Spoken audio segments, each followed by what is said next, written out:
Tell me the truth if you want to live. Why are you here? Who's with you?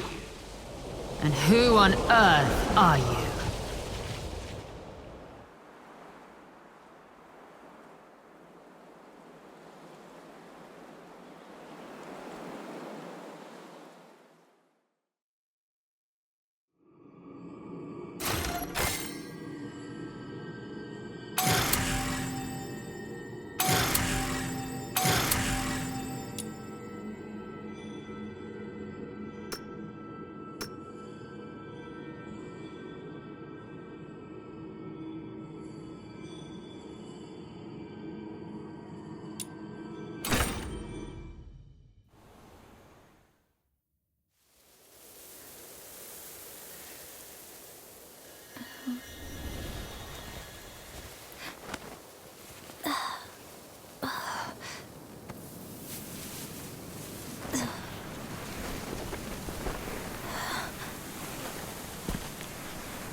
In my dreams that unfold like a double helix, I've asked myself that question countless times.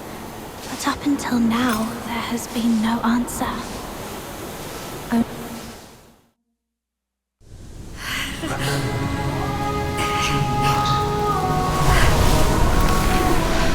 Your power, the power. If you wish to leave all this. Wait, I can't hear you.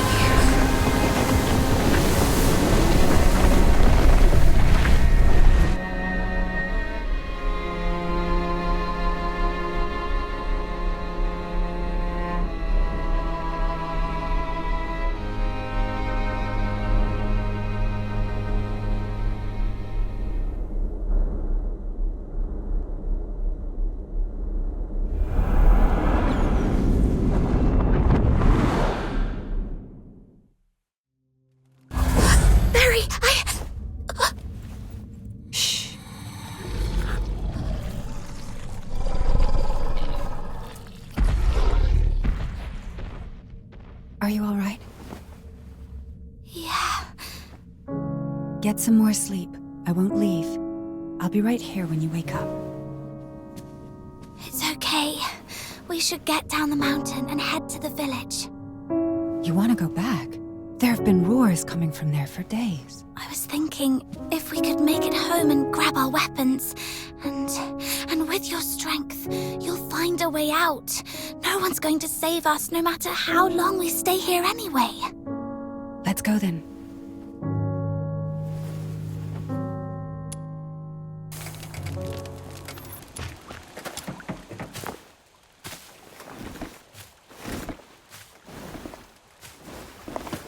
Watch your step.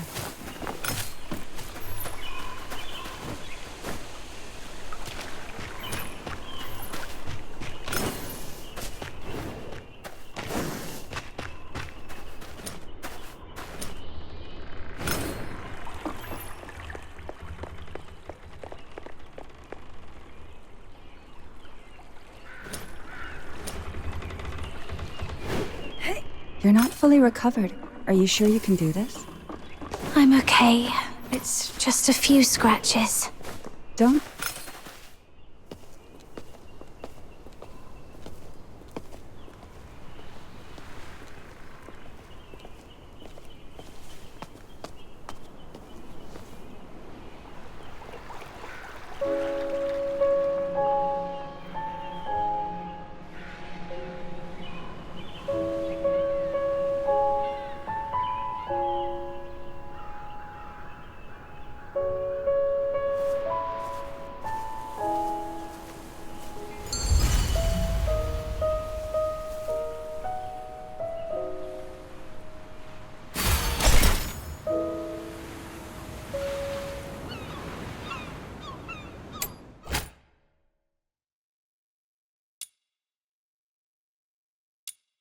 The village is...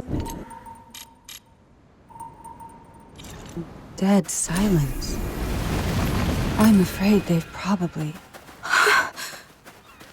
I mean, they've probably escarpered off by boat. We should hurry home and get the weapons, and then get to the wharf. It's still dangerous here. We're unarmed right now. We have to avoid those filthoids as much as possible. Almost there. It's up ahead.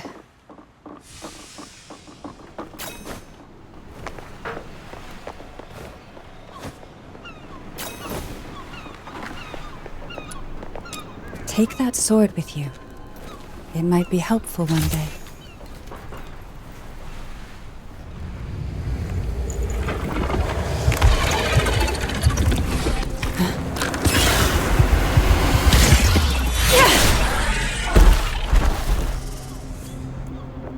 Keep yourself safe. I'll take care of these filthoids.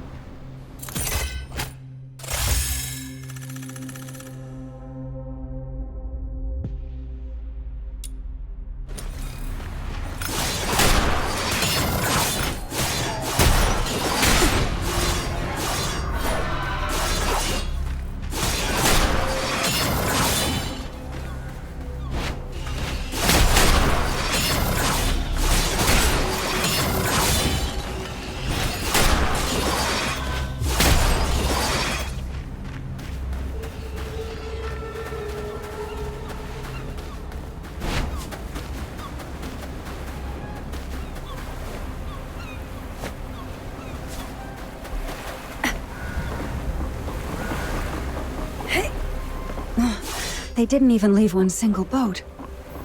You were at the village when the filthoids came, weren't you? If it wasn't for coming back for me, you could have escaped with them. Don't be silly. You'd have done the same for me. Let's search along the shore and see if there's any old boats or something. These are... Someone must have lost them when they ran away. Take it. It's always good to be well armed.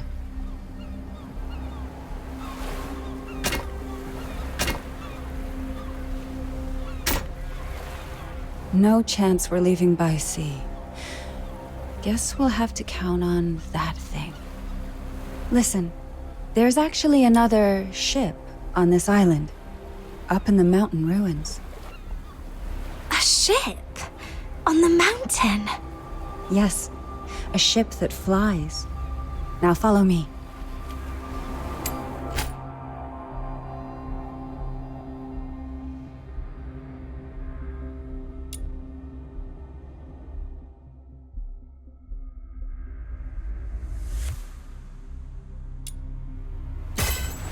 More filthoids are coming. Stay close. If necessary, give out the secret signals. We made them up earlier so as not to alert the filthoids up the mountain. Yes. Alright, a quick check. 2 pats on the right shoulder means... Watch your back. And 2 taps on the chest? Come closer. And scraping on the nose? Everything's okay now. Good. And the last one. 3 quick blinks. I've forgotten. Remember, 3 quick blinks means... I'm not interested in that signal. And I won't remember it anyway.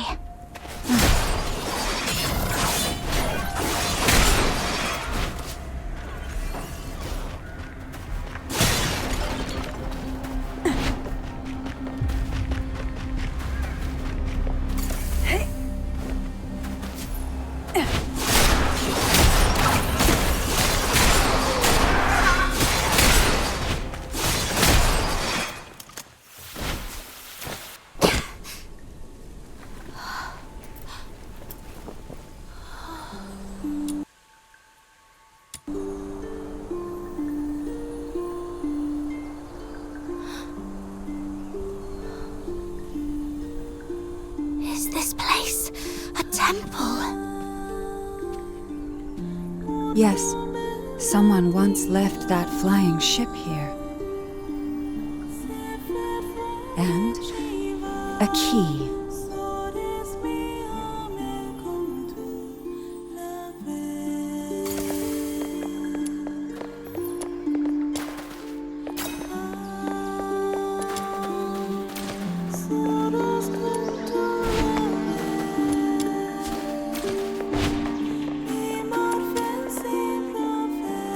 Listen. Thrust your sword right in there. Like this.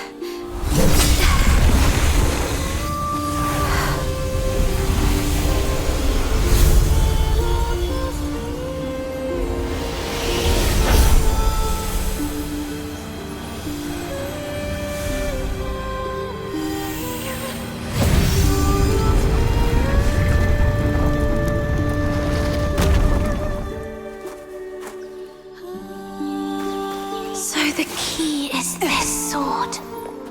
Yes. Your sword was never meant to hurt.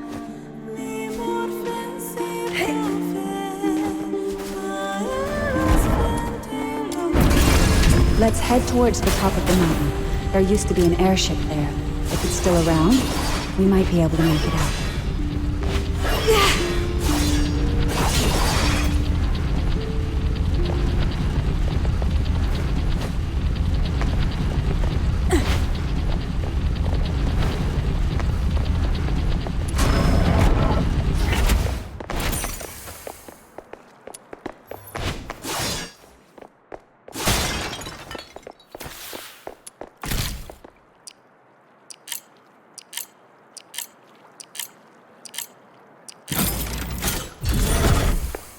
Are these filthoids dead? It seems someone had a fight with them just before we arrived. Could it be one of the villagers?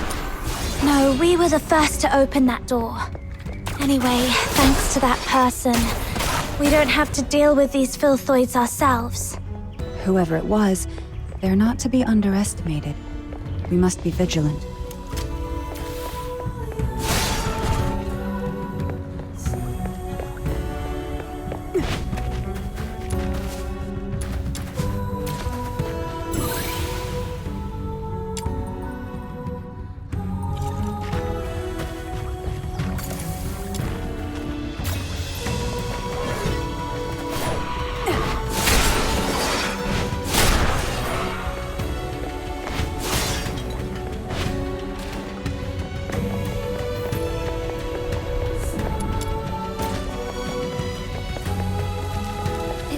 Someone used to live here. This was your home. Am I right, Berry?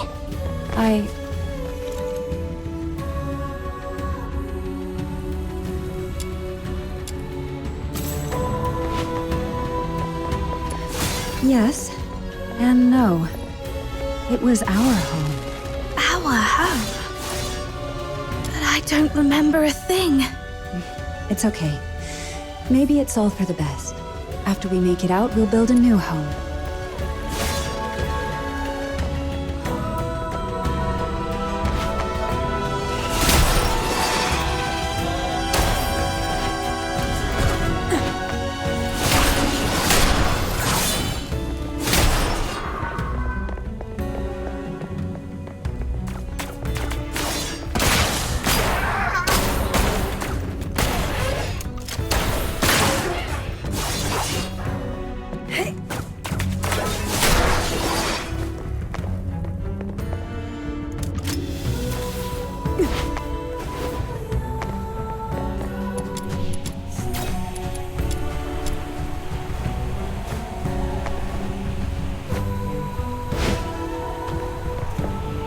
The ship is at the mountaintop.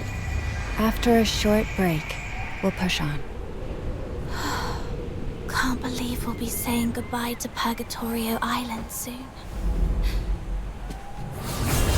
You creatures just can't give us a break, can you?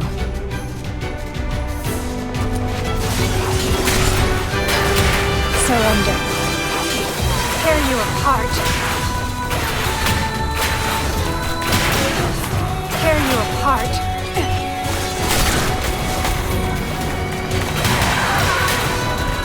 Surrender.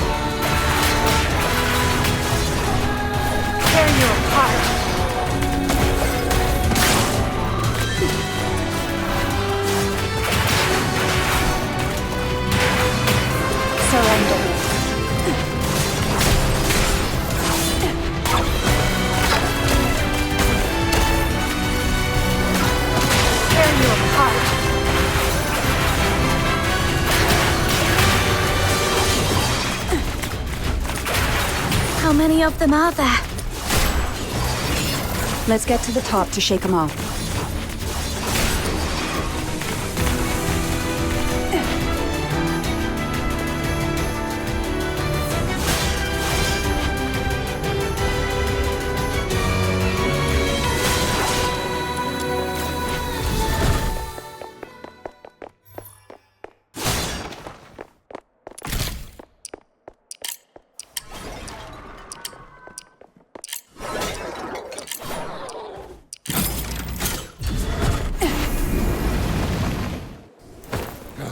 We've been searching for years. When will the Chief give up this pointless hunt?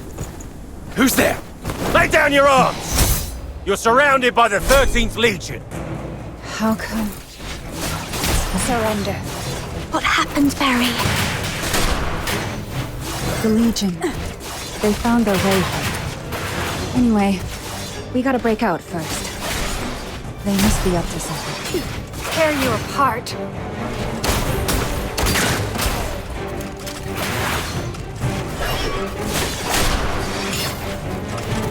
Surrender.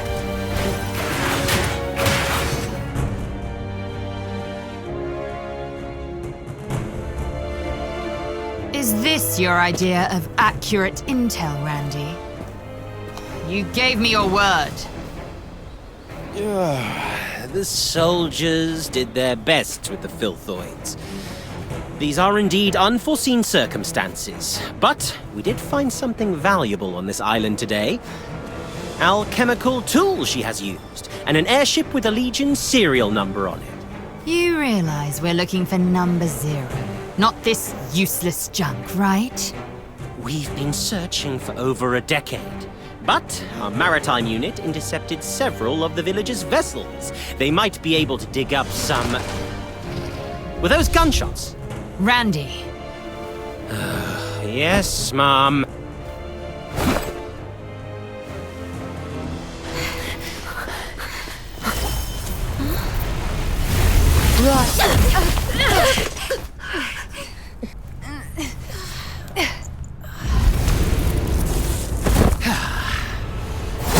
Can't get away.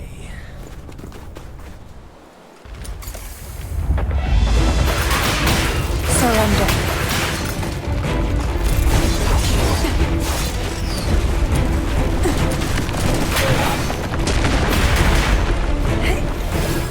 Tear you apart.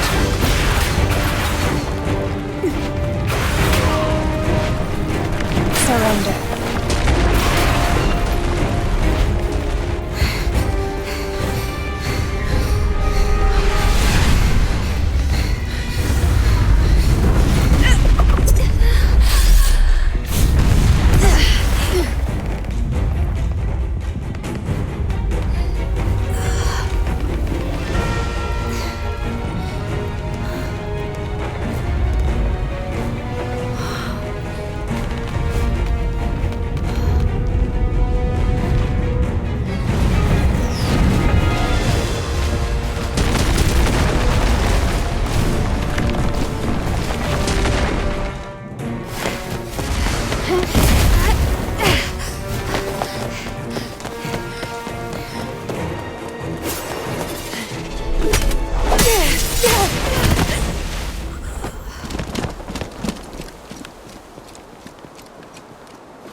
Give it up!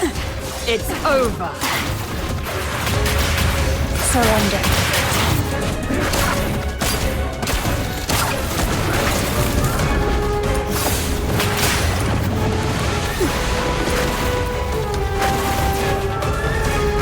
Tear you apart. Surrender.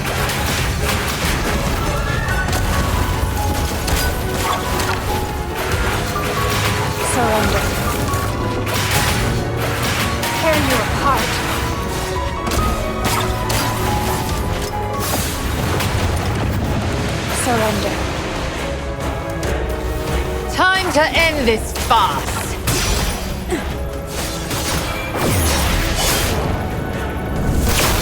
Not bad, I must say.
Tell me the truth if you want to live. Why are you here? Who's with you? And who on earth are you?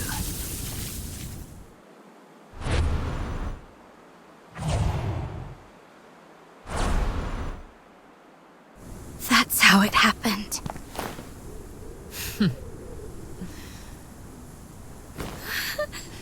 The Filthoids attacked you for no reason after you came here. And you managed to open the hidden path by chance. Is that really your story? We're telling the truth. Let her go! Chief Sybil, we've checked her spinal structure and confirmed that she's the number 0 we've been looking for.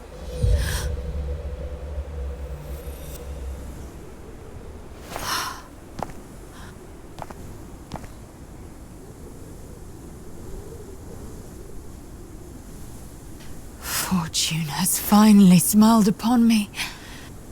Take her back. As for her...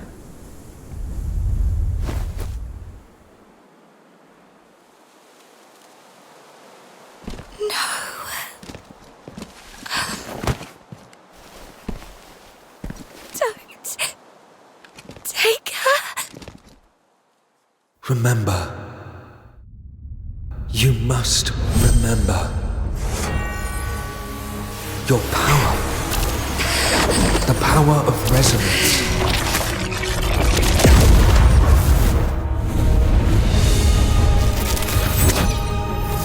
If you wish to save all this,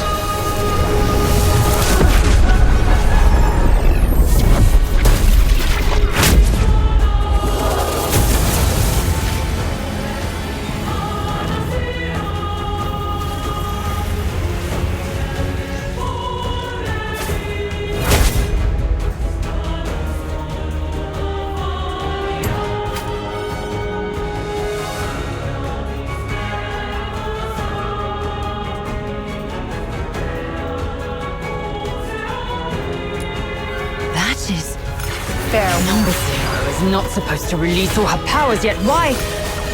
No. That's not her power. It's resonance. That brat she's trying to protect. That's the new receptacle for the power of resonance. Come to think of it, her face was the reappearance of the power of resonance and number 0 together. What could this possibly mean? Time to end this farce!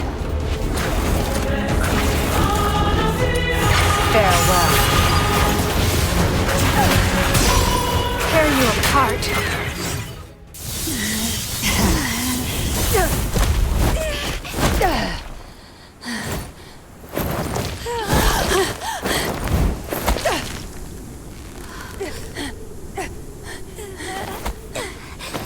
Hang in there.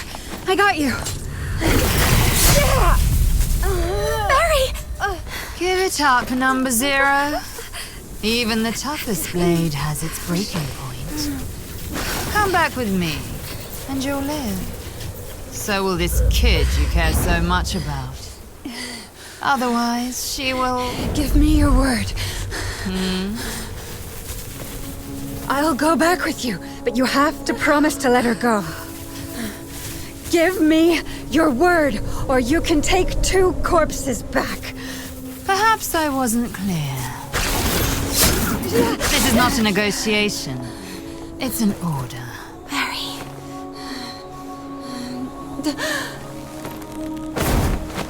You... Out of here. And live. No! Quick question. The 3 quick blinks means... I've got this, Barry. 3 quick blinks means... even if left all alone, you should be brave and live on. Until the day we meet again.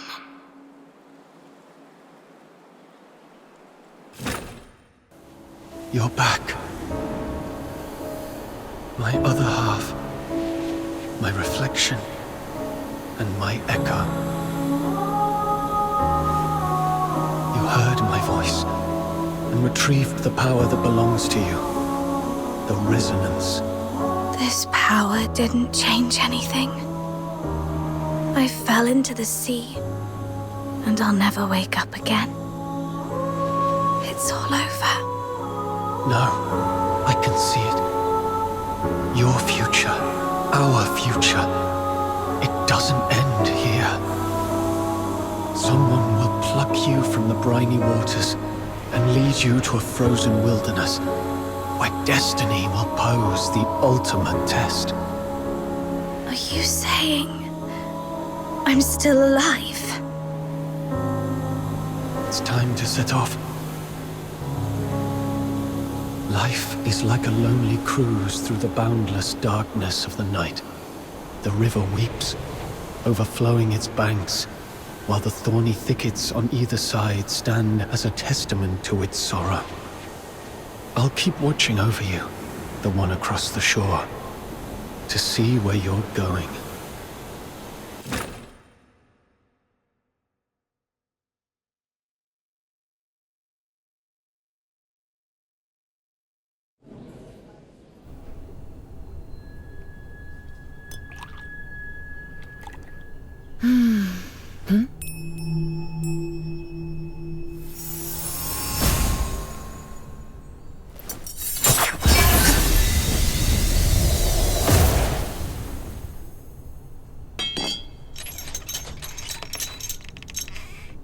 This is my first time in the Casaitis province.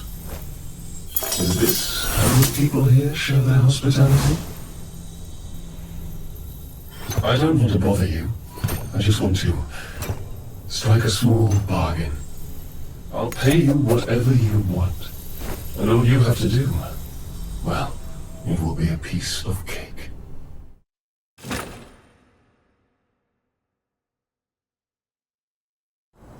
Hello? Hello? Can you hear me? Camilla! Look! She has woken up! Alive and not incapacitated. No broken bones, then. Who are you? How do you know my name? Barry, where are we? No. We were... I must find Barry.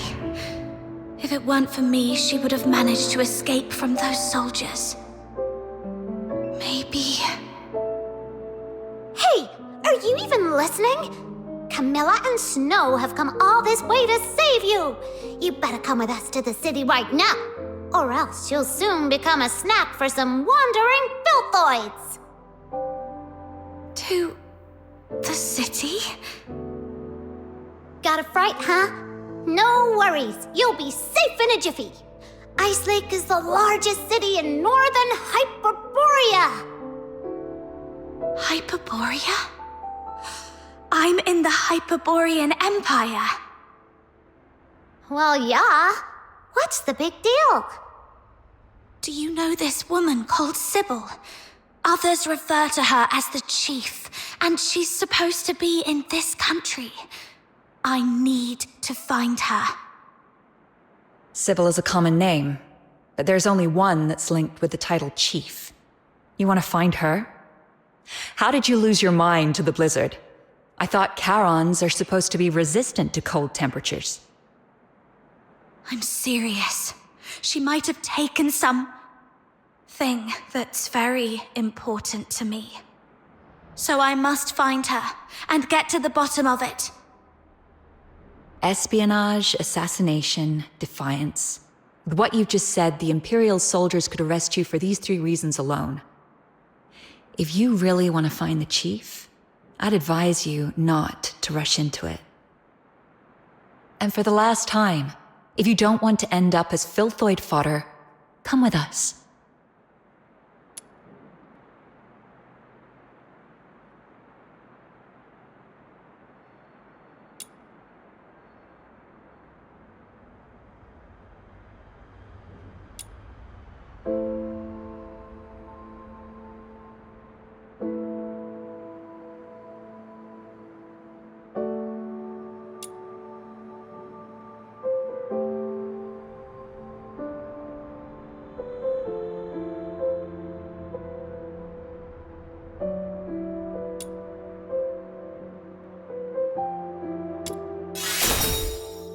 I'll go with you.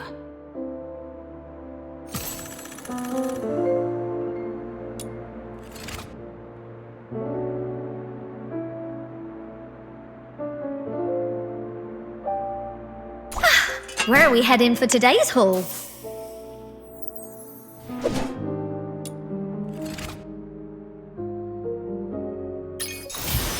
What?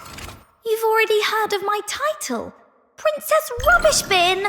Oh, please don't go along with it. Just call me Margie. No princess here, just a little scavenger of Ice Lake.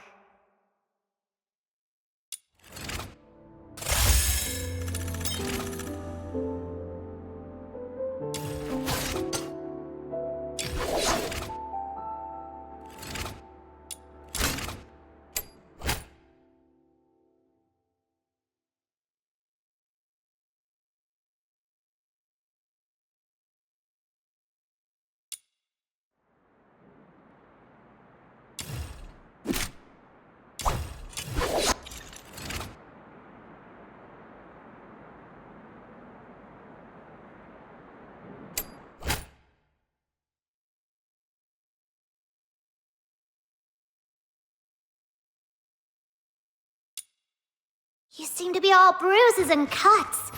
Are you all right? I'm fine. The pain's gone now. Something really bad must have happened to you. But no worries. Ha! You're under my wing now. Snow will protect you. After all, Snow is... Whoa! What is that over there? This is where you belong! Yeah.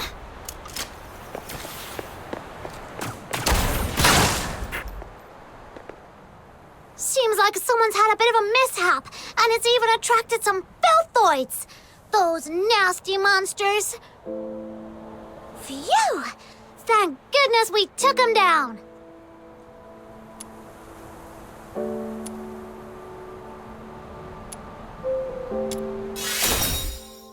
I'm not afraid. I was just worried about that poor driver. Anyway, I have another question. Do you know how far it is from this largest city in northern Hyperborea to Purgatorio Island? It's a small island. Should be to... The south of Hyperborea. Under a huge heaven tree, right? Ugh, it's far, far away. Over 1,500 kilometers from here. What? Did you come from there? Or are you trying to get there? Ah, don't worry about that now. Let's find a safe spot to take a breather first. That far away? So I didn't just drift here. But who and why would they bring me here? The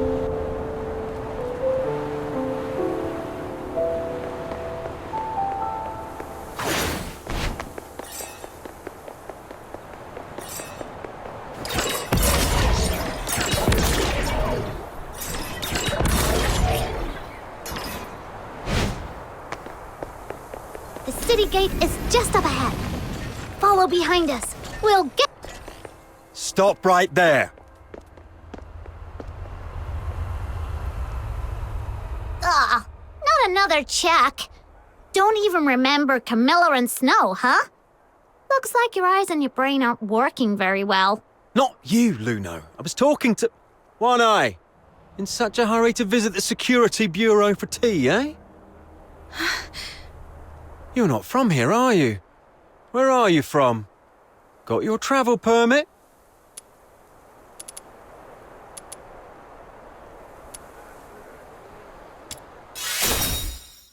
What?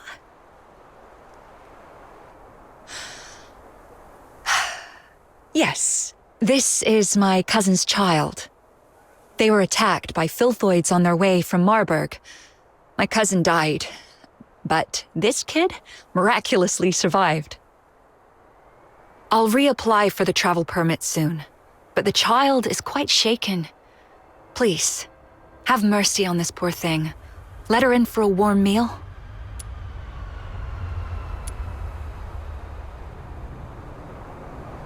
Whoa, whoa. Why are you crying? Darn it. Chief never told us how to deal with tearful young ladies. This would have been a simple matter in the past, Miss Camilla, but, you know, recently that Fork Shakens or something is wanted nationwide, so the chief specifically asked for strict security checks across towns.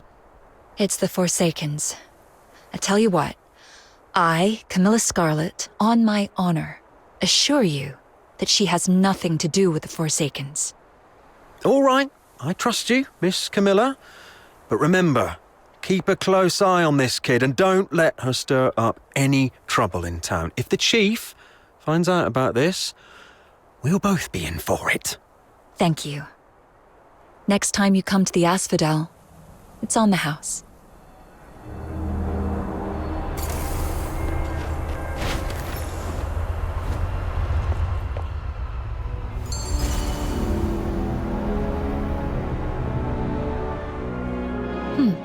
An excellent performance, I must say.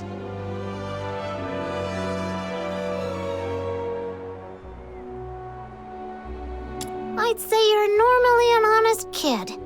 Look, your hands are still shaking. It's all right. You'll get used to these tricks of survival in no time in a place like this. All right, now that I've brought you in, the deal is fulfilled. I should go back to my tavern. Stay out of trouble for me, all right? Wait a minute. I'm still quite confused. Then make it quick. Time is money for a merchant.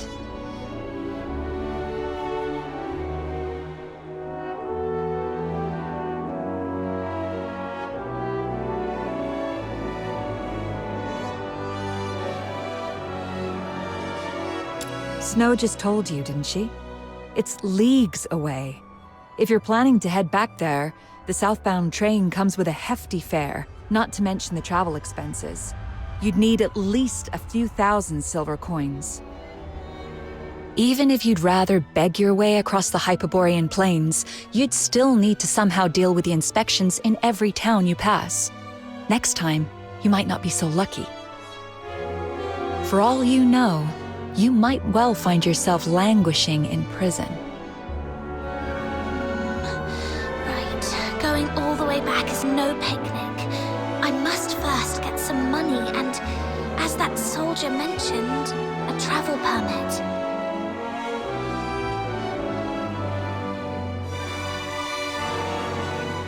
The 13th Legion is directly under the Emperor's command, with bases in every province, so Sybil could be in any part of Hyperborea. The most likely place, though, is the colossal Steel Bastion in Dysmania, the Imperial capital city, where you can find the Empire's finest soldiers and an arsenal of every type of conceivable and inconceivable armaments.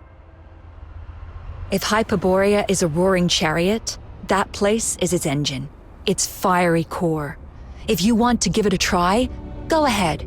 You're neither the first nor the last madcap I've seen. So, what I'm facing isn't just Sybil, but the Empire behind her. Do I stand a chance? Not for now, at least. I need a plan B.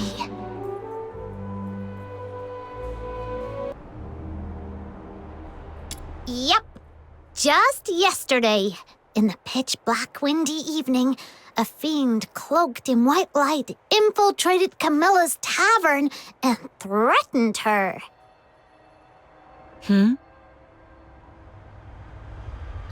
Well, a hooded man in a white cloak struck a deal with Camilla to find you and bring you into town. Do you remember what this man looked like? He was covered head to toe. Quite a mysterious figure. You don't know him either. I have no clue. How curious. Some enigmatic benefactor from nowhere is willing to spend a fortune to save a stranger, but doesn't want to reveal his identity or intention. Someone will pluck you from the briny waters and lead you to a frozen wilderness where destiny will pose the ultimate test. Could it have been the person from my dreams who orchestrated my rescue? But to what end have I been brought here? Let's call it a day. I've been out so long, the Asphodel might be in quite the disarray by now. Try and survive on your own. If you can't even do that, then don't ever again mention any mad talk about confronting Sybil to get your stuff back. Look, there's an inn up north called the Hypnos House that might take in someone with a sketchy backstory like you. You mean that spooky haunted house? Where else would take in a Charon without a travel permit, but a place that is so creepy, even the soldiers didn't want to search? I understand. Thank you. All right. Seeing you so lonely and lost, I'll take you to this Hypnos house to see what's what.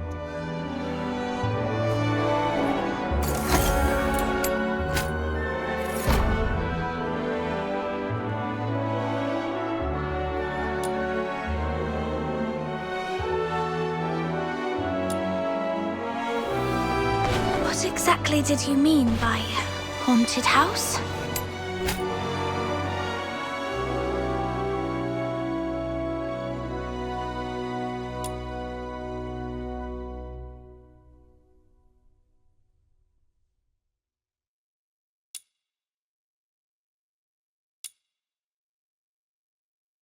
I heard about it from the guests at the Asphodel. There's always someone complaining. Like, even though it's such a big inn, the doors are always shut tight every day, turning away any travelers from outside the town. Or how the lodgers seem to never ever leave. And sometimes there's this really weird smell drifting from the inside of the house. And how the innkeeper's face is colder than the waters of Lamenting Lake. It's as if he's not running. Here we are!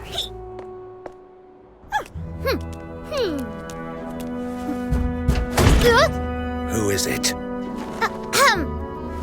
am the Pure White Redeemer, Demon King of Light! Listen well, this person...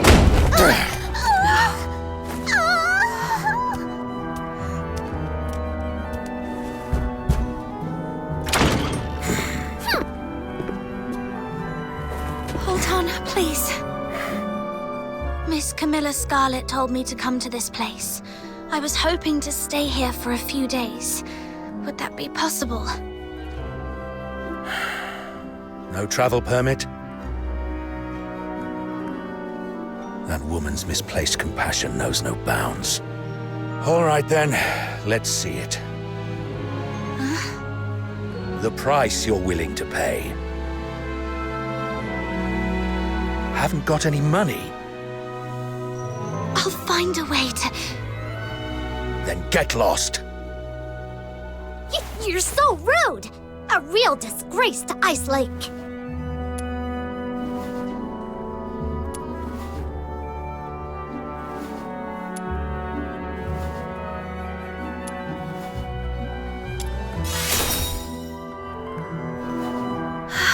Let's leave, Snow. Mr. Henrik, I'm back. I just tidied up the house again, and it's all set. Be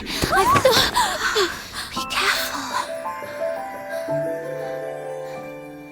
Are you a new lodger?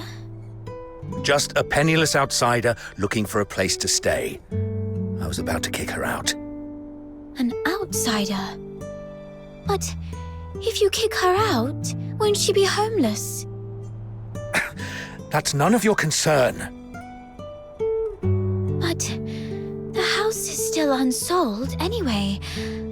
Lending it to her for one night wouldn't hurt, right? She can pay you back when she can. That way we get a little extra cash for basically nothing. If you keep being so cold to everyone, you'll never find a buyer for that place.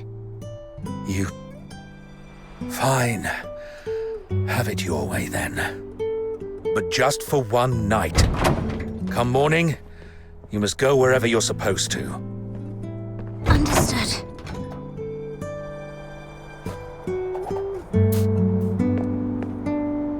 The house is to the south. Follow me.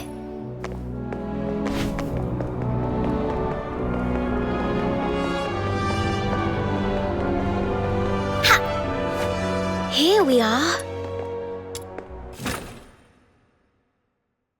This room has just been cleaned up. You can stay here tonight. Cool! Don't be upset. Mr. Henrik isn't really that greedy. It's just we've been quite strapped for cash lately. Otherwise, he wouldn't consider selling his old house to make ends meet. It's been neglected for years, but after a good clean, it's not half bad, right? At least it keeps out the chill. Oh, I haven't introduced myself. I'm Psyche, a lodger at the Hypnos house. And sometimes I help Mr. Henrik out. That's quite an uncommon name in this city. Mr. Henrik mentioned you're not a local. Where are you from? Your outfit is a new sight for me. A small island, far, far to the south. The south? I know it. It's a place with 4 seasons, including spring. And an island. You must have seen the ocean. I've heard it's even bigger than 100 lamenting lakes put together.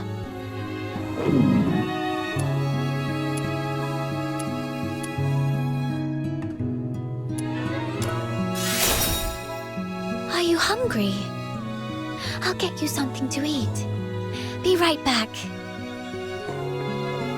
Who'd have thought such a rude and gloomy innkeeper would have such a nice and helpful kid working for him? Thanks to her, we finally found a place to stay. Let's rest a bit. I'm quite tired too.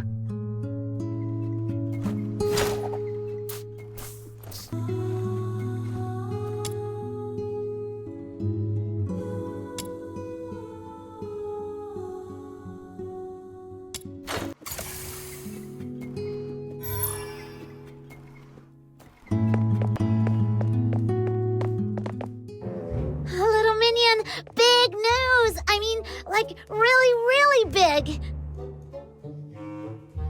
I haven't seen it yet, but just thinking about it, I'm getting goosebumps already. Calm down and take a breath. What's going on? No time to breathe. Listen, someone spotted a gigantic pig outside Ice Lake. And it's taller than you, with a head the size of a van. And if it stomps its hoof, bam! The city walls will come down.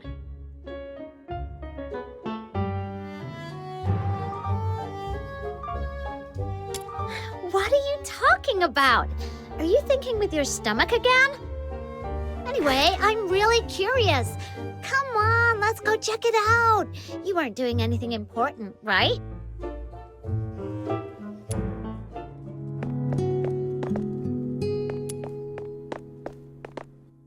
So much has happened. Weird dreams, that mysterious man in a white cloak, Sybil, and Number Zero.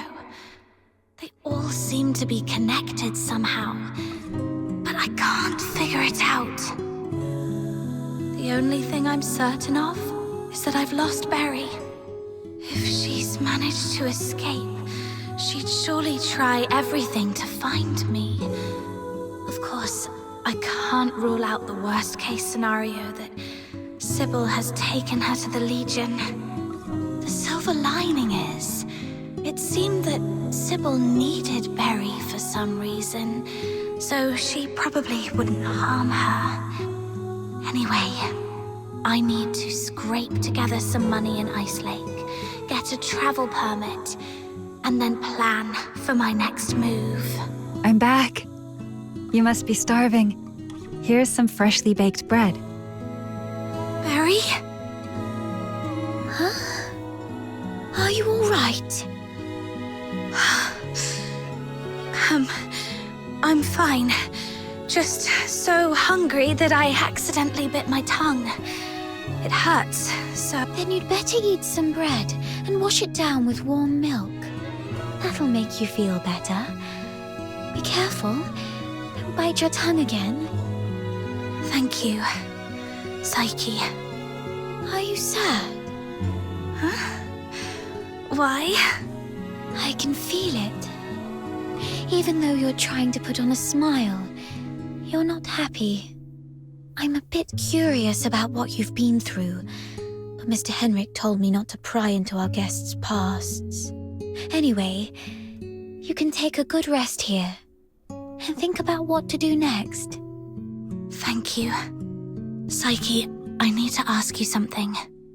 I need some money.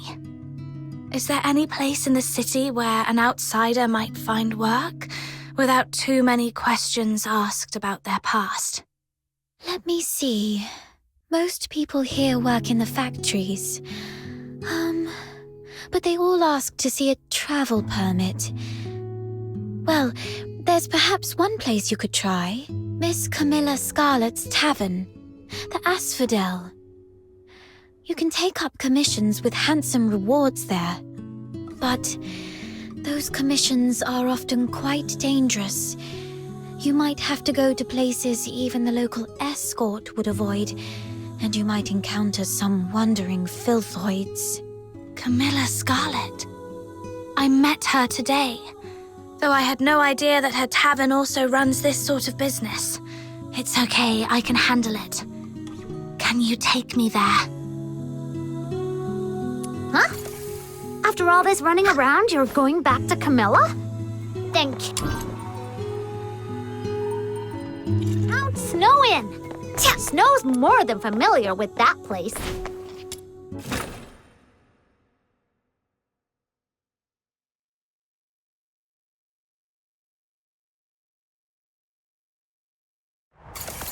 Hey! Hey, you! Yes, you! The kid over there!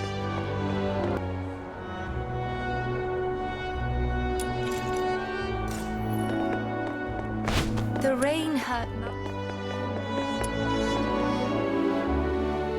Who is it? A girl who looks just like Snow. Huh. Who are you calling girl? The younger generation nowadays is so disrespectful. You should watch what you say. Although all Lunarians look young, she's actually as old as your great-great-grandmother.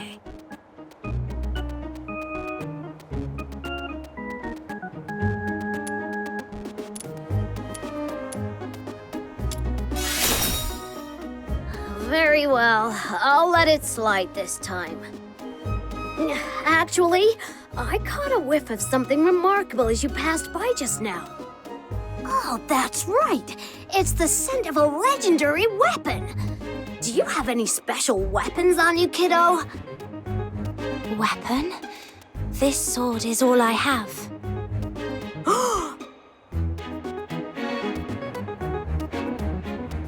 Amazing! That's incredible! Look at the texture and the craftsmanship. This clearly wasn't made by those mediocre Hyperborean blacksmiths. Where did you get it? I'm not sure. This sword has been with me for as long as I can remember. Maybe it was passed down to me by my parents. Intriguing. Very intriguing. I've been a blacksmith my whole life, yet I've never seen a weapon like this before. Kiddo, I'm Lunosmith, a wandering blacksmith. Would you mind if I accompanied you on your journey? I've traveled all over the land, from Hyperborea to Elysium, and I forged countless weapons. If you require any weapons, I'm at your disposal. Wow! So you're an experienced master blacksmith? All I request is a basic salary and an opportunity to examine your sword.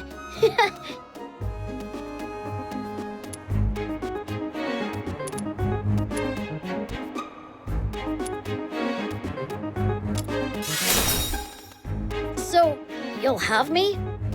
Excellent! Then take me to where you live.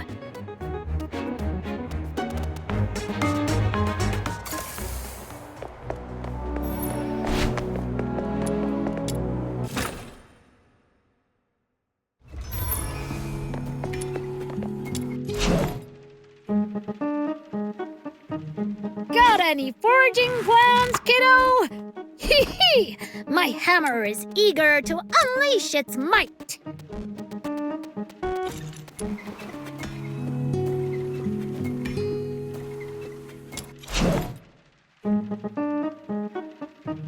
Phew! Here you go! The foraging went smoothly this...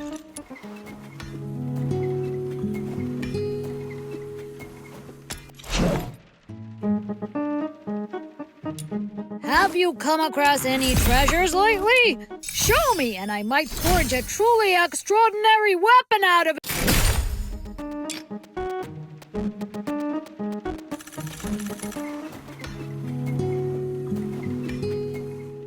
Awesome! You're truly amazing! I've seen many who resemble you and Snow. Are they also Lunos?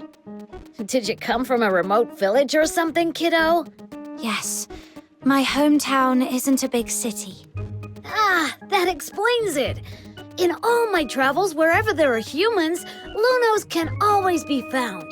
It's quite uncommon to come across someone like you who's never heard of us. We share a similar appearance. Everyone is as attractive as me, and we live very long lives. Like the master blacksmith, every Luno has a particular forte. Wow. And do you have any unique talents, Snow? Yeah, of course I do. As you can see, I have demonic appendages on my head. No other Lunos have these. Indeed. In all my years, I've never seen a Luno with horns like those. You look just like those human Charons. So, I'm Luno the Demon King. Different and unique. Perhaps I was meant to lead the Lunos and dominate the world. Oh, that's quite the ambition. Unfortunately, most Lunos lack ambition. They'd rather follow the humans and are content with just a few words of appreciation. But for me, I want so much more. My little minion, you must stick with me. After I conquer the world, you'll be the leader of my legion. Just you wait and see.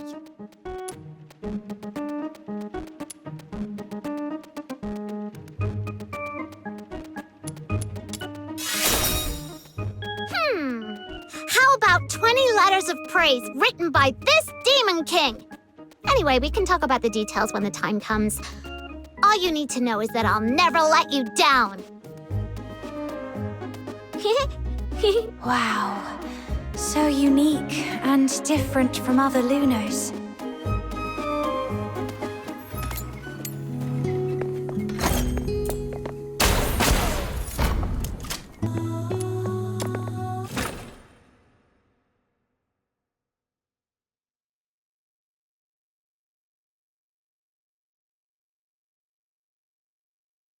The asphodel is just to the south.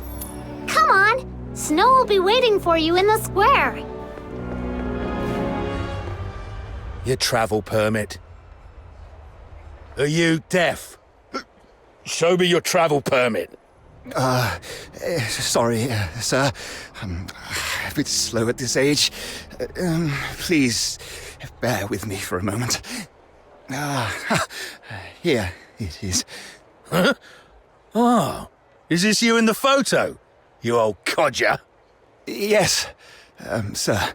How come it looks more like a mongrel to me? Oi, why don't you give us a bark, huh?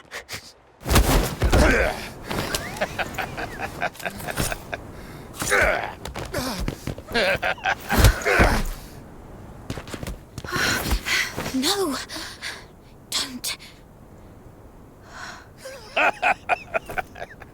What are you looking at, you little twerp? Stay out of trouble for me. All right? Father! You bastards! No! What do you think you're doing?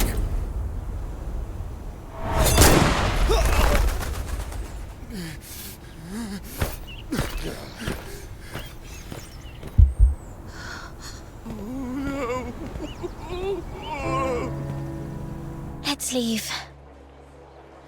There's something important you should know. If you're from somewhere afar, remember, whatever you do, never anger the Solarians. The Solarians? You mean the ones without horns? What's so special about them? Or is it that we are the special ones? Yes. Here in Hyperborea, we, the Charons, with our unique appearance, are different from the Solars. They even call us Demons' children. Ugh! Speaking of which, Snow is super mad! Whenever those humans talk about stuff like demons, children, and magic, they always give such dirty looks. Just like when Camilla sees a drunken brawl in the asphodel. But it's actually the demon's children who are being bullied by them. Thank you, Snow. But the fact remains, we are unwelcome here. So be extra careful when dealing with Solars. That soldier back there, even after committing such a brutal act, the only consequence he will face is merely a demotion labeled as an accidental mistake. We've seen stuff like this many, many times, until everyone gets so used to it.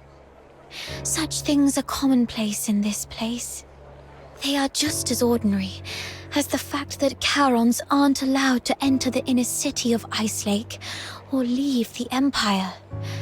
As ordinary as flowers withering, lakes freezing over, and snow melting in the hearth. This makes returning to Purgatorio Island even more challenging. Why is it like this? The Solars of Hyperborea believe the Charons who wield magic are evil sorcerers, the greatest threat to their peaceful lives. But you can't always just suck it. Why not use your magic on them and boom! Make them cry like babies. Oh, seriously, it makes me so mad.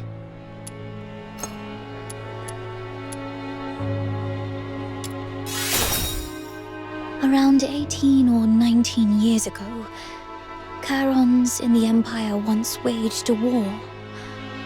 I wasn't born then, and people rarely talk about it. All I know is that the war ended in a crushing defeat for Charons. There are people like you who are still struggling to fight back, such as the Forsakens, but those fully skilled in magic remain a minority. Most Charons are but tillers of soil, laborers with calloused hands, street vendors hawking their wares. The profoundly common, the unsung ordinary. For most, fighting back is too costly. Keeping themselves and those they love alive already demands every ounce of their strength. I apologize for stopping you just now. I just don't want a friend I just met to encounter any danger. It's okay. I get it now. Just unclench your fist, Psyche. You'll break the skin if you grip any tighter. Don't worry. I'll act rationally. After all, Miss Camilla vouched for me so I could get into the city. I can't get her into trouble, at least. Right. The Asphodel is just up ahead. Let's go. Annie? Annie?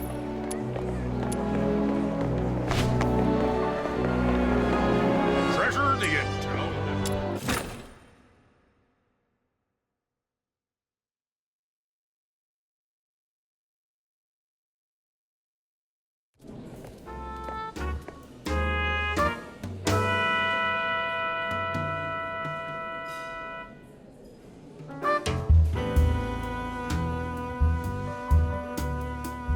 Then, out of nowhere, he ambushed me and pinched the cash I'd just gotten. Oh, that rotter doesn't even spare us scavengers. That money was for several families' upkeep in the slums. Without that bag of coins, all the young and old will have to tighten their belts even more next month. I have no idea where the thief has run off to. I need someone to help me nab him. Shouldn't this be something for the Security Bureau to handle? Well, by the time the Security Bureau bothers with us Charons, the ice in Lamentin Lake would have melted away. Please, Miss Camilla, the kindest and most beautiful lady in Ice Lake, could you maybe ask some of the fox hunters here to lend a hand? Just one tiny favor. Pretty please. Save it. You should know that nothing asked for here comes without a price. Well then, can you maybe, give me a discount? Or I could offer you something else. How does it go again? Information is as good as gold, right? I deal with all the rubbish bins in Ice Lake, so how about this? If I stumble upon any useful info, you'll be the first to know. It's you. And you're the little girl from the phrase. Psyche, isn't it?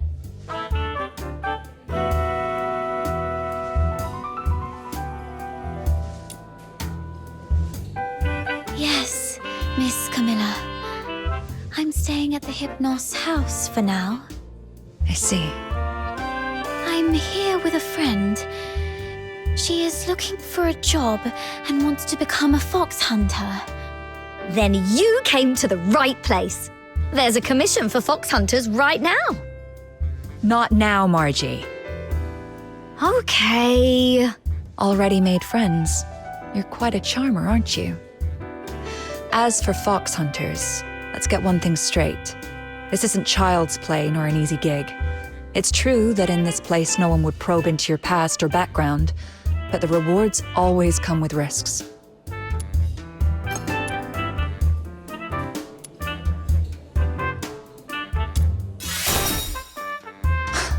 You don't look tough, though your courage is admirable.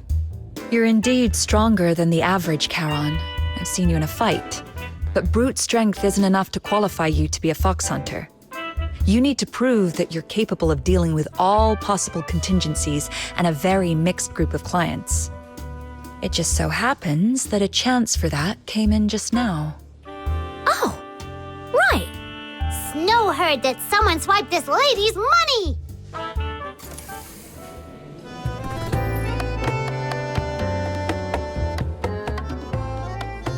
You'd really help me out? Oh, thank you. That scoundrel headed west. But you know, Ice Lake is a maze of streets, so I can't be sure where he might have gone. Let's look for some clues first.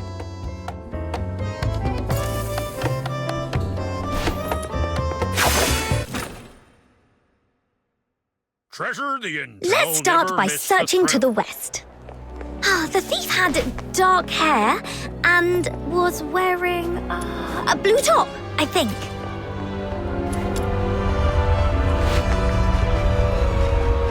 Oh, look! It's Mr. Baddie from the slums. Maybe he saw something. Hello, Mr. Baddie. Out for a walk? Oh, it's our little princess rubbish bin. How's today's haul? I see you've got 2 little sidekicks to help you. I'm not a sidekick. I'm the Demon King. Okay, so you are the Demon King of Rubbish Bin, then? Nuh-uh. It's the Demon King of Light. Let's not get hung up on titles for now. Mr. Baddie, did you happen to see a Charon man in a blue shirt with dark hair just now? I think so. A young man just came barreling down the street. Clumsy kid, wasn't even watching where he was going. Headed straight for the rubbish bin in the Mist Aiken. Wait, was he trying to poach on your turf? In a way, thanks. I'm going after him. He meant Big Bin number... It's quiet around here. No worries. My detective instincts are telling me there's a clue nearby. What? Something in the bin? Just making sure he wasn't hiding in. Wow. Is that half a bottle of wine and an antique pin? Wow. Aren't you the chosen one, blessed by the gods of rubbish bins? But this really isn't the best time. Just a sec.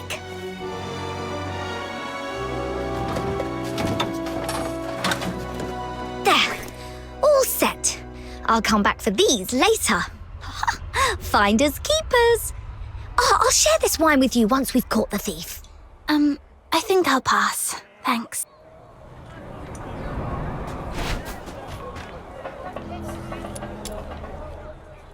Oh, check this out. 2 layers of crates against the wall. The bottom one is skewed, and there are messy footprints all over it. It's busted.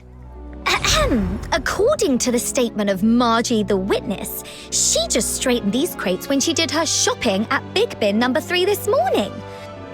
Thus, Margie, the reticent detective, deduces that desperate thief must have stacked these crates to climb the wall. He's likely hiding on the rooftop right now. Smart thinking. Let's get up there and check it out. So, reticent detective. Oh, no way! Can we please drop that nickname? It's embarrassing.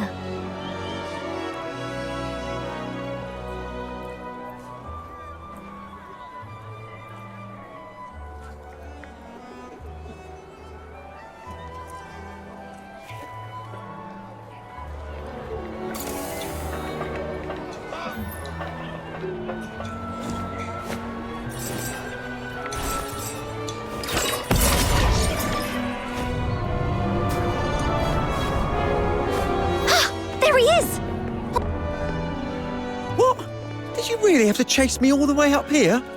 You said you were going to share the money with the poor anyway. So why can't I get a piece of it? If you're hard up, I can help you. But you can't just grab money off people. That'll earn you a whack on the head with my shovel.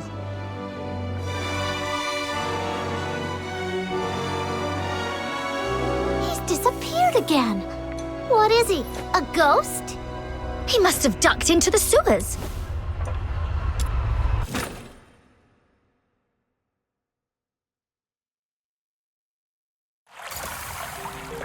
Oh, it's surprisingly roomy down here. And much warmer than above ground. Oh, like a secret little kingdom. Chase away those critters and get rid of the smell.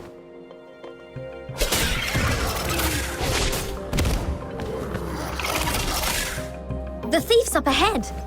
Oh no, he's in a fight with filthoids. Let's drive away the filthoids and get him.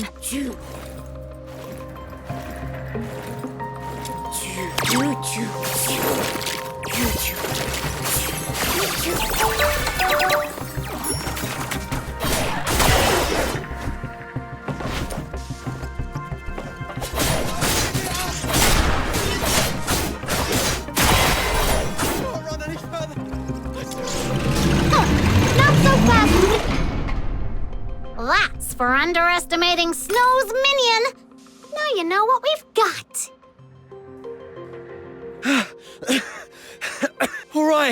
All right, here's your money back.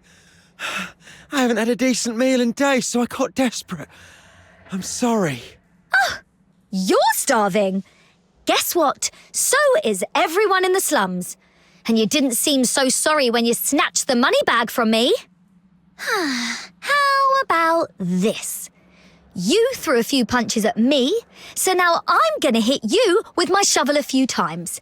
Then we can call it even, and you can leave. Okay. Watch out, Margie.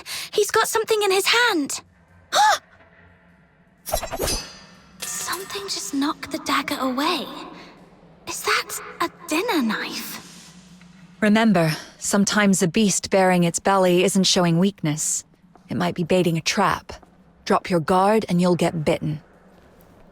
Like the wild, the city's teeming with beasts like that. Margie, be wary of undue mercy or trust. You too. I'll remember that. Miss Camilla, did you come all this way to back us up? Since you've come all this way to Ice Lake, it'd be a shame to meet your maker in this sorry spot on your first day, wouldn't it? I thought some big shot came. Turns out it's just a tavern-keeping old hen. What are you going to do about it? Call the guards? Do you really think those high-ups give a damn about Camerons? We'll handle you our way. Teach you a few life lessons your presumably absent mother never did. Don't bring my mum into this! Let go of me, you nasty hack! Take him to the Security Bureau, straight to Chief Damien. This is out of our hands now.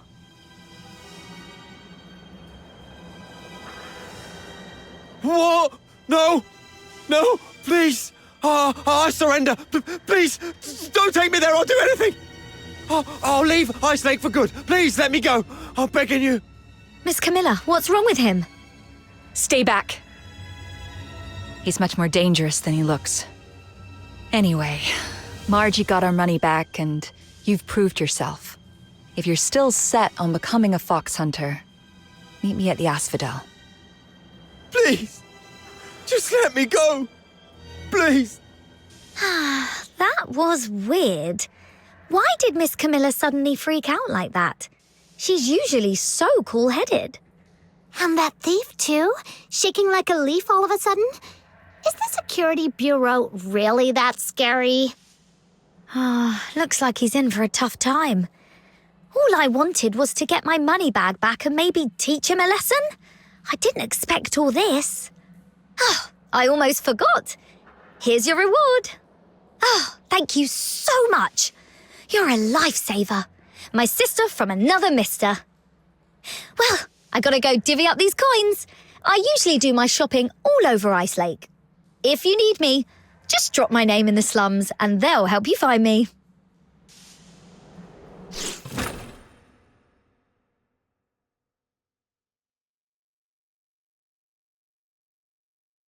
Over here! All the commissions for fox hunters are listed on this board. Hi, Snow. Lending a hand to fox hunters again? What is it this time? Nabbed a few hundred bandits? Thwarted a dozen dastardly schemes? Today I'm keeping it low-key. Just nabbed a petty thief. Just one? That sounds almost believable. I've got to see this. I've never fibbed before. Come here, my little minion. This is Mr. Wells, the most hardworking fox hunter around here. Hello, Mr. Wells. So it was you? Looking all neat and tidy. Who'd have thought you had it in you? Thanks. It was just a small thing. A small thing. Let me tell you, it's all these small things that have turned Ice Lake into what it is now. If it was something big, Ice Lake would be turned upside down. Then I should try harder. Learn from professionals like you. Learn from me? Oh, give me a break. Take a good long think and figure out why you ended up on this path. This is what you should do. I need money. Who doesn't? I've got folks owing me a fortune. Being short's one thing. I've never stooped to thieving or robbing. You're back. Everything okay? Did you catch that thief? It was a piece of cake. My little minion and I gave that bad thief a good thrashing. He ended up crying and begging for mercy. So you're the one who nabbed the thief. I thought Snow called you minion because you got caught by her. But then again, who in their right mind would get caught by Snow? What was I thinking? She was the witness of my deeds. You had it all wrong. You've made a fool of yourself this time, haven't you? Serves you right for being so preachy all the time. Sorry for what I've just said. Care for a drink? Just let Camilla know. It's on me. Consider it an apology. I'll take a 20% cut. You keep 80%.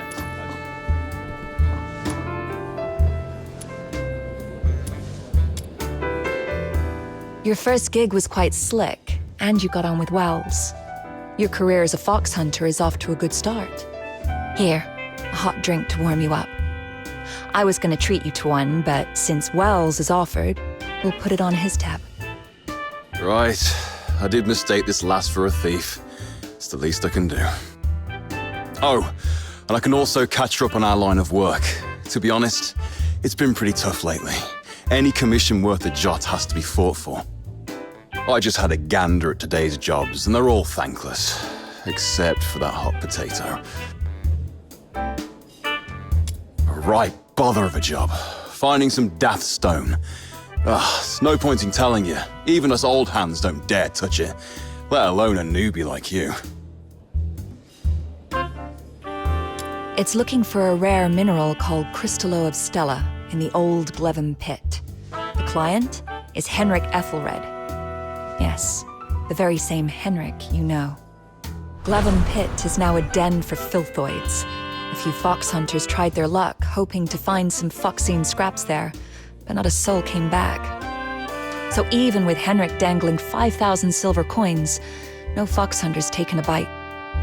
Fox hunters are born adventurers, but we're not reckless fools.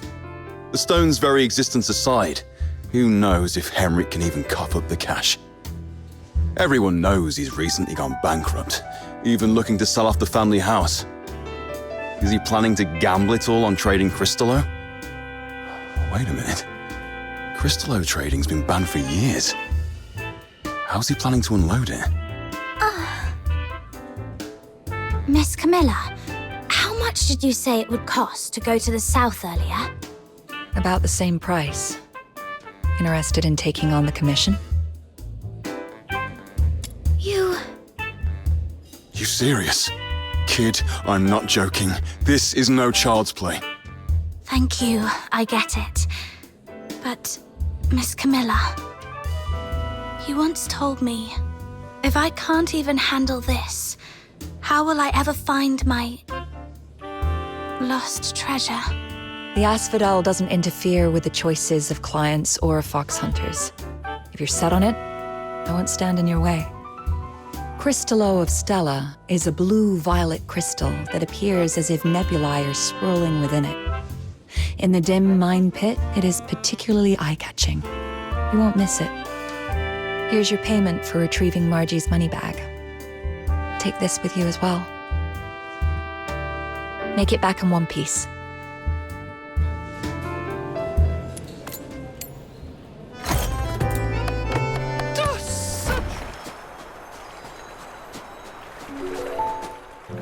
Here we are, south of Lamenting Lake by the big slope. This is where people said they saw the giant pig. I don't see anything. Well, it can't be here all the time, right? Maybe it just wandered off somewhere. All right, I'm leaving. Oh, wait, look over there. See those two?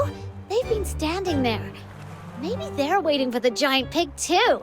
Let's go ask them. Come on. If they're not, we'll head back.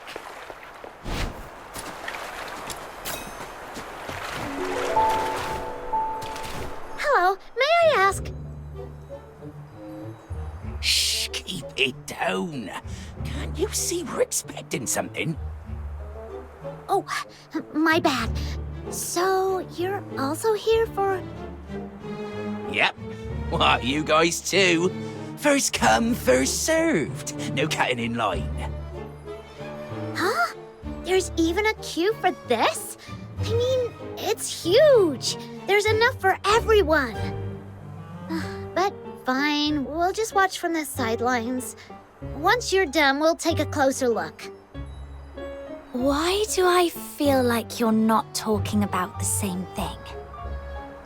What else would it be? Anyone who comes here is obviously here for...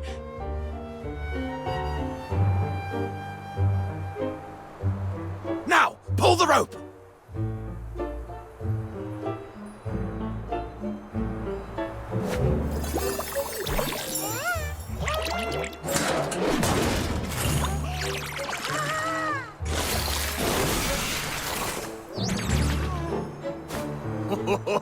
Not bad this time. Got one we haven't seen before. Let's take them all back. Huh? Wait, what are you doing? Don't hurt the genie mons!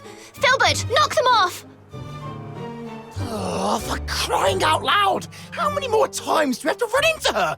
Hurry up, grab all the genie mons and move. They're getting away! Miss, and your little friend, could you give me a hand? Whoa! The giant pig is real! And it talks! Okay, I say we do what it says. Those guys look super sketchy anyway.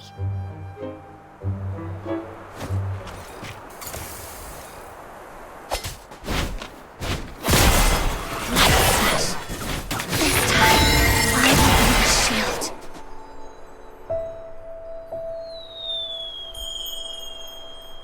Ugh, they ran so fast and disappeared in a flash. Should we chase them? They bolted like they knew every shortcut in this place. There's no way we're catching up. Besides, let's not forget why we're here. So, this is the giant pig that's taller than me and has a head the size of a van? You were taken in by exaggerated words, Snow. Well, okay. Maybe it's not exactly as big as I said, but it's still pretty big. And don't forget, it talks! That's gotta be worth looking into. Horn, horn. Yeah, except it doesn't seem like it actually talks. That was me. Hello, I'm Truffle. I came from really far away. And this big sweetheart here is Filbert, my best friend and most trusted partner. Thank you for helping us save the Genie-Mons and drive away those Genie-Mon hunters. Genie-Mon hunters? Yep, those guys back there. They go by the name Genie-Mon hunters, which sounds not cool at all, because they've been running around catching every Genie-Mon they can find. Do you know about Genie-Mons? They're the ones. Though coming in all sorts of different species, they're all actually Genimons.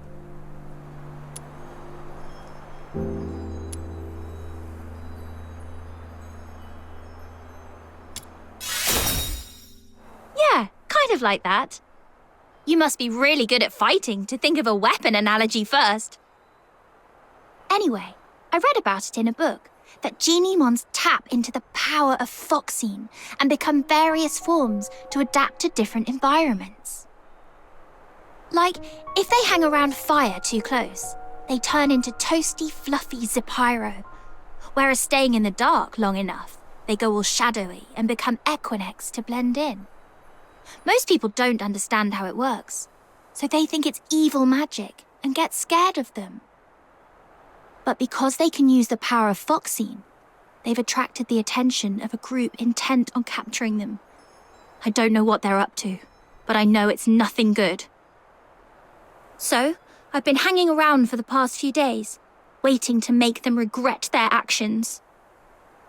Oh, I get it! They hunt Genimons, and you hunt them! That makes you a Genimon hunter-hunter! Genimon hunter-hunter? That's a bit of a mouthful. But I guess it fits. Those guys run off the second they see me. All right, let me know if you run into those bad guys again. And little ones, now go home and stay safe. Don't let those mean hunters catch you again. Why is this one still sitting here? Is it injured? Oh, I'm always out in the wild, and I'm afraid I won't be able to take good care of it. Miss, could you help me out? Here, take the yum treat. Genimons love it. If you're lucky, open one and they'll follow you right away. If not, just give them a few more.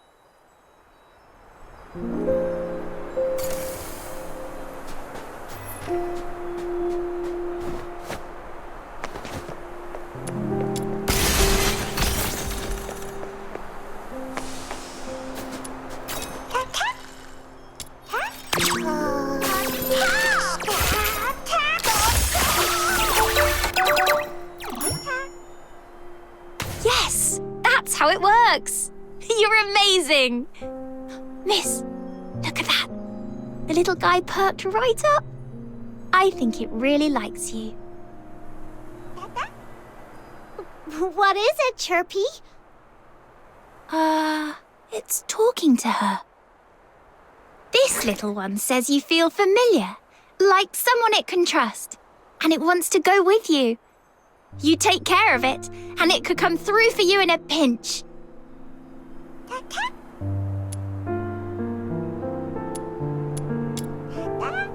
So, if you ever run into a lost Genimon, try treating it to a yum treat to get it to follow you. That way, it won't end up in the hands of those bad Genimon hunters.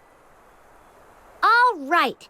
If the Genimon hunter says so, I'll make sure Little Minion collects tons of her own little minions.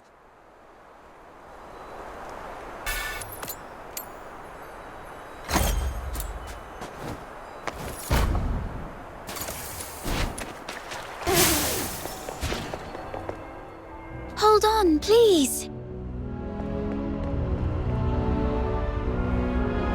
Psyche, what are you doing here?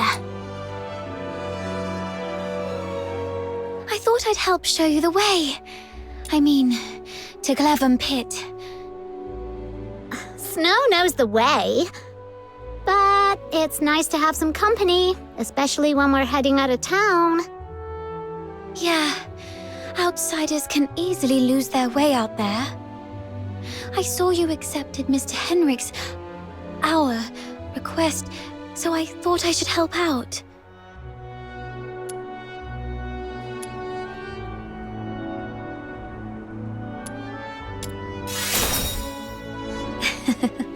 Actually, I was looking forward to a little walk myself, too.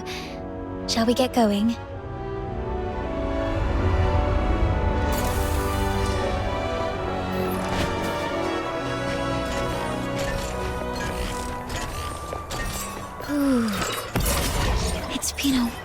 since I've stepped out of the city. The snow-draped conifers, the boundless lake, mountains with their peaks in the clouds. I love all this. Snow's more of a city soul. If only the outskirts were free of those roaming filthoids. It's safer inside, indeed. But there's something about the air out here. Is there a difference? All smells the same to me. The air in Ice Lake is always tinged with a scent of blood and echoes of weeping. Out here, it's the scent of the forest. The entrance to Glevum Pit is up ahead. Please be extra careful. Thank you. You've been a tremendous help. But you two should head back now. I can take it from here on my own. No way! This Demon King can't escape her from the battle and let the little minion think less of her. Saki, you should also come with us. Me? Yep. Come with the Demon King to clear out this monster's den. I bet you've never been on such an adventure, right? What a pity. Your life is certainly incomplete.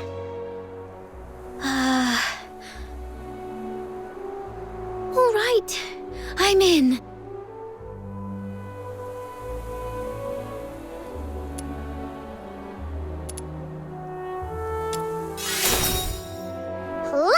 Let's go! It gets dark early in Ice Lake. We gotta hurry. Right. All right then. Be careful, both of you.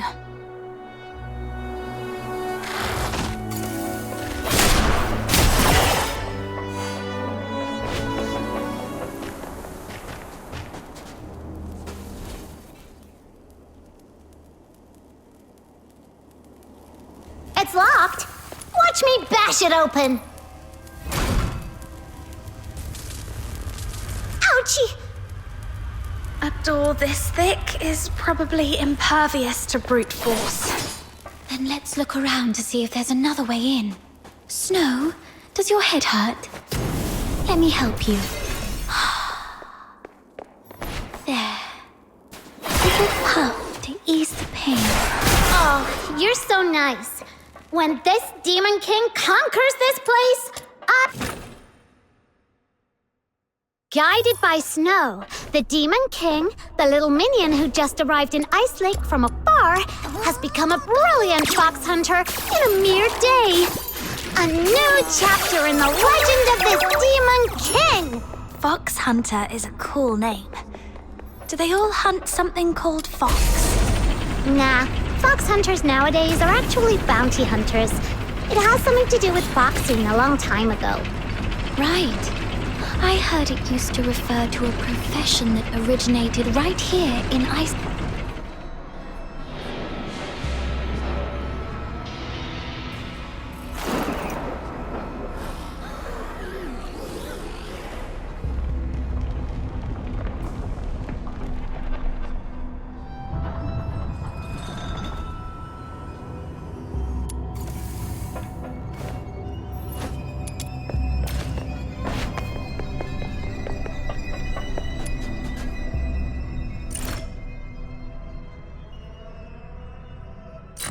Look over there, little minion.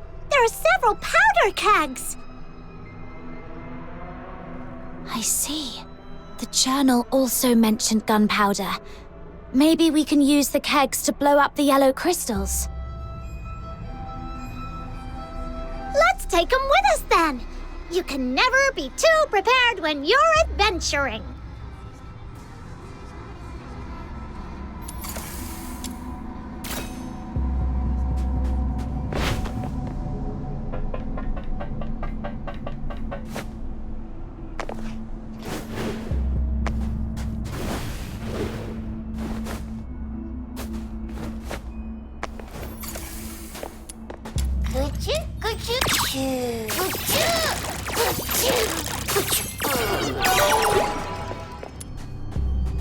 Aw, those nasty yellow crystal spikes block our way. The powder kegs we just found can be of great help now. Might as well stay away and shoot to detonate them. It works! Oh, are you okay? Why are you squatting on the ground, Demon King? Are you hurt? Huh? I'm fine. It was just a small blast. Look! A giant crystal in the middle is glowing. Could it be that the Crystallo of Stellar we're looking for is inside?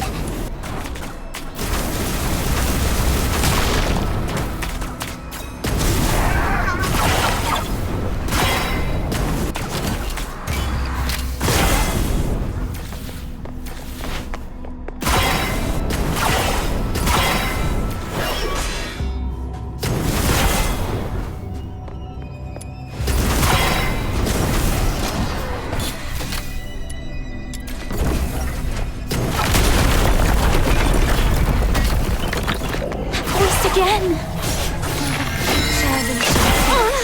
How come there are so many Filthoids coming at us out of nowhere? Perhaps they were attracted by the explosion. Get off my leg, Snow! I can't walk like this. You can head back to Ice Lake if you're scared. I won't make fun of you. No way. A life without some risks is not complete. All right then. I'll be right here with you to make our lives complete. Take my shiny bomb! Let the pure white Redeemer save the world! Boom! It's okay. The Filthoids have been taken care of. Oh, really? Show this Demon King the loot then! Camilla once mentioned that Crystallo of Stellar is a blue-violet crystal with nebulae swirling in it. This one is more like a chunk of silverite. That's lame. Then bring it back to Lunosmith, little minion. As for now, let this Demon King continue to lead you deeper into the pit. Yes, Your Majesty. These yellow crystal spikes actually have so many glittering stones inside. They seem to have been carefully hidden away, like cherished treasures. Could you be hiding some treasures too, Psyche? That's a secret.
everything all right?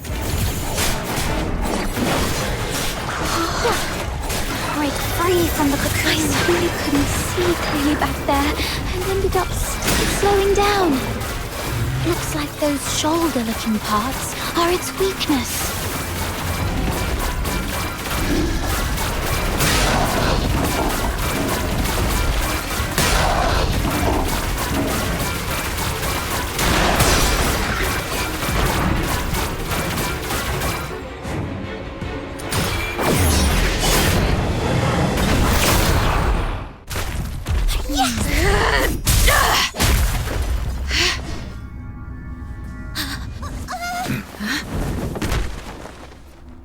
Crystallo of Stella.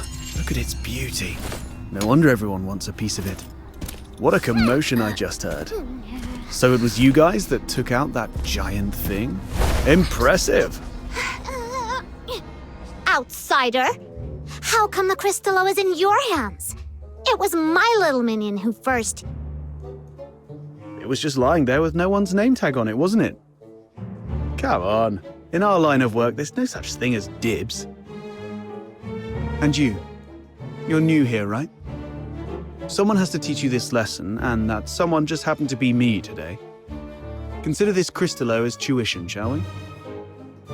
Please give it back. That Crystallo is important to her, and to all of us.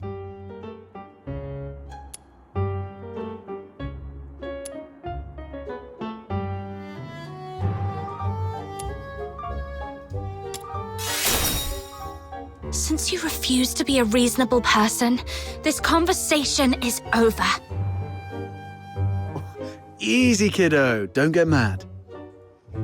That's the spirit! Come on, get him! Whoa! Calm down. There's no need to resort to violence. What do you say we split it 50-50? Sound fair? Got a bit of a temper, have we? Perhaps you could talk some sense into your friend, young lady. Sure, but I'm not really familiar with the way you fox hunters handle things. No worries. You're a polite girl. I forgive you. We're sorry for not knowing the rules. So, as an apology, Mr. Outsider, we'll let you make the first strike. What? Hold on. Even if it's 2-on-1, there's no guarantee you can beat me, am I right?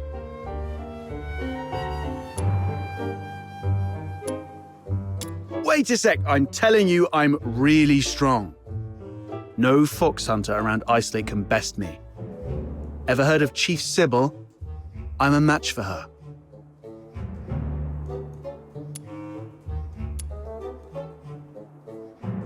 You certainly match me in big talk, that's for sure. All right. I was joking around, trying to lighten the mood, you know. This crafty mutt-ears is trying to pull more tricks.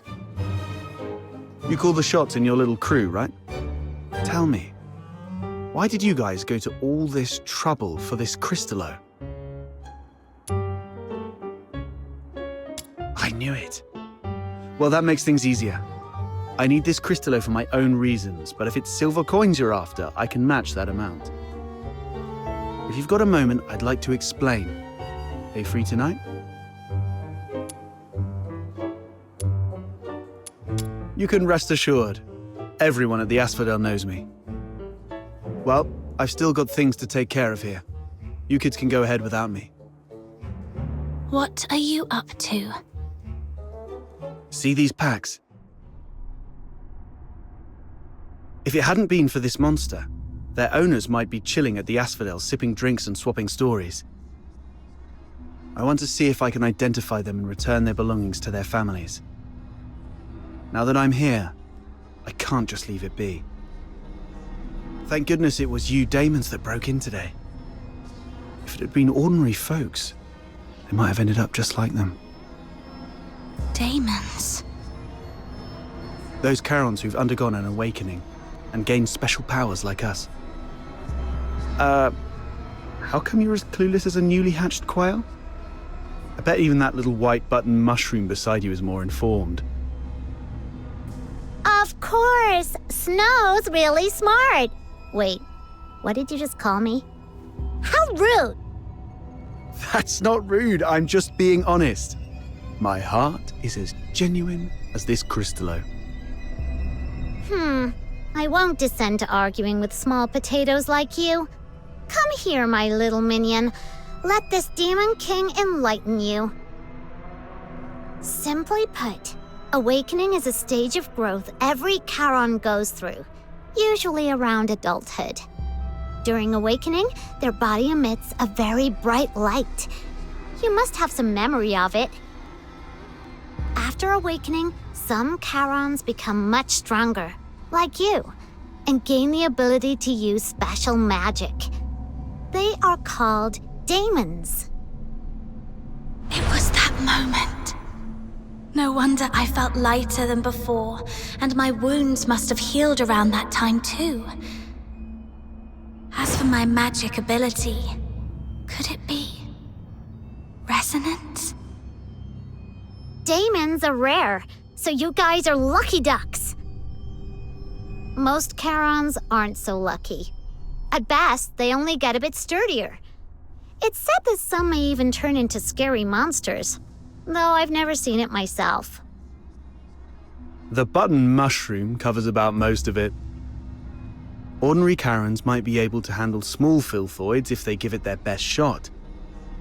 But huge ones, like the one we just fought, are deadly for them. They were just trying to complete a commission. No. They were just trying to survive. Well, off you go. I'll handle the rest here. I'll be back a bit late. Might miss the Asphodel's closing time. Come and find me at my place. It's among those shabby houses south of the city. The one with a little bird drawn on the door. And come alone. Don't bring anyone unrelated.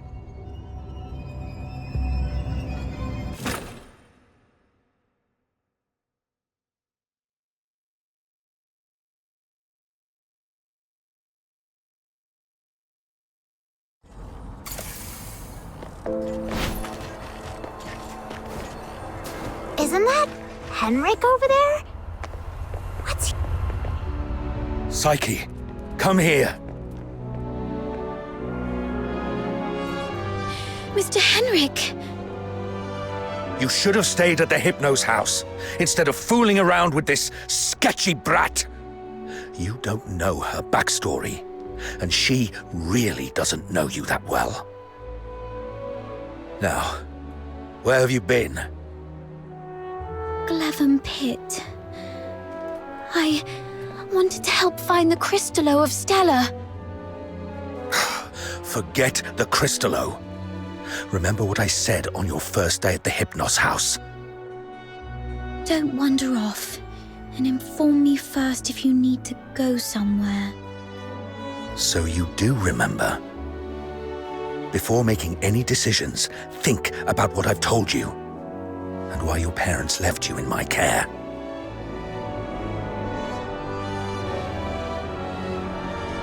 If anything happens that messes things up, or if people start asking questions, you know what's at stake. I'm so sorry, Mr. Henrik. You're a good kid. Just don't let this ever happen again. As for you, tend your own garden, and don't drag irrelevant people into your business. It's better for everyone.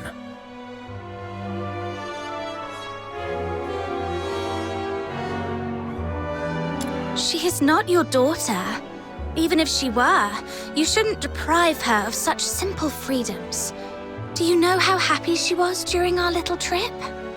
That's my problem. For you, the thing to worry about should be where to crash after tonight. By morning, I expect you to move out. Let's go home, Psyche.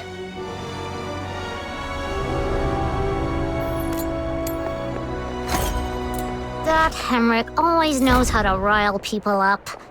I just hope he won't be too harsh on Psyche. As for whether this is my last night in that house, I need to talk to Outsider. You two are gonna have that secret little talk without me, huh? That Outsider is such a pest. Like I care. you go. I'm gonna go chill out at the Asphodel.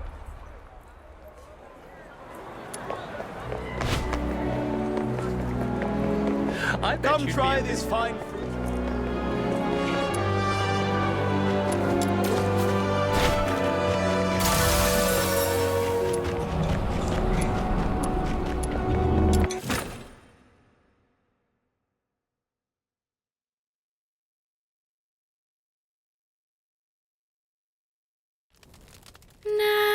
Nightingale, broken wings.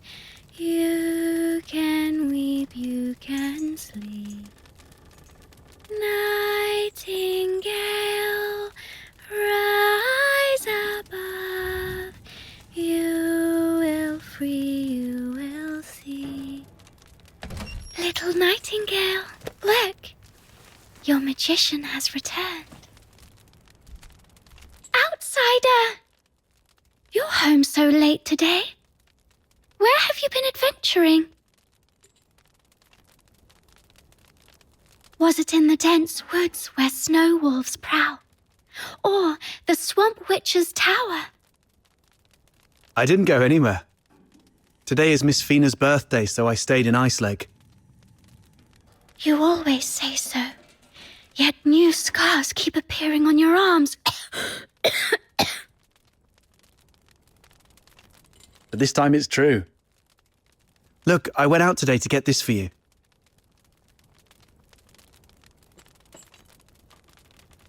Is this a cake? But there aren't any cake shops in the neighborhood. I have my ways. You know, I am a magician of extraordinary wisdom. Moreover, I have something else to show you. Close your eyes and count down from 5 to 1.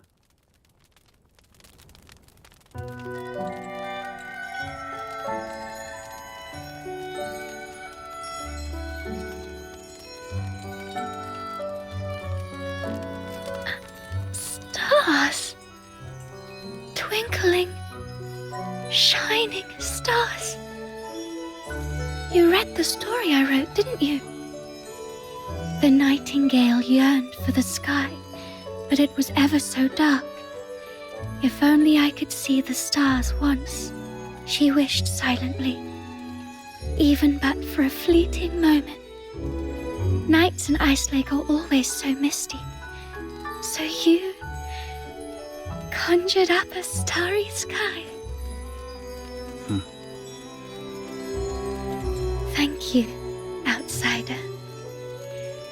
You are the greatest magician. Ahem. Seems your castle has a visitor. I'll go have a look. Hey, you're here. Come on in. Who is this lady? A new friend of mine. Sort of.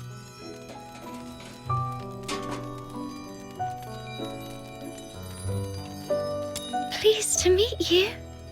I'm Fina, outsider's sister. Are you all right? I'll get you some warm water. It's okay, I'm fine. Just happy to have a friend of outsiders over. Would you like to join our tea party? We'll have sweet cake.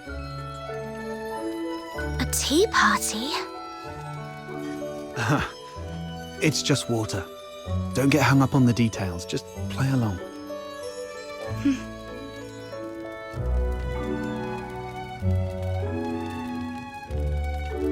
What's wrong, miss? Nothing. It's just that the cake is quite sweet, which reminds me of my family. She used to season food with lots of sugar. The island we grew up on had plenty of fish and salt, but sugar was a rarity. So when we were little, we never really got to have any. She's only a few years older than me, but from a young age, she began working as a helper for the neighboring fishermen. One time, That fisherman somehow got his hands on some Imperial supplies, including 2 jars of sugar, and she traded half a month's wages for 1 small jar. It was the first time she got hold of any sugar, and she didn't know how to use it. Simply knowing that it was something valuable and delicious, she poured it all into the fish stew. By the time we grew up and started earning more, sugar wasn't such a luxury anymore. But whenever she cooked, she'd still add a lot of sugar out of habit. Goodness, that sounds horrible. I can almost smell that fishy, sickly, sweet odor. She owes you an apology. Or at the very least, she owes the sugar and the fish an apology. No, outsider, you're missing the point of the story. I believe that lady who always used a lot of sugar was also a great magician. So, in our guest's eyes, everything related to her was wonderful, even the unbearably sweet meals. Okay, whatever Fina says. So where is that girl now? Perhaps you can bring her some cake. Let her know what normal sweets taste like. We got separated and lost each other yesterday. Or maybe longer ago. I'm not sure.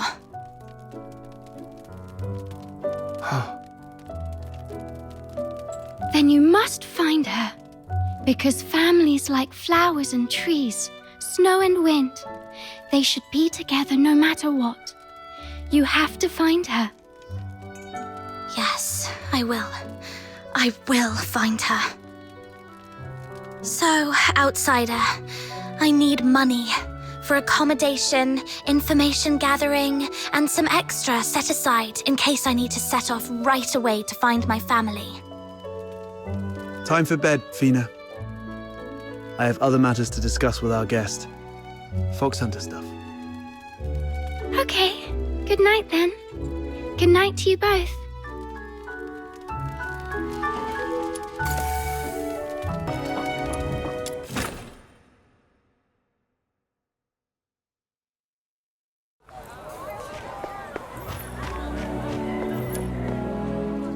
Time to get down to business.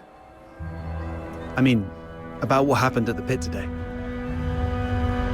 Sorry that I took your Crystallo. I had to do that so we could talk in private here.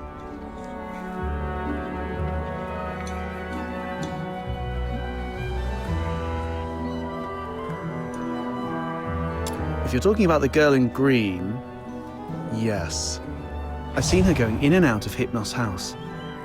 I don't know if she's just a regular lodger or some kind of assistant to Henrik Ethelred. I'll cut to the chase. I don't trust Henrik Ethelred. I suspect he's up to something shady. Something shady? Like what? Do you know anything about the Crystallo of Stella, the stuff he's after? They're beautiful rocks that were popular for their looks, but that's not the whole story. In some countries, they're used for medicinal purposes. There was once a serious case of medical negligence involving Crystallo of Stella in Flagson province, throwing half the city into chaos. That's when they slapped a ban on Crystallo trading.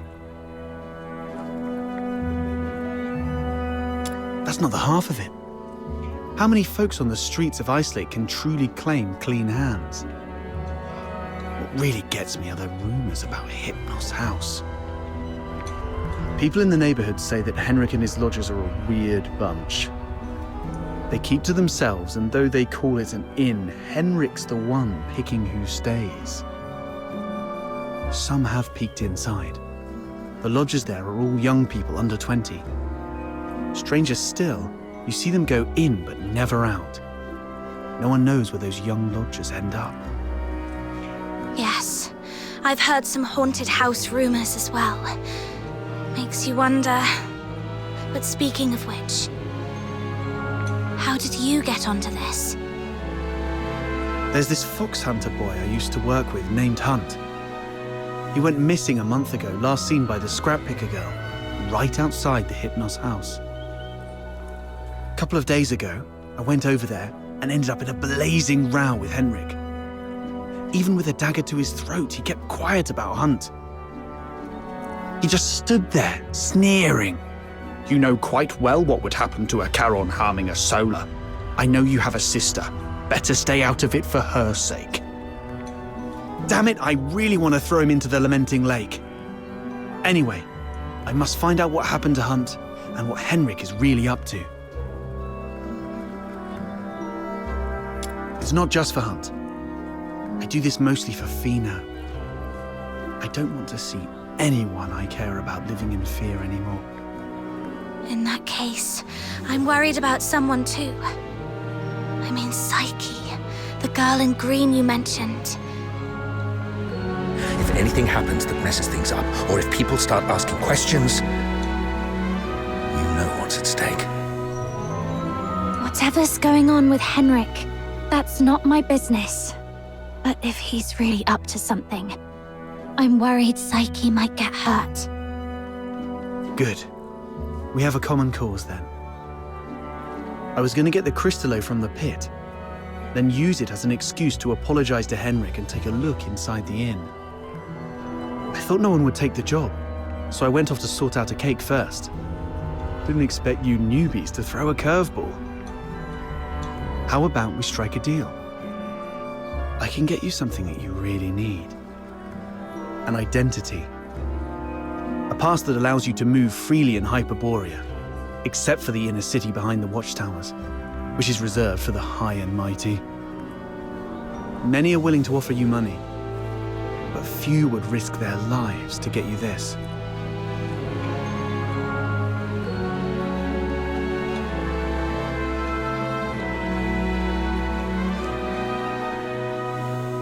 Just a guess.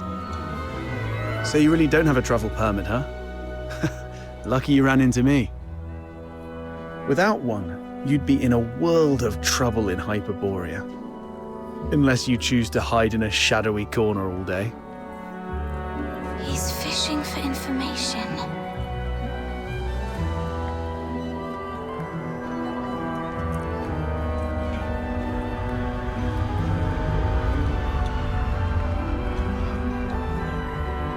There are things in this city that money can't buy. Especially those that could land you in hot water. What you need is the invisible thread of connections between people. Without a travel permit, it's indeed difficult to get around in Hyperborea. So, what's the catch? Give you the Crystallo? No, you can have it. And you can trade it with Henrik for silver coins if you want. All I need from you is find a way to get in there and investigate the Hypnos house. You're not one of the locals, so he might not be on his guard as much. You have a bigger chance to actually find something. Trade a little snooping for a travel permit? I think I can handle that. It sounds easy, but you should be careful. Meet me here at 12 tomorrow with anything you've found.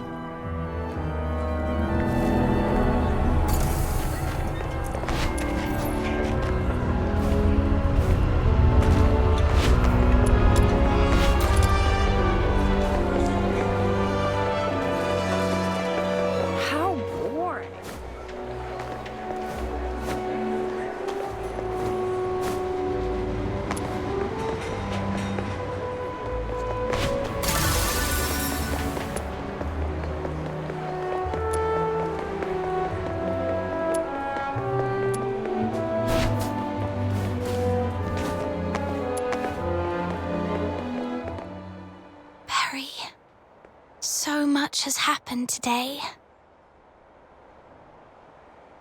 Can you see the moon from where you are? The very same moon that I'm looking at? Tomorrow, we shall still be brave and live on. It's dawn. Time to head to the Hypnos house.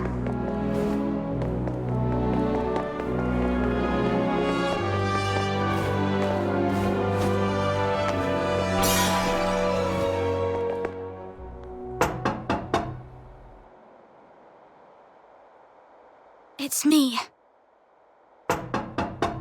What are you doing here? Didn't I ask you to leave in the morning? I've got what you were looking for. The Crystallo of Stella. No one asked for you to come here. Go to the Asphodel and give it to Camilla Scarlet. I'm not from here. I'm not familiar with Ice Lake's ways. Where I come from, a deal means cash in one hand, goods in the other. If you're not interested, Mr. Henrik, I might just go looking for another buyer. Come on in.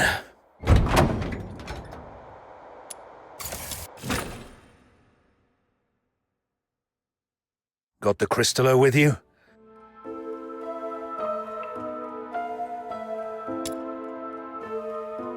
I'll need to check it in my office.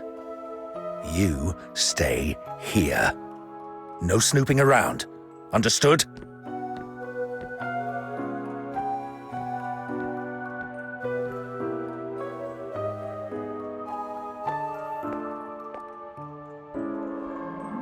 See? A little flower pinned to your hair would really make you look good. Psyche! What are you doing here? Does Mr. Henrik know about this? Oh, please come with me. Could you wait here for a moment, Elisa? I'll be right back.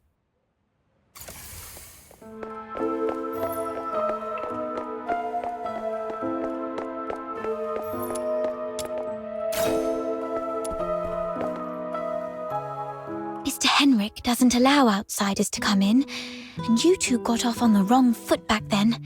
If he sees you... You're here for the lodging stuff, aren't you? Don't worry. Just hide here for a bit. I'll talk to Mr. Henrik again. He'll surely let you stay for a few more days. Ah, really? That's great. But that man is so... domineering. How did you make that happen?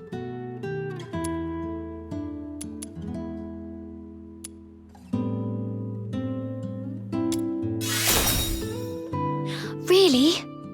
Does he need any medicine? I've got some. Can you bring it to him? That's all right. He's got his own supply at home. Anyway...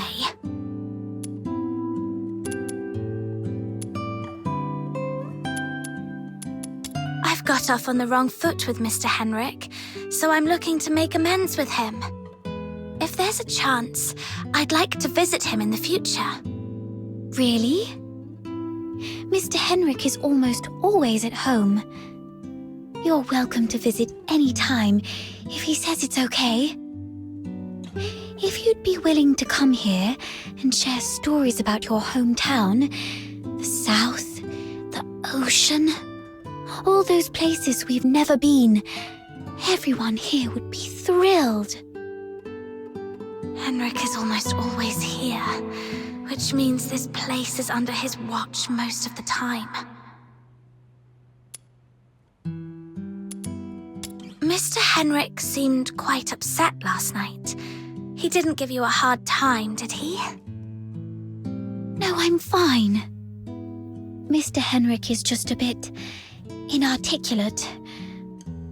After all, he spends most of his time alone in his office doing research. Hardly ever talks to anyone. Good to hear that. Speaking of which, do you know what kind of research he's doing in there?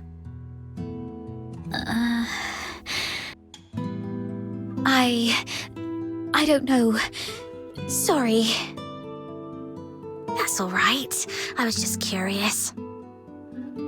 Psyche is withholding something. Must be on Henrik's demand. Better not push her. Yes. Everyone's recovering from some conditions here. Me included. Are you doing okay? You didn't tell me you were sick. It's just a minor ailment. I was even strong enough to explore the pit with you, remember? Don't worry about me. I'm glad you're okay. So, all the lodgers at the Hypno's house suffer from some kind of illness. Mr. Henrik should be out any minute now. I better go downstairs.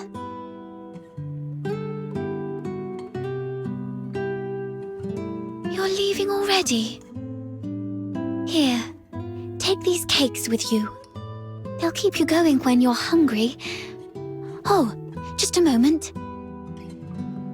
And take this too. Mum always said that carrying a flower brings good luck. Time to collect some intel downstairs.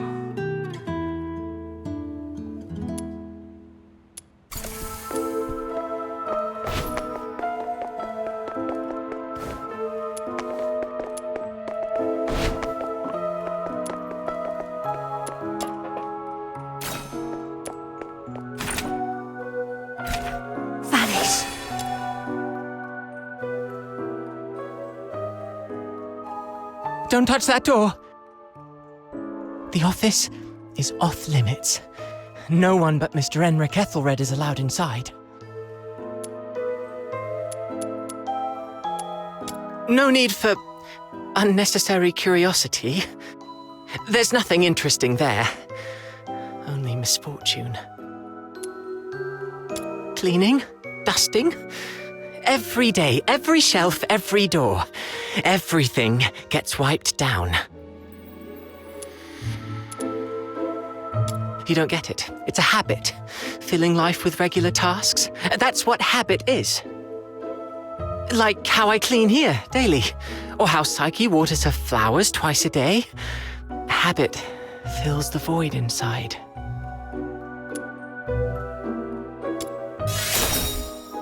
He seems quite disciplined. Probably a good role model for me. Mr. Henrik? He does have some habits.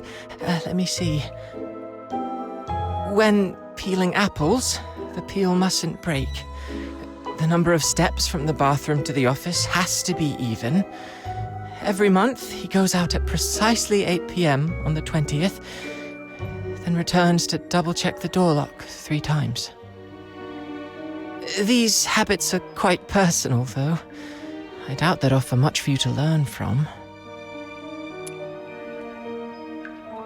So, Henrik regularly gets out of the house at 8 p.m. on the 20th every month.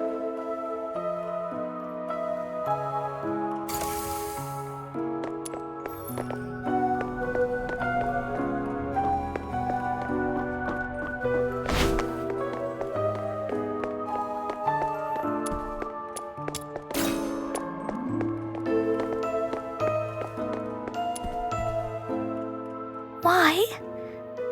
Not only did you leave me, but even the pocket watch you gave me has stopped. It's all right. We'll meet again very soon, Hunt.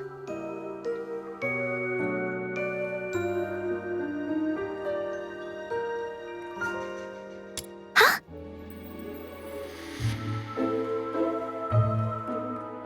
Who are you? I haven't seen you before. Are you from the outside? Were you eavesdropping? I don't know. I don't know anything. Please, stay away from me, or I'll scream! Outsider was right. Hunt, the missing fox hunter, used to live here.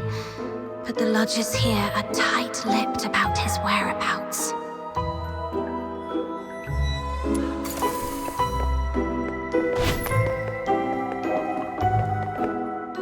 Fox Hunter, I've checked it. The Crystallo is authentic, and its purity matches the small sample I had before. Good job. Here you go. 3,000 silver coins, and this signed receipt. Bring it to Miss Camilla and she'll give you the guarantee of 1,000 silver coins. And this necklace. It's worth far more than 1,000 silver coins. You're free to sell it or pawn it. Okay, the deal is done then. And about that house, let me stay a few more days, okay? Though I couldn't get into the office, I've managed to gather some useful intel. Time to see Outsider.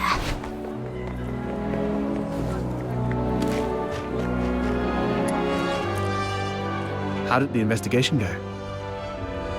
Couldn't get to the bottom of his story, but I did make some discoveries.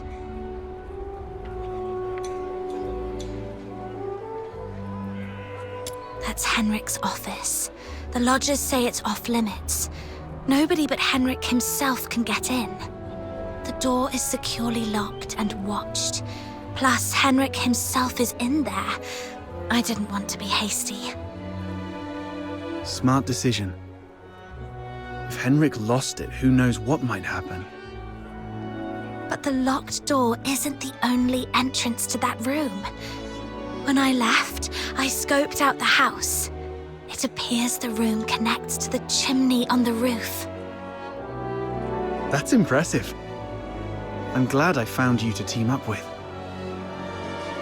So, we just need to find a time when Henrik isn't around. I chatted with the lodgers there and dug out some intel. Henrik has a peculiar routine. He always leaves the house at 8 p.m. on the 20th of every month. Great. That's our window of opportunity to investigate him.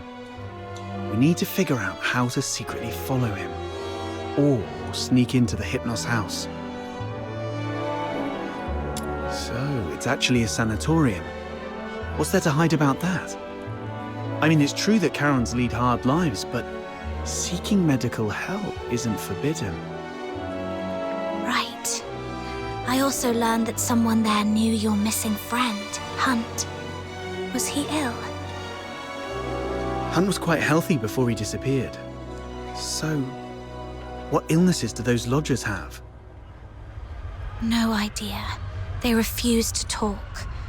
Or more likely, Henrik forbids them to. Is Henrik targeting the sick? That's even more disturbing. I'm gonna have to add extra locks and remind Fina to lock the door all the time. Anyway, what exactly happened to Hunt? So, here's our plan.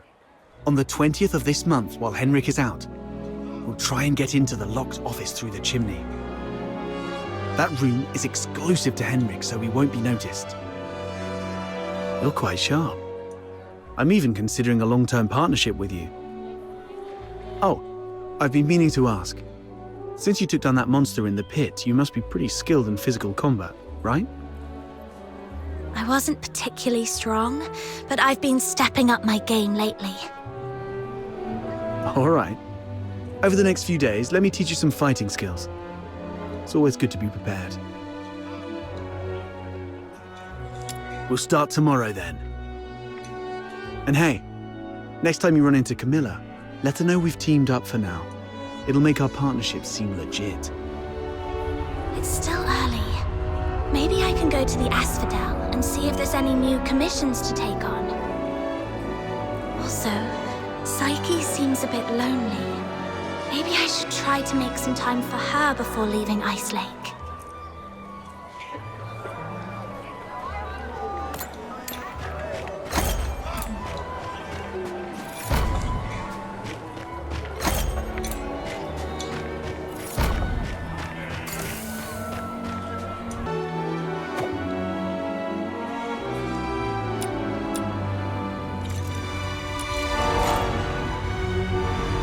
The world outside Purgatorio Island defies all accounts. More expansive, yet more brutal. This cannot be its true destiny. That's why a change must be made.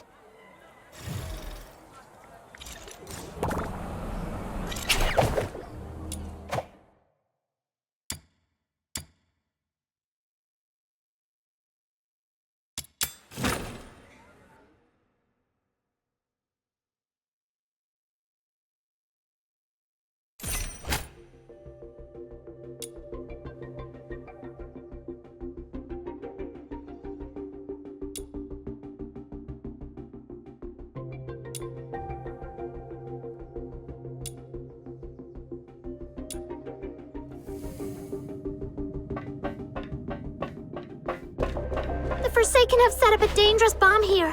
If we don't destroy it, everyone's lives will be in grave danger. The client mentioned 3 members from the Forsakens are behind this explosion. I'll let you know if I find him. Taking him down before breaking Finale Flare's detonator should smooth things over for the mission.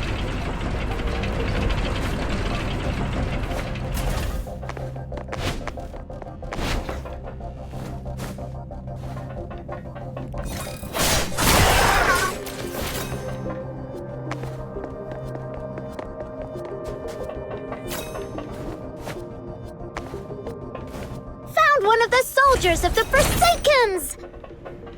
The client asked us to prevent Finale Flare from blowing up. So taking down these soldiers... thought we hid well. Hey, let's sort them out quickly.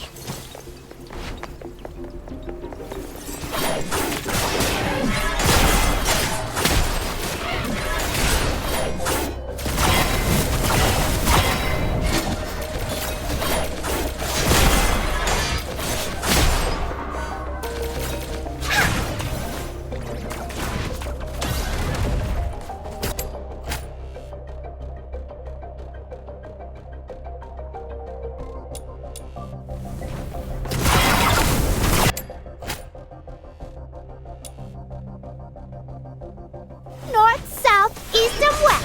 I'm your Jumbo Jumbo and too stupid to catch me!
You belong.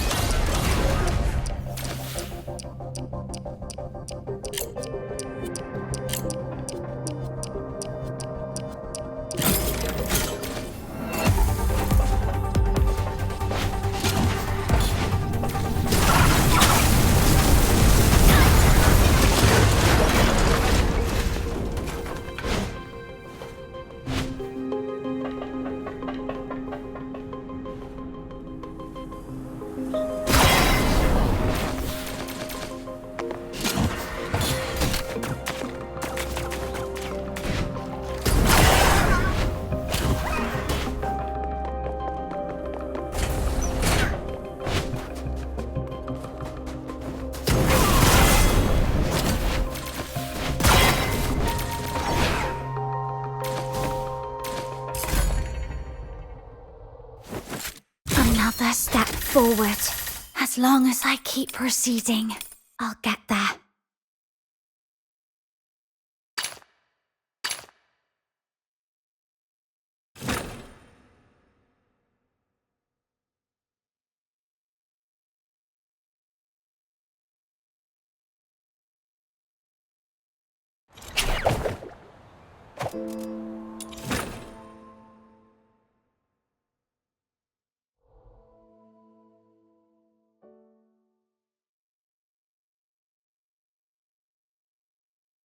Chief Sybil! There's a piece of bad news, and another that might be considered bad as well. Let's hear the worst one first. The unit left on Purgatorio Island has been searching the area for 3 days, but they've yet to find any trace of that girl who was with Number 0.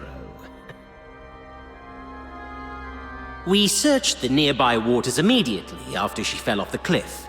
Theoretically speaking, she shouldn't have drifted far. Unless... Unless someone rescued her. Continue investigating the residents on nearby islands. Leave no suspect or witness unchecked. Already on it, and we're expanding the search area. But if I may ask, if we do find her, the host of Resonance, what's the plan, Chief?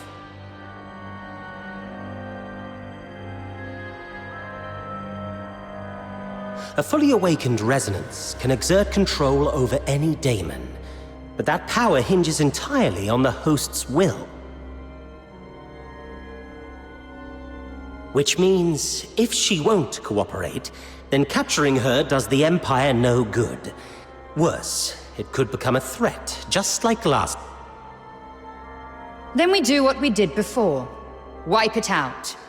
That power cannot fall outside Imperial hands, least of all into Elysium's. Now, the other bad news? It's about the other matter you've asked me to investigate, Chief. During the search on a deserted island, I encountered some villagers who had fled there by boat. And then we discovered something quite intriguing. It's as if you were tasting a bowl of ordinary thick soup, only to find the spoon you had just used turned from shiny silver to a dreadful black. Cut the fancy talk. Get to the point. Ah, yes, Chief. That intriguing thing is a tiny time discrepancy. The villagers told me that the filthoids of Purgatorio Island always lived in the mountains, without much aggression. But 2 days before our arrival, they suddenly went berserk and started attacking the villagers. 2 days before our arrival.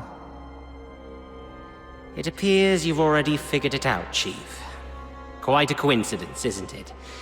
Due to a last-minute change of plan, we arrived 2 days later than initially scheduled. The only force capable of manipulating filthoids is the Forsakens. Whoever it is, the 13th Legion has been compromised by unwelcome elements. After all these years, those worms have started wriggling again.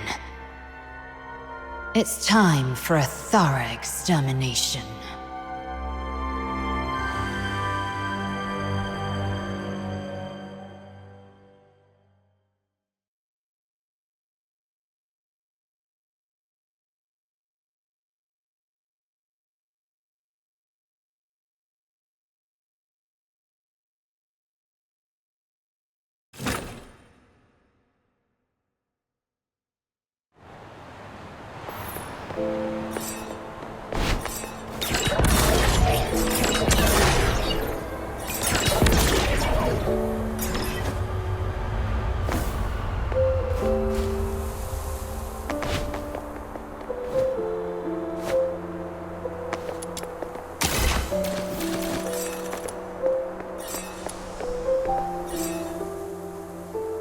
I gotta give that thing a little tweak.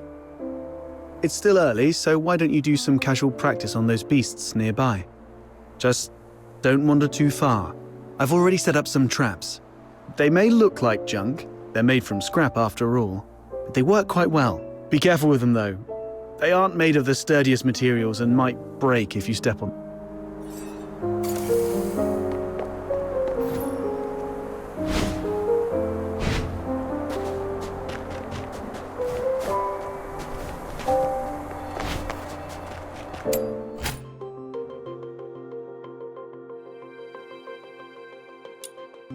these things on the ground? Must be outsiders' traps. This is really something. I didn't know Outsider had such a knack for this.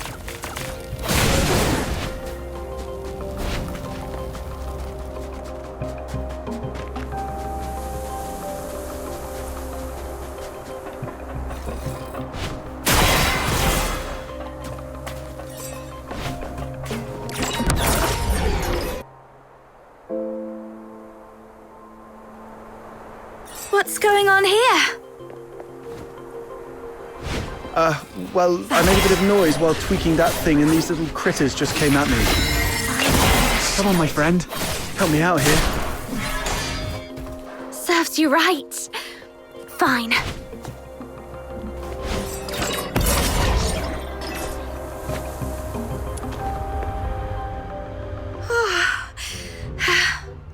Not bad. You've improved a lot these past few days. Still, there's more to learn. For example, with larger beasts and filthoids, they're fast, but clumsy. So you can stand in front of something solid like a wall or a tree and provoke it to charge at you. Then, dodge its charge to let it knock itself out.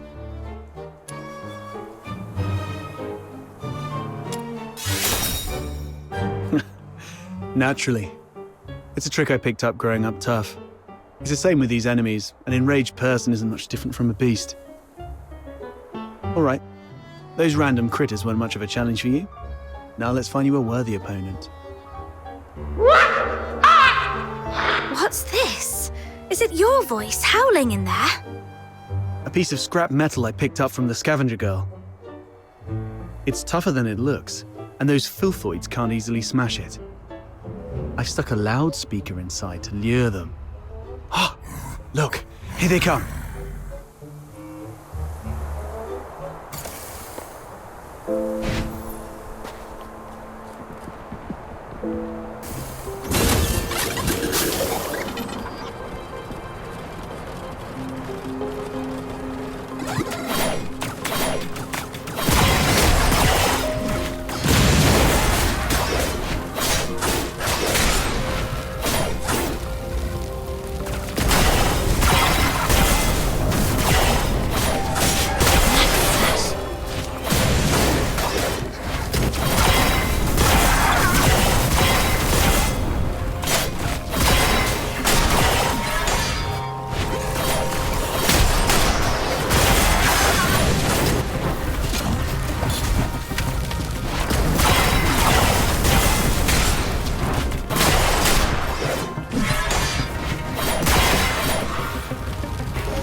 It is made from scrap after all.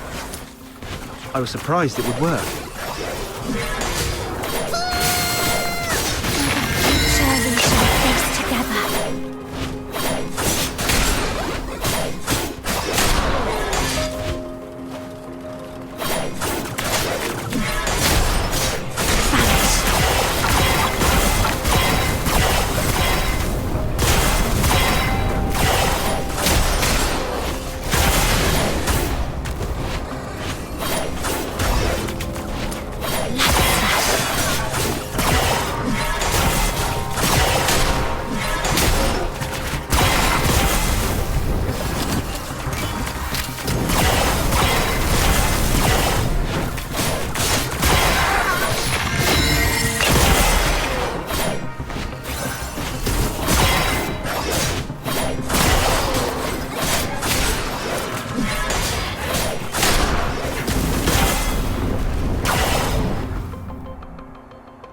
Not bad. Your combat skill has gotten sharper than I thought. So quickly you've become a fully fledged fox hunter. The young nowadays do have talent. The sun's going down. Let's go. It's time to meet Button Mushroom. I wonder if everything on her side went smoothly.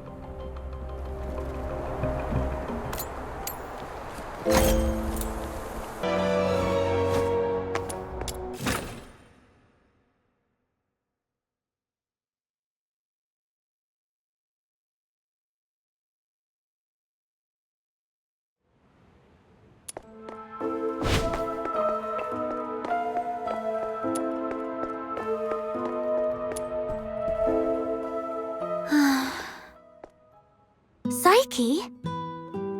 Huh? Is that you? I promised to come check up on you, remember? Your eyes. Are you having trouble seeing things again?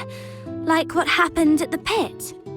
Yeah, my vision's a bit blurry again. Don't worry, it's just an old problem acting up. I might be a bit tired.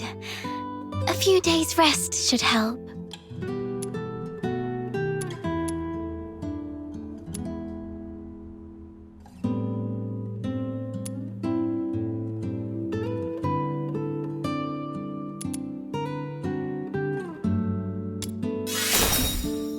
Why were you sighing to yourself here all alone? Could you do me a favor? The potted plant here. Can you describe for me how well the flowers are blooming?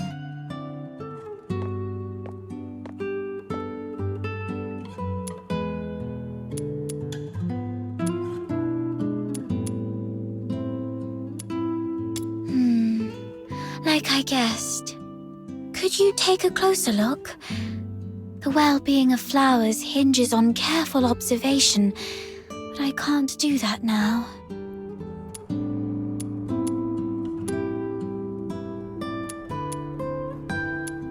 The flowers are bright yellow, a very vibrant hue.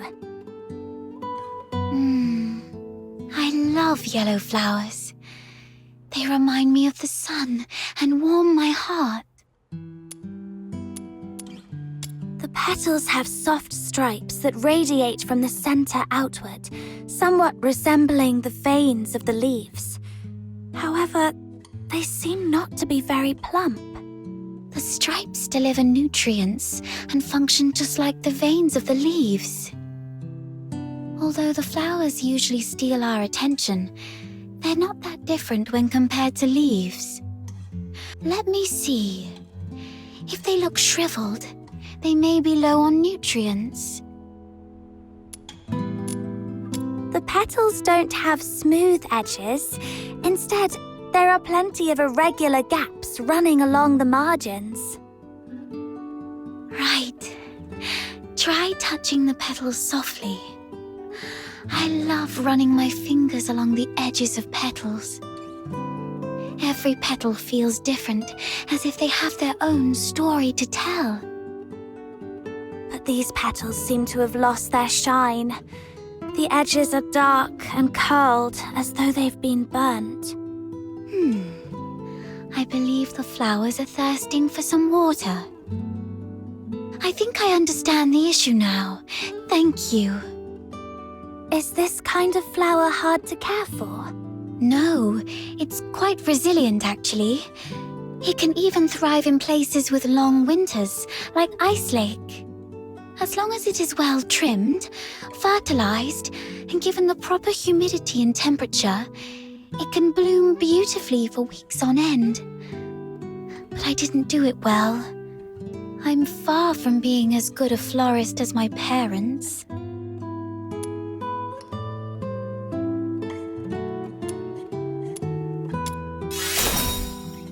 You might be right, but... Oh, wait! Something just occurred to me. Maybe it's the soil. The soil? Yes. Dad used to gather special soil from a cave beyond Ice Lake for our plants. He mentioned that the special soil is more fertile than the others. Perhaps I can go there and... forget it. I'll worry about this later.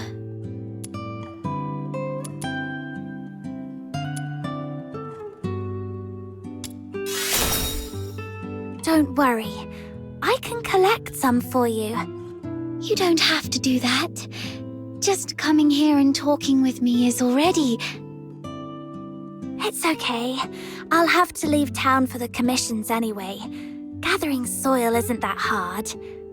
So, where's that cave you mentioned? Thank you.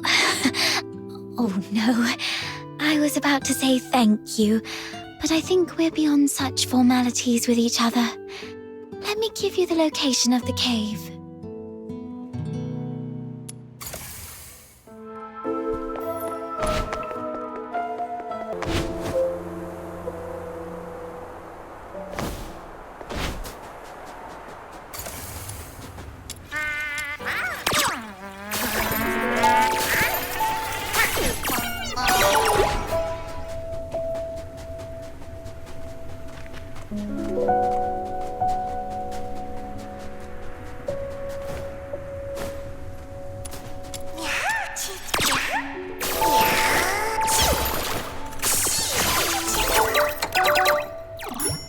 The soil here feels dry. Perhaps I should look elsewhere.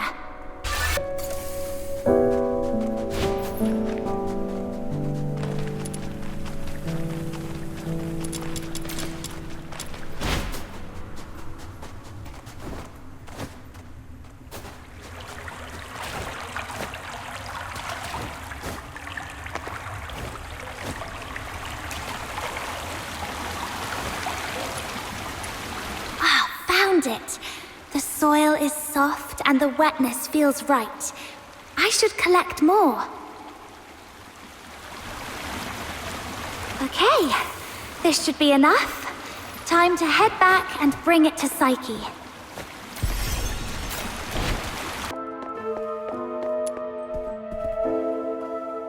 Psyche, here's the soil from that cave. Does it look right? Its touch is exactly like that of the soil Dad used to grow flowers with. And there's so much of it. This should be enough to help every plant thrive here.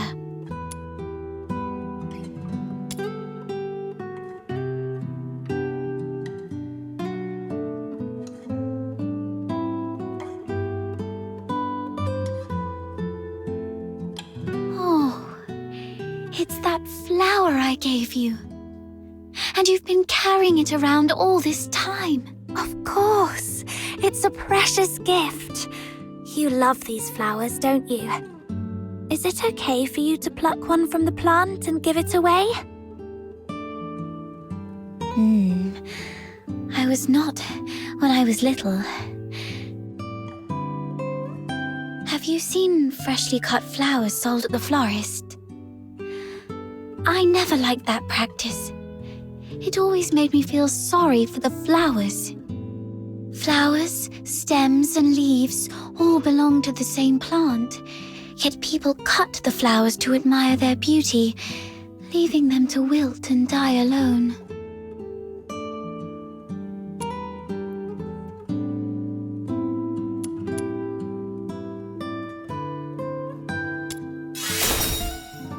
You said when you were little. Does that mean you feel differently now? Not entirely, but can I ask you something first? What do you think about flowers that are plucked from their plants?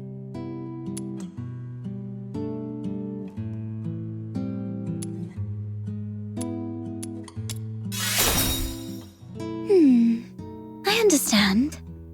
That's what I thought. Now, when I see cut flowers, I still feel a bit sad. But over the years, I've come to realize that they are amazing. Far more amazing than I thought. A plucked flower would no longer bear fruit. It's fated to perish in a slow, wilting death. Yet, it tries to absorb water, as if still rooted, blooming fully before its brief life fades. I no longer pity them. I'm impressed by them.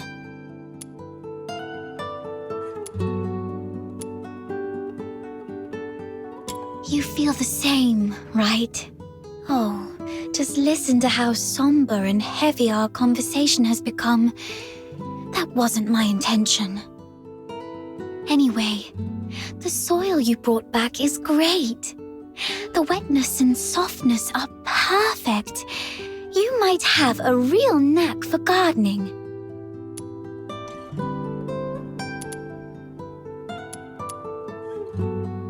You are such such a wonderful person. Apart from my parents, nobody else has ever taken my casual remarks so seriously or done so much for a simple plant. Please, take this as a token of my appreciation. It's not much, but I hope you'll accept it. Do come back and admire these flowers when they bloom once more.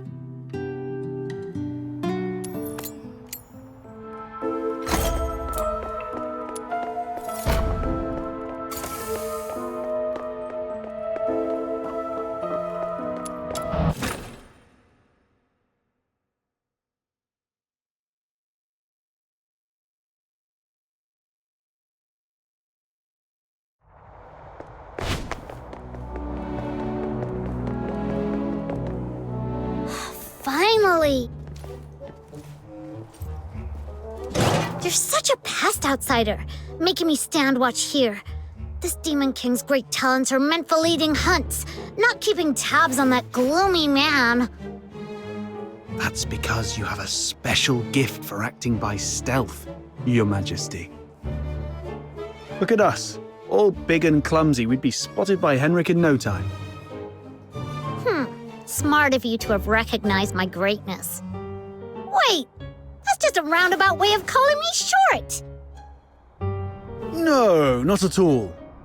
You're the tallest and mightiest. The towering Ice Lake gates were practically built for you. Shh, he's coming out.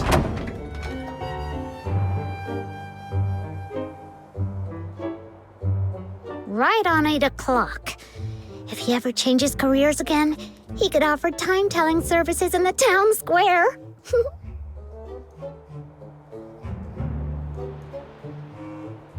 Stick to the original plan. Snow and I will tail Henrik, and outsider, you sneak into Henrik's office through the chimney. We'll meet up at your doorstep afterwards. Got it.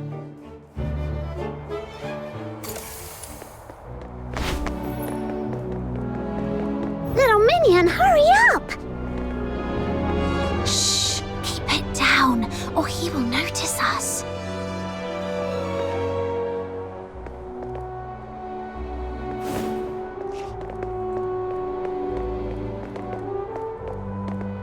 Ugh, what's taking him so long?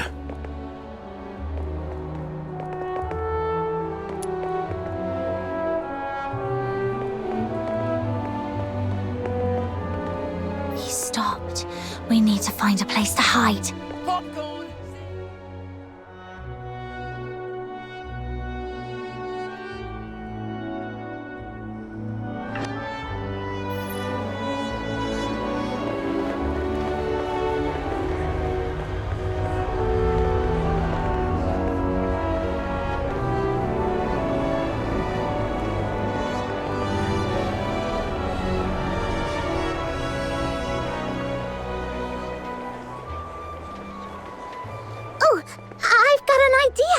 We hide inside this big guy and follow him without making a sound. Then tell me how you're planning to sneak inside without the soldiers noticing. Well...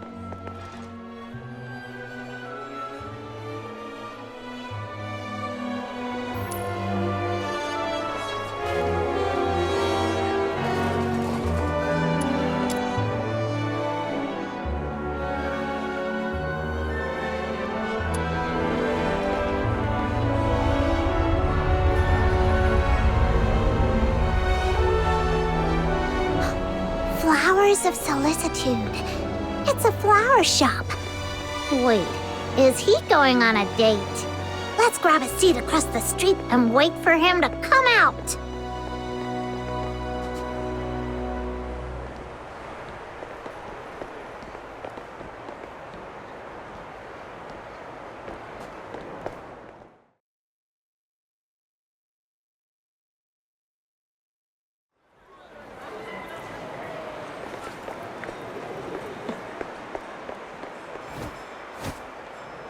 My name is Annie.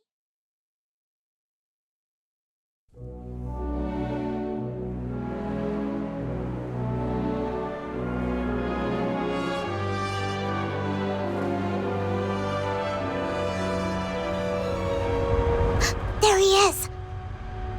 Can I get you two something to drink? Oh, we're good. Just, hanging out and enjoying the view. Isn't the sunlight lovely tonight? Well, nothing pairs with a good view like a good drink. We've got all kinds of coffee, Ice Lake's own boreal berry juice. Oh, and how about our newest special, rich, creamy pickled herring soup? No thanks, we've got something. Wait, where's Henrik? Oh, I think we lost him. Let's ask the florist and try our luck. My name is Annie.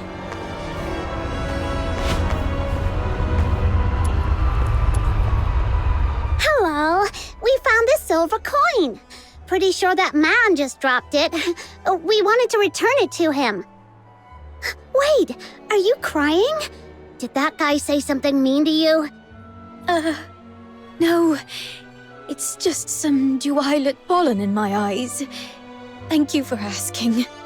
If you mean the gentleman in white, I believe he's by the pond, northeast of here.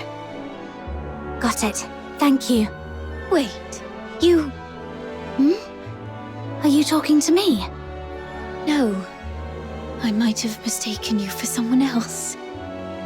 Sorry. Here, please take this. You are giving me this? For free? That's right. Your eyes sparkle like rubies, perfectly matching this flower. I hope you have a lovely day. Thank you. Then I'll gladly accept it. Whoa, a gift from a stranger? My little minion is way too charming.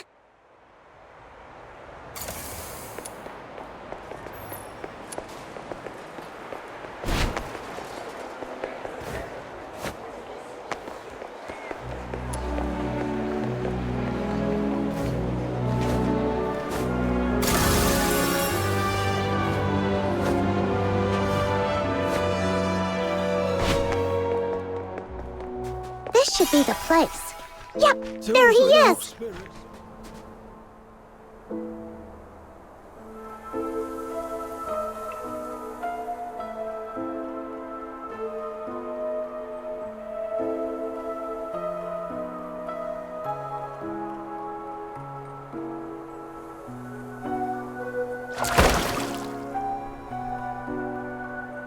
Did you see that? Henrik just threw something in there. This has gotta be his horrible secret. You stay here. I'll go fish it out.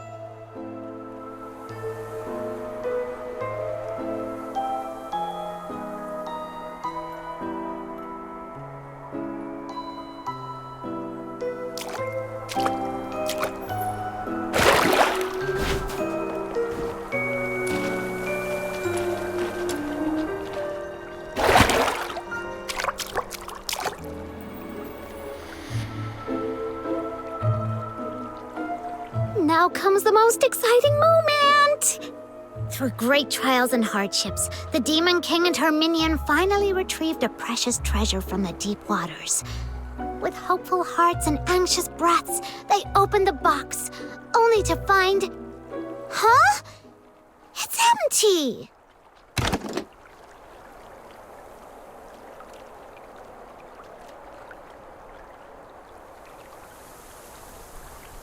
No, it's not really empty. It previously held something. Some sort of powder, perhaps. Powder? Why would Henrik bother to put a box of powder in the water? That's so strange. No idea, but something feels really off. Let's go back and see how Outsider is doing.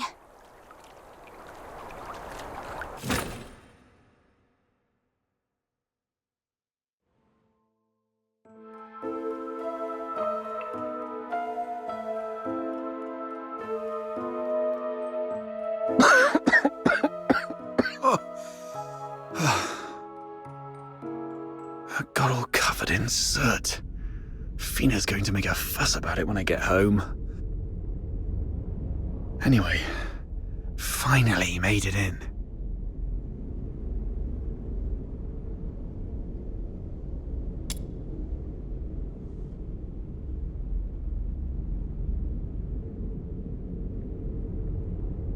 The Slumber Project. What's this? September 3rd. Carolina Brown. October 29th. Hunt Clark. Hunt? Don't tell me he's already... November 25th. Psyche Frey.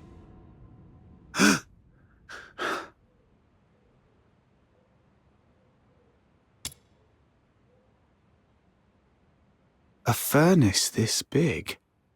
No way it's for cooking. And it doesn't look like a heater either. So what was it burning? Could it be... Mr. Henrik, you're back. Here's a cup of hot water for you to warm up a bit. Drat. Henrik's back.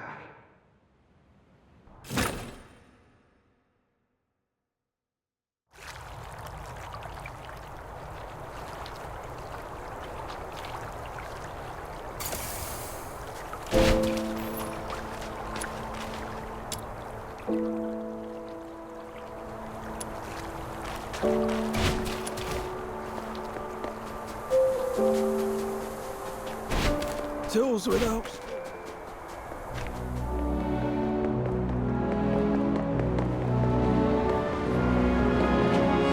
I hope it will breathe.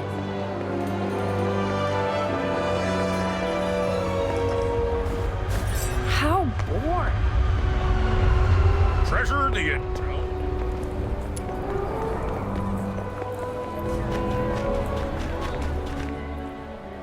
Are you saying Psyche is in danger? Hunt appeared on that list after he went missing. I fear things didn't end well for him. And I'm worried your friend Psyche might be next. Henrik came back at a bad time. If I had just a few more minutes. It's my fault. I wasted too much time with that chimney. Damn it. I knew he was up to no good. What do we do now? Psyche is a good girl. We have to find a way to save her. I'm going to the Hypnos house right now. Don't rush into it. We still have 5 days, so let's go back and get prepared first. No, it's always better to act sooner rather than later to save someone. I can't just...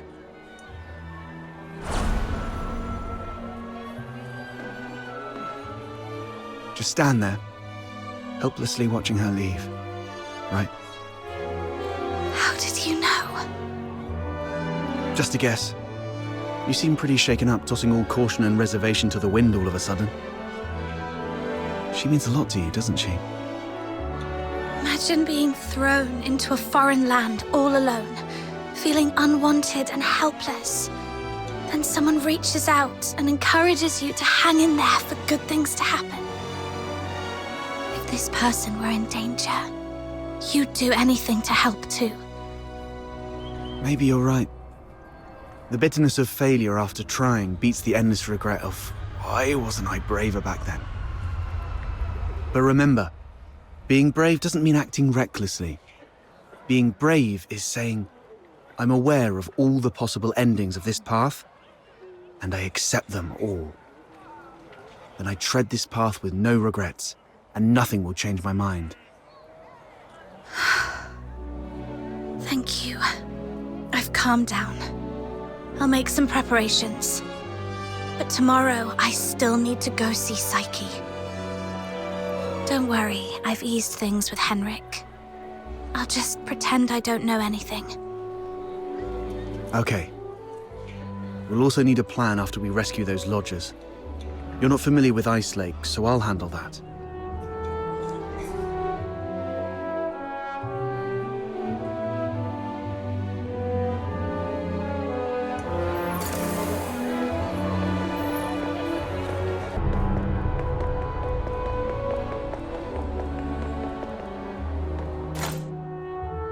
The world outside Purgatory. Are you inviting me on a date? What a romantic encounter. Was this the god of love's work? I'm Rebecca, a perfumer. How about indulging in a truly unique scent? The Lessons del Amor. I made it myself.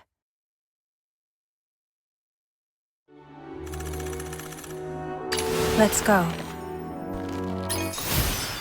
I'm back.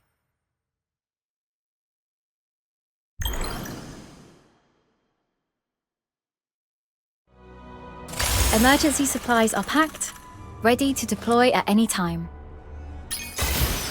I am Daphne Theodore, a medic with the Griffins under Hyperborea's 13th Legion.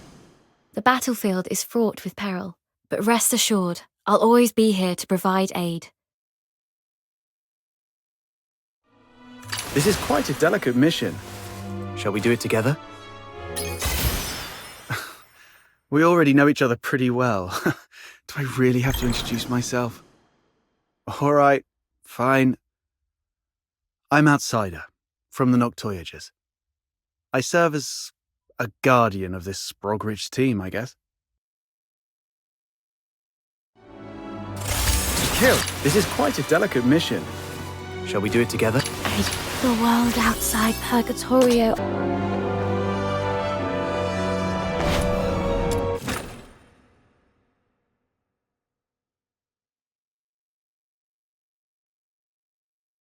Got to act casually when I see Psyche, to avoid suspicion.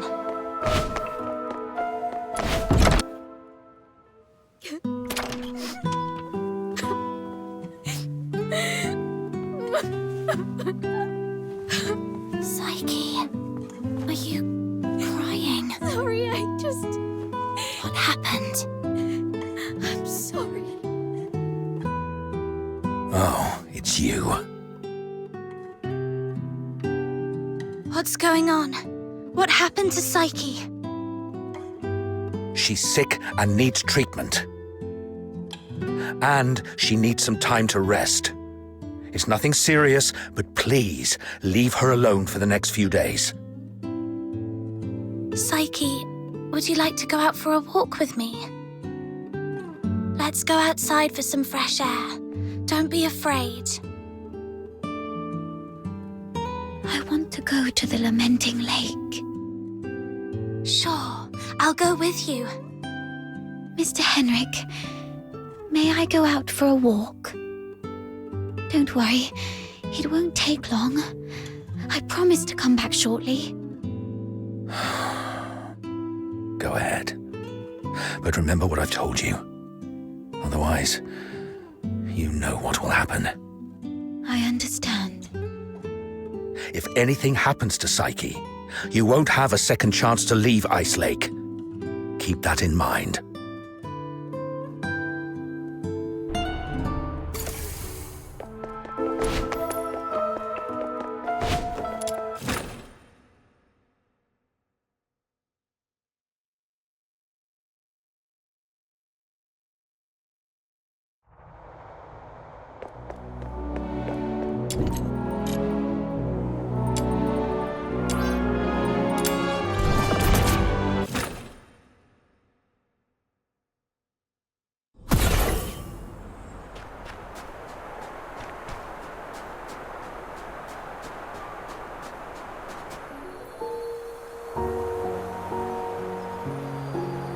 The sun should be setting by now. I wonder if Lamenting Lake looks as beautiful as it always does at this time. Yeah, it's a spectacular view. Would you like to take a walk with me by the lakeside?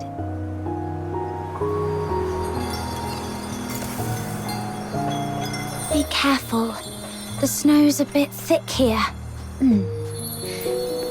Could you go first, then? Where does this river lead?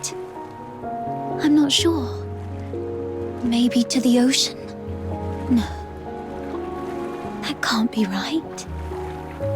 I remember reading that ocean water is salty. So, if this river connects to the ocean, shouldn't it be salty too? But when I tried the water here before, it wasn't salty at all.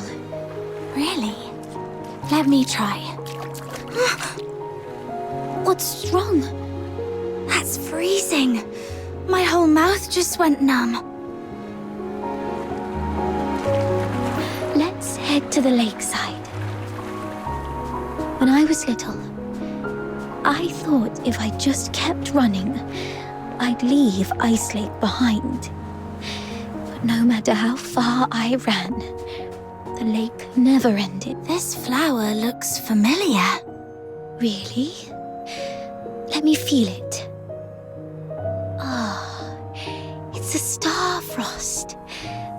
Though the petals are smaller and the scent fainter, it's the same kind as the pot of flowers in my room. Would you like to pick it as a keepsake? No, just knowing it's here is enough for me.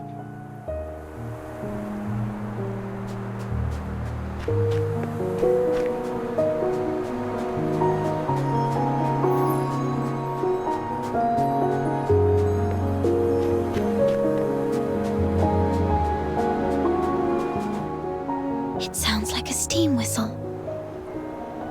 Is there a train passing by?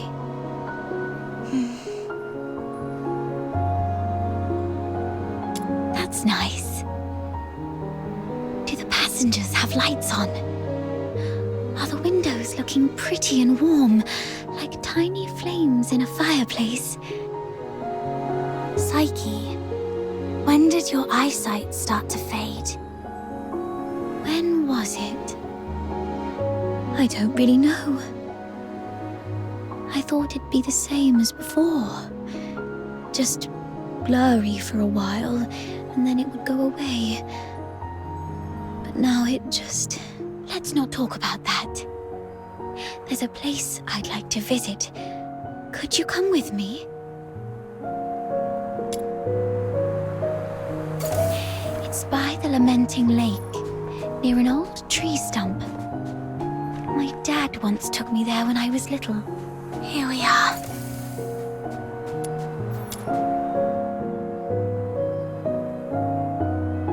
Could you open it? This is It's called a camera. An amazing treasure.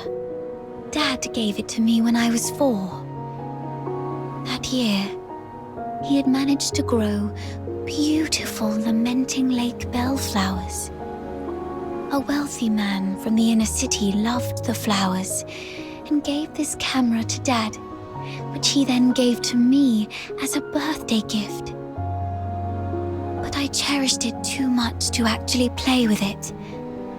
I thought, if I buried this precious treasure in the ground, it would sprout many more cameras by harvest time. Then our family would become rich, and my parents wouldn't have to work so hard. So I came here alone and sewed it. I was quite silly back then. When Mum and Dad found out about this later, they didn't get mad at me. Instead, they said, "Let's dig it up on your coming of age as a gift to your future self."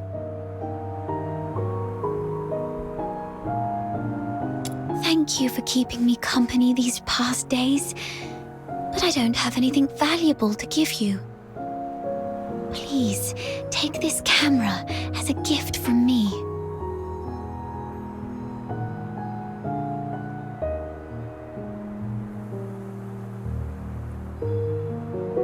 I no longer need it because of my eyes, but your journey is still long.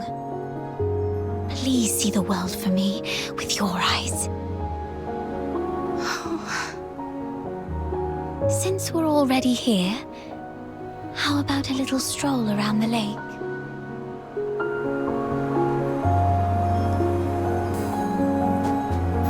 When I was little, Dad would sometimes bring me here for walks.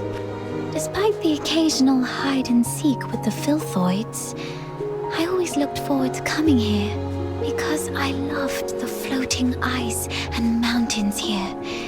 And more so, I loved watching the trains roar by. You like trains? Yeah, I'm fascinated by their destination. The South. I've read that it's nothing like Ice Lake. The sun's warmer. So, the day you showed up at the door of the Hypnos house, I was thrilled. I'd never met anyone outside Ice Lake.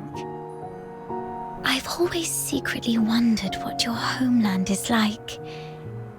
Have you seen the ocean with your own eyes? Is it as large as 100 lakes put together? If only I could also see it for myself. Look at me, almost 18 and still daydreaming like a child. Listen, Psyche, it can be more than just a dream. Besides Barry, you were the first one to be so kind to me. I've always wanted to do something for you.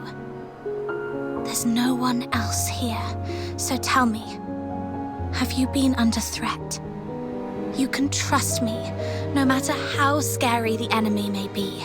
I'll protect you. I'm a stranger here. I can take you away, just like the day we went to the pit together. Once I find Barry, we can go to my hometown in the south, build little houses by the sea and grow flowers around our homes. When spring comes and the flowers bloom, your eyes will heal. Every day the sun will shine so brightly that you might even find yourself missing Ice Lake's snow.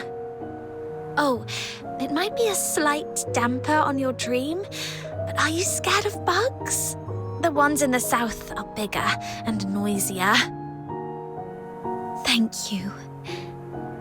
I'm not under threat. It's just that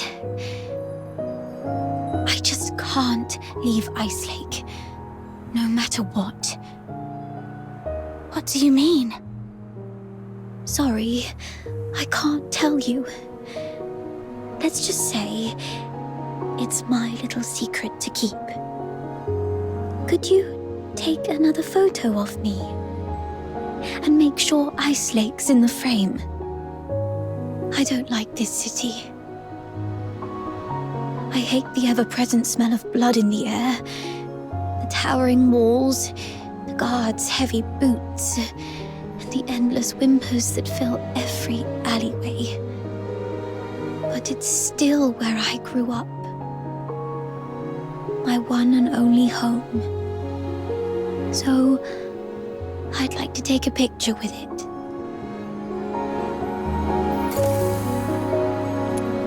Okay, look over here.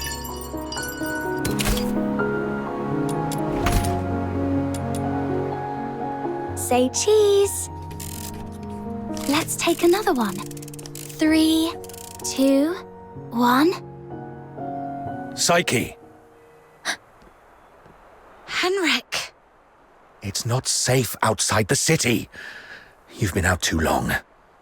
Sorry. I'll head back now. Psyche, keep in mind what I said. If you decide to trust me, meet me by the signpost south of the Hypnos house at 2 a.m. Goodbye.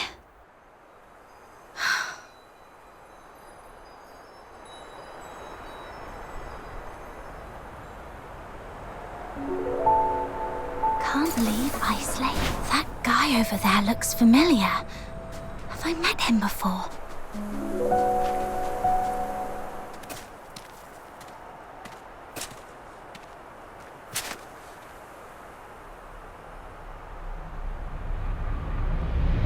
Who goes there?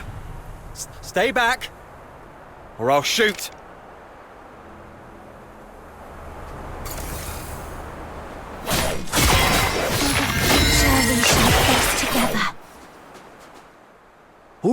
All right, I surrender.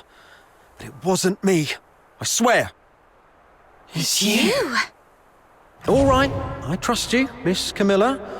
But remember, keep a close eye on this kid and don't let her stir up any trouble in town. If the chief finds out about this, we'll both be in for it. Damn, didn't expect to run into you.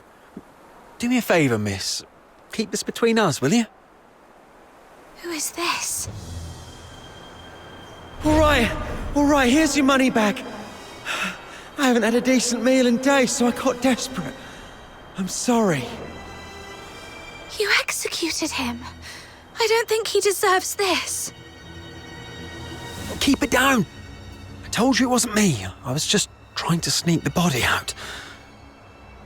My name's Kevin. We've met before. I'm in the outskirts escort. And this poor soul here is Hal, my old neighbour. We've known each other since we were kids. He lost his mother at an early age and had been getting into countless brawls ever since.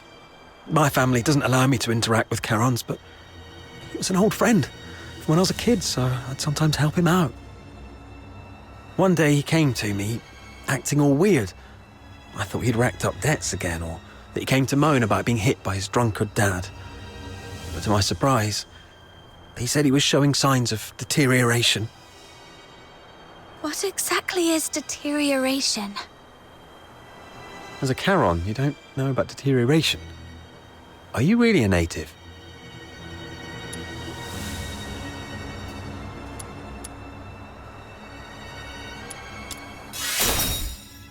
All right, I won't ask any more questions. Please don't tell anyone. So, deterioration is a peculiar disease that only Charons might suffer from. Once you've got it, there's no cure. You folks usually awaken some kind of power around your teens, but not everyone's that lucky. There are always a few poor wretches who somehow get it wrong and turn into filthoids, but way stronger than the regular filthoids out there. A whole escort might not even be able to take one down. If a deteriorator appears in the city, the entire neighborhood is doomed. Now you get why most Solars hate Charons, right? They say it's the evil magic running through their veins that brings all this disaster. And the deteriorators, they're seen as the worst of the worst among all Charons. Honestly, I'm not entirely sold on this, but how come such a rare thing had to happen to Hal? About 2 weeks ago, he came to me all in a flap. But what could I do? Harbouring a deteriorator is as serious a crime as sheltering a member of the Forsakens. One slip and you're done for. All I could do was give him some food and tell him to sort himself out. Later, I heard he got nabbed for stealing, and when they found out he was a deteriorator, they took him straight to the security bureau. Like I said, there's no cure for deteriorators, so what else could happen? They get handed over to the escort, and then, well, you know. He pretty much had it coming, but still, we were friends for a few years. I couldn't bear the thought of him lying in a cold morgue, so I sneaked him out. I was going to bury him by Lamenting Lake, right next to his mother. Hold on, I'm curious. What symptoms would appear between the onset of deterioration and its full development? I wouldn't know. But I have heard that some would turn extremely violent, and some poor souls would gradually lose their senses, like going blind or deaf or something, perhaps. This is all just hearsay, though. If you're curious about it, best ask a doctor. But it seems to me you've awakened already successfully. Why do you care? Oh, I got a little dizzy and didn't see the step. Thank you. I suddenly couldn't see clearly back there and ended up startling that monster. I'm so sorry. Psyche, when did your eyesight start to fade? When was it? Could Psyche's sight loss be a symptom of deterioration? Could all the lodgers at the Hypnos house be deteriorators? Sir, I'd like to inquire about someone, and I hope you'll be frank and supportive. See this camera? If you refuse, I might just hand it over to the Security Bureau. They'd surely be interested. Come on, cut me some slack. If you're digging for some military secrets, you don't need to corner a mere foot soldier like me. I'm basically just a gatekeeper. Do you know anything about Henrik Ethel? Ethelred, the owner of the Hypnos house in the north of the city. I mean anything about him. I'd like to hear it all. Henrik Ethelred? Isn't he just an inn owner? My superior does have some connection with him. He's got a bit of a history, but has been a law-abiding citizen these past years. Oh, that man's got quite the temper. Not a rare occasion he's shut the door on travellers, but that's just how he is. Even back in his proper job days, he wasn't a nice guy either. Though at least back then, he had his family to keep him in check.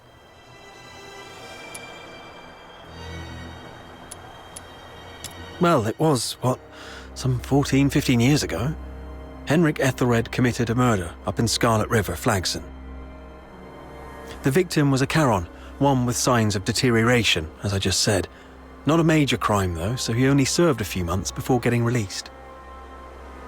Why would he do that? I don't know, but everyone would fear and despise a deteriorator, I guess. I just heard this from my superior. It's been a long time and it didn't happen locally, so don't hold it against me if I've got some details wrong. The older folks in Ice Lake all know that Henrik was once a renowned doctor. Quite the skilled medic he was. Even the nobles from the inner city would go to him. But then something happened, and he shut down his clinic at the height of his fame, only to reopen it as an inn a couple of years later. Come to think of it, that was right around the time he got in trouble in Scarlet River. He had a wife and a daughter. They were just an ordinary family of 3. But then his wife passed away quite early, and he raised his daughter on his own. As for his daughter, what's her name? Heidi, Haley, I don't quite remember. Anyway, she went on a trip to Scarlet River with Henrik, but never returned with him. He never talks about his daughter. One year my superior asked about her over drinks, and Henrik just smashed his glass and stormed off. I swear, I've told you everything I know. Can you please let me off now? Just give me the film. Damn it. You look nice. How could you be so cunning?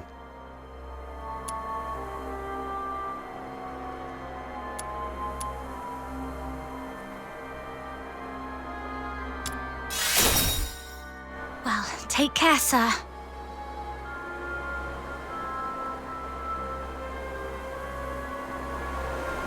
Hey, you just gonna leave like that? Where are you going? Oi! You promised not to tell anyone, didn't you? You have to stick to your word.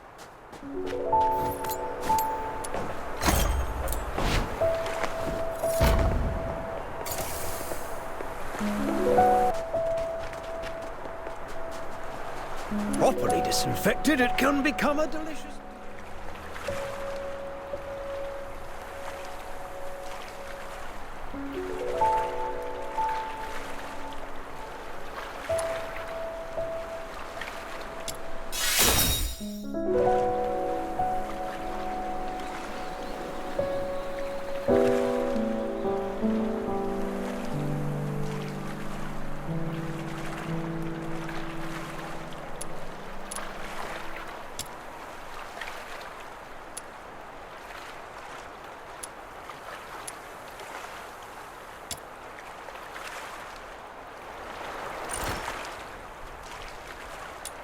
Properly disinfected, it can become a delicious dish.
Properly disinfected, it can become a delicious dish.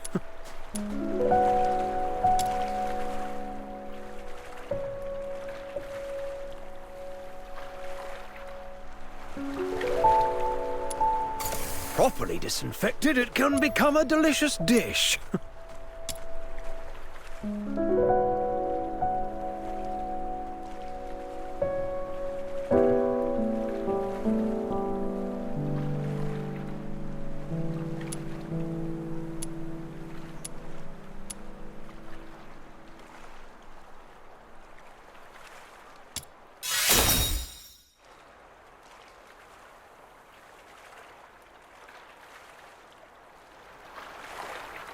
Properly disinfected.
It is all set. I've squared things with a friend from the inner city. He will send his coach around here tonight. Once Psyche shows up, we'll take her out of town and lay low for a while. Henrik wouldn't dare rob a noble's coach. After that, we'll have to play it by ear. You really have a wide network, don't you? Ha! Gotta make the most of all the crap I've been through these years. But are you sure she'll come?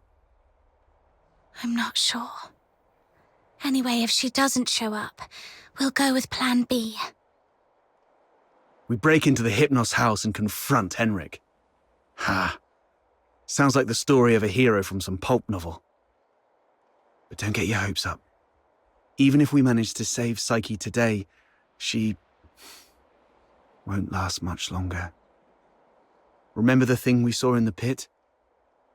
That's her inevitable fate. One thing at a time. Right. Speaking of which, aren't the deteriorators usually handled by the escort? What on earth has Henrik gone through to end up doing things like this? I might have figured out why. Henrik used to be a doctor, but he shut down his practice for some reason. He had a daughter, but she went missing in Scarlet River, and Henrik murdered a deteriorator in Scarlet River. Right. More importantly, these 3 events happened in the same year, so they must be connected. And the lodgers at the Hypnos house are likely all deteriorators. I see what you're getting at. Henrik's daughter was likely killed in Scarlet River, possibly by a deteriorator, sparking Henrik's deep-seated hatred towards them, which hasn't faded even after so many years.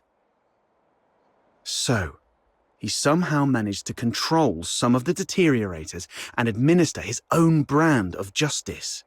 That's your conclusion, right? Yes.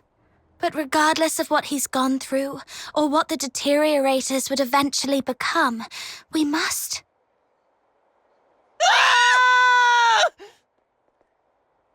Did you hear that? Screams from the direction of the Hypnos house. Let's go. Popcorn! 6!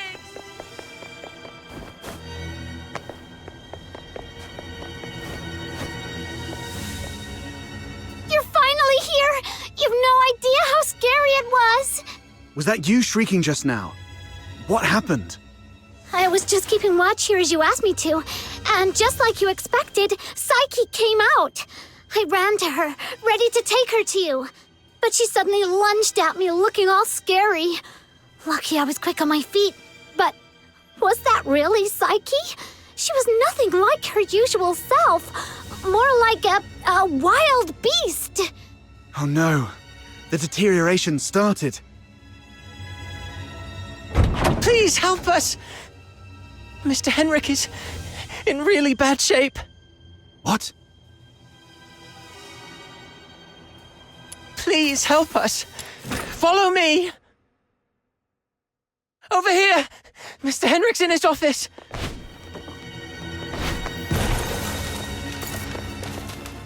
Henrik!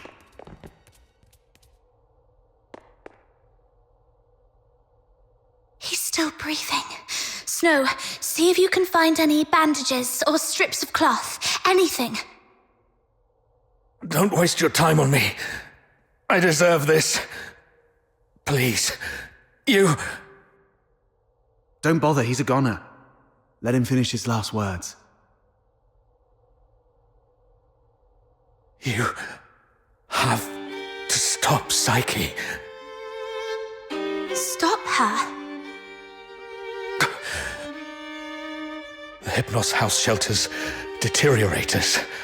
Those abandoned by fate. Their destined end was supposed to be a cold bullet. Right. In Hyperborea, any Charon showing signs of deterioration will be taken away immediately to prevent them from turning into filthoids. Wait. Are you saying... Their families didn't have the heart to see, so they hoped that I could help end their misery in a decent, gentle way. Just like how I sent away Haley.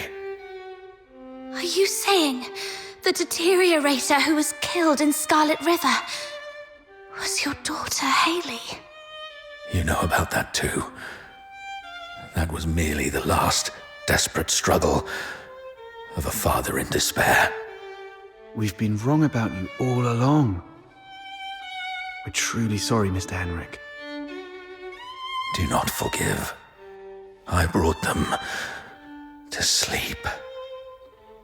This is my unforgivable sin.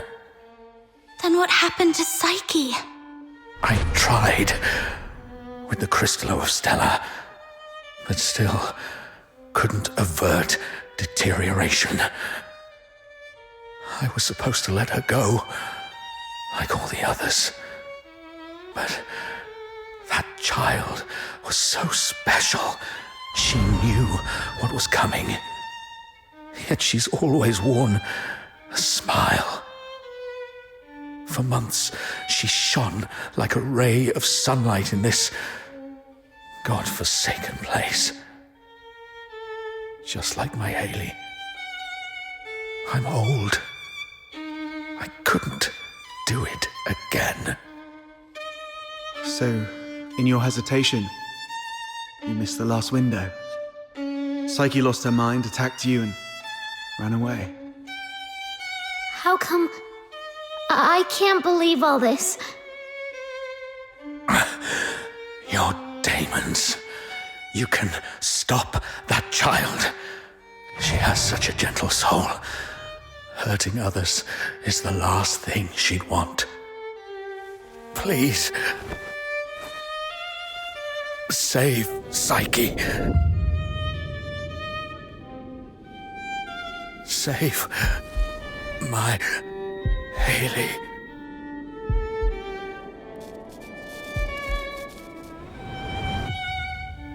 Mr. Henrik! Let's go. We must hurry.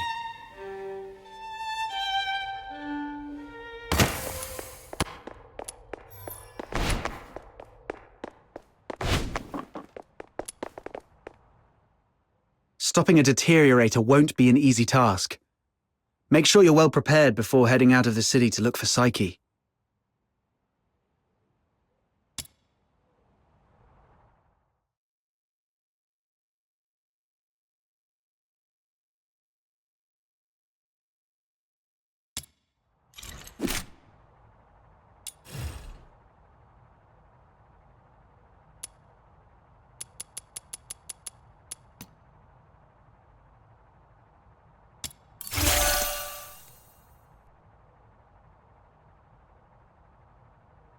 Every step I've taken, every word I've heard, and every soul I've met, all have honed my view of this world and the edge of my sword.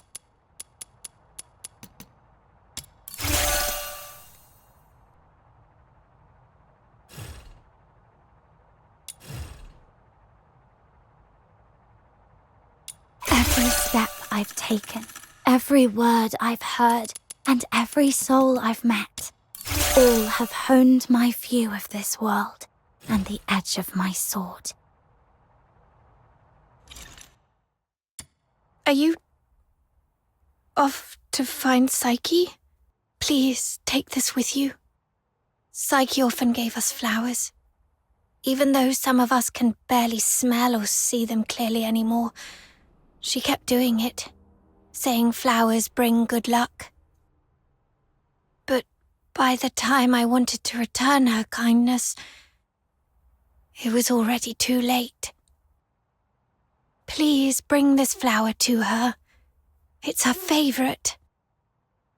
And let her know that everyone at the Hypnos house is waiting for her.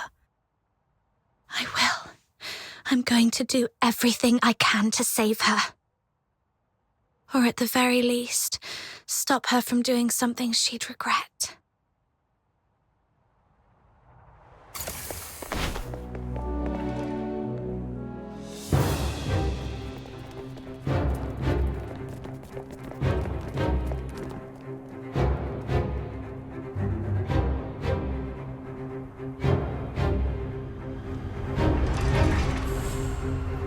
That young lady just swooshed by. How did she do that? Shh! Drop it and get back into the city. Butterflies? How come there are butterflies in such coldness? These filthoids are half dead, probably defeated by Psyche. So if we trace them all the way back, we might be able to find Psyche.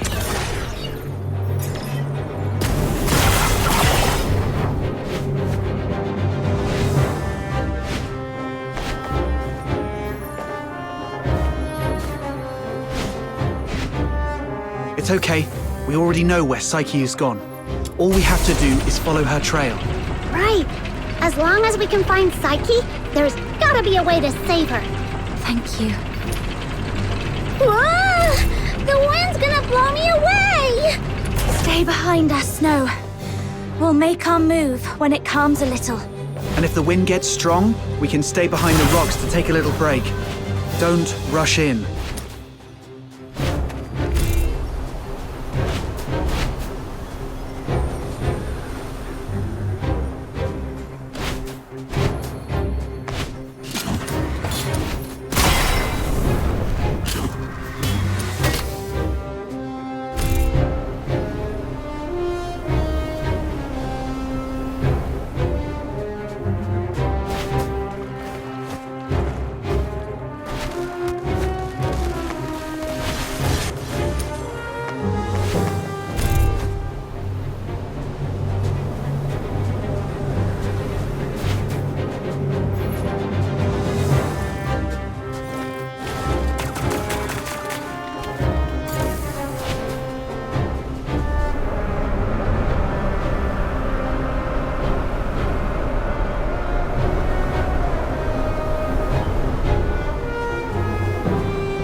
Should be the final stretch.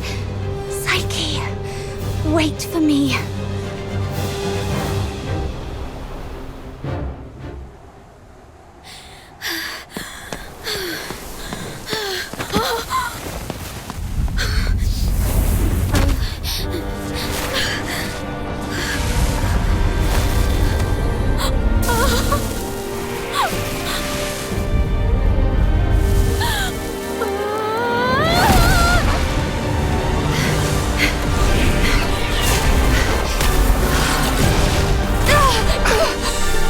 Too strong. Can't get any closer. It's dangerous! Stay back here! Damn it, we're doomed if this keeps up. She's lost her mind! Be ready to fight!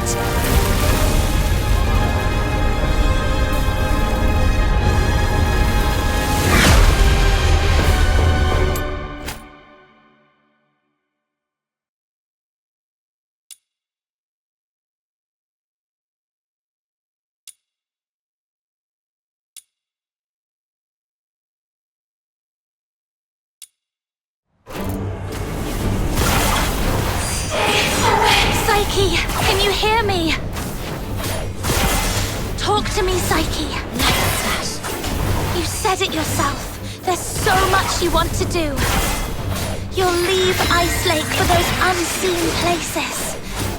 You'll go to a small island where you can build a house by the sea and grow white flowers around it. Talk about the snow in Ice Lake with your friends while shading yourself with a wide-brimmed sun hat. Talk to me, Psyche.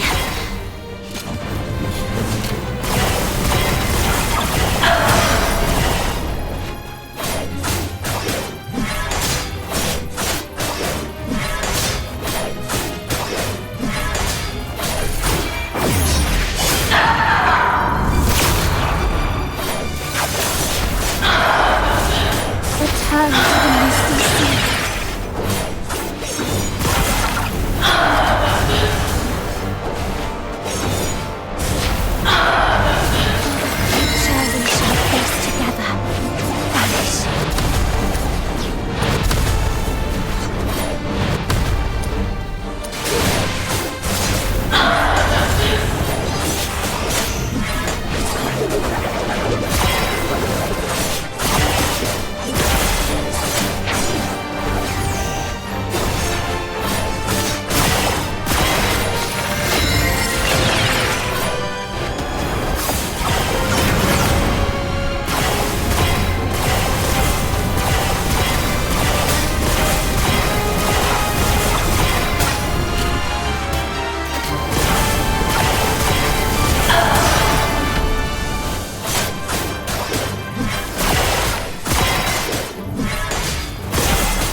I'm here to take you home.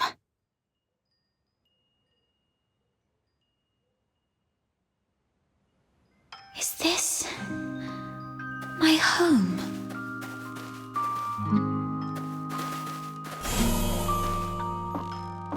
Honey, look. Psyche is smiling at us. I wonder whether this child's birth in this world was a blessing or a curse. Yes, we weren't born with blessings.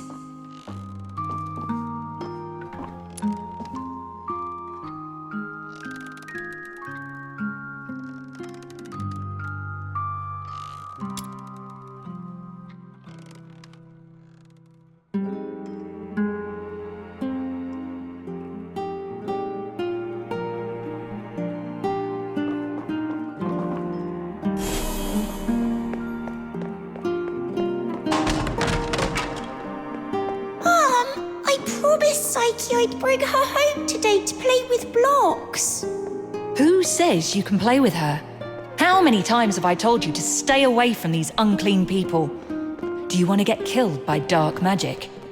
Ugh, now these blocks are all dirty. Throw them away, now.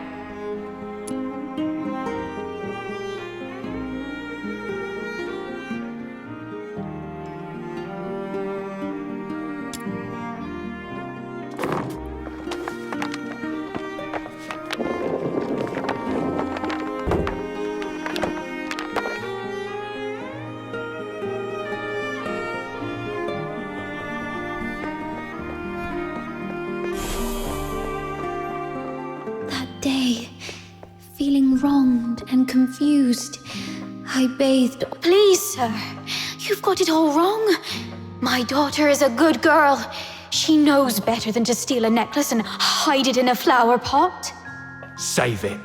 Is there even one Charon kid who isn't light-fingered? All right, if she's so innocent, she can prove it. Just smash all the flower pots here. That'll clear things up. It's all because we are demons' children.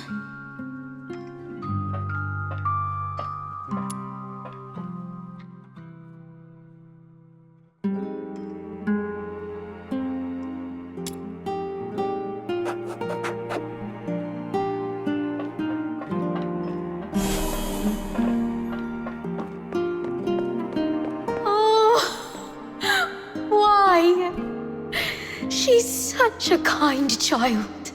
And we've always been decent, law-abiding people. Why did this happen to us? At this point, there's nothing left but to turn to Dr. Henrik Ethelred.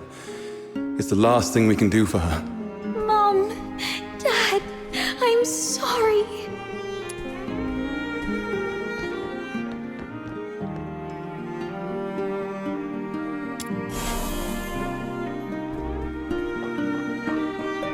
It's all meaningless. You bring these things to me every day, but what difference do they make?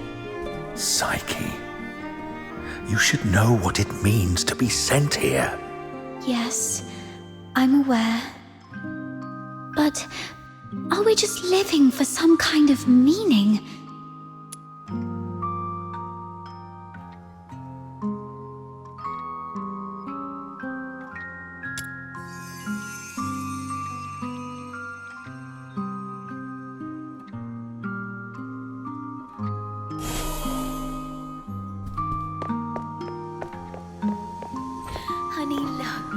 I wonder whether this child's birth in this world was a blessing or a curse.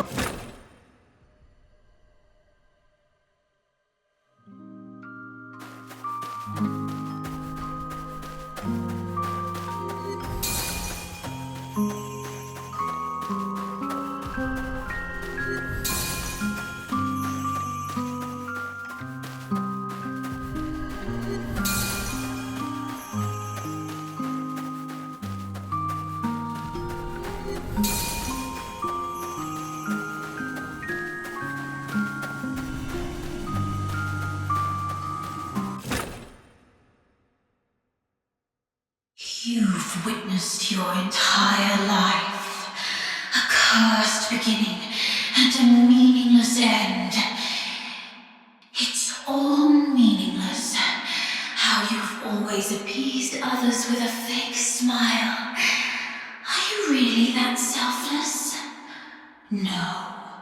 You're just cowardly, begging for their pity, and for them to remember you as before you turned into a monster.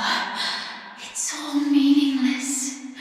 Their fleeting pity and memories will soon wither and decay with time, leaving you rotting in the ground, utterly forgotten. What are you thinking? What are you furious about? I see. You crave to vanquish me. You still harbor the naive thought that by eliminating me, your life will return to those amusingly peaceful and tranquil days. Well, you're wrong. Deterioration is irreversible.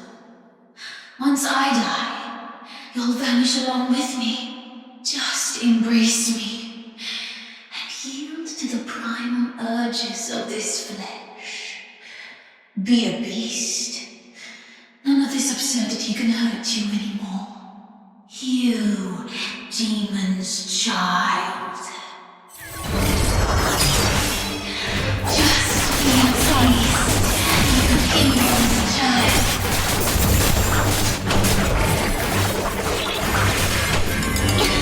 Just be a beast. You, demon's child. Blow them away. Just be My time has already come to an end. It's you. Stand up! Don't yield to this cold, unfeeling world!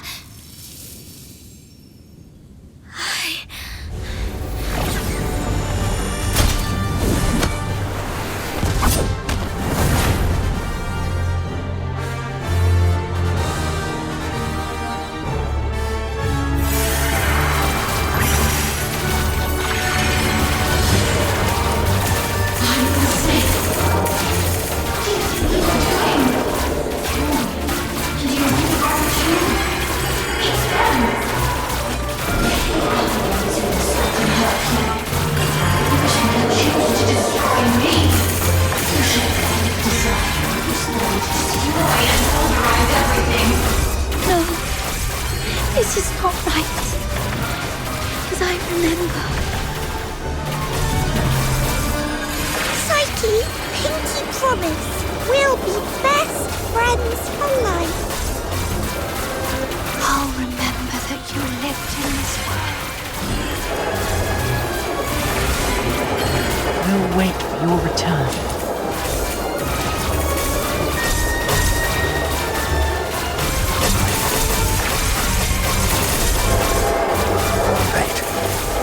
Please have mercy on me.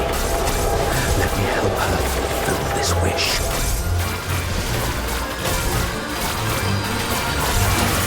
Take this flower with you.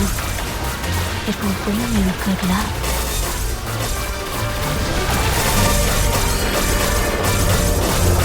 You'll go to a small island where you can build a house by the sea and grow white flowers around it.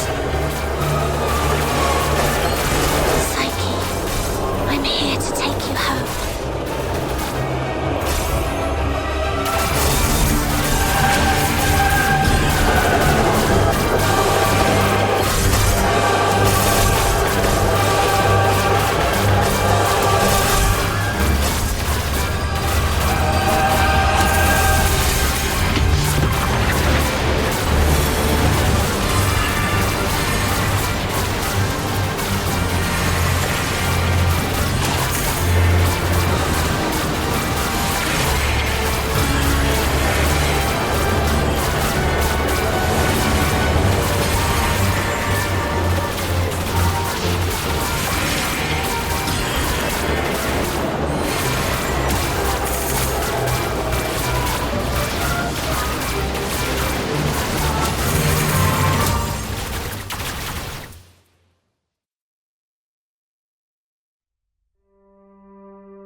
Pain and hatred have been my acquaintances. They've wearied and aggrieved me. Yet, I find joy in having existed in this world. This is my choice.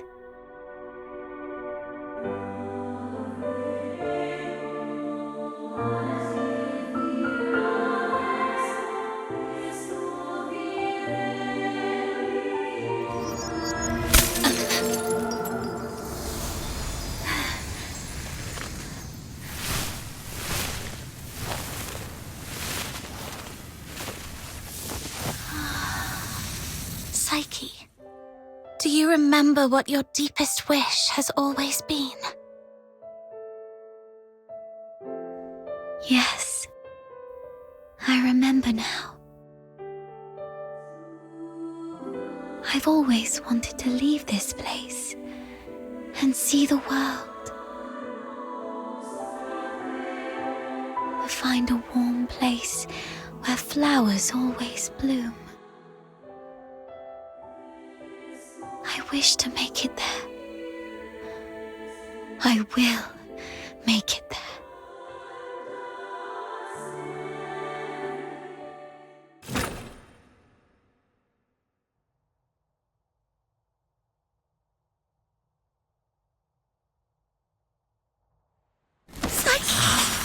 I'm here to take you home.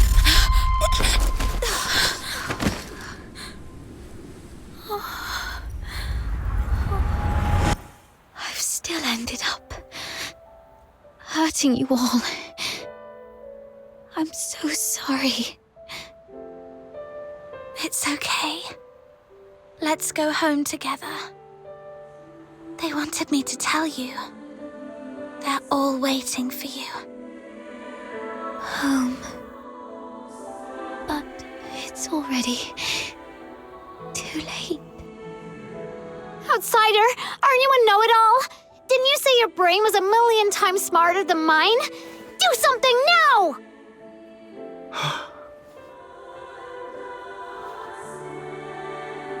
It's too late. She's fatally wounded. She won't make it, even as a filthoid. What? Little minion, did you really have to hit her that hard? No. It wasn't her. It was me. I killed myself. I can't, and I don't want to live like this. Chin up, Psyche. You said you dreamt of a place warm and full of blooming flowers. You've said it yourself. Flowers bring good luck. Yes. It must be a beautiful place. No, don't just take my word for it. You have to see it for yourself. Do you know why I love flowers?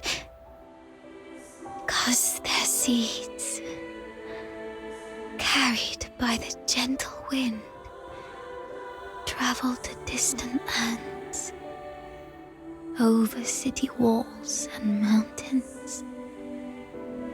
Nothing can stop them. I have one last wish. I'm all ears.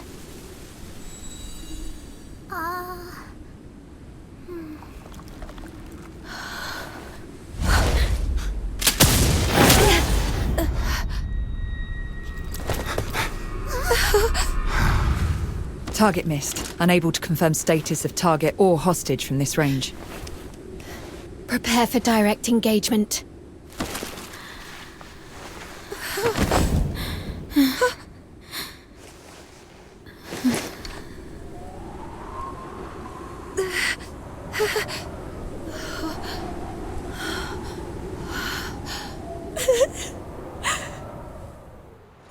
Mom, the deteriorator. It's already... Something's off. But the hostages are safe, at least. Rhythm Fisher, Warrant Officer of the Casitas Escort, 6th Legion. The Filthoid is highly dangerous. Although it's ceased attacking, it may only be in temporary dormancy. Return to the city immediately. The escort will take it from here.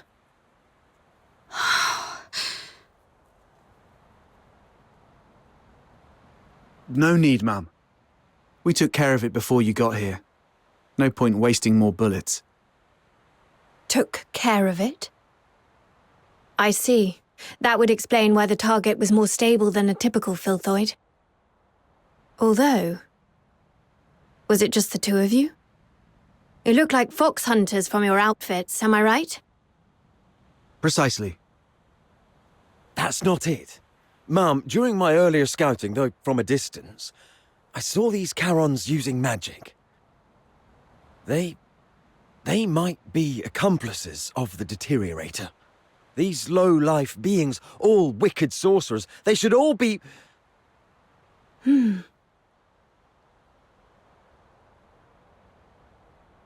I'm not saying... I was just referring to them, Mum. I'm not saying that all Charons are... Anyway, I didn't mean anything by it. Punishing the guilty shouldn't affect the innocent. We appreciate your support of the Legion. Please, come with us to the Security Bureau. We shall offer you handsome rewards. Dispose of the Deteriorator ASAP to avert public alarm. Don't touch her!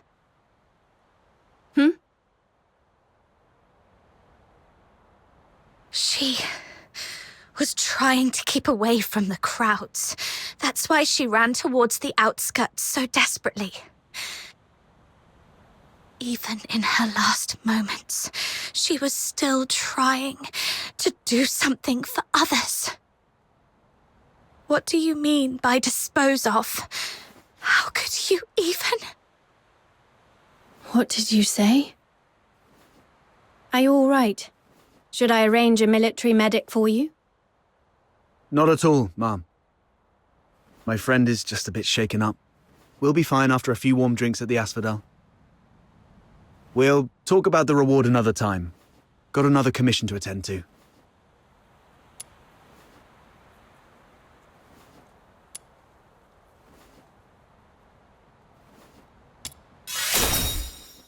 She was not a Filthoid or some trash for you to dispose of. Her name was Psyche. She was a citizen of Ice Lake. Tonight, she protected everyone in the city from deterioration. I will make sure she receives a proper send-off. Stay away from us. What are you talking about? You're defending a Filthoid? Ma'am, this one-eyed brat is highly suspicious. Might need a thorough interrogation. That's unnecessary. In Charon tradition, we don't bury the deceased. Instead, we set them adrift on water, believing it carries their souls to the eternal misty sea. Let's move on. I'll explain the situation to the higher-ups.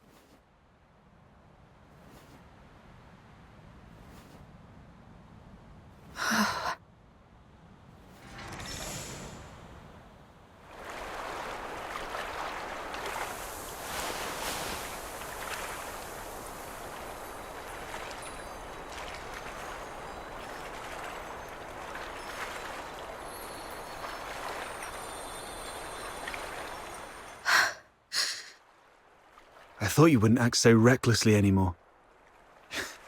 Yet you remain true to yourself, which isn't bad. This is you, who just said goodbye to a brave young lady. I can't let you risk yourself as well. Thanks for covering for me back there. There's nothing to thank me for. After all these years, I've changed from a hedgehog to a rat, living only to see another day. Don't end up like me. A hedgehog retains its dignity. So, it's better to leave the groveling to the rat. Oh, there is one more thing. I'd never heard of any deteriorator regaining their self-consciousness, but Psyche briefly did it. With her last bit of sobriety, she shattered that filthy beast with her own hands, telling everyone that she would not surrender. Did you make that happen? The magic you were using, It was resonance, wasn't it? Huh? How did you... Relax. I'm not going to press you about your past. But remember what I'm going to say. This power of yours will spell disaster for you in the Empire. I remember the last person who had this kind of power plunged the whole Empire into bloodshed and chaos, and their end was utterly miserable. They ended up swinging from the gallows in the square of Dysmania. So, just use your power with utmost caution. All right, just let it out. You'll feel better after a good cry. The wind here is so strong, I can't hear a thing. Even if I hear some noise, it's just the sparrows chirping. I've seen this kind of thing countless times, but I tell myself, you've only got one night for tears.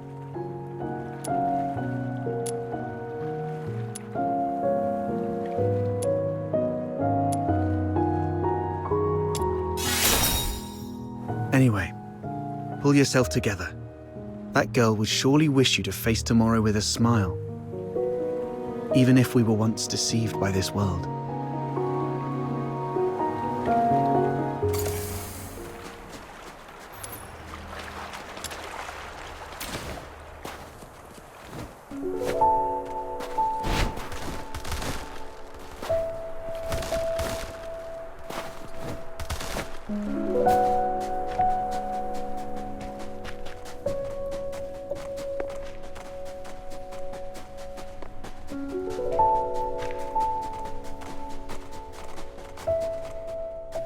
May your soul find peace in the depths of the misty sea. You have come, child. Please, wait while I complete this final rite. May you be reborn within the bosom of Mother Embla. Greetings, child. I roam as the ferrywoman of the misty sea, or, if you prefer a more personal touch, you may call me Lady Nifel. Having journeyed here, I've heard the whispers of a wandering soul in this place. Thus I've come to guide her back to the misty sea. A wandering soul? Yes. Child, do you too hold a departed soul in your thought? How did you know? My eyes can see the longings of souls. As I guided her, I glimpsed all she held dear, and among these visions, I saw you. She was a friend of mine. I failed to protect her. She must be disappointed in me. Quite the opposite.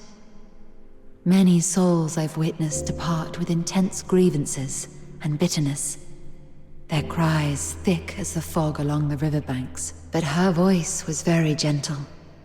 It bore no sorrow, anger, nor resentment.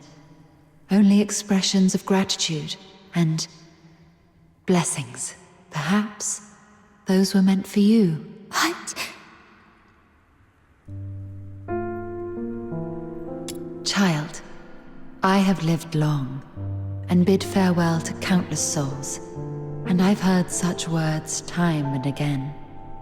Just as plants succumb to wildfires and bugs perish in storms, impermanence is a part of life.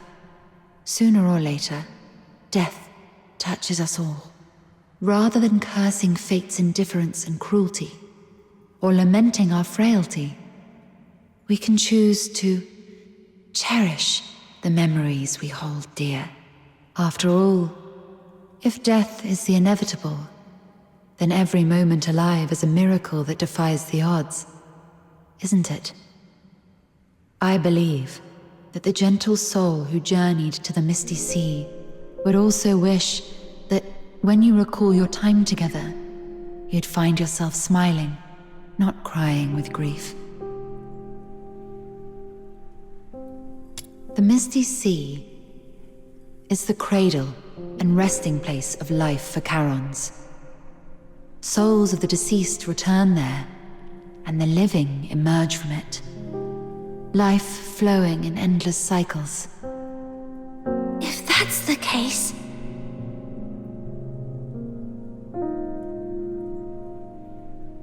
Were it someone else asking, my answer would be this. The cycle of life and death is a universal law, not to be defied by human might. However, child, I sense you are bound by an unusual destiny. One day, when you have garnered enough strength to confront this world's unveiled truths, and even challenge its very laws, perhaps then might you step into the river of life, to its terminus, the misty sea, where the departed souls await beyond the veil of time.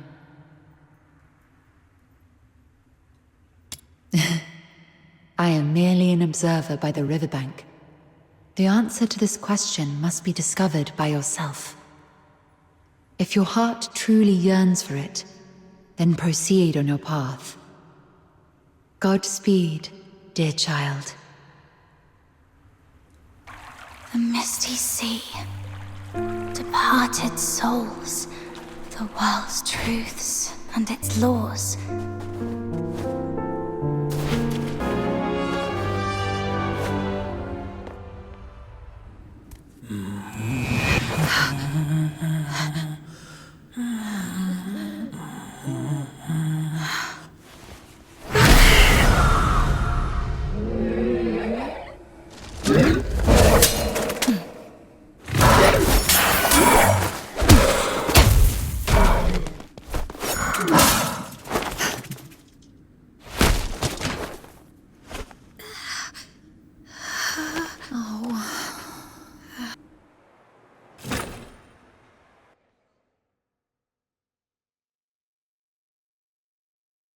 You've embarked on your journey.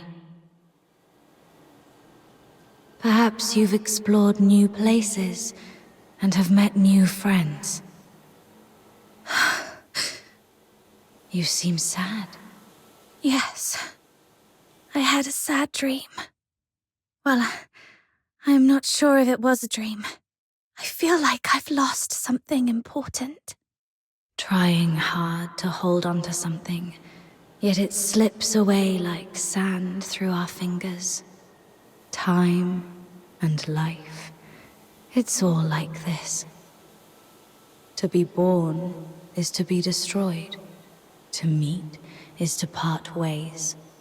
The only thing that ever lasts in this world is oblivion. Where are you going? Like you, I'm starting my own journey. Wait! Who are you? My name is... Our paths may cross again one day. Once again, in the collapsing dream, that voice whispered through the wind. Only this time, I finally made it out. Like tree roots eagerly absorbing every drop of water, I endeavored to engrave that name in my mind. That name is...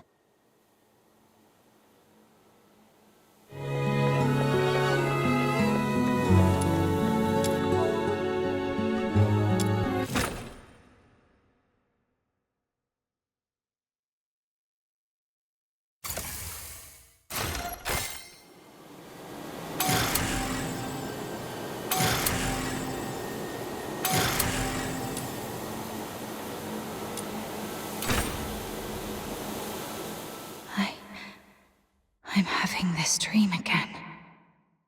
That giant beast blocked your path, its grip tightening around your throat.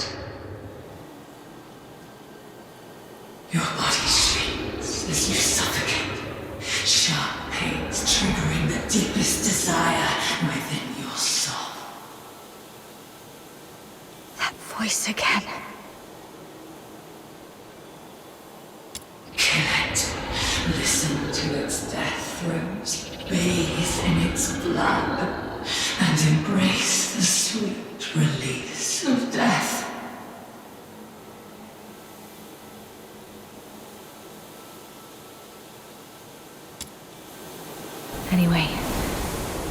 get out of here and get rid of these terrible thoughts that cling to me like a plague.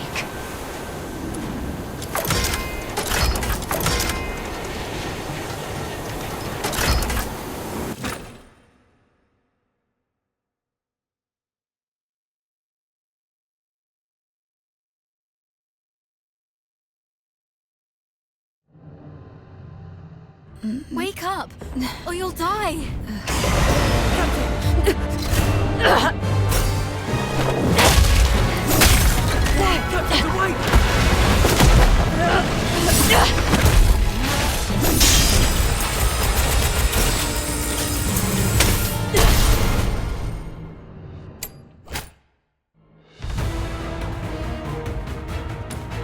Captain, you're finally back with us!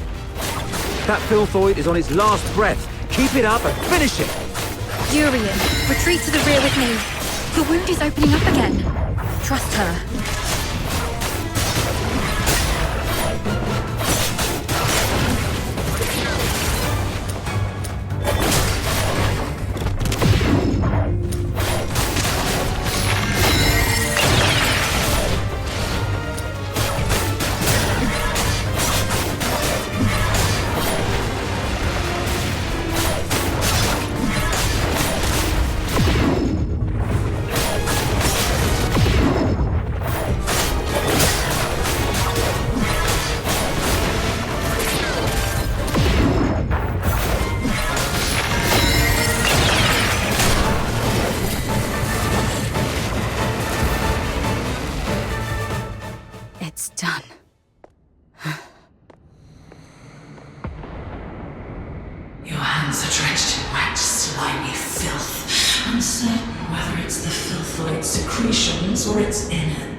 That annoying voice has finally stopped.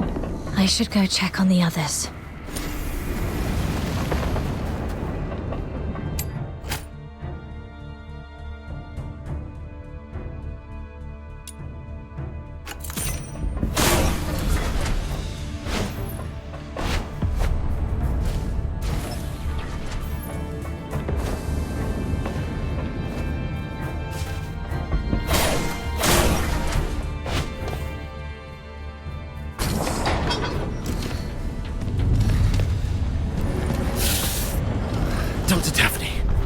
We've completed our mission, right? No, not until we get back alive. It's all right, Daphne. Calm down. Everything's going to be okay. Calm down. You're back. Are you injured? I'm all right. Good to hear that. When you got tangled up by that filthoid, I thought I'd never... I'm just glad to see you're okay. There are so few of us left, and those who survived are heavily wounded. If you have the time, would you stay and talk to the wounded? Thank you.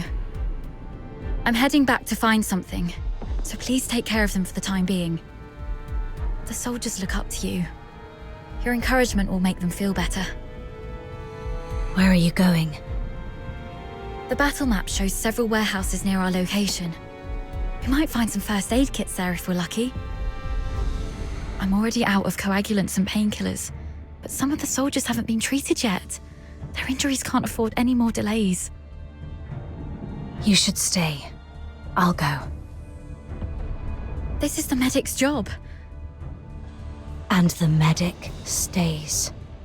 You aren't strong enough to deal with the filthoids out there alone. We can't afford to lose our only medic. Understood. I'll follow your orders. Is your radio still working? Yes, it still works. Then please stay on the channel so we can keep in touch.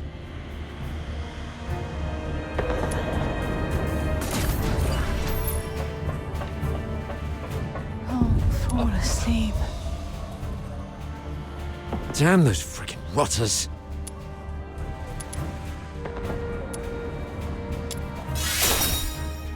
Who else could it be?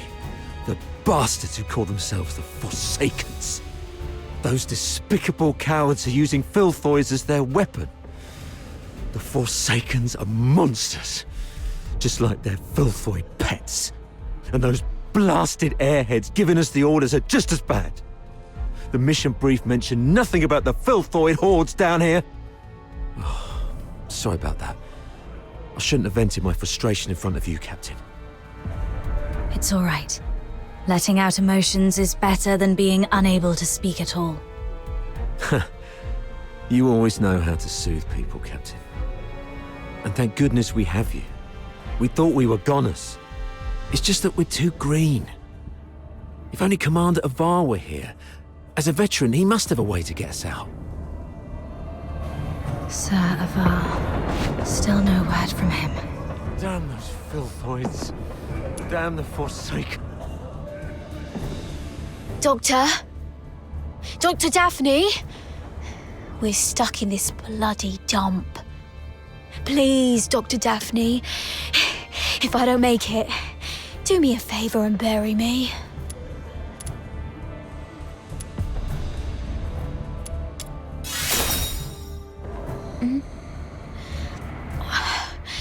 We're out of painkillers, so I have to grumble a bit to make myself feel better.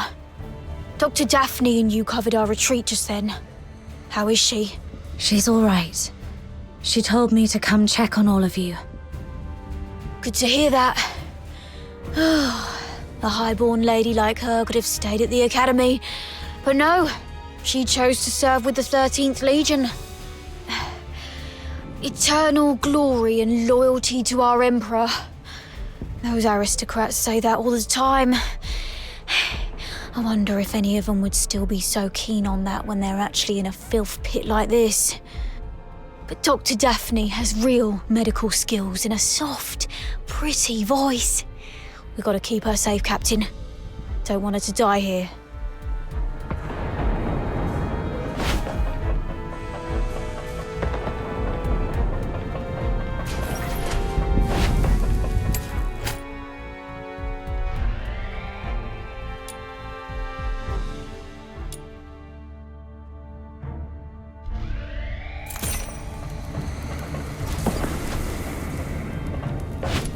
The house does have a few military supply crates. Great. But before you search, make sure the crates are safe to be approached.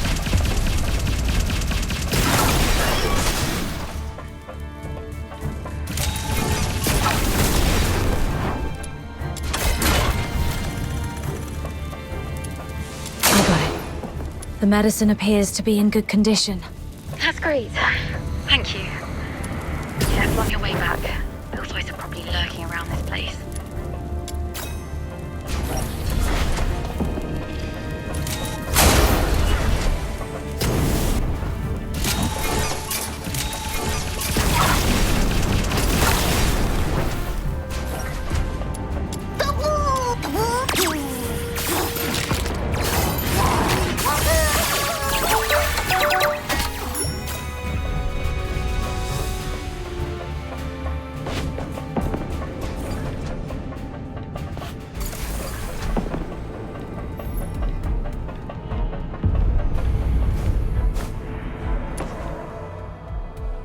You're back.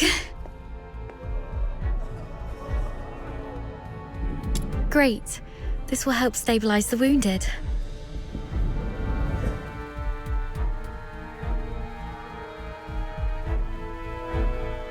Any news from the Snow Wolves?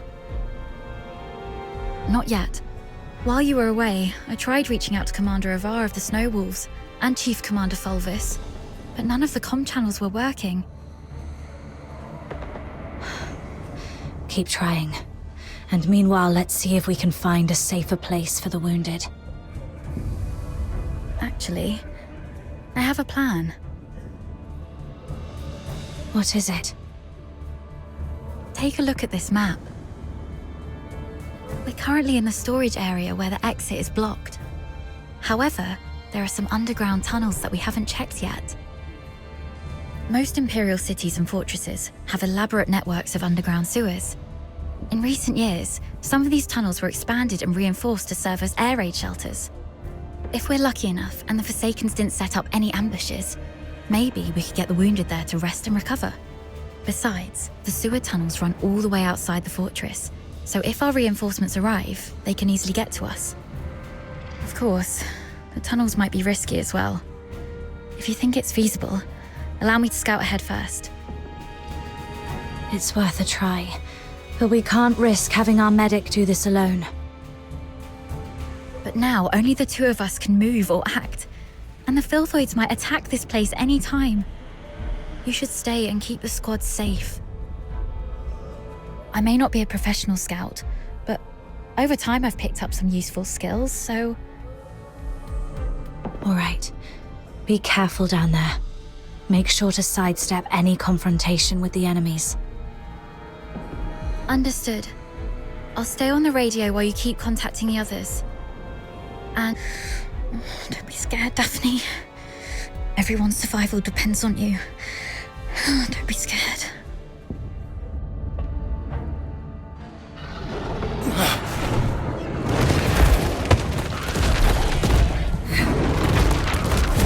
Filthoids! Daphne, protect the wounded. Yes, Captain.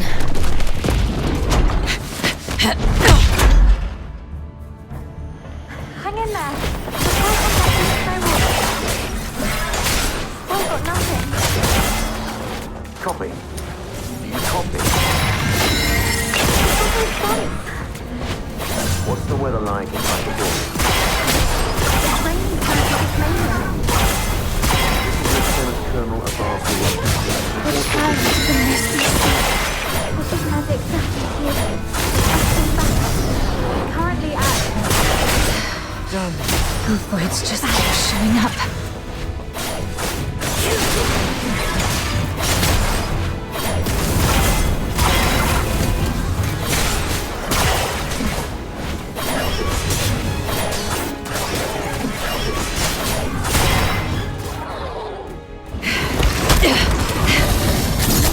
Hang in there, kid.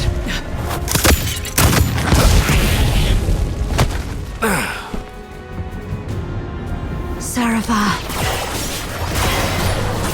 Focus on the fight. I've got you, Six.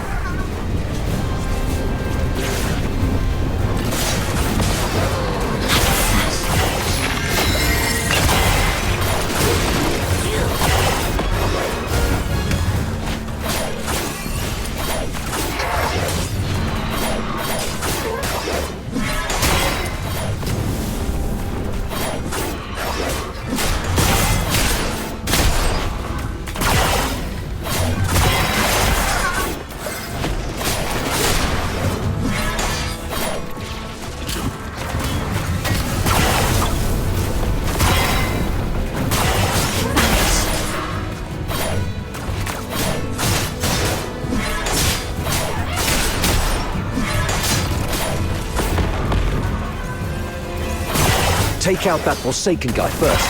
The Filthoids are following his lead. Face together.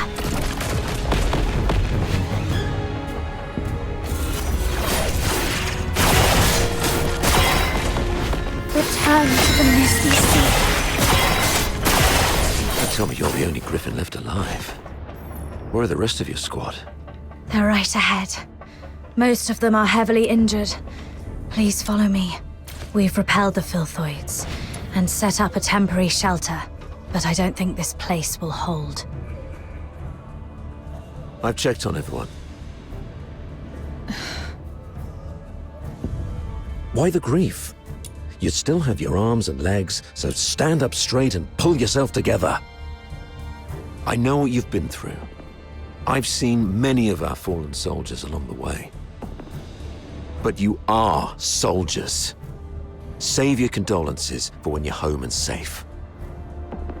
So, are you two okay? We're doing fine. Just carrying out the orders from higher-ups and almost got killed. Thanks for asking, sir.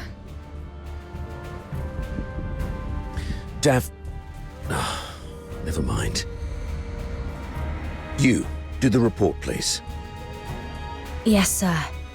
As planned, the Griffins and the Snow Wolves were expected to launch a two-way assault on Lonza Fortress.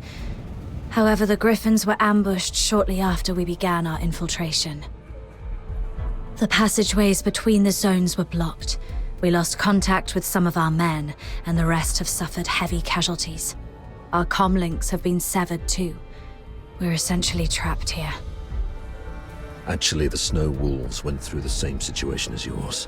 Keep this between us. Don't let the wounded know. So, seems like the two of you are the only combat-capable Griffins left in the squad. Daphne, we've opened the passage between the storage area and the processing area. And there's a place in the middle that's reasonably secure. I've given the signal, and you'll be escorted there for a better rest. You come with me and continue the mission. I can take action with you. Please let me. You hurt your leg. Are you okay? How did you manage to make it here? Don't mind me. I've saved one last dose of anesthetic for myself. The latest Academy potion is quite effective at killing pains, so it's okay. Medic Daphne, what is Article 12 of the Hyperborean Legionary Code of Conduct? Now is not the time for rules. I can still... Medic Daphne, answer your superior officer. The chain of command must be respected during all military operations. Daphne Theodore, medic of the 13th Legion of the Hyperborean Empire. Yes, sir. Hold all actions and stand by. After joining up with the Snow Wolves, proceed with the wounded Griffins to the processing area for rest and await further orders. Is that clear? Sir, yes, sir. Okay. You, follow me and proceed with the mission. Yes, sir.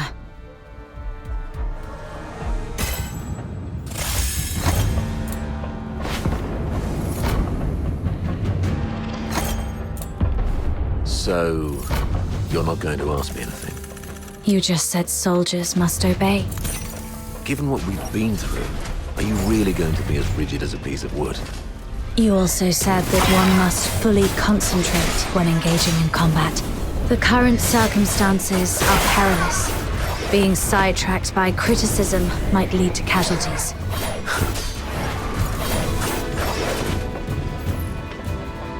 A cargo lift. Could be a good chance to resupply. I'd better stay alert. Could be an ambush.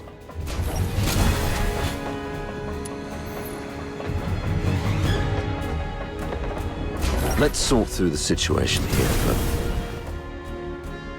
Our battle plan involved Colonel Fulvis and his numerically superior squad, the Narwhals, launching a diversionary attack on the bridge leading to Lonza Fortress to distract the Forsakens. Meanwhile, the Snow Wolves and the Griffins would parachute right on top of the fortress. Our two squads would infiltrate the fortress via the engine room and the arsenal, then launch a direct strike and seize the central control room. However... The Forsakens predicted our moves. Yes.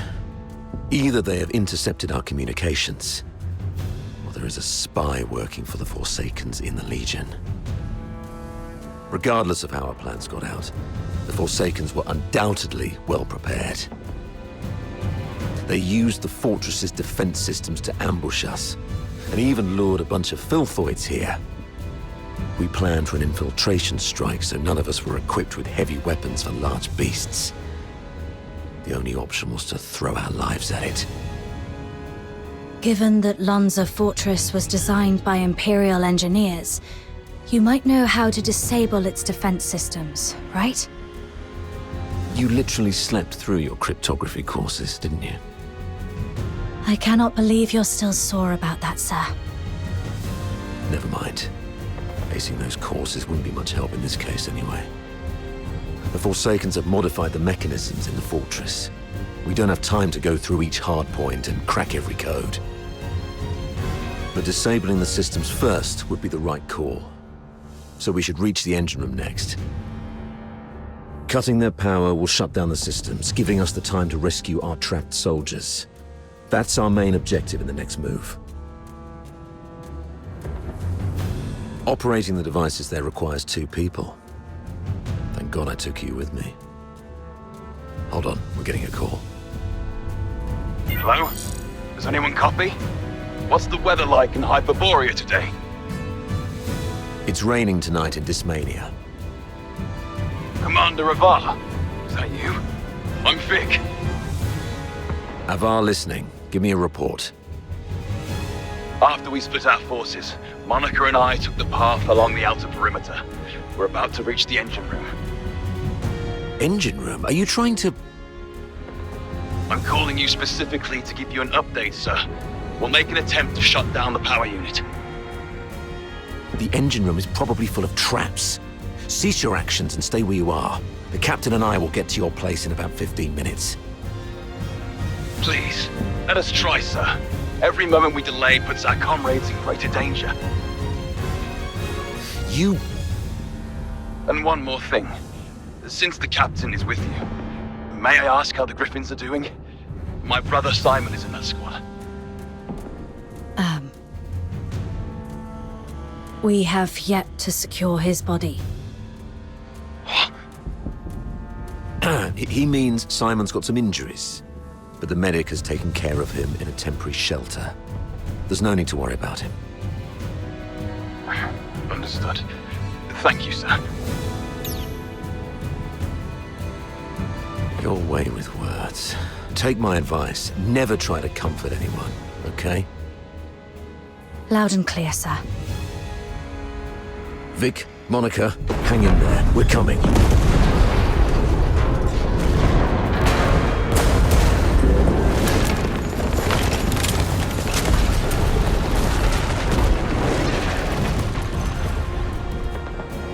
Since they've reworked the mechanisms, does that mean there are some elite engineers in the Forsakens? Of course. I've repeatedly warned the bigoted higher-ups not to take the Forsakens as mere illiterate barbarians.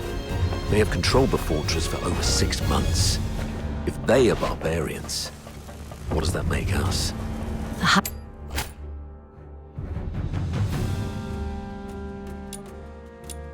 Higher-ups were way too complacent. Well, no one grasps the art of command better than Fulvis. Let the great commander explain himself to the chief. Let's see if the silver sharp silver letting him off the hook this time.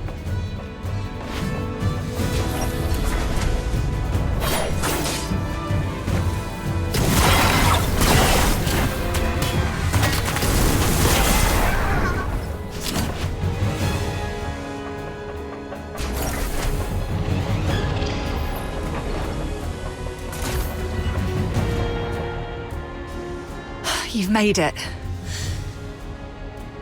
Vic's down there. He was trying to shut down the Foxica tank, but he got locked behind a door. They've re-encrypted the control panel. I gotta figure out something else. Monica, can hear me? The engine room! Run!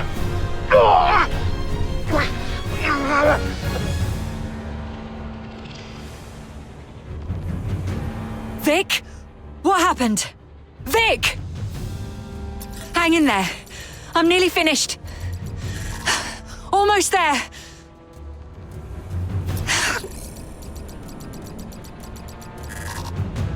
It just won't crack. Of all times. Pull yourself together. I've got this. I'll take care of the door. You get down there and help me shut down the device to save Vic. Follow my lead. The quicker we are, the higher our chances of saving our comrade. Understood? The engine room is the heart of the entire fortress, and all the power that keeps the fortress running comes from the Foxaker tank in there. But a direct attack would only lead to explosion, so you need to shut down the Foxynamo. You should be able to recognize those wheels, aka the blue ones, right? What you need to do is turn them yellow. I graduated a long time ago, sir. You don't have to lead me through all the basic steps. All right, kid. Play it by ear, then. Following the kick, I'll shut down the... Right, that's one down. Time to find the rest.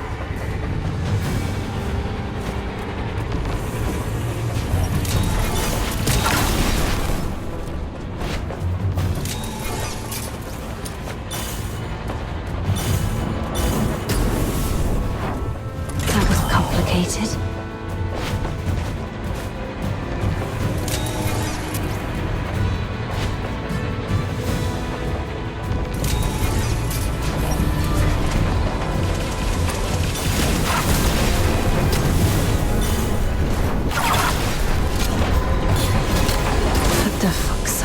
Wheel in such a weird place.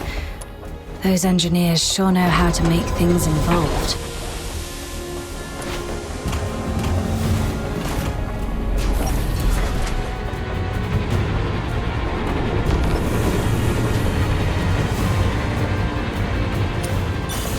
That should work.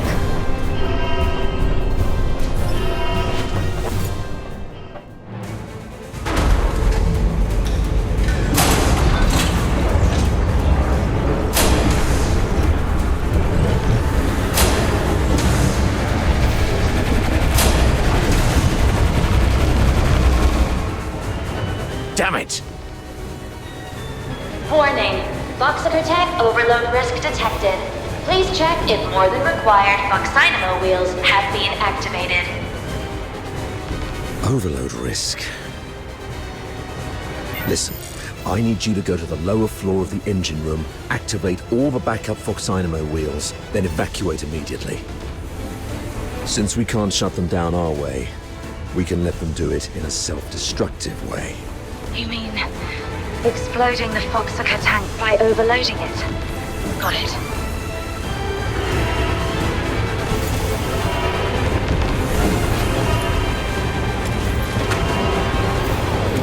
Backup Foxynamo wheel number 1 is ready. Well done. I'll unlock the control authority for the remaining 3 Foxynamo wheels. Activate them once the yellow light is on.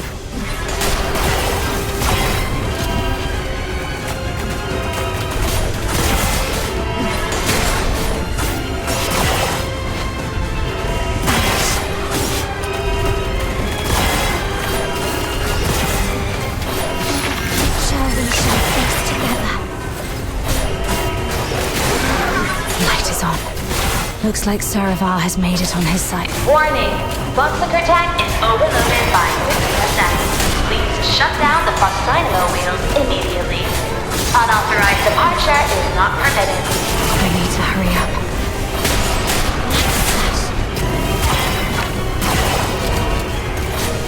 Return to the misty sea.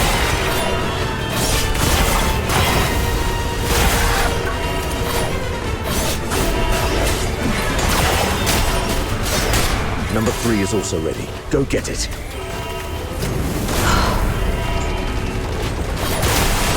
Quick and clean. Well done.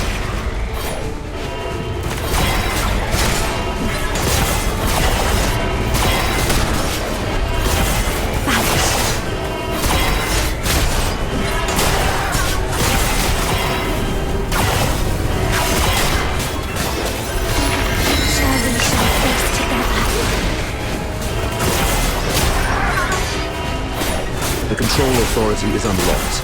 This is the last one. Warning. Foxaker tank sabotage detected. Anyone held responsible should confess your crime. Run! Get behind the safety door.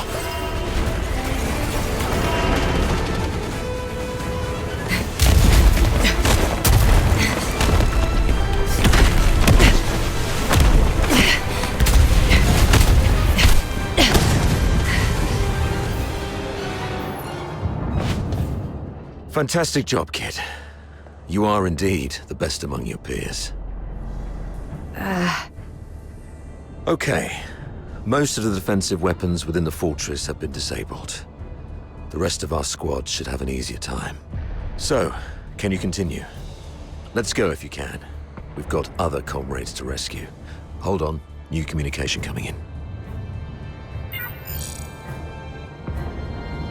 Avar, where are you? The weather in Hyperborea today. What's your problem? Can't even recognize the Chief Commander's voice. Weather! It's raining tonight. I've seen marble sculptures in the gallery with more flexibility than your mind. Now, report on your squad. Thanks to your brilliant decision-making, the snow walls and the griffins haven't been completely annihilated yet. What? Got any new insight? Enough with your snide attitude. You should be ashamed of how this battle has turned out. I would like to achieve glory, sir.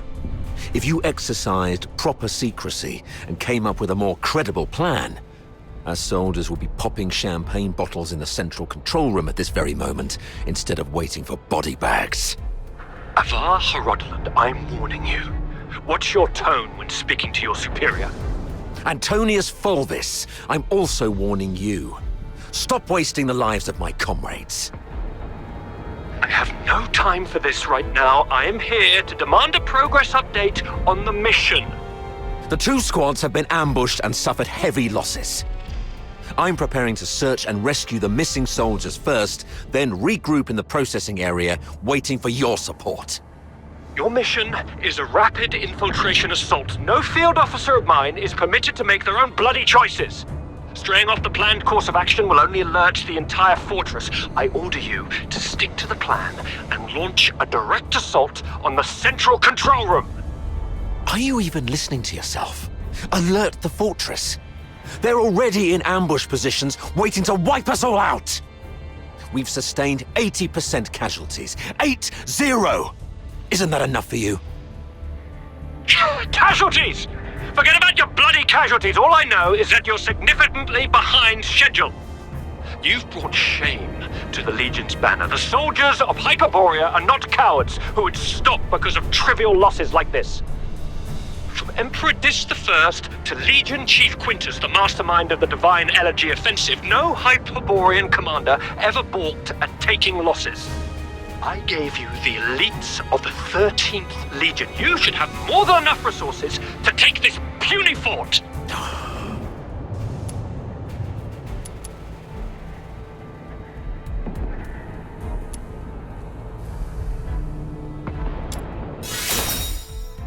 And who's this? Oh, it's you. Avar's favorite protege and the captain of the Griffins, I presume? What's the hurry? We have concluded our tactical meeting. Reinforcements from the narwhals are on their way, and I'll be gracing the front with them.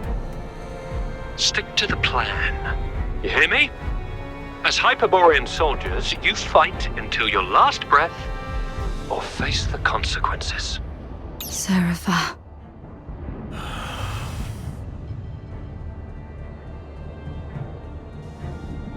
Captain! Captain! This is Simon from the Griffins. Do you copy, Captain? Copy that.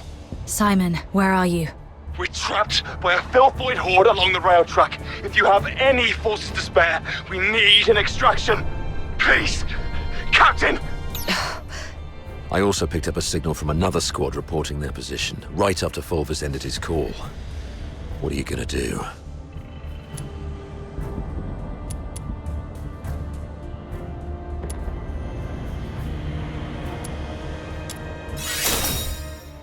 You, kiddo. I knew I was right about you. Fulvis is nothing but an arrogant and greedy bastard. His senatorial lineage is the only reason he's up there barking orders at you. He sees soldiers as mere numbers in his reports, treating them as fodder for medals to pin on his uniform, not as living, breathing humans. Besides, battlefields are ever-changing. What true insight can he gain from just staring at a map? Go rescue your comrades. In case Fulvis seeks someone to blame later, consider this a direct order from me. Yes, sir. Monica and I will be on our way to rescue another team of soldiers trapped near Turret 4. We disabled most offensive weapons within the fortress. The turret's auto-defenses should be offline now. We might be able to seize the turret first. And once we do that, we can blow apart the defense system around the central area with the Foxica cannon. It's settled then. Meet me at Turret 4 once you've finished everything on your side. Looks like destroying the Foxica tank knocked everything offline.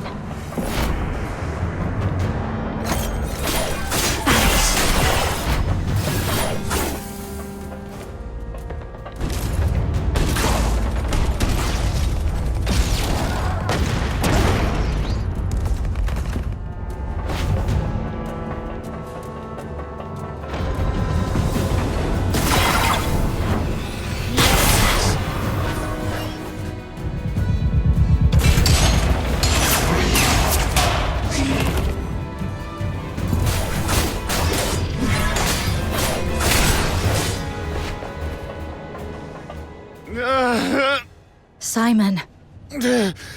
Captain, quick! The rail trucks. Everyone is trapped by the filthoids there. And be careful out there, Captain. More filthoids are feasting. More. Hang in there, Simon. Simon, are you still with me?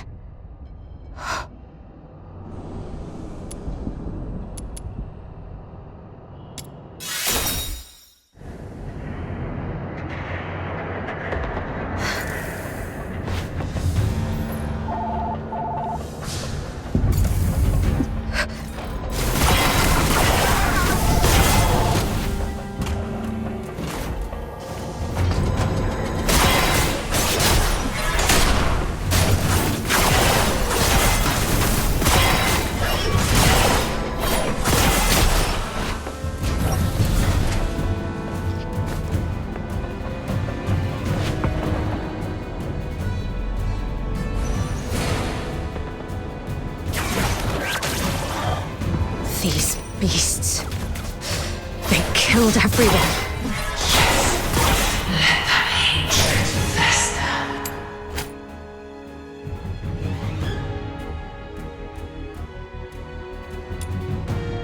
You've never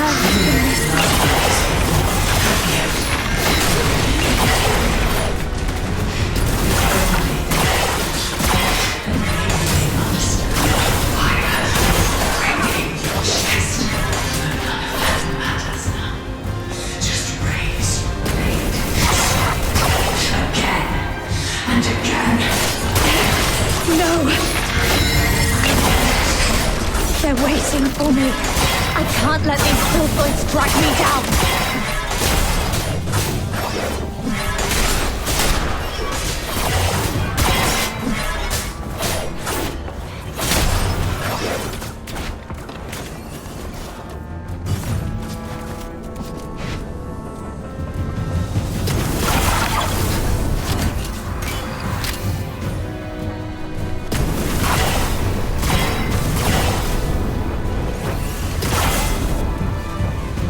Return to the misty sea.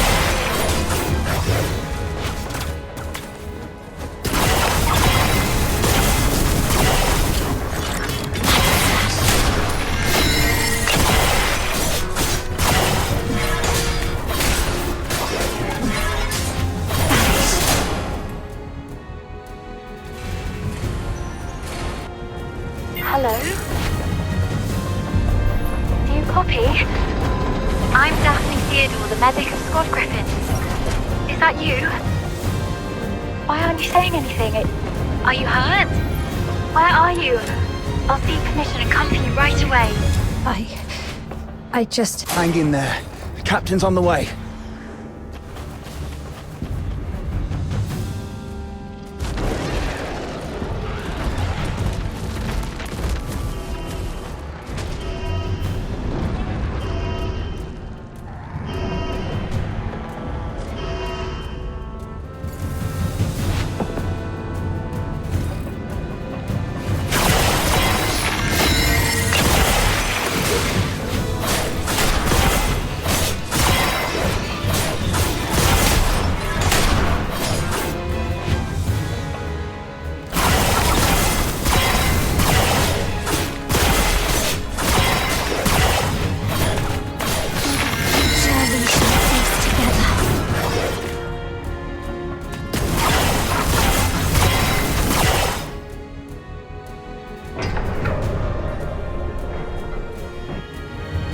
Captain!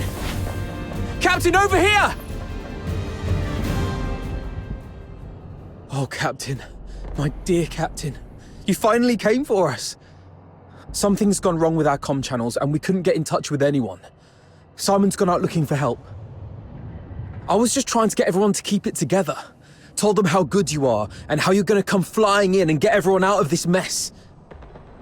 Captain, did you come alone? Did you see Simon? He's dead. He's the smartest among us. How come? Now is not the time to dwell on Simon.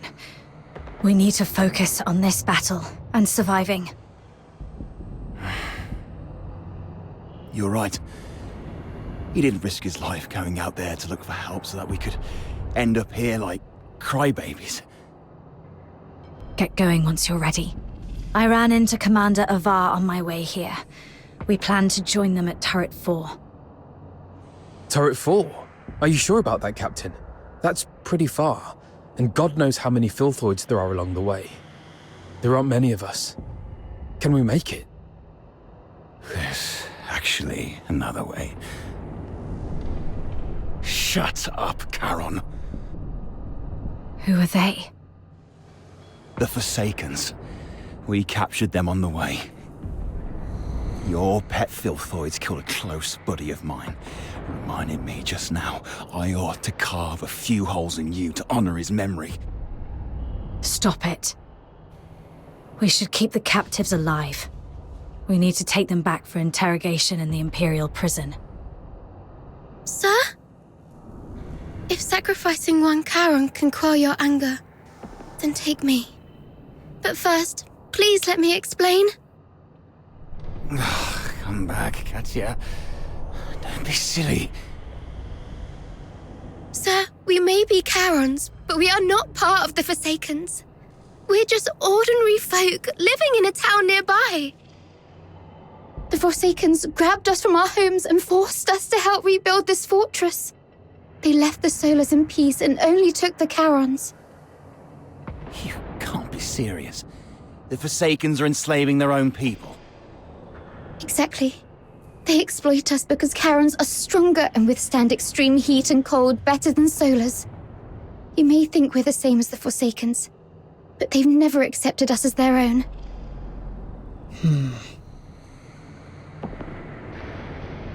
Mr. Frank saved my life.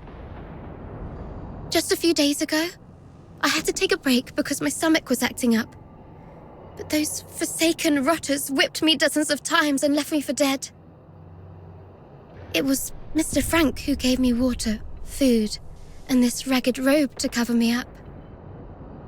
I would have died if not for Mr. Frank. So if you must shoot him, could you please shoot me instead? He just wants to help. Because none of us can forgive what the Forsakens did to us. The sewer tunnels are like a maze. You'd easily get lost without help. The Forsakens always get Mr. Frank to fix the sewer valves, so he knows the place like the back of his hand. Let him live and he'll get you where you need to go. All right. Marco, lower your gun. Holster it, that's an order. Leon, frisk him. Yes, sir.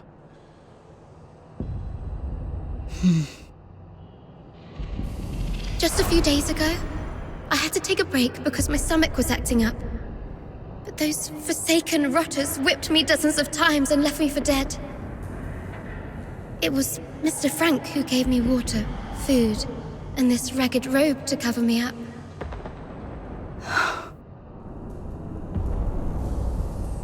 No need to frisk her. Yes, sir. I've heard you're familiar with these sewers. Please lead the way then.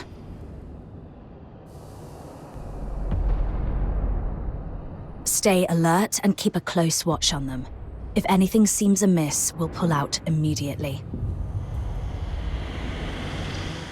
Thank you. You're talking to me? Yes. You didn't let your man frisk me, and I really appreciate it. It's rare to see an Imperial officer respect the dignity of a Charon girl like me. Your kindness will reap a just reward. This way, sir.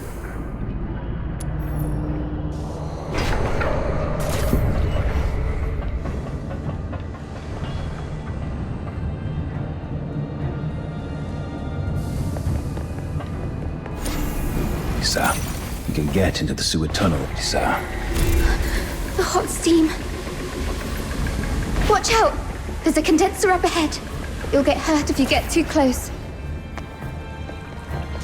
Filthoids! The unarmed retreat behind me.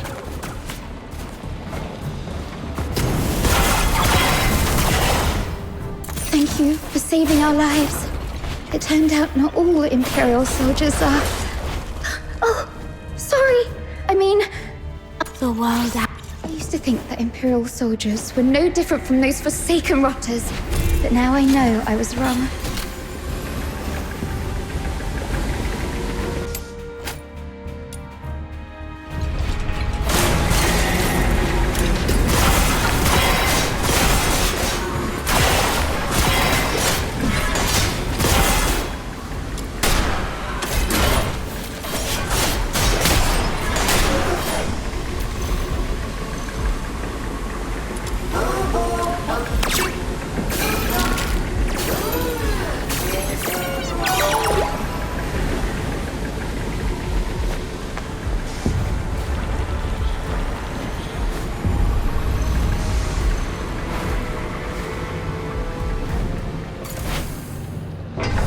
Over there is...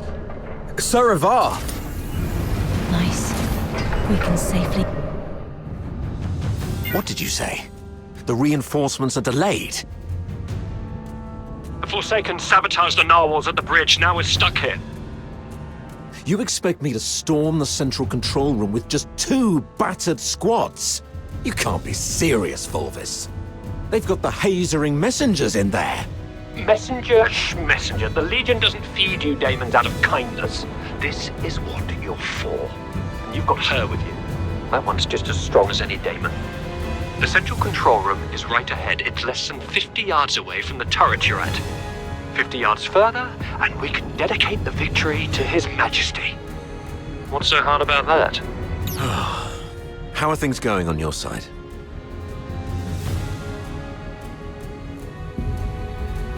Simon sacrificed himself. Thanks to him, I managed to save the rest. We also met a few Charon refugees enslaved by the Forsakens. They led us here. Refugees? Not Forsakens, rebels in disguise, I hope. That's why I asked the soldiers to keep an eye on them. If they are indeed civilians, they'll be safer with us. If they turn out to be from the Forsakens, we'll detain them and bring them back to the capital. In that case, the ambushing Forsakens may think twice about attacking for fear of harming their fellows. You made a smart decision. As for this side, our reinforcements met a problem on the way here and can't make it. And we're ordered to continue the mission. I heard. Look on the bright side. The mission is almost done. Knock out everything that gets in the way. Breach the central control room. Insert the key, reclaim access, and then mission accomplished. That's all that stands between us and home. The trouble is, though, we can't open the door to the central control room from the outside. That's why you're adjusting this cannon now. Exactly. But the power to the entire fortress has been cut off. We need to get this thing there. Sir, we found some Foxagon canisters at a nearby warehouse and got them connected to the remaining Foxynamo wheels as you instructed. Excellent. That should be enough to move this cannon near the central control room. Let's get the Foxynamo wheels up and running. It should bring this sector back online. These cables should lead me to the Foxynamo wheels.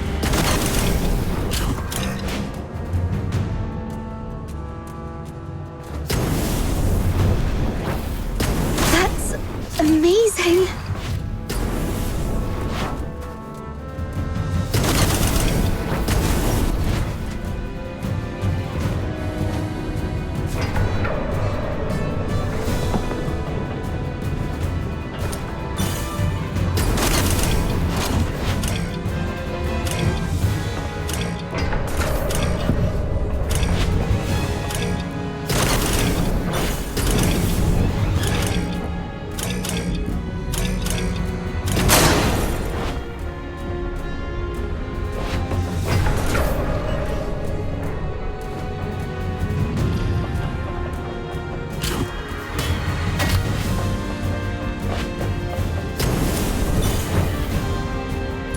Zotac's is beautiful, all clear and shimmering.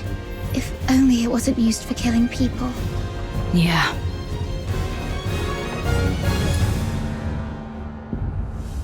Turrets aligned.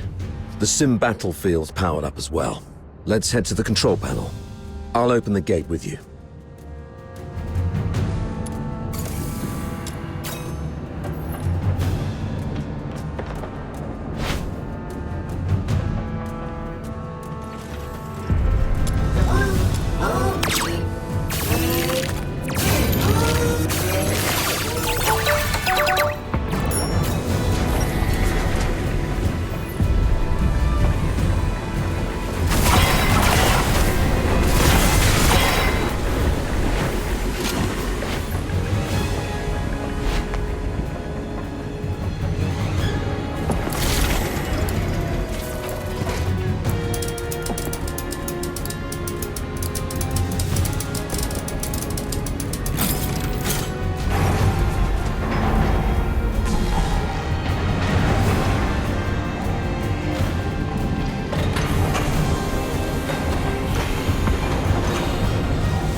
They refer to this place as a simulated battlefield, saying that the theme this time is the defense of Ice Lake City.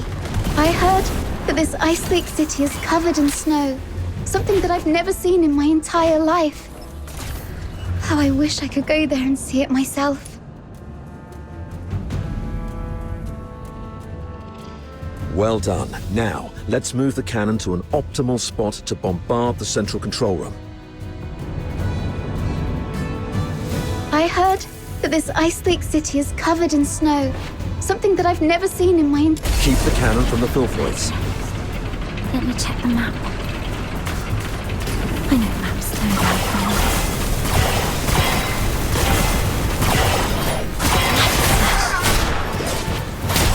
Where's next? Let me check the map. I know maps don't like me.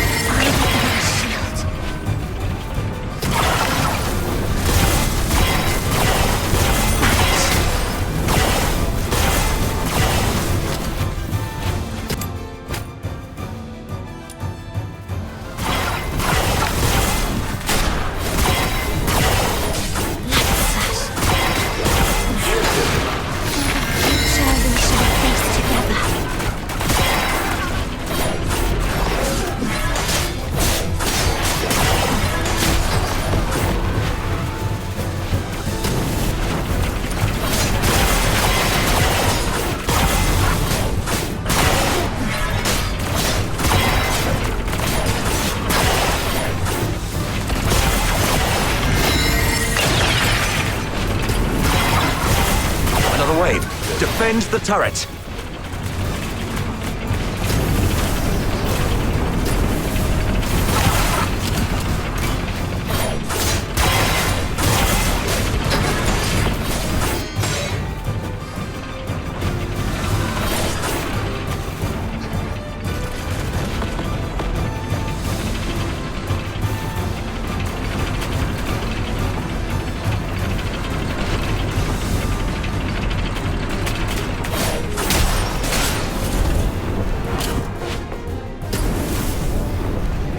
Locked and loaded.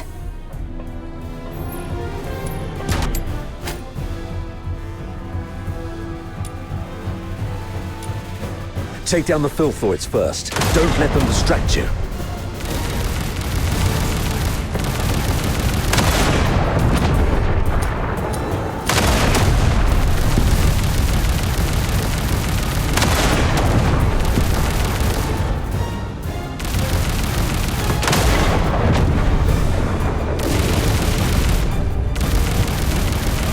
Nice shot.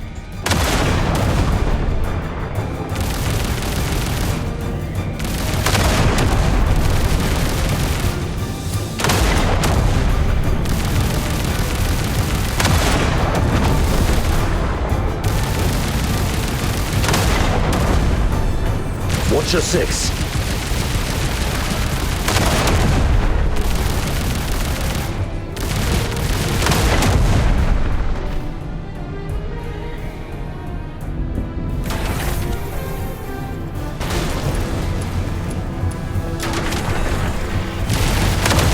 Stay alert. They're coming from all sides.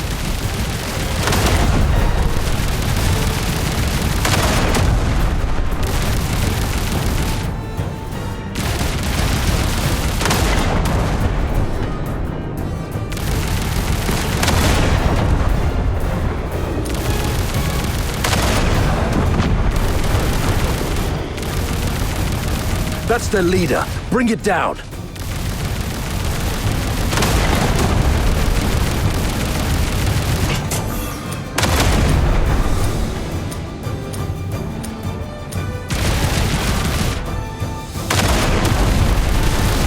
All right.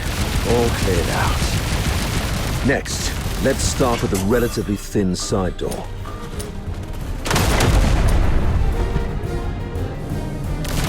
I'll be an old man by the time you break the door with that. Go back to the cannon.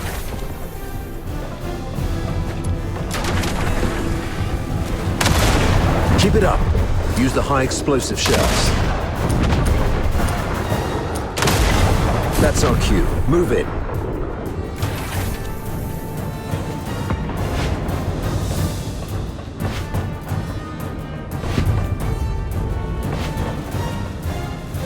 Captain and I are taking the lead. Everyone else, fall in behind us.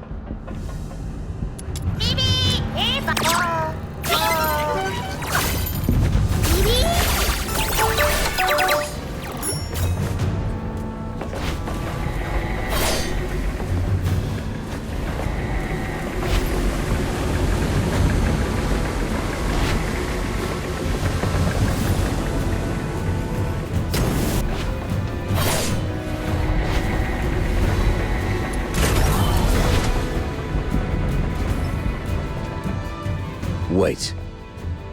We cannot afford any mistakes in our mission moving forward.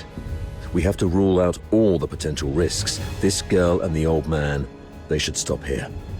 Why? As you can see, there are filthoids all over this place. If you leave us here, Mr. Frank and I will die. Sir, please. We offered help. We led you all the way here so you could rendezvous with them. Please. I'm begging you. Don't leave us behind.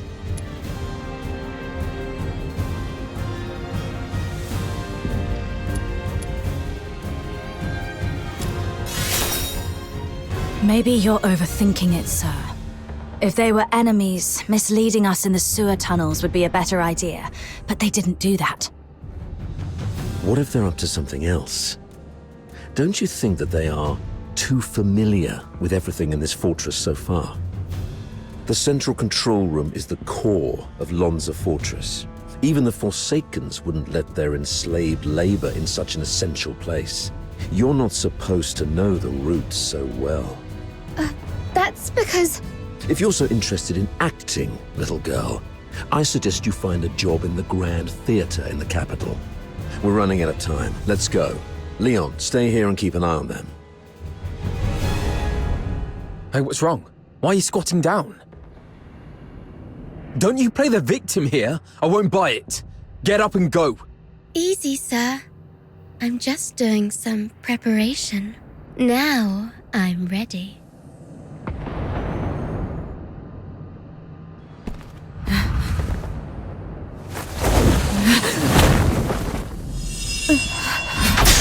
Yeah!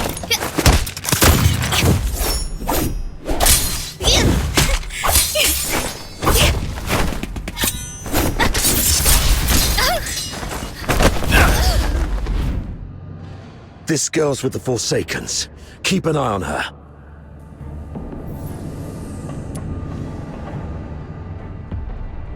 You're injured. Are you all right? Just a scratch. It'll heal soon. That little girl was just bluffing. Even a stray cat would have put up a better fight. Where did it go? I thought I had it right here. Lost something important? Just a mere photo. Why don't you go interrogate that girl? She seems to be after you. A photo? Maybe I should have a look around for it when I can.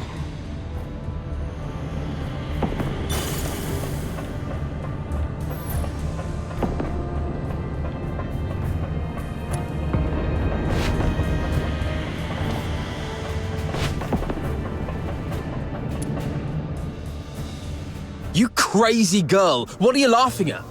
Is this how you repay the captain's kindness? Don't you feel guilty at all? Guilty? Huh. Have you had too many alchemical concoctions from your academy that damaged your brain? Oh, wait. I do feel guilty about one thing. To manipulate that stupid captain of yours.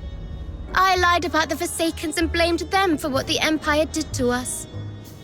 I'm so sorry to the Forsakens. You... Oh, look what the cat dragged in. Hello, dear sir. I'll take it from here. So what are you doing here? Come to show off the benevolence of a Hyperborean officer? Or perhaps you pity this poor girl who's been led astray, trying to save me from my sins? Oh, I get it. You want to join the Forsakens, right? Need a reference? Hey, you guys hear that? Your captain wants to join the Forsakens.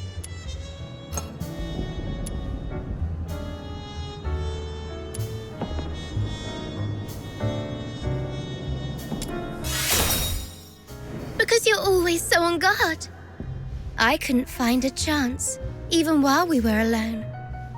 I had to bide my time patiently. Even offered to help a couple of times to lower your guard. And it's more fun this way.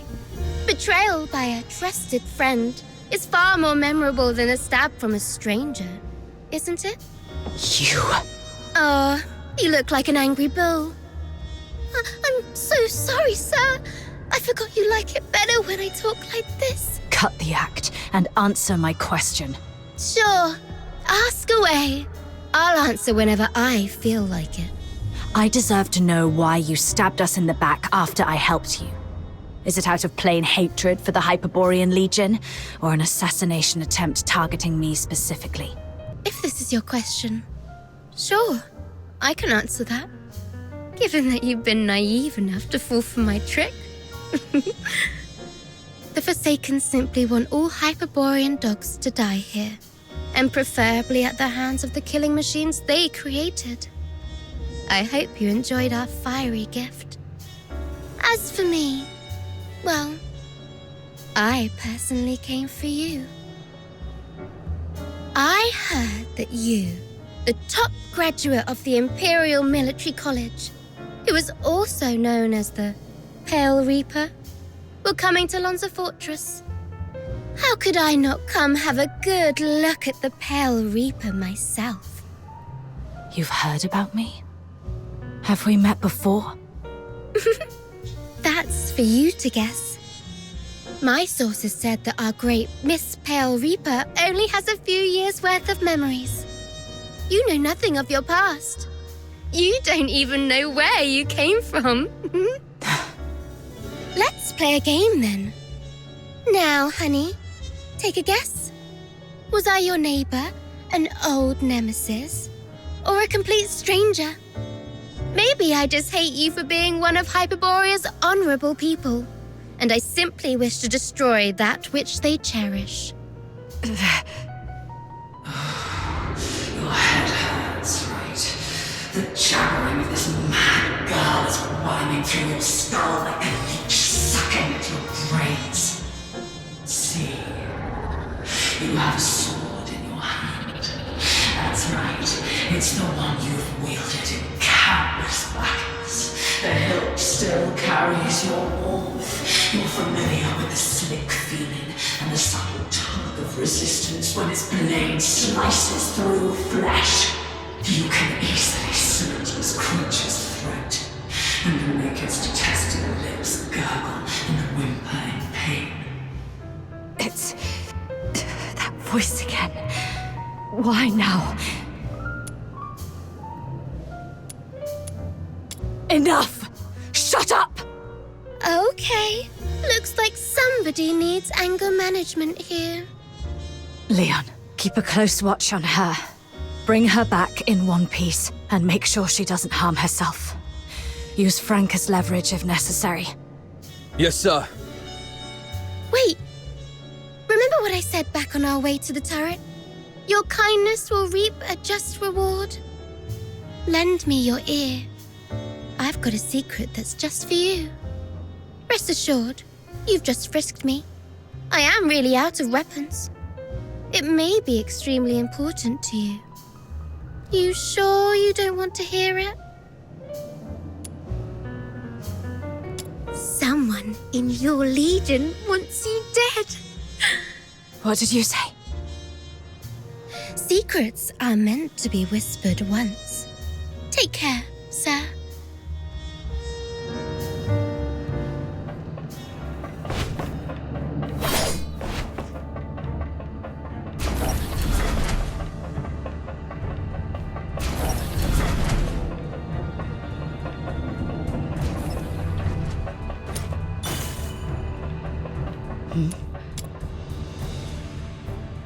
It's a younger Sir Avar with Daphne. I should take it back to Sir Avar.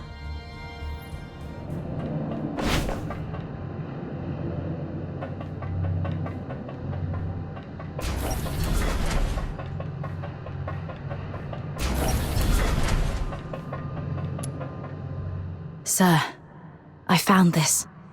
Oh, you found it. Thanks for bringing it back. So, is Daphne your...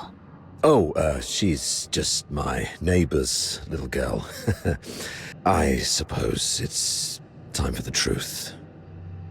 You're right. Daphne is my daughter. This is the last photo we took together before she and her mother left. Daphne took the last name Theodore from her mother. Don't tell anyone about this. We divorced specifically to keep people from knowing that Daphne is my daughter. Back then, the chief alchemist thought the world of Daphne.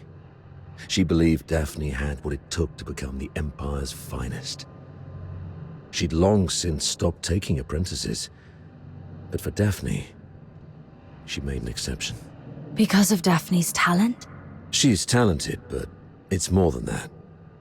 The Spathatoi is never short on talent. The chief alchemist said Daphne has a unique gift that sets her apart. I never quite understood what she meant, but it's clear Daphne has a bright future ahead of her. And having a Charon for a father shouldn't be what holds her back.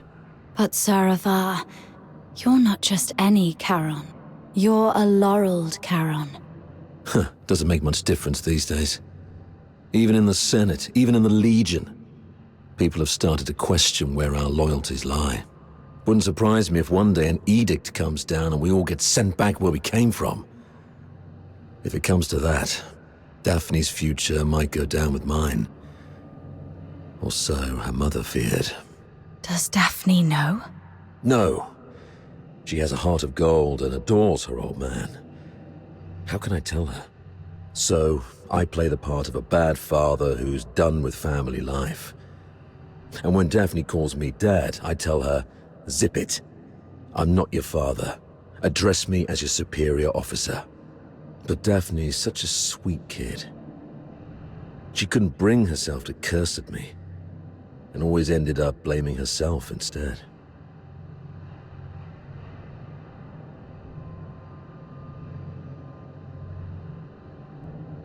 I knew about that already. She volunteered for the Lonza Fortress op, even went straight to Fulvis with the paperwork without telling either of us. That girl had her mind made up from the start. I'll talk to her mother about this when we return. I'd rather she resent me if it spares her any pain.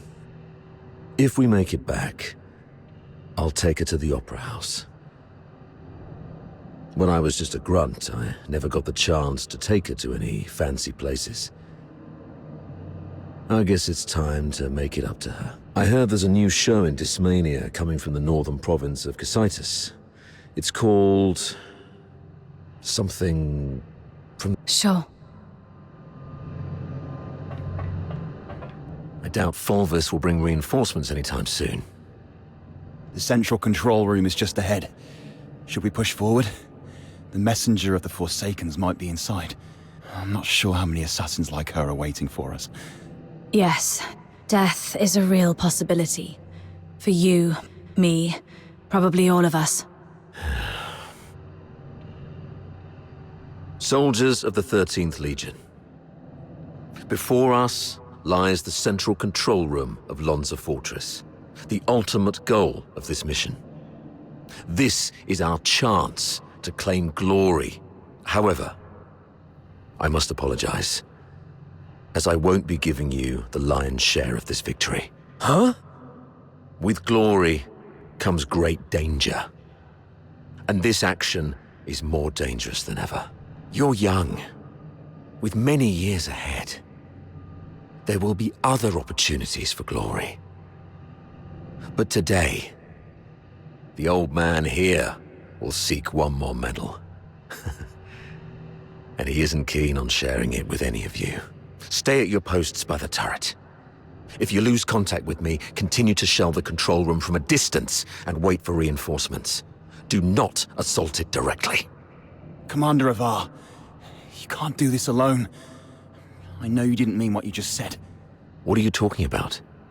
I just simply gave you orders. Pretentious old geezer.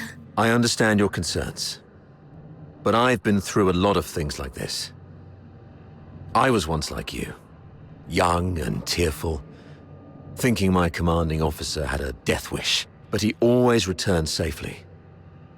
So I'm telling you that there's no need to worry. Think of your mother, probably by the fireplace knitting a sweater, waiting for you to come home. Commander Avar, you've always looked out for me, and you've just saved my life. Even if my mother were here, she would say, "Follow your officer, do not fear death." You're a Hyperborean warrior, and you're supposed to defend the Empire with your life.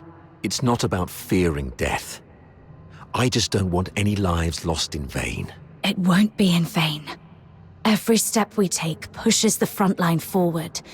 And since we don't know what lies before us, it means that survival is also a possibility. I'm a Griffin, and I stand with the captain. Yeah, I heard that loud and clear this time. I stand with the captain. Well, since we have the captain, maybe she does have what it takes to lead us to victory. All right, prepare yourselves. We set off together. You've even learned how to take over your commander's speech. Maybe we could wait for a while to gather more intel from this last first. Oh, are you going to interrogate me? No. I've seen how crafty this girl is. Her intel will only mess with our judgment. Here's the plan. We split into two groups. She and I will scout ahead. The rest prepare and initiate the assault upon our signal. If we call it off, retreat to turret 4. Leon, you stay back and guard the captives. Yes, sir! Let's move and see what surprises the Forsakens have prepared for us.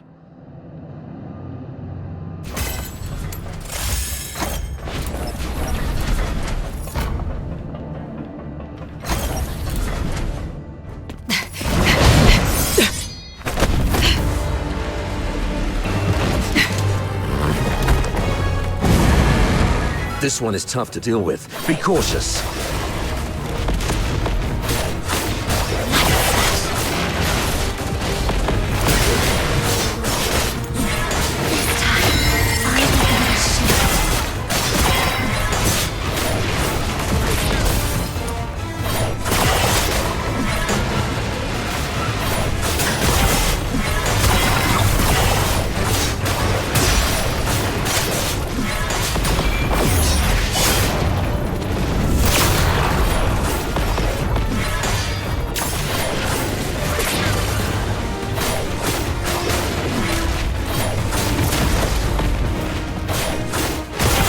Return to the misty sea.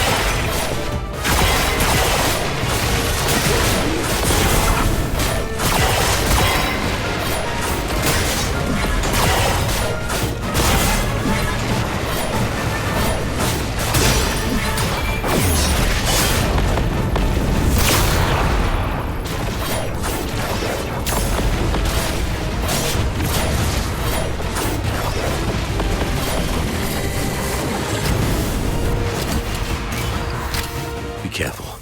There may be more enemies inside.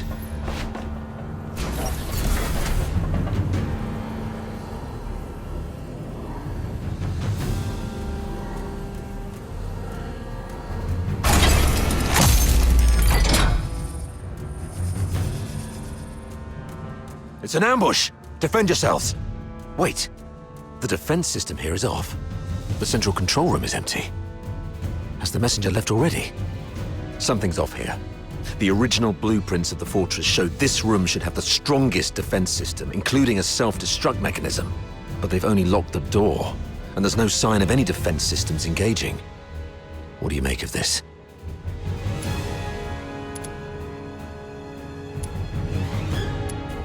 They probably predicted we would be extra cautious around this place, so they cleverly concealed their real traps.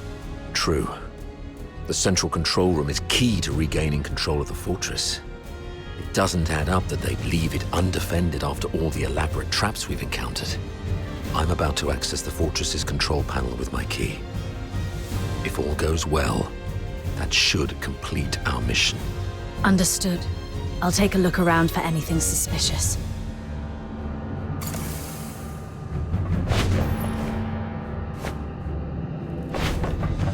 Defense mode currently active.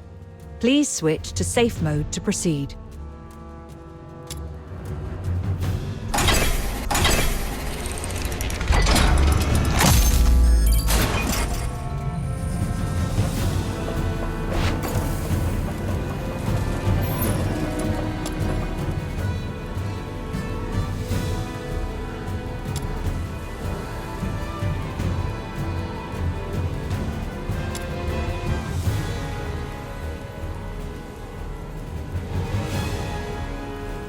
The 13th Legion will attack in 2 days.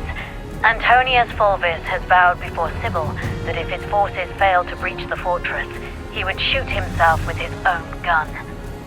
Sybil then assigned him the best troops. The Legion will do everything they can to take Lonza Fortress back. We should not attempt to defend the fortress against such odds. Withdraw our forces and ensure the survival of the Forsakens. Merely retreating would squander a perfect opportunity. We should make the Hyperboreans pay dearly. Easy. Leave it to Avar. He'll be commanding 2 Vanguard squads in the operation. Those fools always listen to him. Avar will hold off their assault. Use this time to lay traps and fortify our defenses. The fortress will become their graveyard. We'll soon read this headline in the news.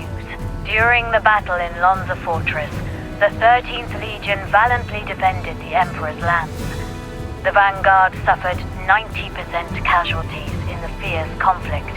Lieutenant Colonel Avar, one of the survivors, mourned the fallen and delivered a eulogy of unmatched honor. Good for Avar. Let's go with this plan then. Shame those dead dogs will receive posthumous honors though. Avar?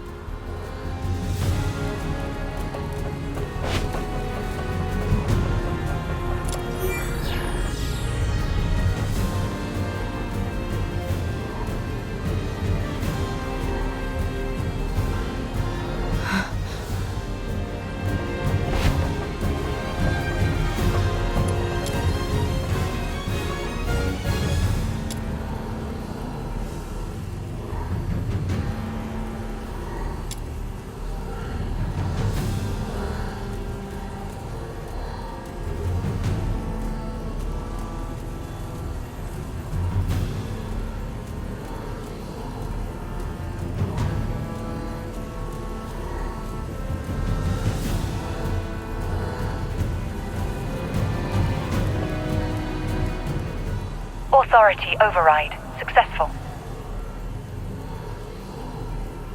Current authority, Avar Harodland. Good afternoon, Lieutenant Colonel Avar Harodland. Motto 16 of the Hyperborean Legion. When you have the enemy within range, beware that you are also within theirs. Oh, finally. Of all the battles I've fought, none have been as nerve-wracking as this. I thought I might never see Daphne and Claudia again. Strange. I've got the clearance, but the door still won't open. Oh, great, comms are down. What about you? Find anything?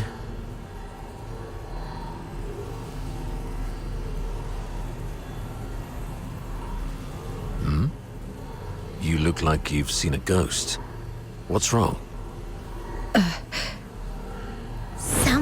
in your legion wants you dead. That girl, Katya, told me this. The recording, the signed document, Katya's words, and this man in front of me. My mentor on hand-to-hand combat and battle tactics. My superior who always looks out for me. What should I believe?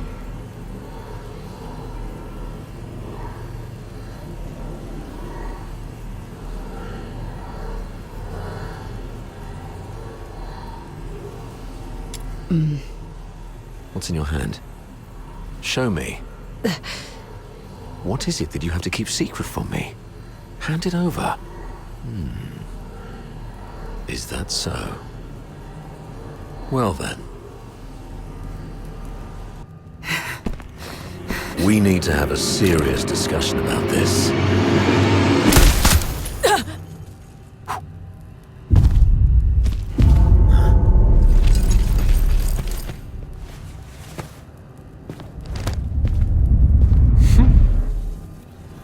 Very impressive, Avar.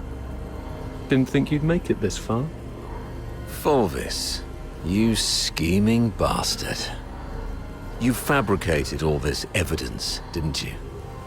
I didn't know you old line aristocrats would stoop to such nasty tricks. I'm nothing like those stubborn old fools. I'm a pragmatist and would do anything that works. Isn't this your favorite protege? You did this. I was just setting the stage for a deal with you. I don't think we need a third party. Off you go, Falsey. It's all right. The entire fortress is in our hands. This old man dares not make a move. Yes, sir. I shall wait outside the door.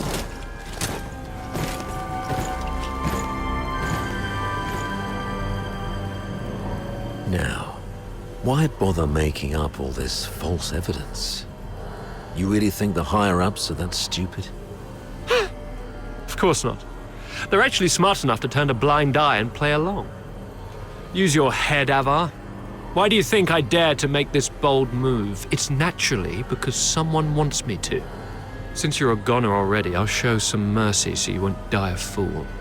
When His Majesty was first crowned, Duke Servius was our imperial regent, but the regency strayed from established Hyperborean traditions and grafted too many useless scions onto the great imperial oak.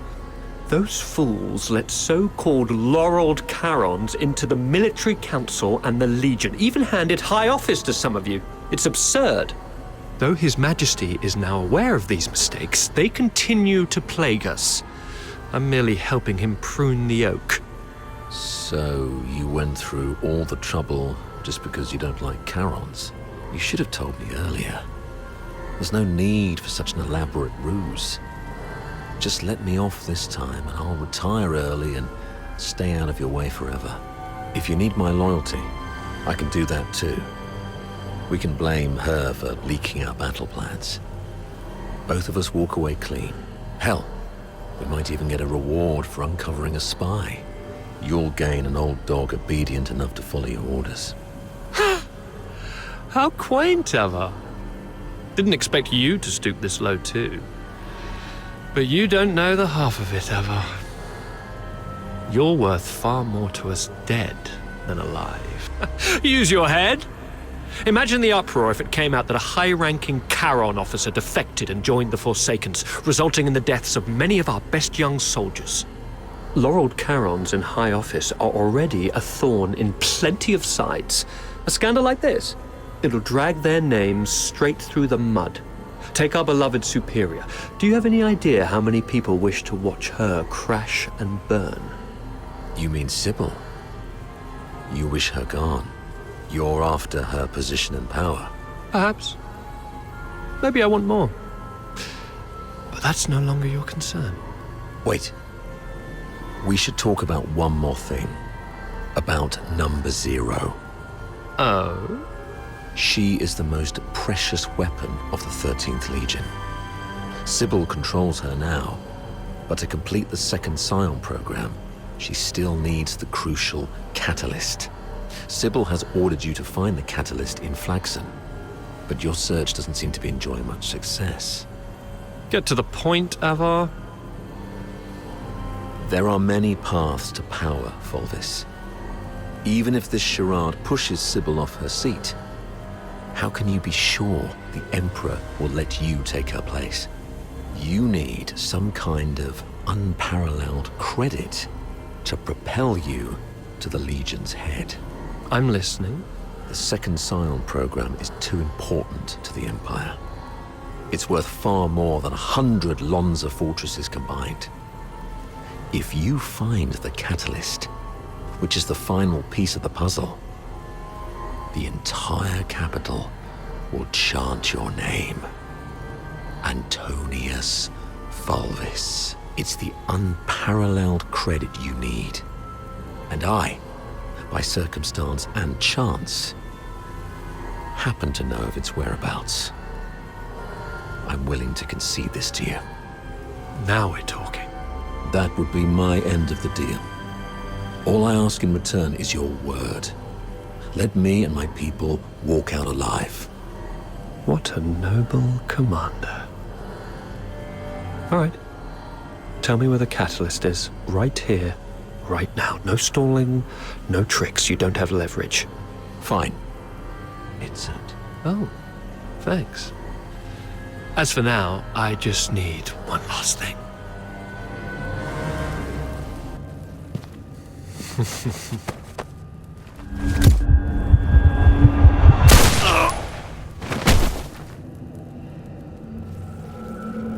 Remember, Ava,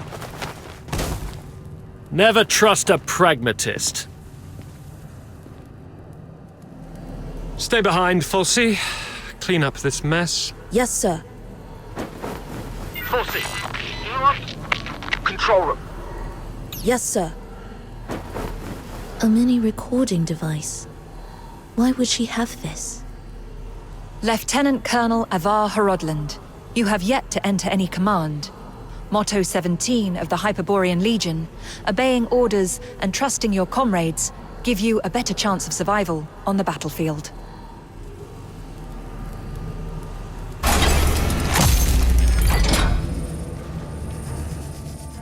Do not indulge in the eternal void. Wake up! Before blood flows like swollen rivers, this is far from over. They're going to burn this place down. How are the others holding up?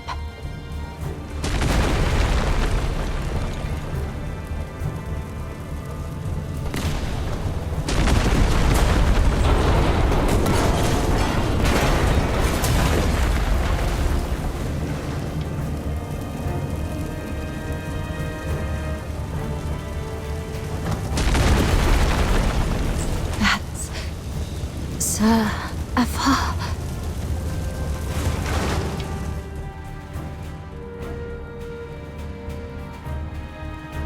What's this?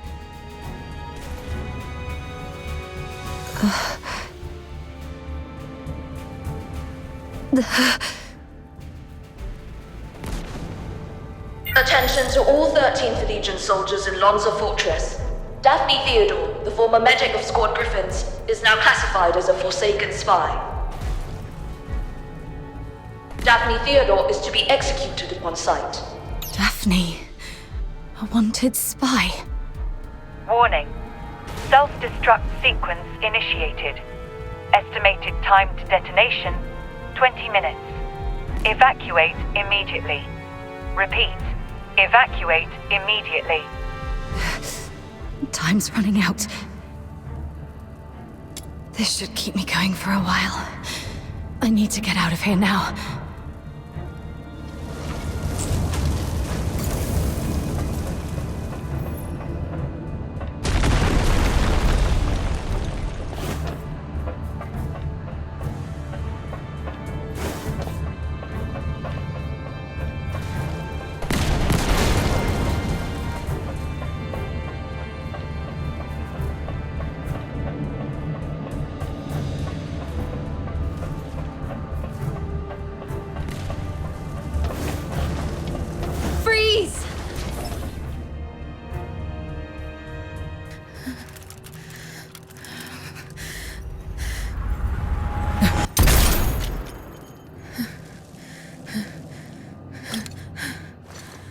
accomplice! Kill them both!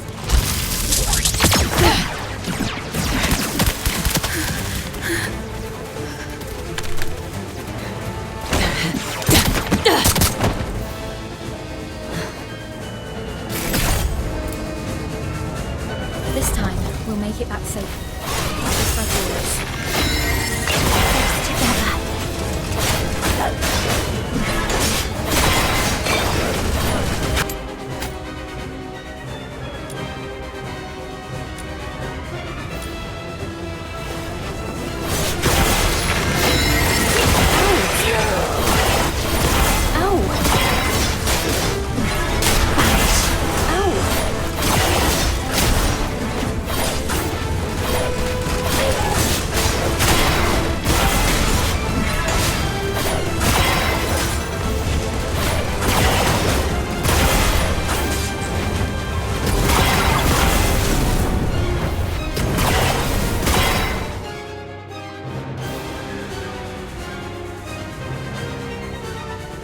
There. The bleeding's finally stopped. Wait, where are you going? To the central control room. Commander Avar is still in there. No, don't go. Sir Avar is no longer with us. I have to check on him myself. Maybe he's just heavily wounded. As a medic, I can probably... Get back here. They burned down the entire central control room. Sir Avar's final words were for me to bring you safely out of this place. At least respect the man's dying wish. Come on. We should check on Marco and the others. Find somewhere safe to regroup. There's no turning back now. We have to keep moving.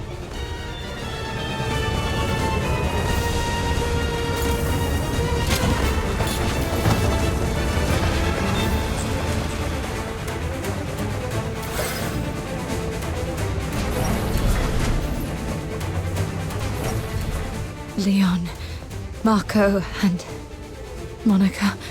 All taken down by a single shot. No signs of a struggle. Not even a chance to fight back.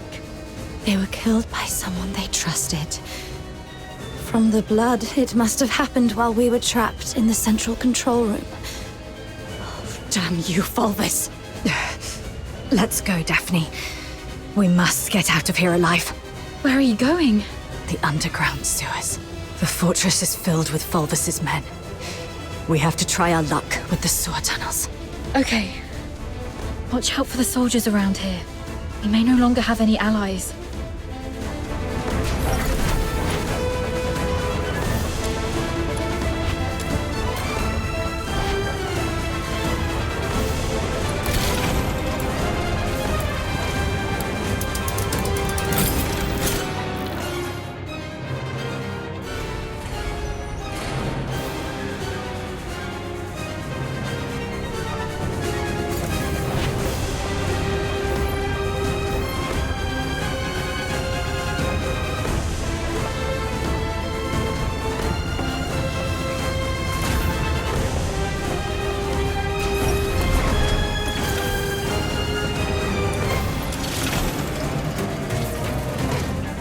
Warning.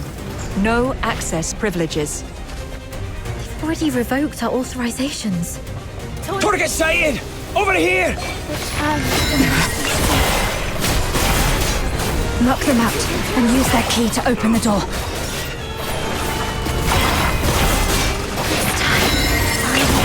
Watch out!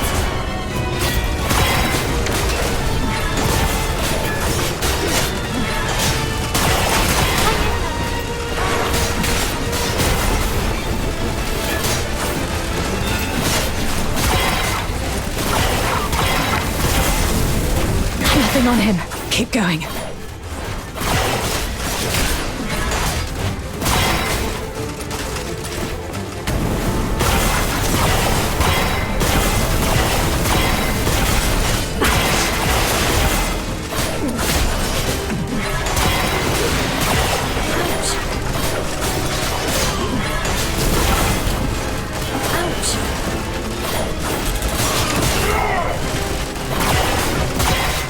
Still no luck.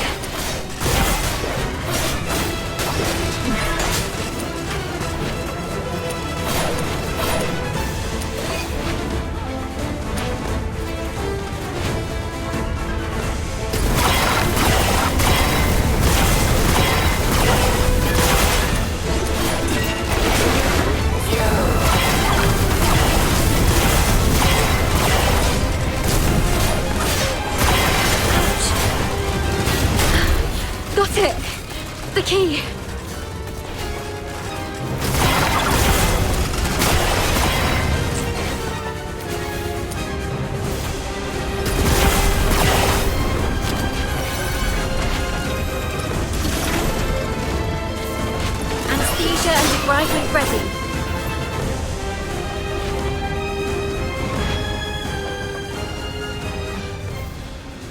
To be honest, my head's spinning. Everything's a mess. Sir Avar's gone. Those Hyperborean soldiers out there are shooting us on sight. They're calling me a spy. But I don't understand any of this. Please. I need to know I can trust you. I'll believe whatever you tell me.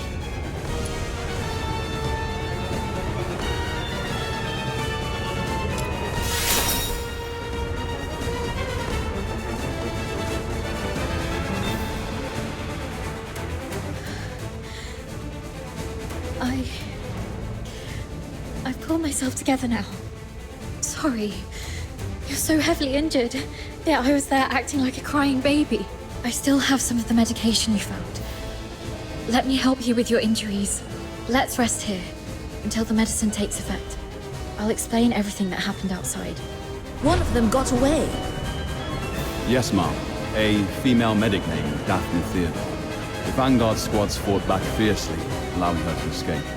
The Narwhals are entering the fortress, but no one else must know that we cleaned up the Vanguards. The situation may turn for the worse if Daphne contacts them for help. The situation is delicate. Chief Sybil is en route to Lonza Fortress after hearing the battle is turned. Luckily, Avar is already out of the picture. As for Daphne, what do you want us to do with her? Relay Commander Fulvis's order. Lock down the fortress, find and eliminate Daphne Theodore. As for the charges, claim she conspired with the Forsakens, infiltrated the Legion as a spy, and compromised the fortress assault. Yes, ma'am. And after that, I checked on our squad mates while making my way to the central control room. Luckily, I avoided all the soldiers, but it was too late for most. They all suffered precise, fatal shots, ironically from our own men rather than the enemy's. That's all I know. Now, tell me what happened in the central control room. I'll explain later. Now isn't the right time. But you were right about the situation. Every soldier in this fortress is now our enemy. Fulvis has ordered them to eliminate us. Fulvis. He's the despicable traitor who leaked our plans to the Forsakens. He's the one who decimated our squads. Thanks to your medicine, I'm feeling much better. Fine. You must have your own reasons for withholding the information. There's one thing I must know. My father, Avar, did he complete his mission? Thank you. Farewell, Dad. Let's go. So long as we're alive, we'll find a chance to make Fulvis pay.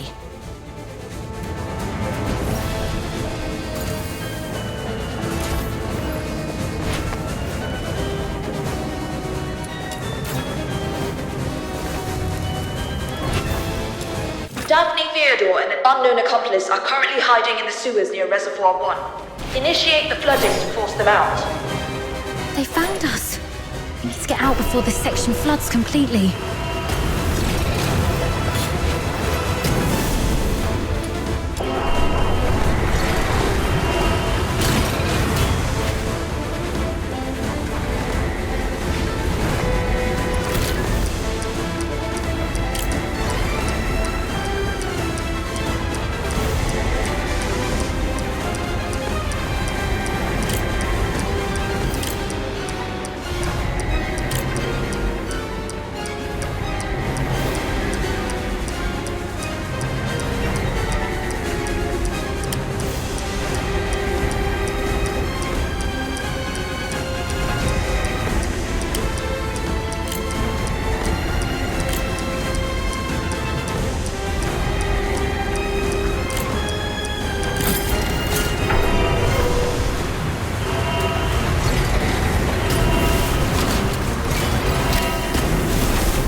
just like always. The water's rising fast. We need to get out before this place floods.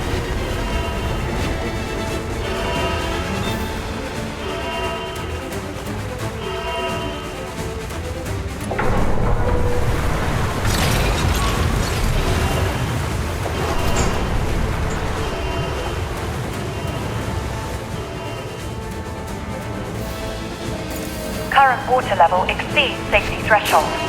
Safety gate will remain closed. Reduce water level to reopen. They're controlling the inlets. But since this is a reservoir, it must also have drainage outlets. It says here, activate all 3 valves around the reservoir to accelerate water discharge. They can't be far. Herd the remaining filthoids into the tunnels. Seal all exits. Once they surface, we'll eliminate the drainage. Hurry up! We're running out of time. We should hurry up too. Return to the misty sea.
We should be safe for now. The exit should be up ahead, but... They're definitely waiting to ambush us there. You're heavily wounded. Is there any chance of us escaping this place? Even if we make it out, the Legion will hunt us down. We'll be fugitives forever, constantly dodging assassins.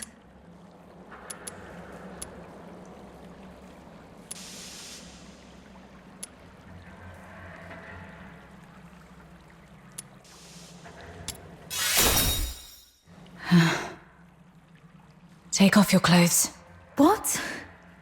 We're switching outfits.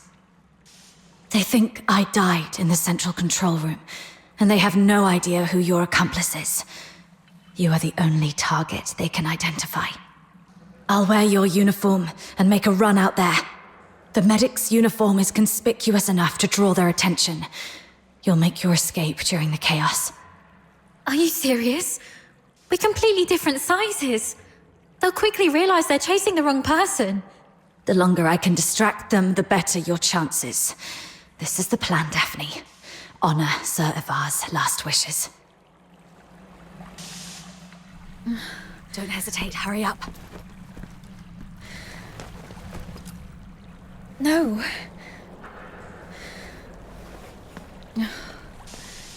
Thank you for respecting my father's wish, but could you at least hear my wish? This mania is a rainy place. When I was a little girl, all my friends hated the rain because it would mess with their hair and soil their pretty dresses.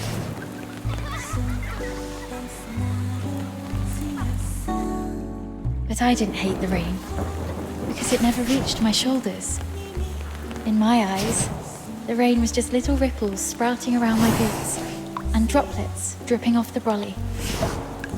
But as I grew older, I realized that rain wasn't that nice. It used to look nice, only because my dad was there to bear it for me. My dad was such a kind man, and such a stubborn one too. He always put others first. Always. Before I was born, he joined the Legion and fought hard to prove himself worthy of my mum. After I grew up, he left us because he didn't want to soil my future. In public, he'd scowl and forbid me to call him Dad. But deep in the night, he'd drunkenly shout mine and my mother's name, crying. He was always bearing the weight of everything on his own.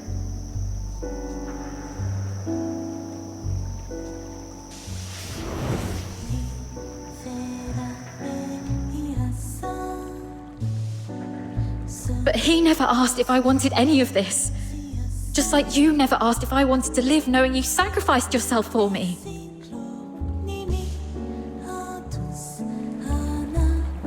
Neither of you know what I actually wanted. I never wished for a hero who'd shield me from the rain. My wish is that if there's only room for one under the brolly, I'll brave the rain with you all. I wish that we make it out and live on together. Daphne. Let's think together. There has to be another way. Fulvis wants us silenced. That's our situation. He's labeled us as spies so that our fellow soldiers would kill us for him. We're the only ones left from the Griffins and Snow Wolves. Every soldier here follows Fulvis and his adjutant Falsey. Every soldier in the fortress. Wait, I have an idea. Father once said a strategic retreat could be a cover for an advance. Sometimes the greatest risks lead to victory. We still have one option. We can turn ourselves in.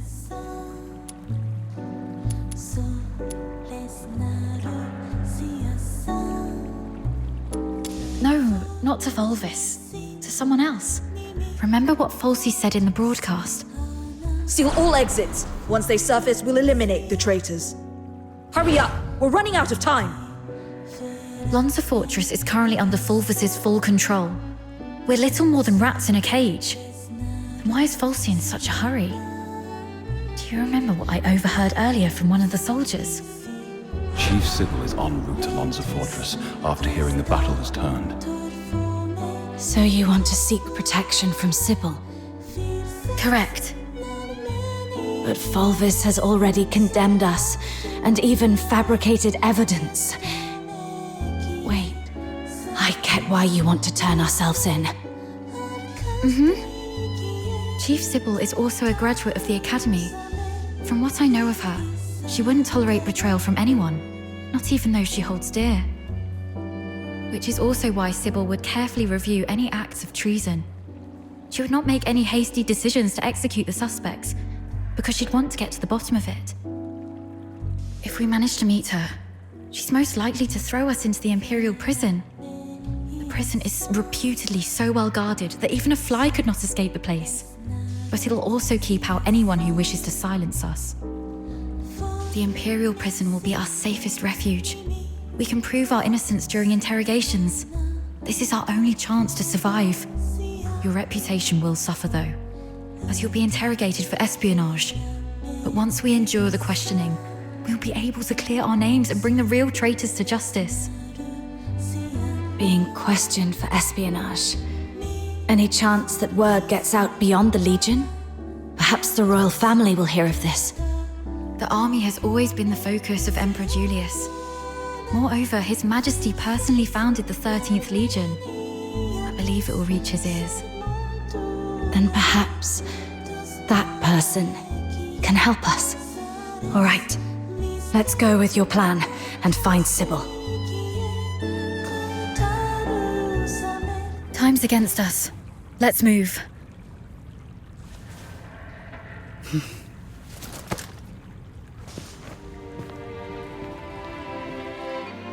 And thus I took her hand, and we stepped towards that narrow beam of sunlight piercing through the door's gap.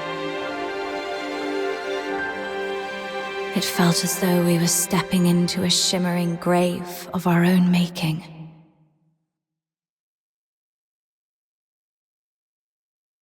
We expended our last ounces of strength evading our pursuers, in time to meet Chief Sybil, who had just arrived at the fortress. And just as Daphne had predicted, we were escorted to this very place.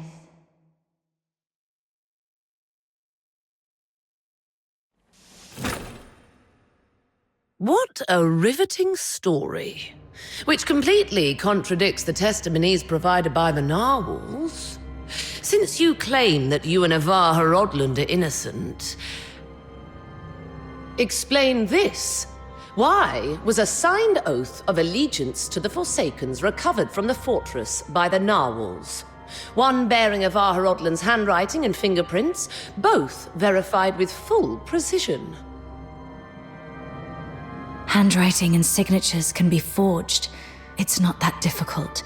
As for fingerprints, anyone in the Legion with regular access to Sir Avar could have lifted and replicated them.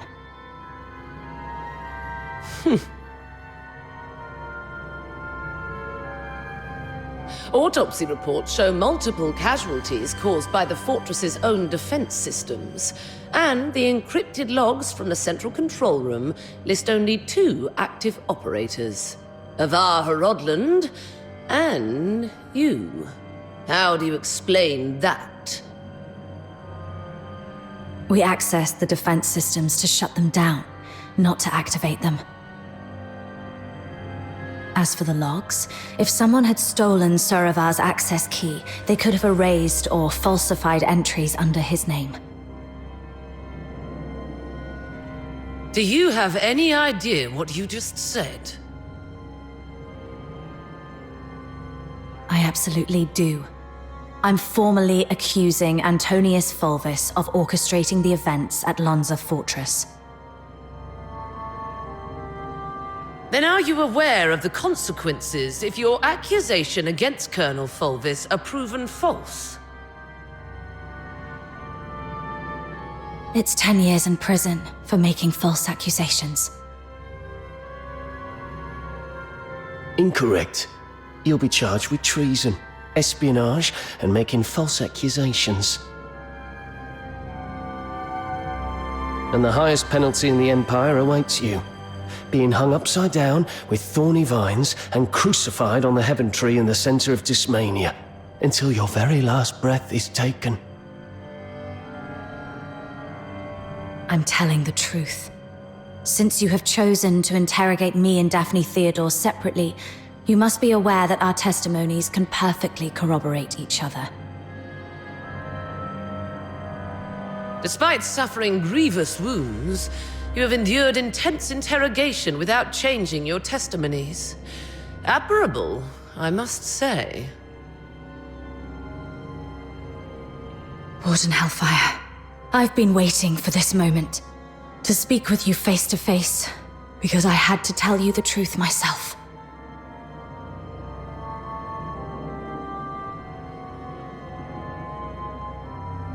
Push the interrogation to the next level. Initiate the Inferno. Yes, Mum. The hypnotic agent is ready.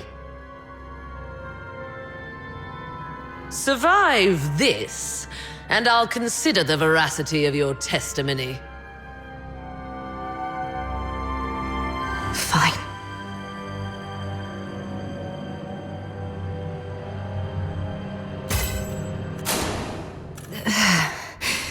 My head hurts.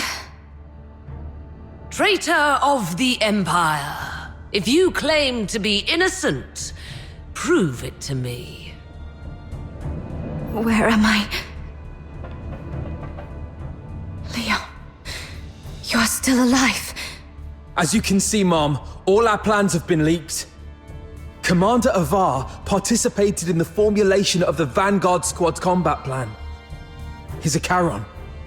He was the one most likely to reveal our plans to the Forsakens. What did you just say?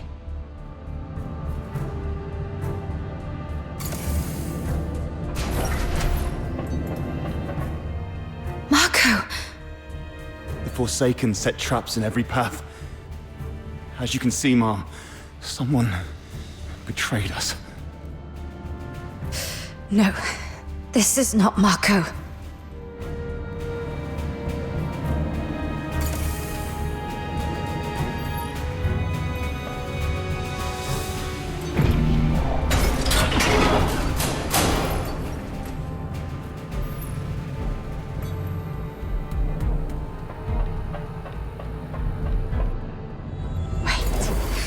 The warden said something about interrogation. That interrogator mentioned a hypnotic agent. I'm probably not in a real world. This is a dream.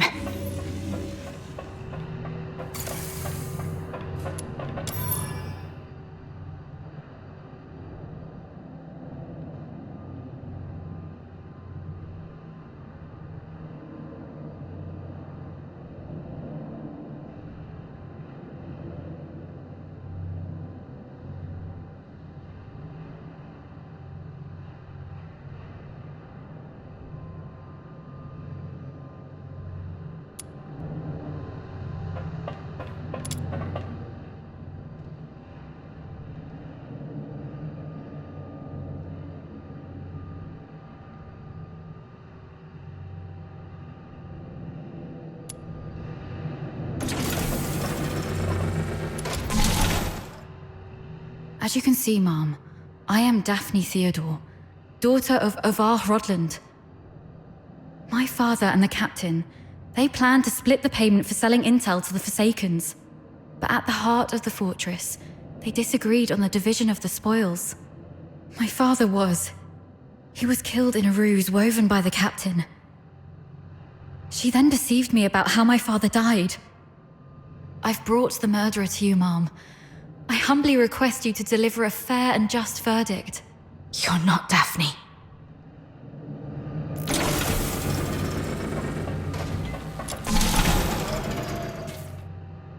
Sir Avar.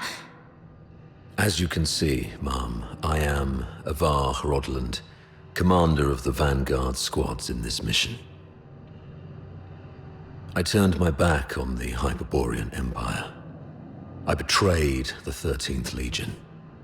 I sold out the Griffins and the Snow Wolves.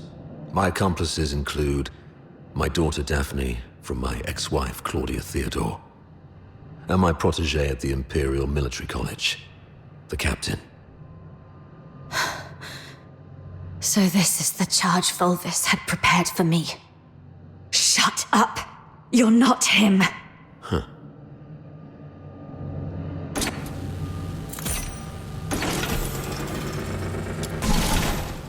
As you can see, Mom, I am the control panel in the central control room of Lonza Fortress. On the day the fortress fell, only Avar Rodland and the captain of the Griffins accessed the central control room. In the end, it was the captain who triggered the self-destruct sequence. But I was fitted with next-gen encrypted logging tech, the Eola Pile's pride and joy. Even if you melt me down, the data remains. Ha, ha, ha, ha. Motto 18 of the Hyperborean Legion. An unexpectedly easy victory often leads to an impending ambush. I can't believe you have to recite those mottos, even in my dreams.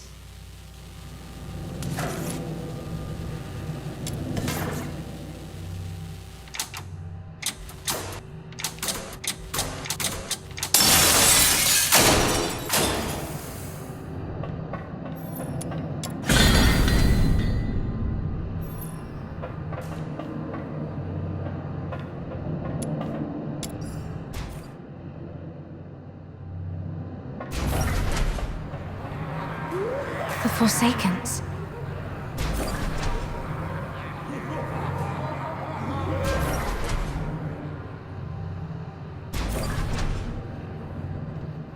All verdicts are in the name of justice. All questions must be answered absent falsehood. I tolerate no fabrication, alteration, or concealment of the truth. First question. As an Imperial soldier, have you conspired with the Forsakens and betrayed your empire?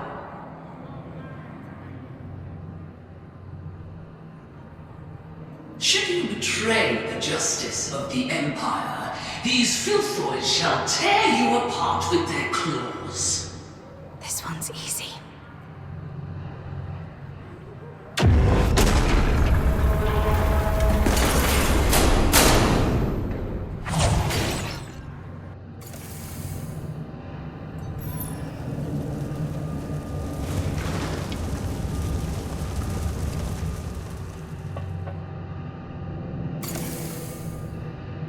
That's right.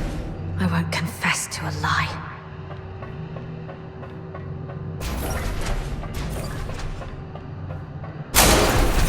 Why are there filters here?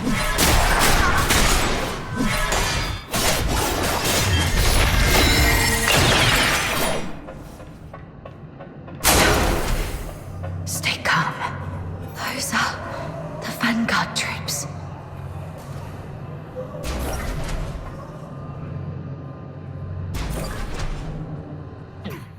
Second question. The Vanguard squads were annihilated at Lonza Fortress. Were you the architect of their doom? Should you betray the justice of your comrades, your own blade shall spill your blood. No hesitation. Make the choice and stick to it.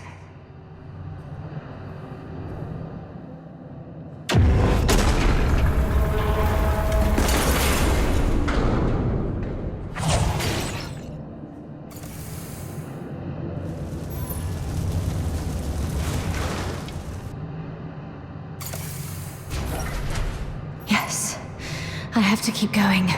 The truth must come to light.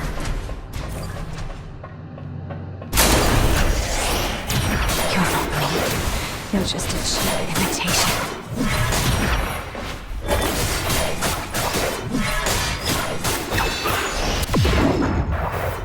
No, this isn't me.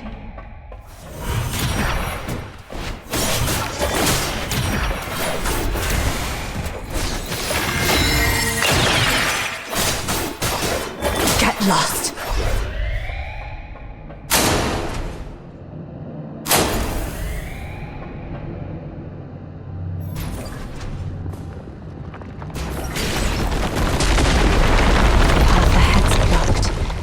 Should I turn back?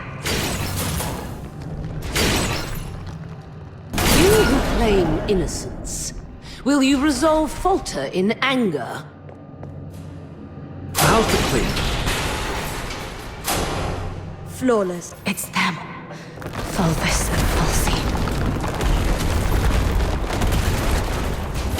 You who claim innocence, will your resolve waver in sorrow?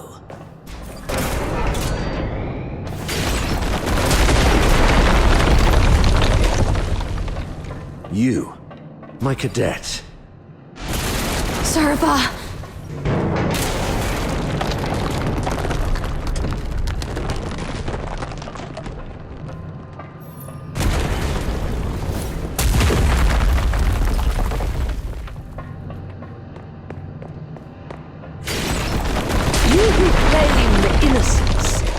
Will your resolve crumble under the weight of doubt? Allow me to show you the way, sir. Yes, the way to hell. That's enough, man. Please stop. Come with me. I'll lead you out. Whatever lies ahead, please remember.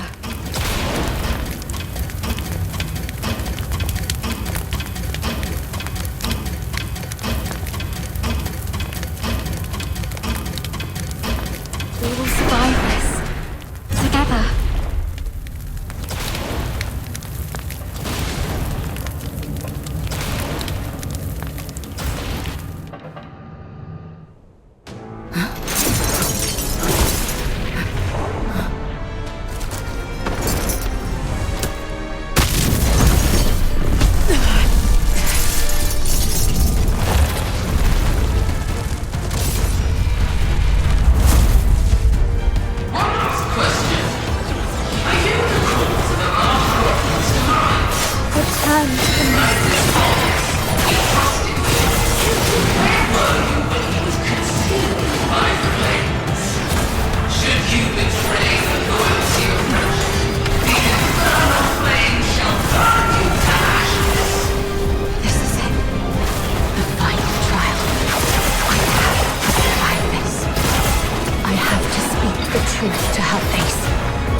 The law shall recount your crimes.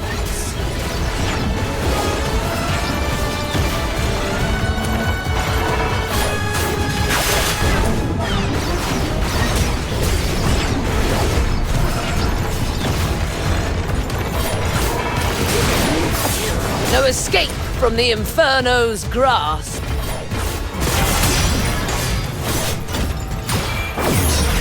How dare you defy the law?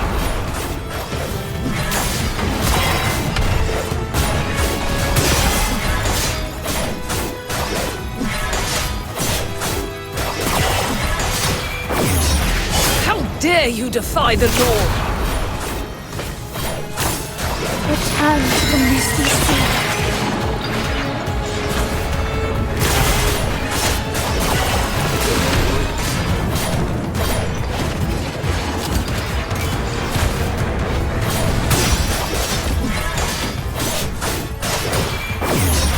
How dare you defy the law? No escape from the Inferno's grasp. I will be the shield. Meet your demise within these chains.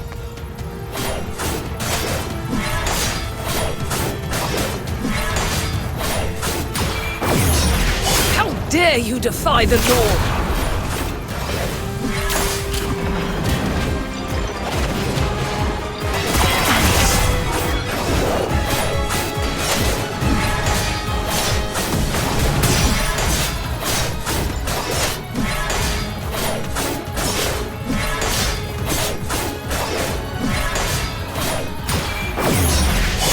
Dare you defy the law?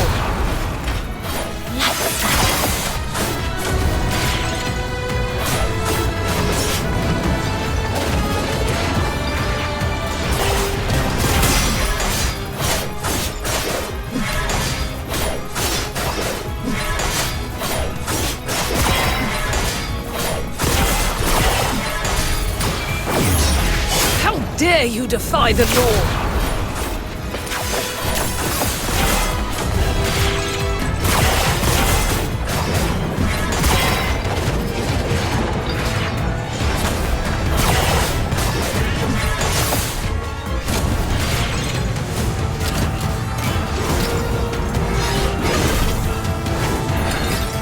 The law shall recount your crimes.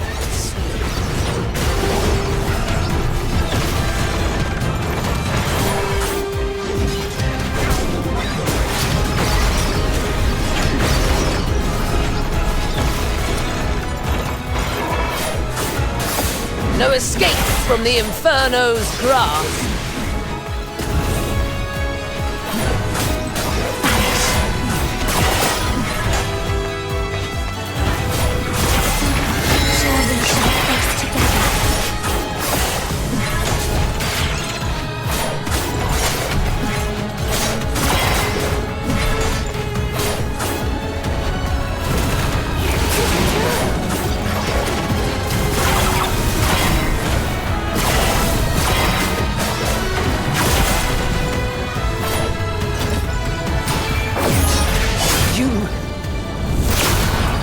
Yourself in the face of fiery...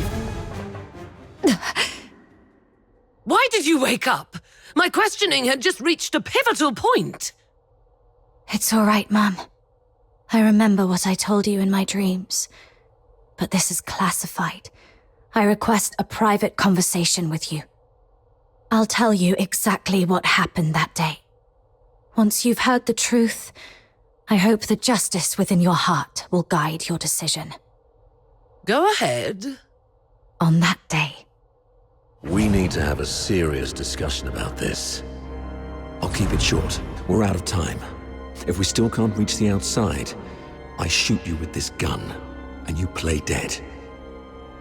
To make it convincing enough, the shot will have to hit. It will miss your vitals, but will really hurt. You must endure the pain silently. What are you going to do? We're trapped in here, completely cut off. Fulvis is already on the move. By now, he's probably seized the whole fortress. Only the dead stay silent forever. He'll kill me, no doubt. And you're in this too. You've seen the fake evidence. He won't let you walk away either. It's okay, I got you.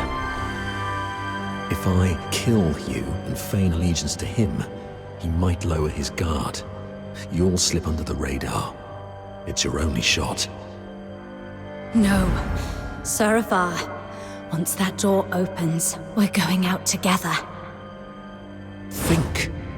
After everything we've been through to get here, boxed in, outnumbered, what chance do we stand against Fulvis's personal guard? If we're surrounded, close to none. But so what? I'd rather die fighting than... Dying is easy. Living on, carrying the mission, that's the hard one. This is an order. You're the only one who can do this. As for me, I'm not done yet. I've still got a part to play. I'll try to negotiate with Fulvis, though I believe it's going to fail in the end, so don't get your hopes up. The negotiation is for a more important purpose. To collect evidence. Take this recording device. It'll provide the evidence needed to expose and destroy Fulvis. We can't let the cries of the wronged echo over Lonza Fortress forever. Saravar. Why the long face? Cheer up, kid. A true soldier laughs at adversity. I'm proud to have been your instructor, and I'm sorry for dragging you into this mess. You must survive. Bring the truth to Chief Sybil and His Majesty. Let the entire Empire know that every soldier here held true to their creed and duty, and everyone fought till their very last breath.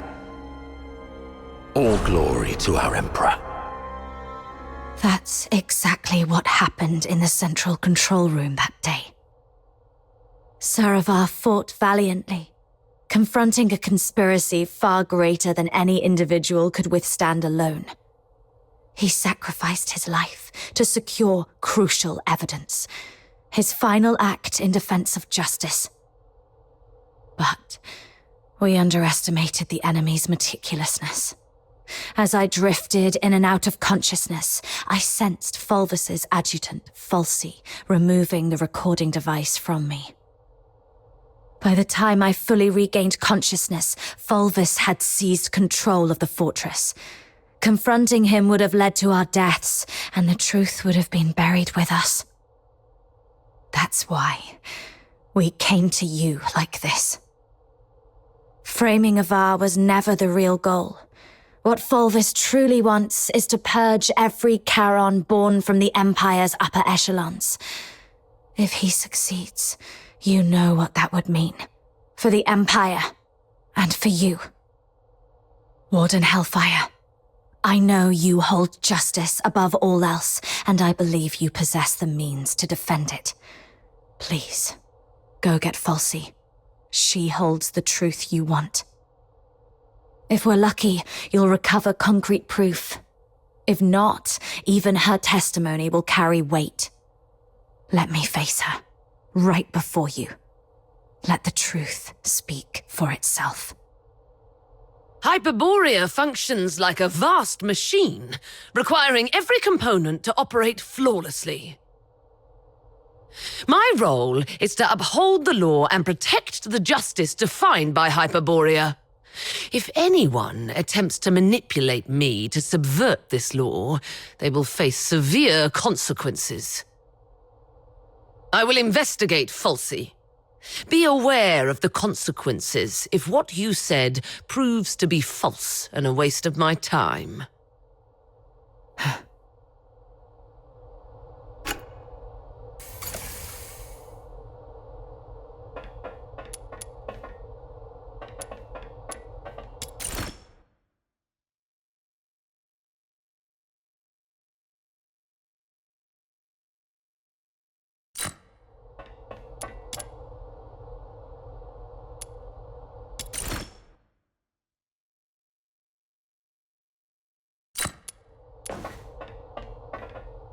Warden Hellfire has instructed me to bring Miss Theodore here. During her interrogation, she repeatedly requested to see you.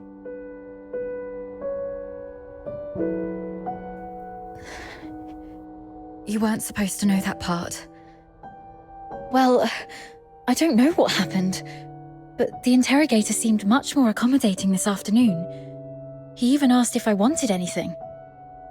My testimony hasn't changed. Did you say something that swayed the warden? Or is this some sort of final kindness before our execution?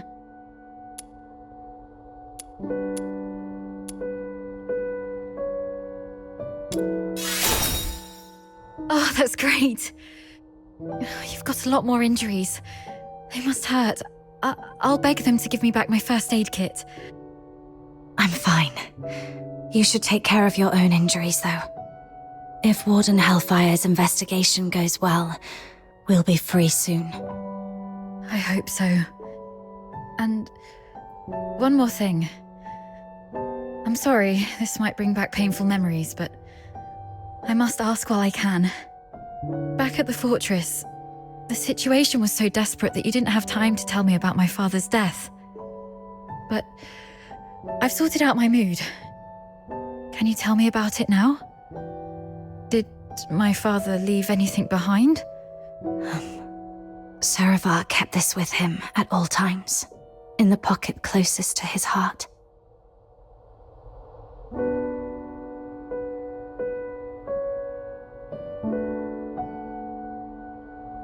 He wanted you to have this message. Find Daphne, if possible. If she's alive, get her out of here. Once you're both safe, tell her, I'm sorry, my baby girl. I've always wanted to hear you call me Dad again. Just like when you were little.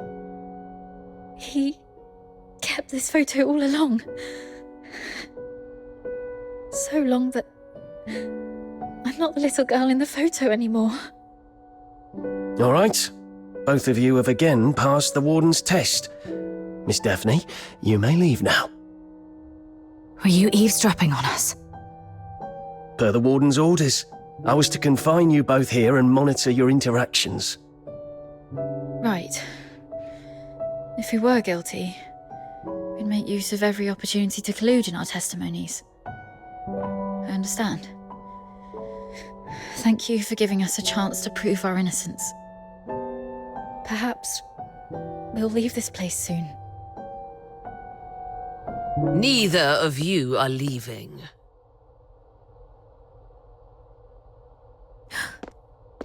A directive to expedite all procedural reviews has been issued from above. The only document I received is a writ demanding your immediate execution. Mom, this is not right. It goes against the standard procedures of interrogation. Take a look at the writ and the signatures at the bottom. Even the Supreme Minister of Justice has signed it. Not even Chief Sybil can stop it. Your case has grown beyond anyone's control. What about Falsey? As long as we find Falsey and the recording device, we can prove that... She's missing. An explosion occurred during the battle. Falsey was last seen outside the fortress. Her blood-stained pistol was found along the riverbank. Although the Legion continues to search, it is likely that she is deceased. Mom, do you really believe in such a coincidence? Your Royal Highness, Prince Virgilius, this place isn't fitting for someone of your stature. Please don't proceed any further. Gathering so many signatures must have been quite the feat.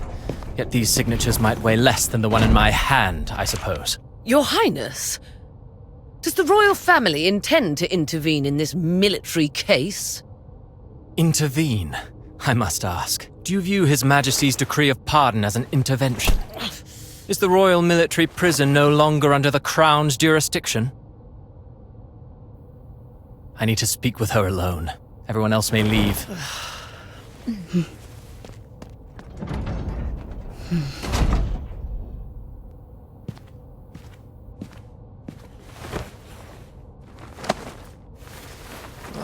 They're finally gone. Thank goodness. One moment later, and I might have had to talk to your headstone instead. By all that is holy, my friend, you've really landed yourself in some serious trouble. You know how hard it is to meet my brother, and how rarely I get involved with politicians. But fortune favors you today. I was summoned for a different matter and seized the opportunity to secure your pardon. Things have finally blown over. You're free at last. Where do you want to go? The art gallery? The opera house? Or just a simple stroll along Whisper River for fresh air? Thanks, but no thanks. You look pale. They did go rough on you. Why don't you come to my place? My personal physicians will tend to your wounds. A millennium has passed, and still, the prisons of Hyperborea cling to such crude, barbaric, and wholly inhumane forms of torture. Those sycophantic chroniclers call this the greatest and most prosperous of times. What a most exquisite farce. Let's not dwell on that. How's Daphne? I heard about your efforts to ensure her safety. Fear not, the pardon includes her as well. One more thing. Fulvis's adjutant, Falsey. I don't think her disappearance was what it seemed. She holds the key to the truth behind all this. If it's not too much to ask, could I trouble you to look into her whereabouts? Dead or alive? I need to know. Fulvis's missing adjutant. I see. I'll look into it. Thank you. And... sorry, I don't have anything to repay your kindness at the moment.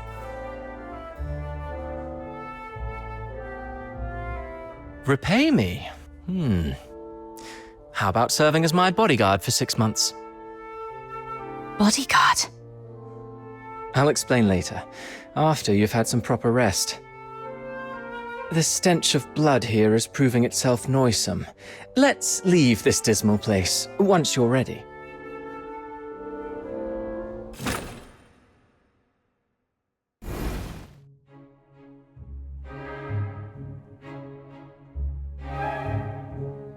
That last piece, Children from the Snowfield, was composed by Cavaradossi.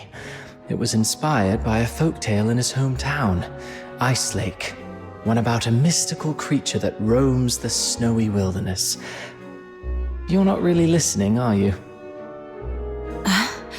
Yeah, something about a mystical creature in Ice Lake. Thought so. Still carrying the weight, I see. I'd hoped this might offer a brief escape.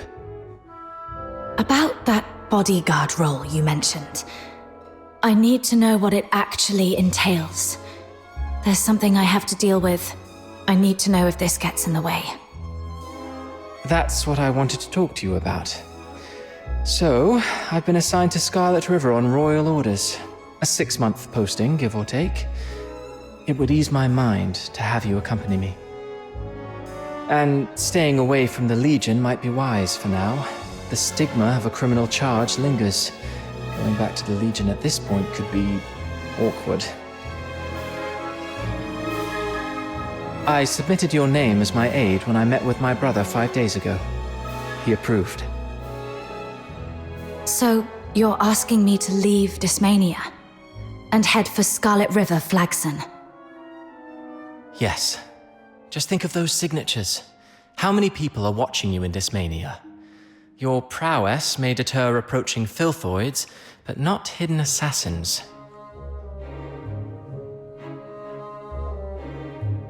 I know what you're worried about. Sybil Mason is an old friend of Daphne.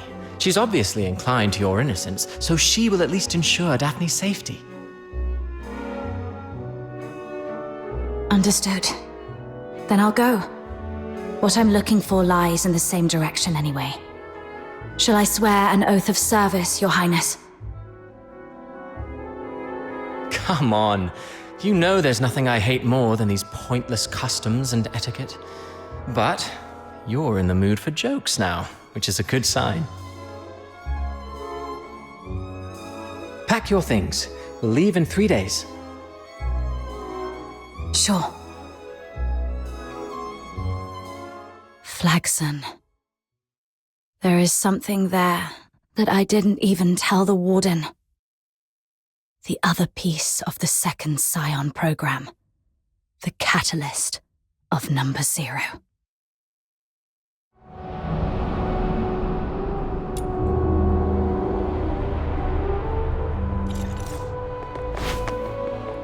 Popcorn! 6!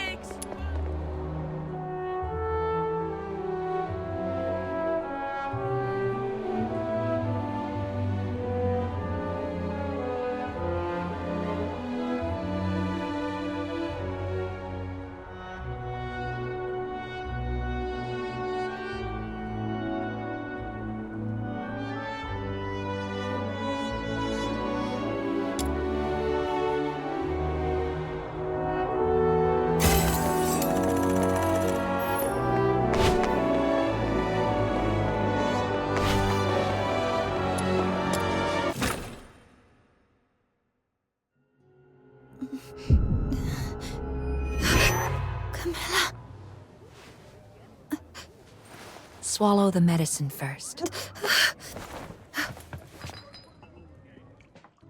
Camilla, why was I? You've been unconscious for 5 days. Lucky you. Another day and you might never have woken up. So, you've been... Thank you. No need to thank me. You're not who you used to be. Since the request involving the Crystallo of Stella, plenty of commissions have come in specifically for you. Just make sure you stay alive long enough to finish the gigs.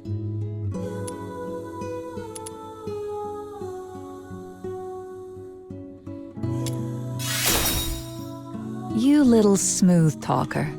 Did you pick that up from Outsider? Anyway, someone came by a few times to check up on you. It's Rhythm Fisher, a warrant officer in the escort. Rhythm Fisher, warrant officer of the Casitas Escort, 6th Legion. She left a message. Said she'd like to talk to you. I heard about what happened at Lamenting Lake that day. I know you probably don't want to see her. But you were the sole survivor of the murder case that night. I doubt she'll give up easily. The sole survivor. I should be going. If you want answers, go to the Asphodel and ask your friends.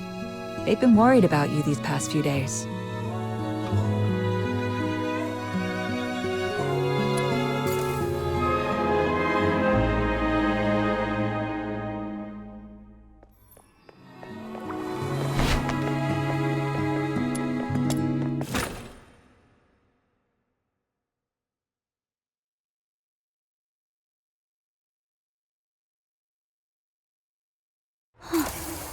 There are so many balloons around Ice Lake. Is it some kind of festival? But even with all these festive decorations, the lingering chill in the air is still pretty obvious. I should go check in with Snow and Outsider to find out what's happened while I was unconscious. Even staying home isn't safe anymore. What are we supposed to do? I'll take a 20% cut. Oh.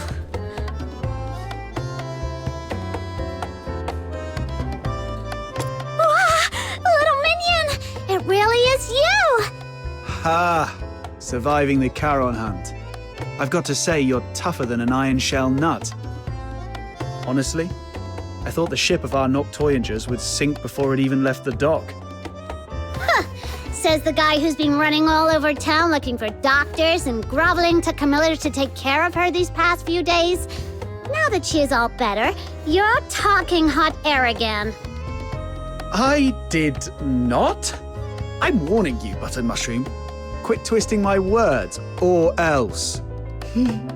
Looks like these two are doing just fine. Little minion, how are you feeling? Arms and legs are all in place, and the color of your horn looks great, though your face is a bit pale. Good. I knew the immortal White Knight, the reborn star of the Noctoyagers, the blessed Demon Earl, wouldn't leave their Demon King behind. Stay right here. I'll go grab some nutritious fruit for you.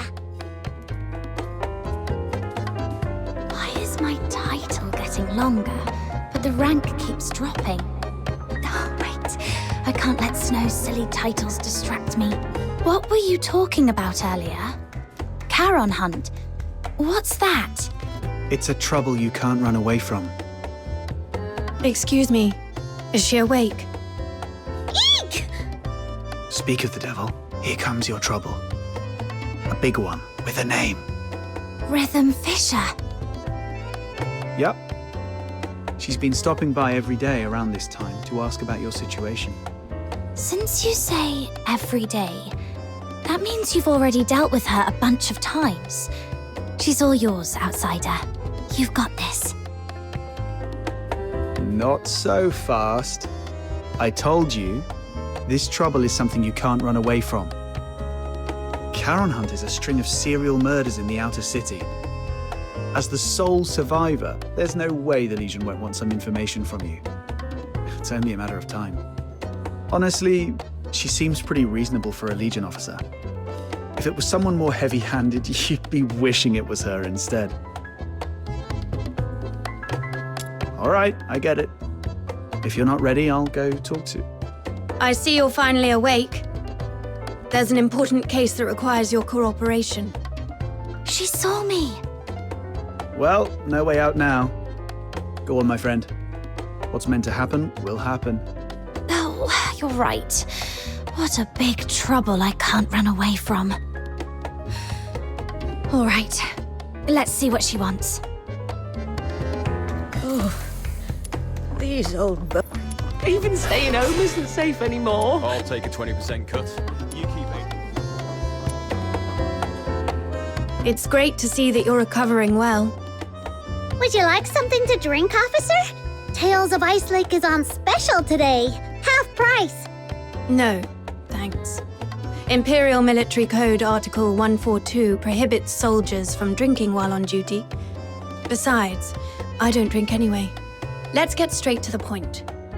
I'm here to investigate the recent violent incidents in the outer city of Ice Lake known as the Charon Hunt.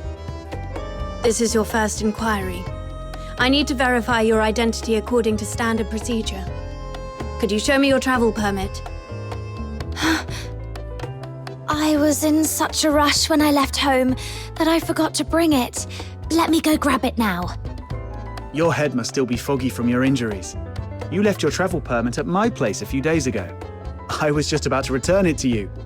Here you go, officer. Name? Place of residence, Ice Lake, Cocytus region. Occupation, animal trainer? Wait, aren't you a fox hunter? That's the latest development. She used to take care of dogs for rich folks, but her last employer went broke and couldn't afford to hire her anymore. Hence the career change. If you don't believe me, you can ask Miss Camilla. She just signed up at her tavern to become a fox hunter a couple of days ago. Come on, Captain.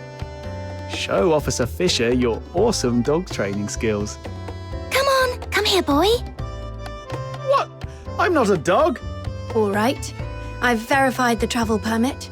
Thank you for your cooperation. Now let's talk about the attack. I want to catch the culprit who attacked you and bring safety back to everyone as soon as possible. As the sole survivor of the incident, your testimony is vital for us to fully understand the case. That said, this tavern is hardly an appropriate place for an inquiry. Got it. Let's get to a quieter place to talk then. Thank you for understanding. Please, come with me. Hey, what are you waiting for? Don't tell me you're upset about the travel permit. Well, that was the only type I could get for you. Just roll with it, all right? All right, I know. You're probably still bitter about Rhythm Fisher for what happened that night. But it wouldn't be a bad thing to get on good terms with Fisher. I mean, the Legion's got connections everywhere. Your search for somebody might get somewhere. Besides, don't you want to take down that dishonorable coward with your own hands? As for me, I want this whole Charon hunt mess resolved as soon as possible too. The whole outer city's been on edge, and that rickety old door on my house can't take another lock. The Legion. Barry's whereabouts. The murders, and the one who attacked me. Fine. Let's do this. I'll take a 20% cut. You keep 80%. Wretchedness would surely draw. Treasure the intel, never miss the thrill. How?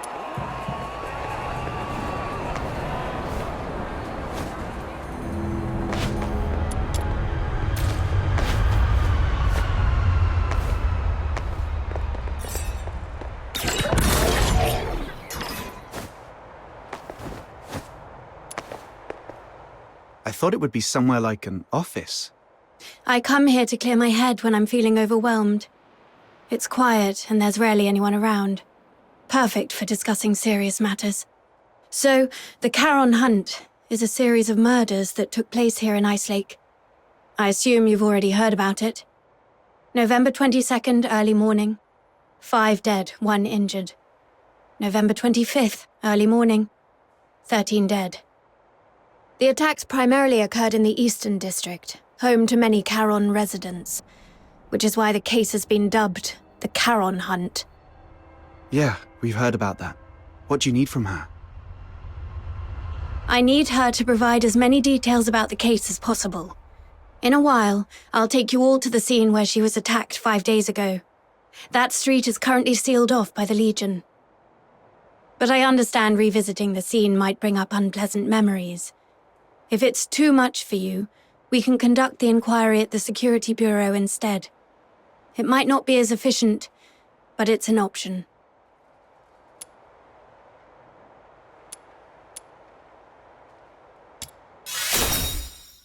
Thank you for your cooperation, Noctoyagers. You're as tough and reliable as they say. Don't be fooled by how gentle my little minion looks. She's very tough on the inside. I can assist with your investigation. But we fox hunters don't take on jobs for free. What's your price? On top of the payment, I need you to promise me one thing. Help me when I need it in the future. All right, I promise you. I'll help however I can. Wait. Breaking military regulations is off the table. No murder, no theft. Oh, and absolutely no aiding the Forsakens. Whoa, nothing like that. Don't worry, officer. We're law-abiding folks. It's just that our captain got separated from her family and might need your help to look for them. Got separated from your family? I completely understand how you feel. I barely get to see my family all year round. Once the Charon Hunt case is resolved, I promise I'll do everything in my power to help you find your family. Why is she so fired up all of a sudden? I can't breathe. Let's just head to the crime scene first, officer. Captain, you're really something. Daring to bargain with a Legion officer. Didn't you say she was easy to deal with? Yeah, but This is it. Does this street look familiar?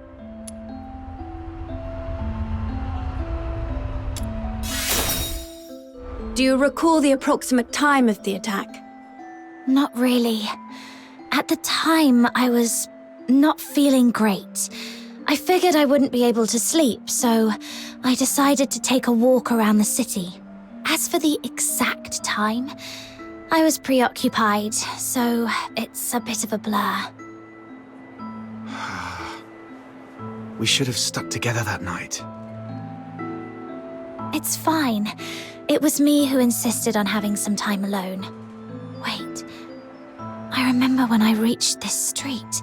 The wind had just stopped and the moon came out. Judging by the moon's position, it must have been between 4 and 5 a.m. I should tell Rhythm about this.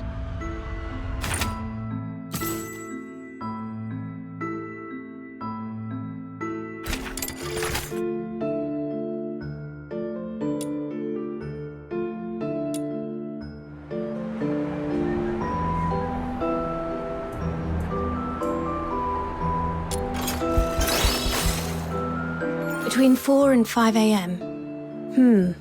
That matches perfectly with Camilla Scarlet's testimony. It seems your memory is sharp and hasn't been affected by your time spent unconscious. Now, about the perpetrator. What can you recall about their features? Even the smallest detail could be helpful. It all happened so fast. I didn't get a clear look at the perpetrator. But one thing I'm certain of. It wasn't human. The last thing I saw before passing out was a monstrous face. Though I'm not sure if it was a filthoid or something else entirely. A monster. That fits with what we know so far. Is there anything else you can remember?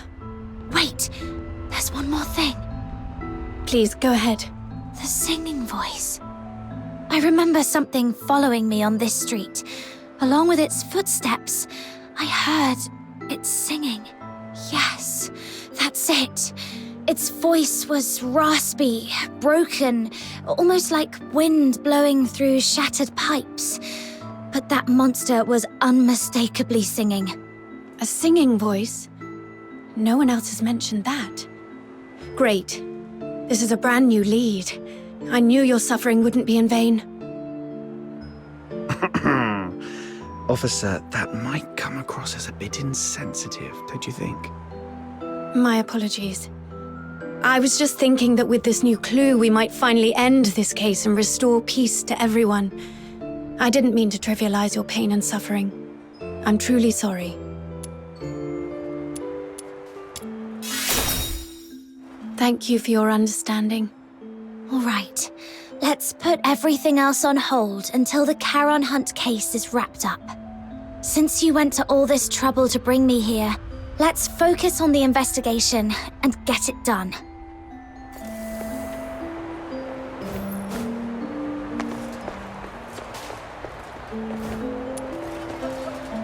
About the monster singing you mentioned just now, do you think you could try humming the melody?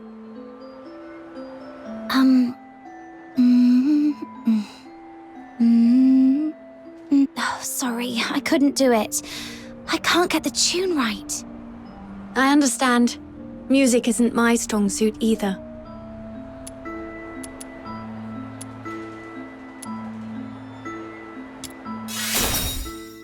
Besides, I only heard it once.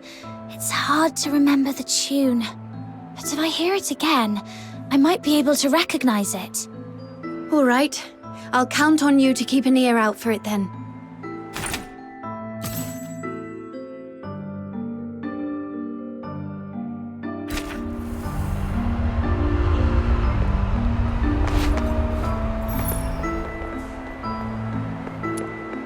What's this? A piece of cloth.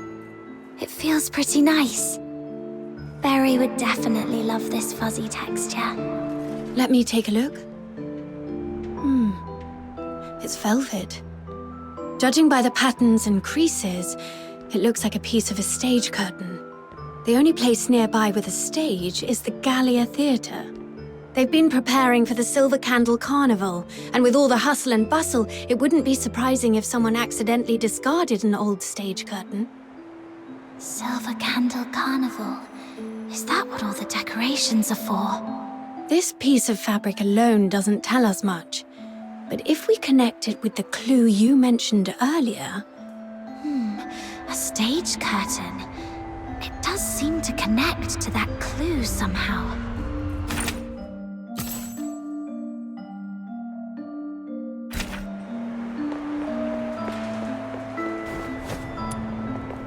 Hey, look! There's a broken weather vane in this rubbish bin. Wow, it looks practically brand new. Someone just tossed it out like that? What a waste! Let's take it with us! Do you collect weather vanes? That's quite an unusual hobby. I could have one of my subordinates get you a new one, but this is a piece of evidence. You can't have it now. I was just saying it offhand. It's not like I actually have a thing for weather vanes or anything.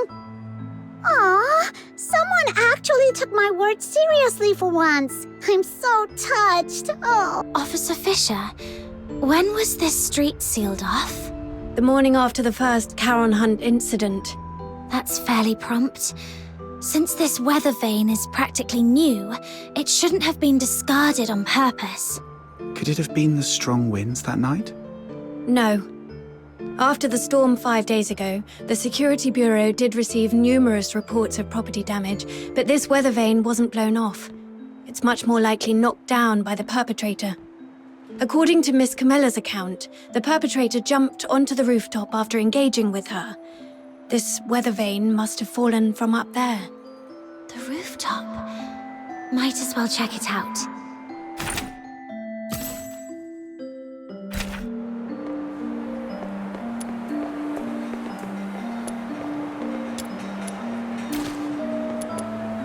Is this blue snow? I've checked. It's a few drops of foxica. When it seeps into the snow, it spreads out like a flower. Beautiful, isn't it? Every time I see these little blue flowers, it feels like the day's exhaustion simply melts away. Look at this colour. The purity seems pretty high. Could there have been a foxica leak? That is possible. But just to be sure, I need to confirm something with her.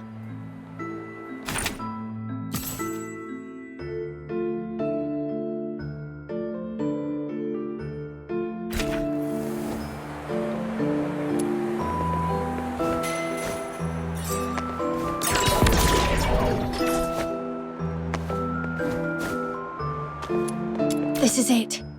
The break aligns perfectly. Judging by the bending on the base, apparently it was not blown off by the wind. It was struck with force. And based on the angle of bending, we can deduce the direction the perpetrator fled.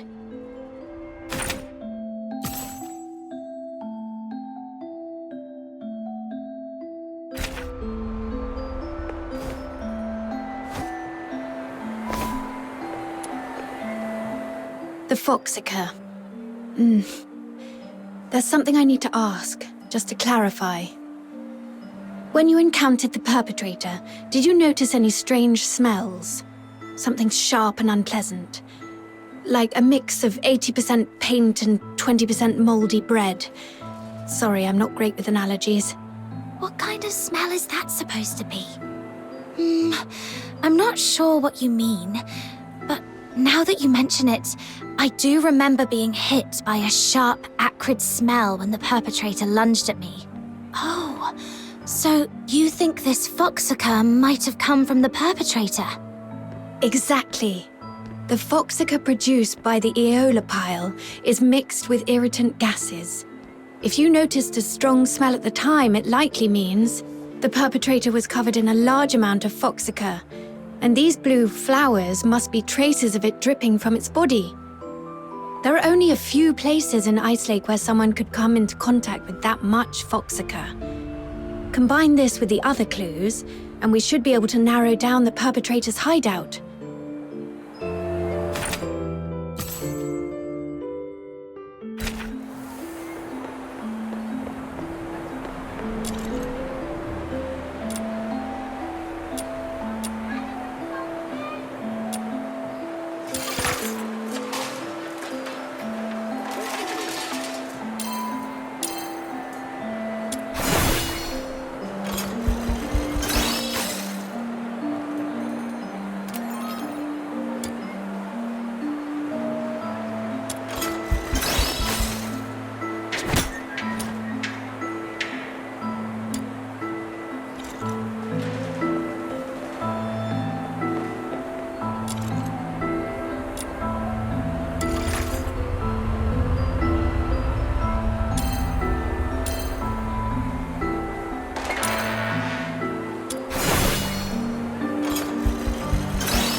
That's right. You saw it too.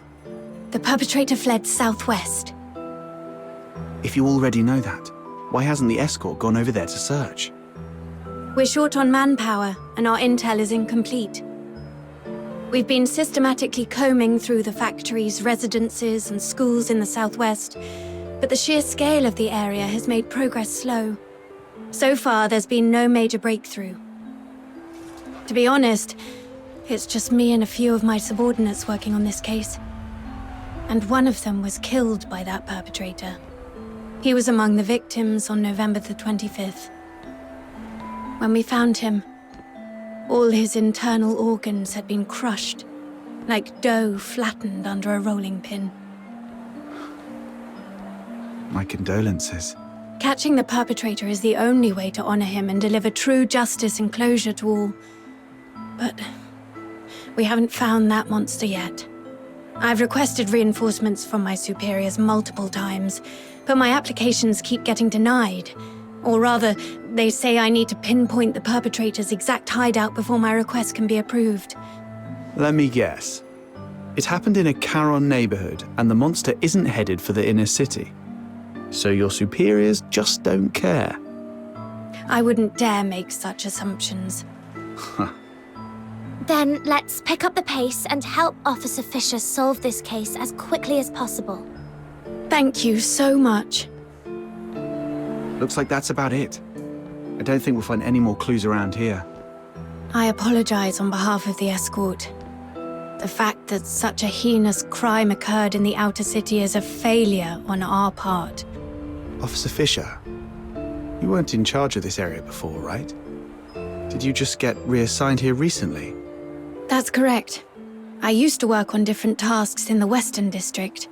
I was promoted to Warrant Officer last month and reassigned here to oversee the safety of the Eastern District. No wonder we haven't seen you before. You come off as very different from the other soldiers, Officer Fisher. Different? Uh-huh. The escort soldiers usually don't care about what happens to Charons. But you seem to care, and you try really hard to protect everyone. Trying hard to protect everyone. The Filthoid is highly dangerous. Although it's ceased attacking, it may only be in temporary dormancy. Return to the city immediately. The escort will take it from here. Snap out of it. I should focus on the clues at hand for now.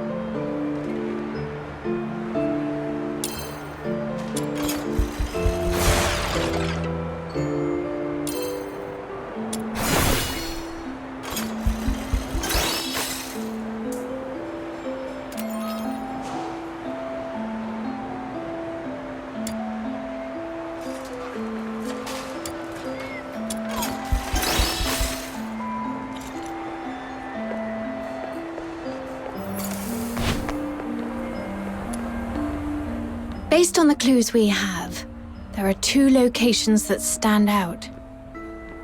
The factory area in the southwest and Gallia Theatre. Looks like we've come to the same conclusion.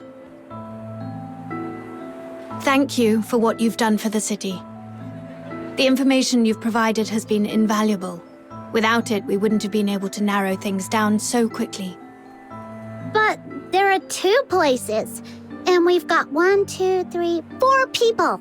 I'll take the factory area. It might be easier for a Legion officer to investigate that place than civilians, and I have some old acquaintances there. Don't tell me you used to work there. Yes, when I was little. I did odd jobs there for quite a long time. Ha! To think you climbed all the way here. It couldn't have been easy. Never mind. Let's get going too, Captain.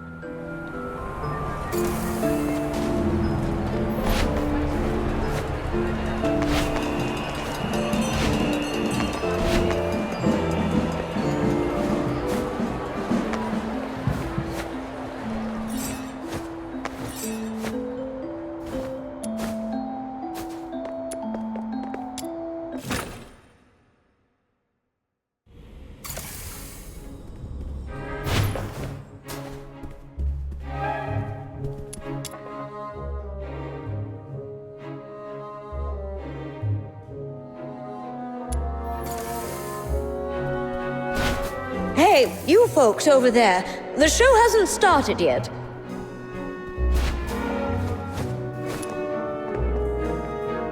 Oh, it's you. Outsider. Director Perch. Still going strong, I see. How have you been? Just drop the pleasantries. You're not exactly the type to hang around places like this. What do you want? I'm here on a job. It's about the Charon hunt. Oh, that case everyone's talking about. Do whatever you want. Just don't disturb the Magic Flute Troop's rehearsals. Seriously? You're still rehearsing? I mean, it's a huge case with many fatalities. If the murderer is among you, you're all in grave danger. For a performer, completing a performance is the ultimate expression of life. More brilliant and radiant than life itself. Denying them the stage is a greater tragedy than death. Everyone, get ready.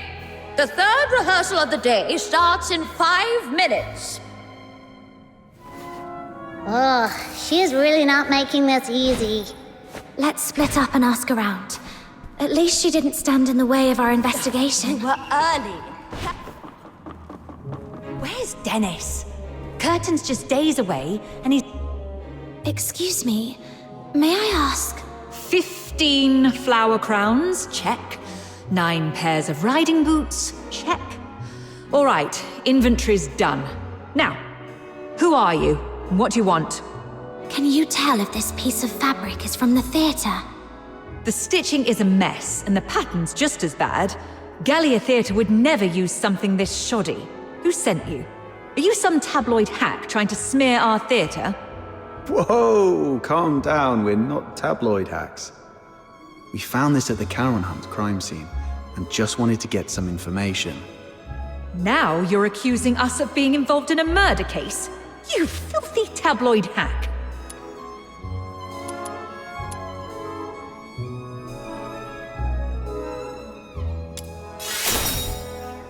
We're assisting the escort in investigating the Charon Hunt case. This velvet cloth was found at the crime scene, and we need your cooperation to verify its origin.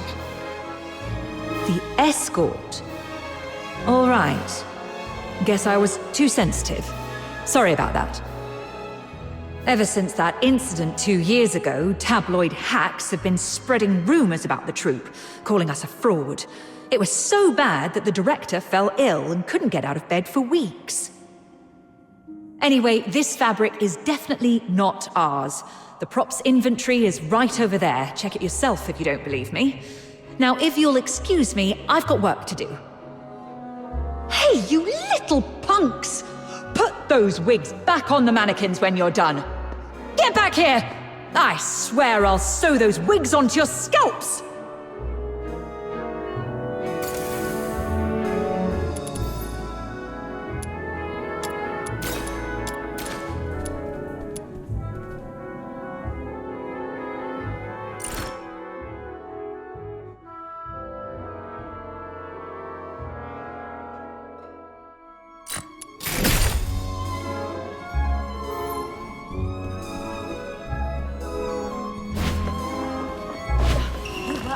By candlelight.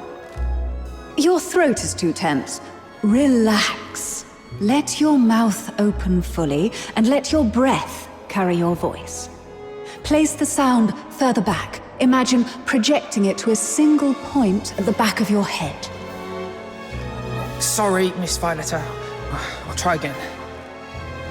Even after all this time on tour, this child still hasn't made much progress. I suppose not everyone can be like Parsifal, blessed with such a beautiful voice. Hey there! Your face looks so weird. Are you hiding something? This great demon king demands a thorough interrogation! Oh, come on, you can do this. This is the most important performance of the year. We've rehearsed so many times. Everything's gonna be fine. Yeah, it has to be fine. Hey, stop! This demon king is talking to you! Are you all right? Do you need to take a break? No time to rest. I have to keep up with rehearsals. You sure? You look like someone who just crawled out of a coffin. I'm just fine. Everyone's been living like this for over a month now. I just need to keep going. Keep going. Then, could you tell me if anyone has been skipping rehearsals or sneaking out at night? No one would do that. Everyone's been locking themselves in here for the rehearsals, never stepping outside. If you don't believe me, check the schedule over there yourself. We'll be rehearsing non-stop until the Silver Candle Carnival ends. Outsider, what exactly is the Silver Candle Carnival? It's a festival where people put on masks, dress in bizarre costumes, and set aside their identities and races. Everyone gathers at the theatre to watch performances and dance through the night. For one night, no one cares if you're a Solar or a Charon. All that matters is singing, dancing, and letting loose together. It's hard to imagine a festival like that in a place like Ice Lake. People here seem pretty uptight. Well, the more tightly people are wound in their daily lives, the more they wish to scream and let it all out once in a while.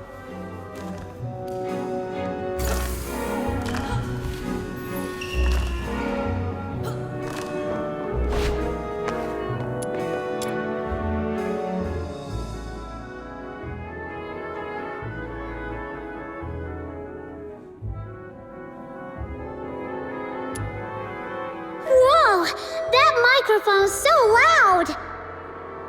Everyone, take your positions. The third rehearsal starts now. I checked the attendance log.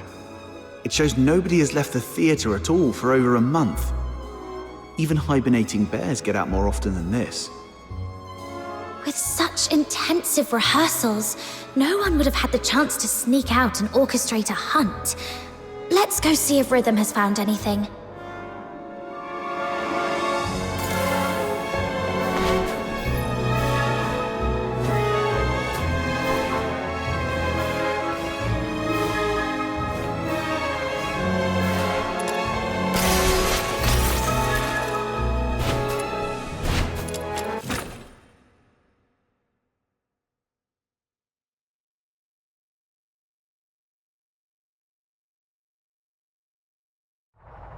That was quick.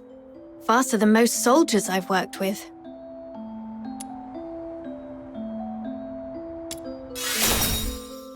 Too bad we didn't find anything useful in the theater. What about things on your side? The workers at the factory area are all cleared of suspicion. But I did find this at a motor plant. Isn't that Foxacre? Take a sniff. Ew! So fishy! It smells like frost spines. The asphodel just had a batch delivered a couple of days ago. I spent hours gutting and cleaning them. Huh. Button Mushroom, you must be a great ballerina. We should have had you perform back at the theatre. Ballerina? I don't know ballet. Why? Well, with all the time you spent on your toes bussing tables at the Asphodel, you've got the perfect foundation. Such a waste.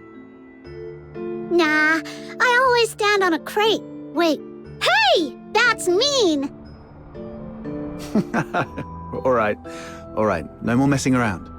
So, officer, what's your take? Do you think the workers soaked frost spines in Foxacre? No, look closer. This isn't Foxacre. It's frost spine fish oil. They just happen to look similar in colour. I questioned the workers. On the night of the incident 5 days ago, none of them heard anything unusual. They were so overworked that they barely got 4 hours of sleep and were completely out cold. However, something odd did happen. The next morning, a few workers found a harpoon in the plant. No one knew how it got there, but it was inscribed with the words, "Property of the Fisheries." I also found 2 canisters of fish oil stored in Foxacre containers in their warehouse.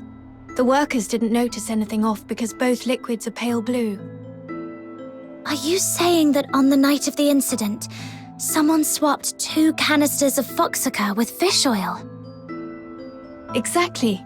And based on the clues we've gathered so far, the suspect is most likely to be...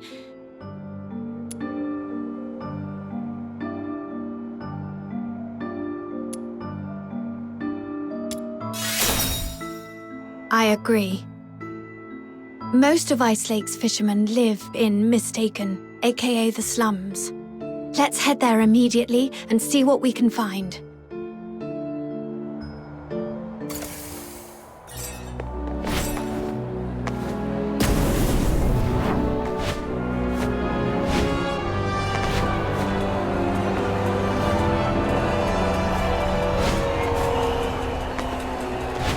Treasure the intel.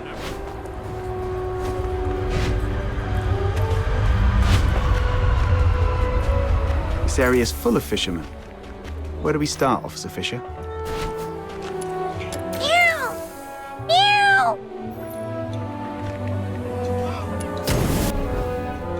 Meow! Meow! This cat keeps staring at Rhythm. Could it have picked up some strange scent? Officer Fisher, could I borrow that fish oil for a second? Here. Did you notice something? Yeah, I've got a theory I want to test. Meow! Meow! Let's follow that cat. I think it's trying to lead us somewhere. Sharp instincts. True to your roots as an animal trainer. Aha! You scoundrel! Speak. I haven't been catching much fish lately, so I stole a couple of Foxacre canisters to sell. But does that really warrant this many people chasing after me? Officers, please, have mercy. Give me another chance, I beg you.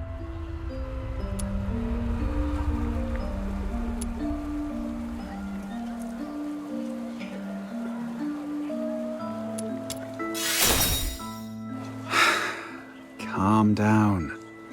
Just answer our questions. Have you met her before?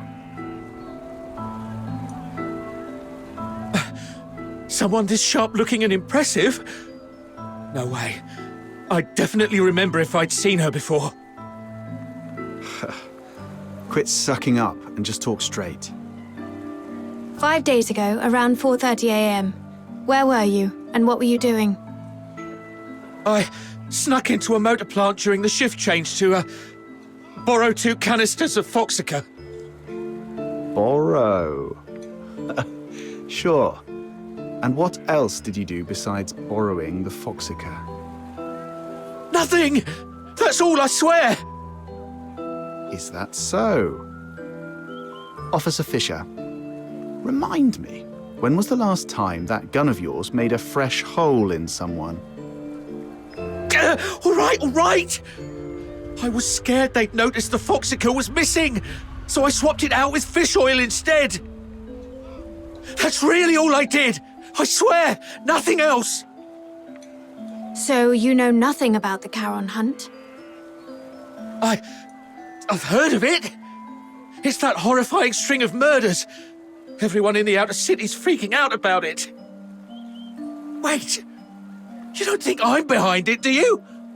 I couldn't pull off something like that even if I had 10 times the guts! Situation understood. Theft of Imperial property is punishable by 10 years in prison under the Hyperborean Criminal Code, Article 33. 10 years? Officers, please, have mercy, I'm begging you!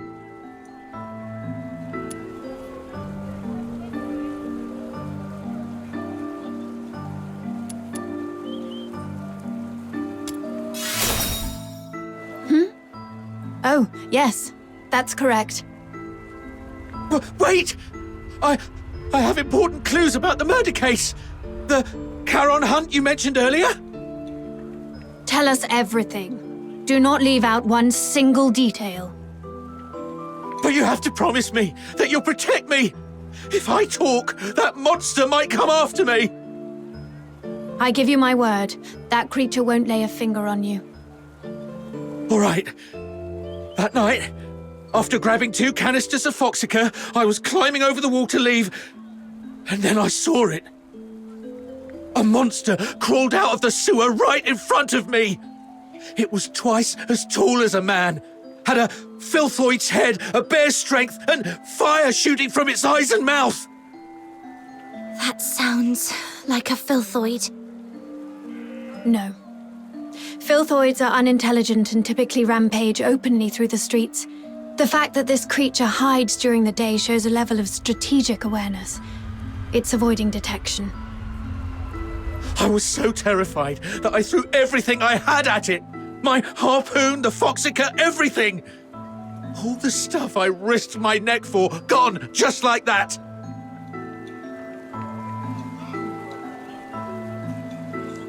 That would explain why the creature was heavily stained with Foxica. What happened after that? How should I know? I was so scared I even wet myself. I just ran for my life and didn't dare look back. I've told you everything. Please, officers, you promised to protect me. That monster, I saw it up close. If I hadn't been hiding all this time, it probably would have found me already. Look, I've told you all I know. What do you say? Please, about the Foxica case. If I get charged... I'll report your information as it is. Your theft of Imperial property is undeniable, but since you've provided critical intel, your sentence will be reduced in accordance with the Hyperborean Criminal Code. Fine. Let's move. We'll take you to the Security Bureau. It's the safest place for you right now.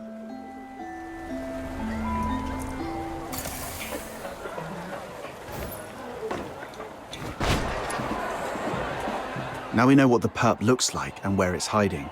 What's the plan, Officer Fisher? I'll go into the sewers to find the suspect myself. My superiors have made it clear. They need the suspect's exact hideout. But the Ice Lake sewer system is a labyrinth. If I just tell them the suspect is hiding somewhere in the sewers, they still won't grant me backup. But if I locate the monster myself, or better yet, confront it, the escort won't have any excuses left. The grown-ups refuse to sow or plow, yet they expect a bountiful harvest come winter's end. What was that? That just slipped out. It's a line from the opera, Children from the Snowfield.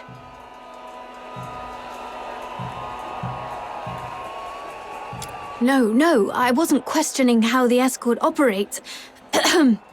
No need to explain, Officer Fisher. We get it. It's written all over your face. Don't worry, we won't say a word. Anyway, enough small talk. I need to get moving. Allow me to thank you again for everything you've done for the escort and Ice Lake. But before I go, I have 2 final requests to make of you. This is the medal I received when I was promoted to warrant officer. My name is engraved on it. If I don't make it back, please go to the security bureau under the escort and inform Chief Damien about what happened to me. Tell him the investigation into the Charon hunt must continue, no matter what. And second, please have Chief Damien deliver this medal to the 6th Legion in the inner city. It's for a young man named Blues Fisher. Let him know he doesn't have to wait for his sister anymore. Tell him to stay strong and move on with his life. Oh, and there's one more thing. That's enough. There's no one more thing. In fact, we can't do the first 2 for you either. Because the Noctoyagers are going with you. No way we let you play the hero alone and hog all the glory. Right, Captain?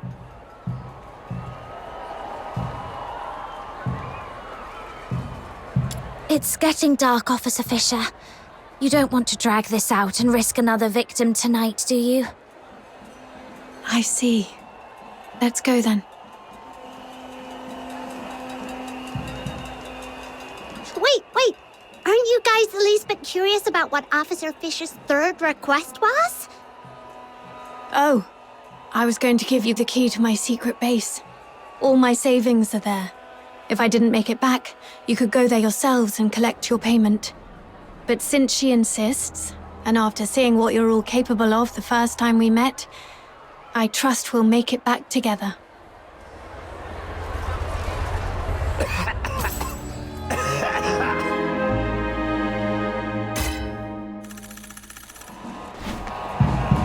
Annie?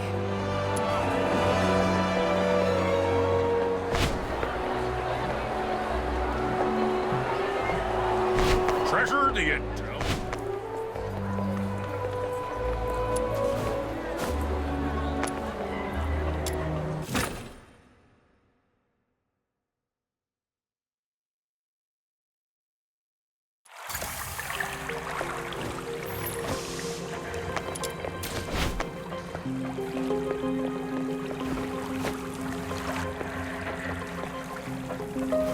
This way. Officer Fisher, you seem pretty familiar with this place. In recent years, the Empire has heavily invested in underground infrastructure across its cities, with the escorts assisting in its maintenance.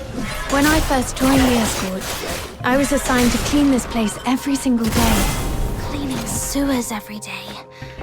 Does being a Charon mean you get pushed around no matter where you are, even in the Legion? Prejudice runs deep. But in the Legion, we at least... Help me! Please! Return. I don't want to die! That's a cry for help. I'll be right over. Whoa, slow down. What if it's a trap? Fine. Let's keep up with her before she does something reckless. What's going on here? He and his friend were driven into the sewers by a monster. They thought they were done for, but the monster suddenly left them alone. Though they escaped death, this area is a labyrinth of dead ends teeming with filthoids, leaving them trapped here. A monster? Could it be the one behind the Charon hunt? Highly likely. I've treated his wounds and called for reinforcements. Until my team arrives, we need to ensure their safety. Thank you, officers. My friend is just beyond that locked door up ahead. Huh? So we're babysitting now? Well, if no one else will, Snow shall take on this noble duty. Just don't fall behind. The door lock control panel isn't working. It's probably jammed because of clogged drainage pipes nearby. Let's turn on the emergency water valve and see if that clears the blockage. Warning, drainage process malfunction. Outflow at full capacity. Please clear the drainage pipes immediately. Those things are coming at us. My leg. I can't move. Just how much stuff is crammed in this tiny pipe? Let's quickly finish them and restart the control panel. The sewer defense system is also activated. It may help. There is a defense system in a place like this?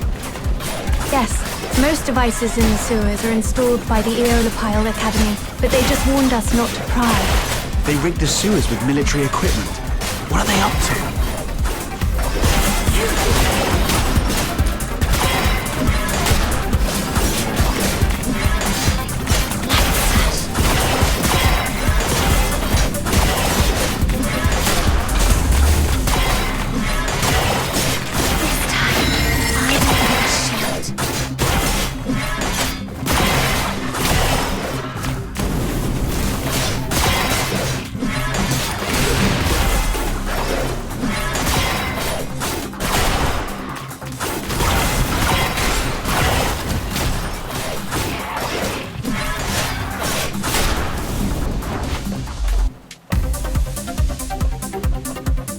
The defense system has stopped.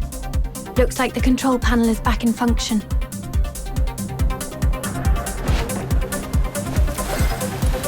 you get hurt? It's nothing, just a scratch.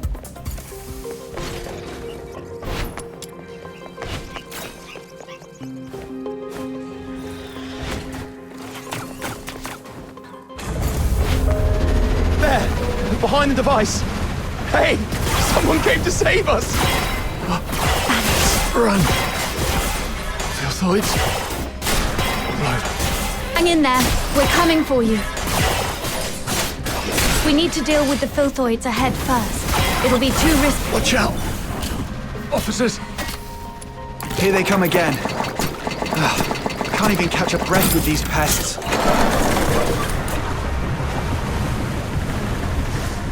All right, next one.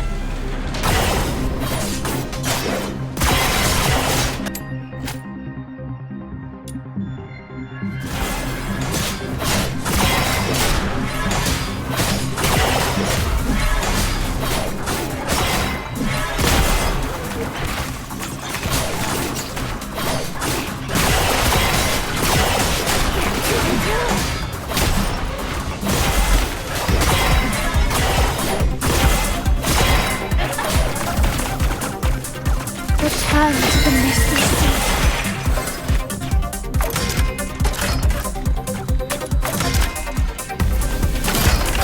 Ugh!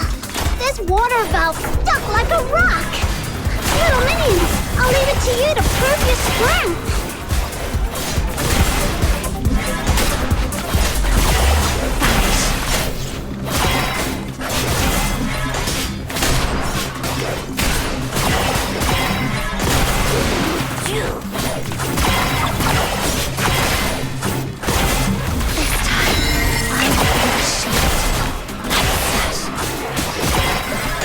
Looks like this is the last one. Hooray! Finally!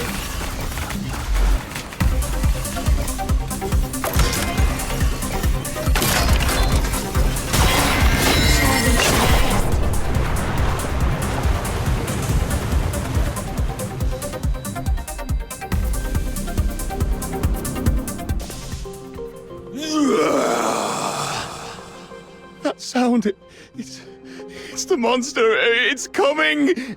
Hey, you two! Stick with us. What if you run into more filthoids? Officer Fisher, we've set up traps at several sewer exits as you instructed. What's your location? Perfect timing. Prioritize getting the 2 civilians to safety. We've spotted traces of the suspect in the wastewater treatment area. Copy that.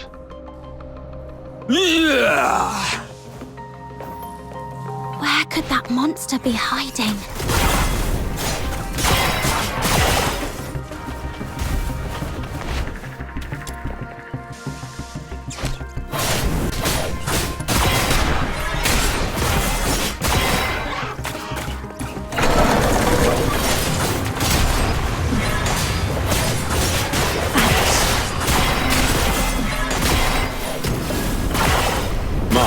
We're here to assist.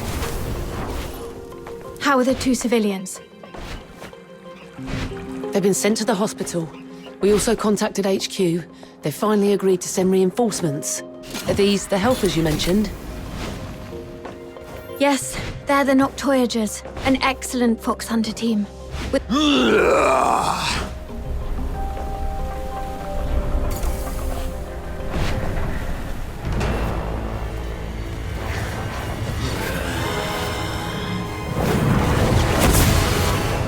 The target is not a filthoid. Use containment tactics to subdue him. We need him alive. The victims deserve... Crush! It's too strong! Destroy! I'll cover the retreat of the wounded. Stay focused. Don't outsider. There's an opening on its left. I'm on it. We've got it pinned. Rhythm, now!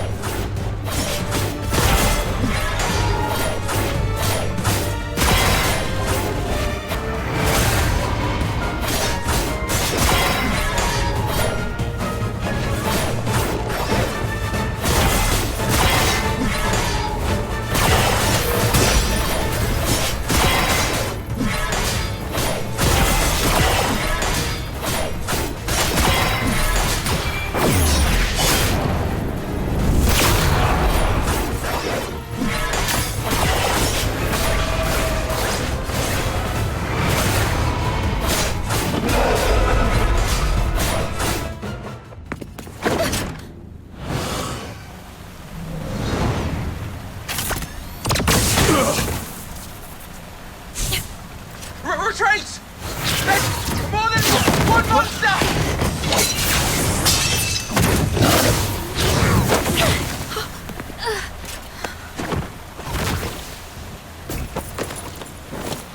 Stop them! Evacuate the wounded. Hurry, We can't! get them out We're broken first. through!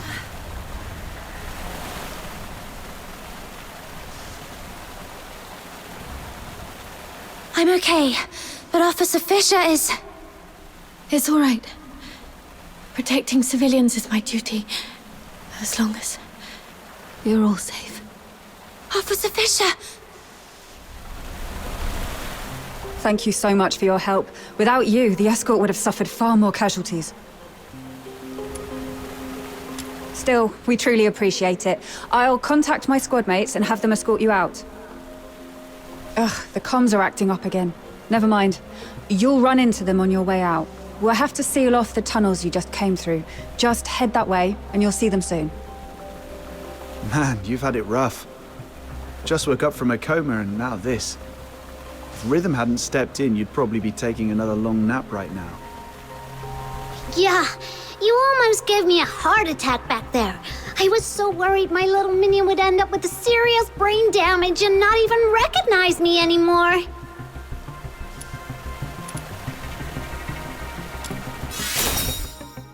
Come on, no need to get all formal with your buddies. All right, since our work here's done, how about we head home and rest up? But Officer Fisher looked really bad back there. Shouldn't we check on her first? She's probably been taken to the Legion Hospital in the inner city. You know how that place is. There's no way they'll let us just waltz in. Oh, come on, let's at least try. We helped out a ton just now.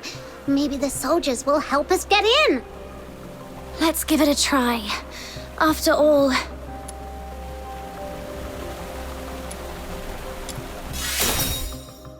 It's all right.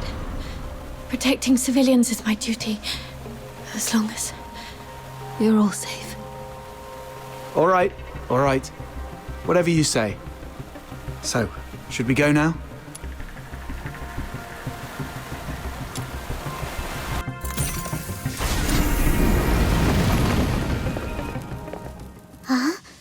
Are they the ones to pick us up? What happened to them? They're not breathing. Wait, don't touch them. The wounds are small, and the blood's turned purple. It's poison. Cover your mouths and noses. This stuff could still be in the air. Poison. Those monsters are the worst! No. This is clearly different from the Charon Hunt's pattern. Could there be another party involved? Maybe. Either way, this is beyond what we signed up for. Button Mushroom, you go with Captain to check on Rhythm. I'll update the escort on this and catch up with you later. Got it. Let's go, little minion. Could it be them?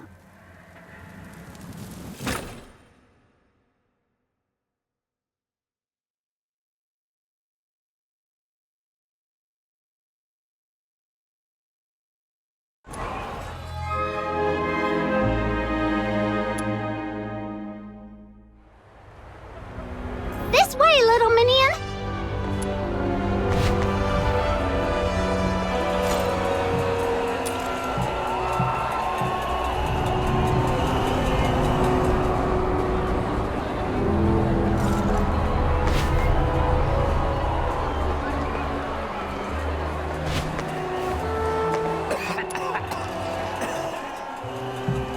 Halt!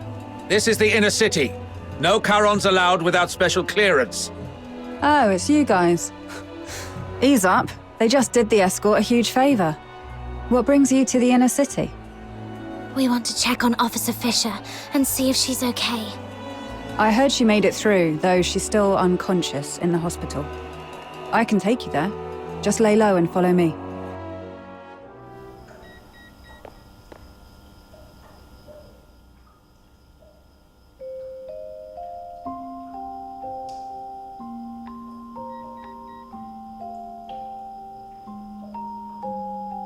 Doesn't look like she's doing too well. How come you walk like a cat?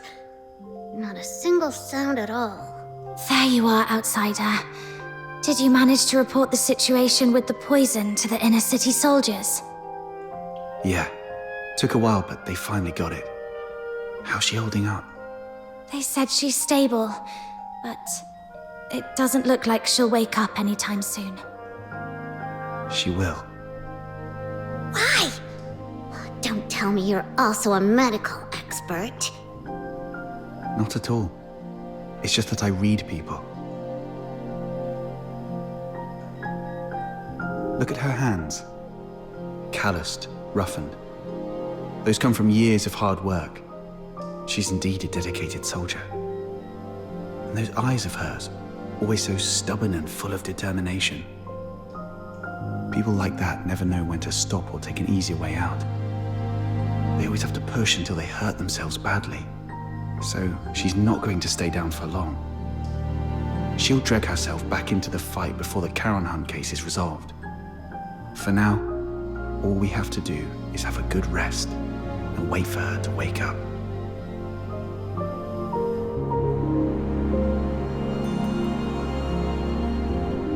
Rhythm! Rhythm! Blues, keep it down. I'm so sleepy.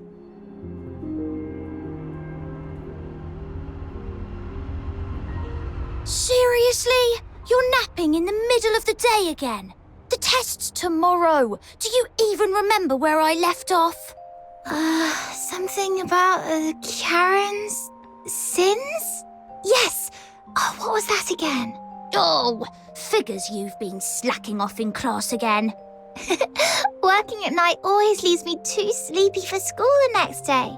But hey, that's what I've got you for. My personal tutor. I had to work too, but you don't see me nodding off in class. We only get a few years of schooling. How can you just waste them like that? Anyway, the Charon's sins. It all started from the night of Lamenting Lake. 1,000 years ago, right here in Ice Lake, the horned demons, the Charons, pretended to join the Solarians for a lakeside festival.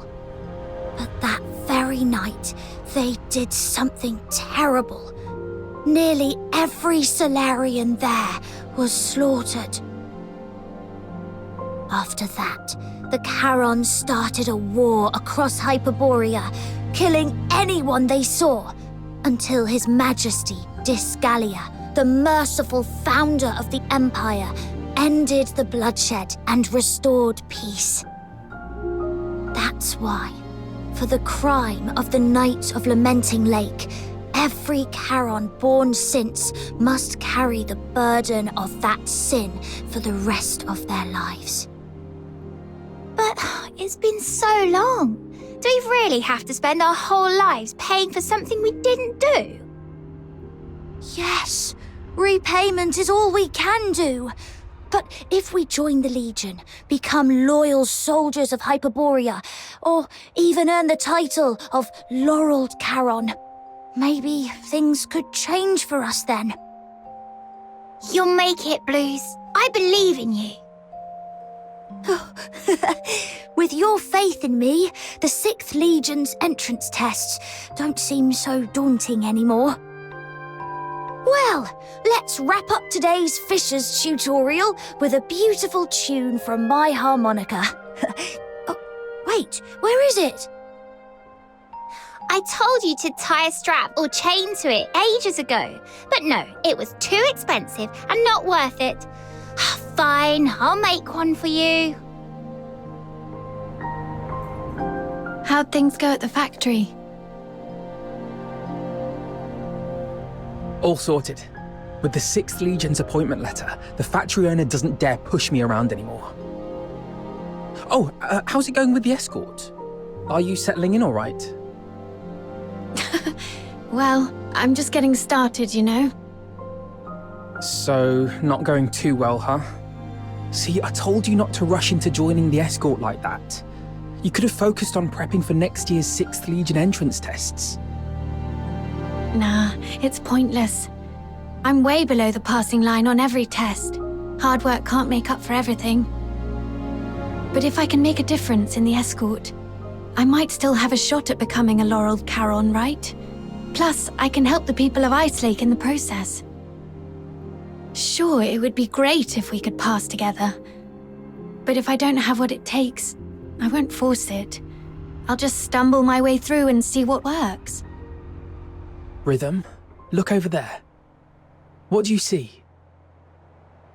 A building? Sure, but I mean the spot I'm pointing at. Up there.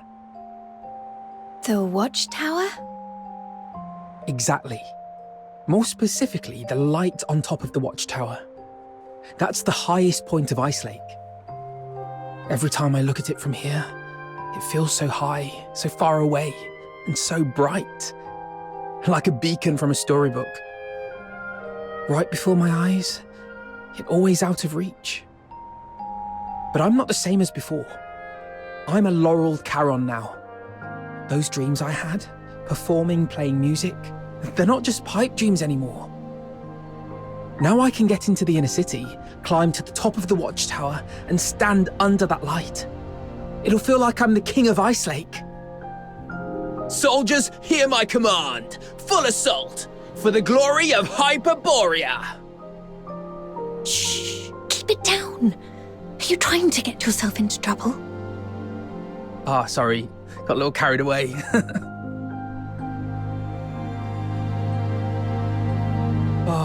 The 6th Legion's training is no joke. The commander said the first 3 years will be intensive and completely residential, so I won't get to go home.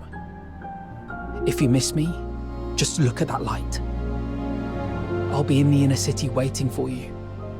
I'll save every coin so we can finally live the good life. We'll watch operas, eat whatever we like. No one will push us around anymore. Blues? Oh, don't cry. It's okay, really. 3 years will fly by before you know it. And hey, maybe you'll get lucky and become a Laureled Charon next year. Then we'll climb to the top of the city walls together and show everyone in Icelake just how amazing we are. Blues. I'll do my best. I promise. We'll get on the city walls together.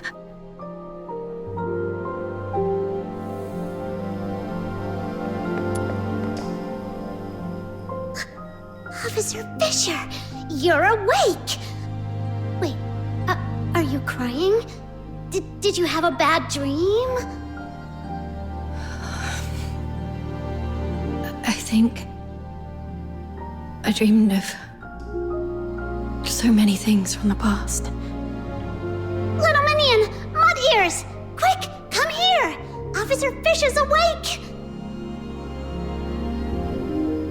Mud Ears totally called it. Officer Fisher's just as tough as our captain. Practically unkillable. It's you. I remember I was with Blue. No, wait, we were in the sewers, chasing the monster, the perpetrator of the Charon hunt. Did we catch it? Whoa, slow down. You've been unconscious for 2 days. Take a breath. Have some water and eat something first. I'll explain. That day, after they got you out of the sewer, so it got away after all. Whoa, easy. Don't tell me that you're thinking about diving back into that sewer. Your squad's already on it, and you're supposed to be resting. You're not going to help anyone in your condition. yeah, you've done everything you can. Let your colleagues take over from here. I'm sorry for wasting your time. I haven't even been able to keep my promise to help you find your family. Oh, right. Here, take this. It's the key to my secret base. The address is written on the back. Could you go there and grab my silver seal with my name on it?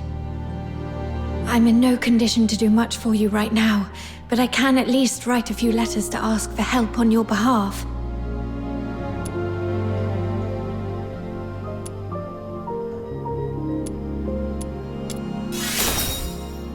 I made a promise. Besides, I truly hope you'll reunite with your family. All right. We shall gladly accept your help then. A soldier's secret base?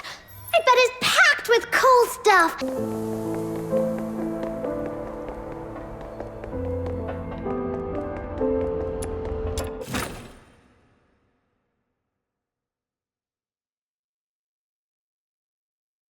Is this it? The entrance should be near. Let's look around.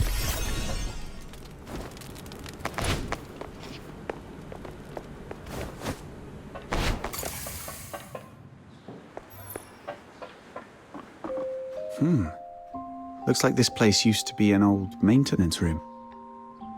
Oh, this place is kinda like my the Demon King's Grand Chamber. All right, let's split up and look for the silver seal.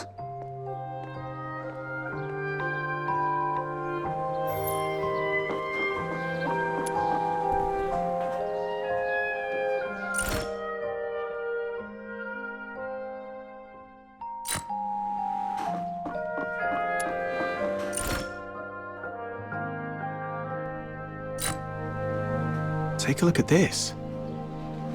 Why are there so many mining lamps and pickaxes in an abandoned maintenance room? Back when the Gleven pit was running dry, miners started swiping gear to sell elsewhere out of fear of losing their livelihood. This place must have been one of their stashes. Rhythm probably stumbled upon it later and turned it into a secret base. But that's not what I wanted to show you.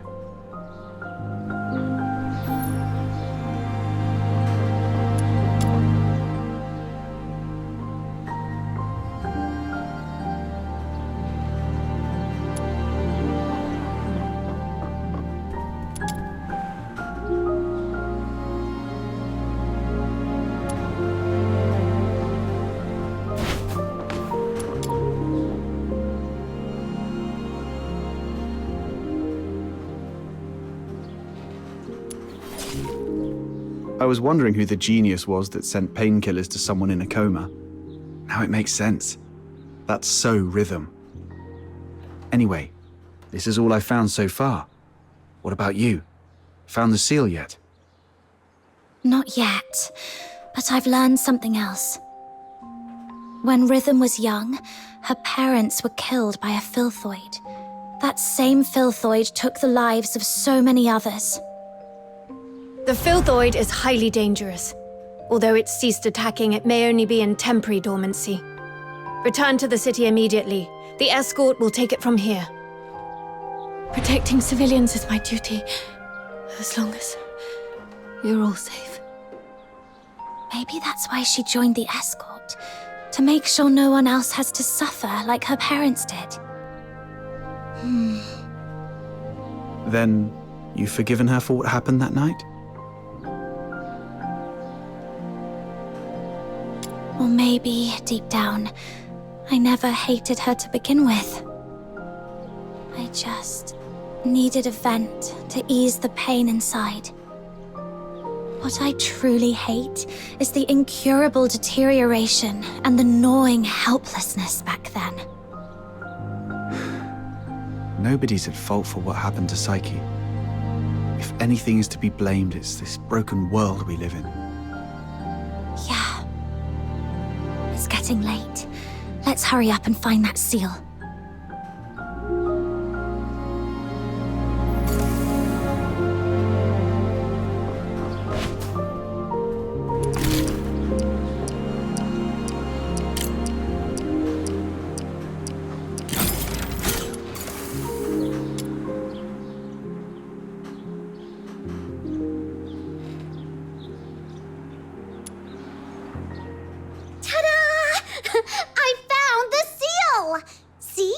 When it really matters, you can always count on snow.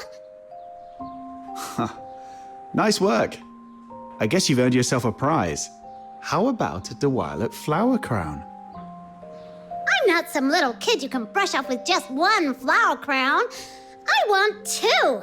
One for me and one for little minion. 0 for outsider. Sure. Once we're done with all this, I'll make you 2 crowns.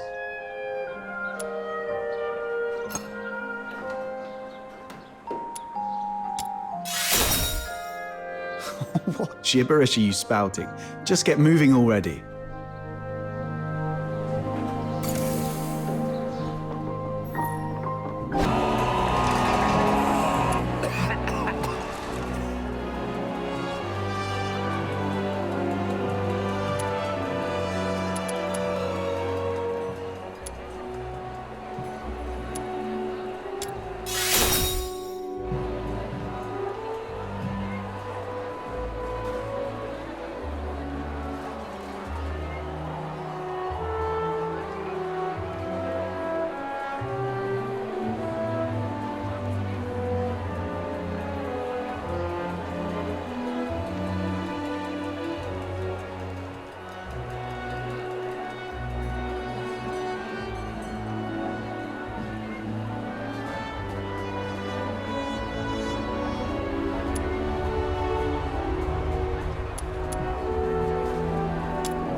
We're back.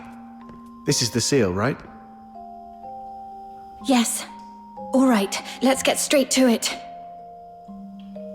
Miss, please provide your lost family's name, the place where you were separated, their appearance, the clothes they were wearing, and any belongings they might have had with them.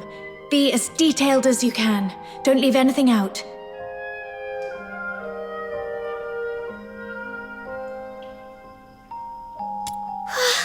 It sounds like Officer Fisher's going to arrest my little minion. Her name is Berenica, from a small southern island, and I think she may have joined the 13th Legion recently. She has silver hair and red eyes. She's beautiful, but always dresses in dark clothes. She's incredibly strong and loves fluffy things, though her culinary skills leave much to be desired. Okay, I got it all down.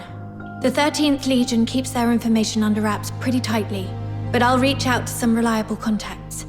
If we find her, what do you want me to do? Should I pass along a message and tell her to come find you? No, it's okay. Just let me know where she is, and if she's safe. I'll handle the rest myself. Sure. Even though she's not with you right now, I hope... No. I believe she's out there, staying strong and waiting for the day you'll reunite. Just like me and Blues. Sorry if I came off too blunt. I probably haven't mentioned this before, but Blues is my young brother.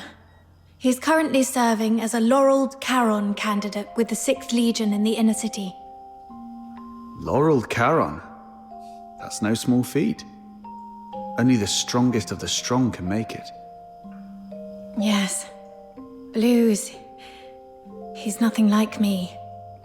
We were both fortunate enough to awaken as daemons, but even among daemons, the difference is stark. He's a gifted child. Even without much practice, magic came to him effortlessly. But he never took his gift for granted. He worked incredibly hard, and that's why he passed the 6th Legion's brutal selection process. Only 1 in 10,000 can manage it, and earned a place in the inner city. Congrats, I guess. 1 in 10,000, all that hard work just to lick up the crumbs nobles toss under the table. I understand your indignation, but I'm content with it. Blues achieving his dream is something we never thought possible when we were kids. Blues and I grew up under the weight of a double burden. The guilt of our Charon bloodline, and the sins of our parents. When I was a child, my parents unknowingly sheltered someone who was secretly a deteriorator. You can probably guess what happened next. That deteriorator turned into a filthoid and wreaked havoc, killing many of our neighborhood. Under Hyperborean laws, harboring a deteriorator is as much a crime as being one. But even as the children of criminals, the Empire didn't punish Blues and me. They even allowed us to serve in the Legion. Life as a Charon is harsh. But through effort, we can still make each day a little better than the last. Don't you think? But have you ever thought... Greetings, Warrant Officer Rhythm Fisher. Lynn, Major of the 13th Legion. I've been assigned to take over the Charon Hunt case. So, you're Warrant Officer Fisher and the Fox Hunters assisting with the investigation, correct?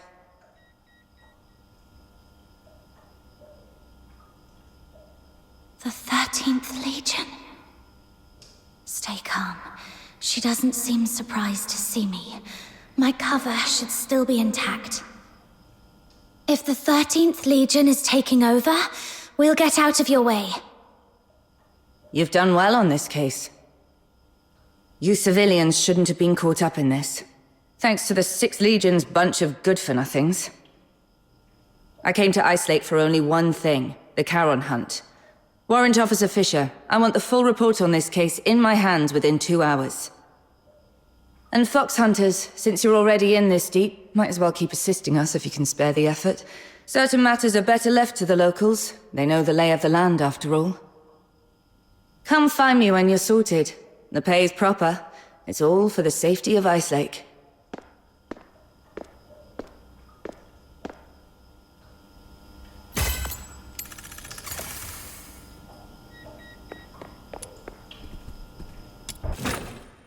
Secure the perimeter, under now! curfew, no movement.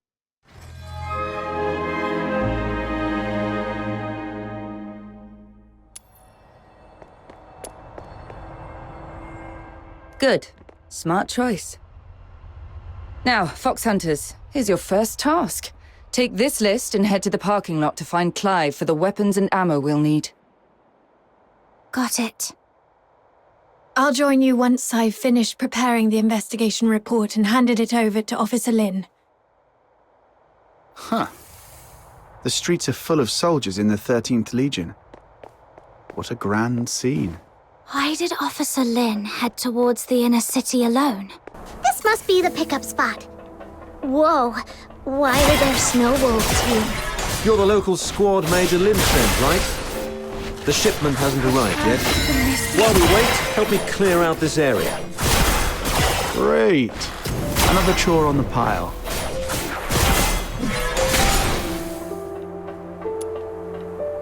That was impressive. Let's wait here for the supply convoy to arrive. Hey, sorry for the delay. Sorry I'm late. Wrapping up the investigation report took longer than I expected. No problem. The convoy just got here. Here you are. Why the delay? We intercepted a shipment disguised as fabric on the way here. These are the Forsaken's masks.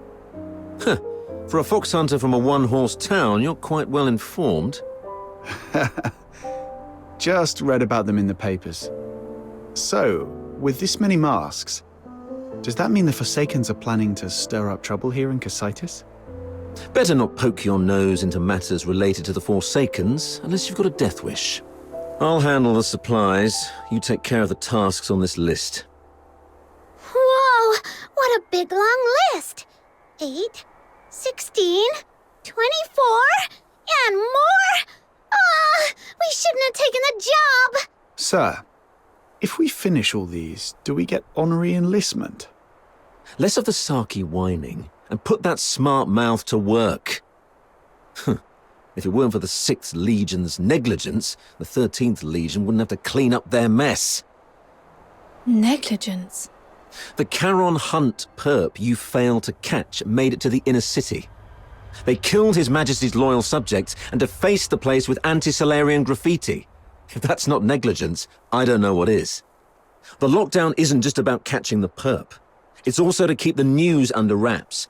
If word got out that Solars were killed by a monster in the inner city, you'd all be facing court-martial. So that's why the 13th Legion came all the way here, giving it that protecting Ice Lake cobblers. Turns out some inner-city noble Solars were killed by that monster. This occurred as a result of my negligence, and I'm willing to accept the consequences. But please, allow me to assist in the investigation and make amends.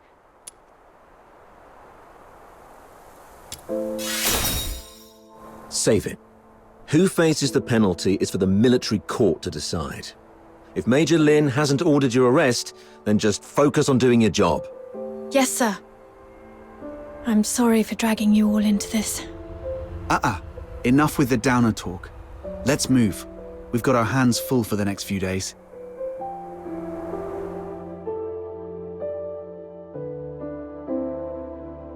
Oh, Rhythm actually finished that massive task list on her own? Geez, what is she, a sled dog? Hey, we helped a lot too! Oh yeah? You mean like setting off that ammo box you were supposed to carry, or breaking the sluice gate while patching up the pipes? Those were accidents. Just a few innocent mistakes. Speaking of Rhythm, where is she? She's usually waiting for us at the parking lot by now. Right. She doesn't even change the spot and posture she waits for us in every day. If such a rigid character is out of place, something must have come up. Let's look around.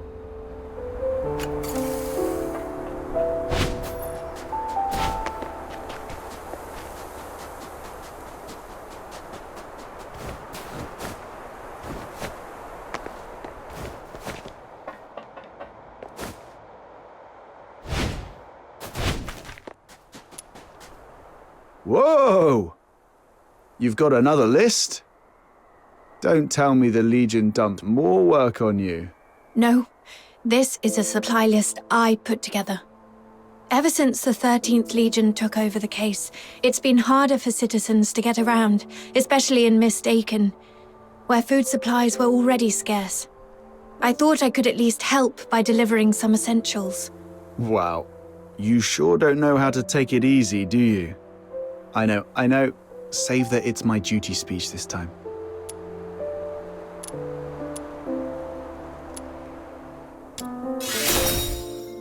You don't have to. I mean, thank you. That's more like it. After all, we've been through a lot together. Let me see. Looks like the last thing we need to deliver is fish for Mist Aiken. Whoa! Fishing? Count me in!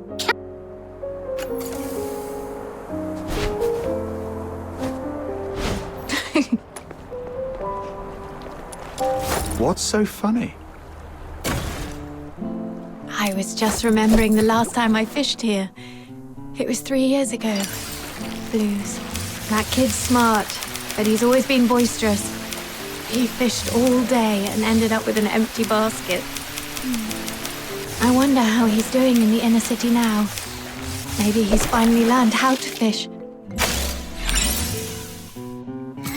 You mortals are always held back by your worldly attachments. You should learn from me, the cool, detached Demon King. It's okay, Button Mushroom. We're all your family. If it makes you happy, I'll even call you Granny. Aw, why are you being so nice to me all of a sudden? Granny, I'm starving. Got a little pocket money for your poor, hungry grandkid. I knew it.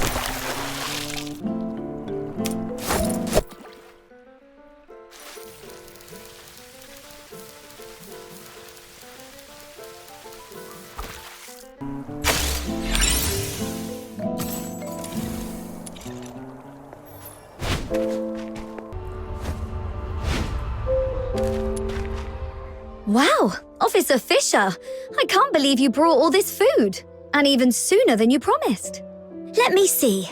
Bread, beans, boreal berries, and fresh fish. Oh, thank you so much. We've been scavenging through empty rubbish bins these last few days. If it weren't for you, I don't know how we'd manage. You're a lifesaver. No need to thank me. It's just part of my duty. You should thank the Noctoyagers, though. They've been a big help. So that's why you're here.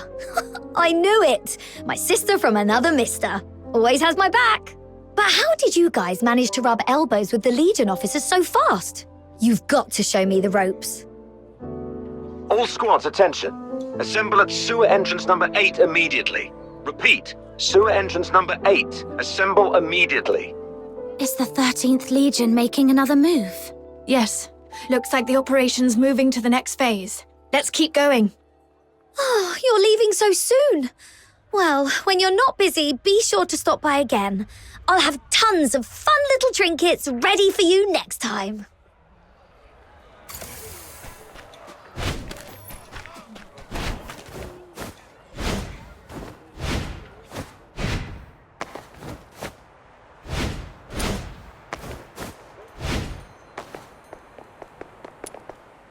Arnold, take 3 men and head to the sewage tunnels right under the motor plant. Duke, the ventilation zone. Miles, you... Rhythm Fisher reporting for duty. Good, you're here. The operation begins now. You locals know the area best. Head down to the tunnels beneath Silver Piece Square and hold position. The creature's hiding out down there. Fisher, keep your comms on and await further instructions when you're down there. Yes, sir.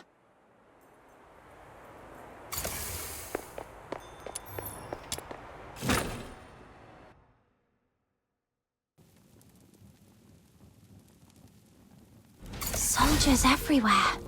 Does that mean the lockdown's complete? It appears so. We could run into the enemy at any moment. We've seen how dangerous they can be, so...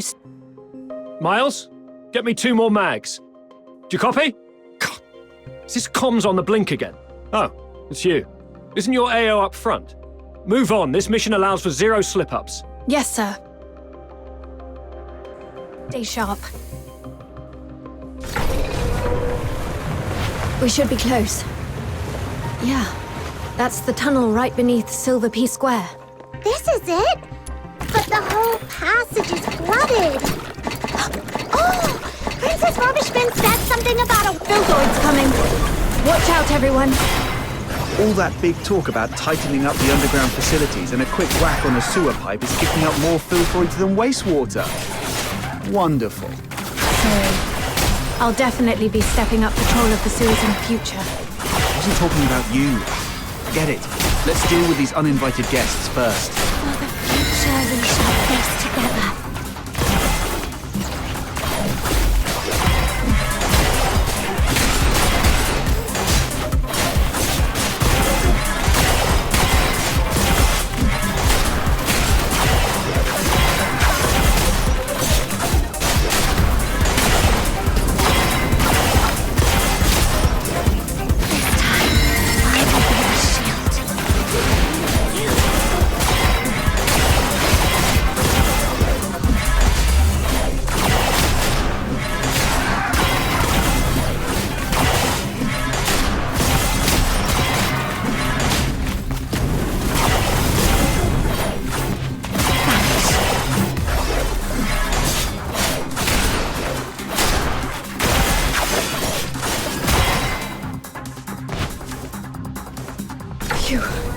One more valve to go. It's over there. All done. Now we can get in. Ghost! Don't come any closer. The mighty Demon King shall punish you with holy light magic. It's okay. Just a mannequin from some fashion boutique. Really? But that flower crown design, it feels familiar somehow. Could Clive have got it wrong? This place doesn't seem like a villain's base at all. More like a makeshift refuge cobbled together by a homeless guy. I don't think so. Look closer. There are claw marks all over the walls. This has to be the creature's hideout. Right. But this isn't quite what I expected. It even feels... kind of like a cozy little home.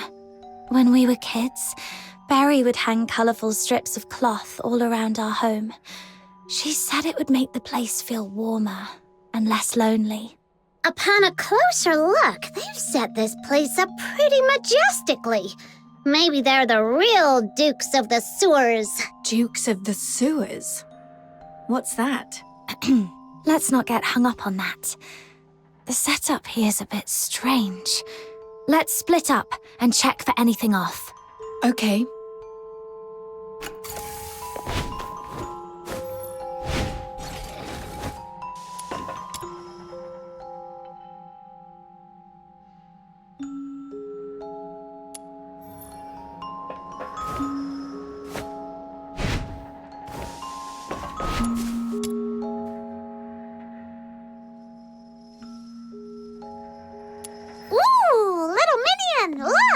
There's a weird-looking switch here.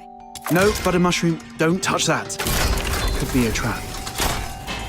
Whoa! A new path just opened up. Like magic.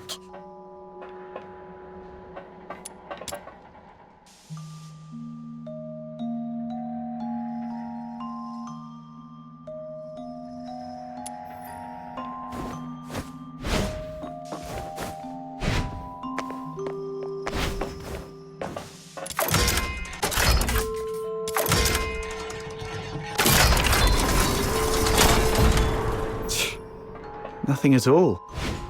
I was half expecting something to jump out. Hey, watch your mouth! You'll jinx it! Let's just keep moving.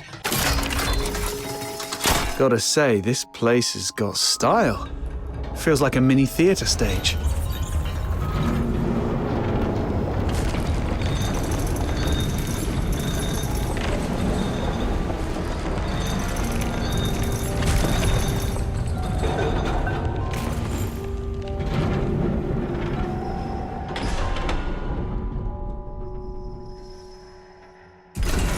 I've checked the lower area. No signs of anything unusual.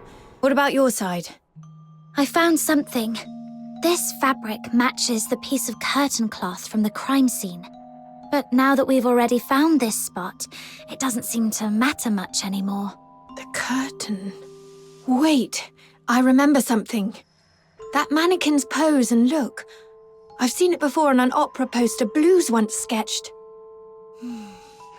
Now that you mention it, the whole room's staged like a theatre.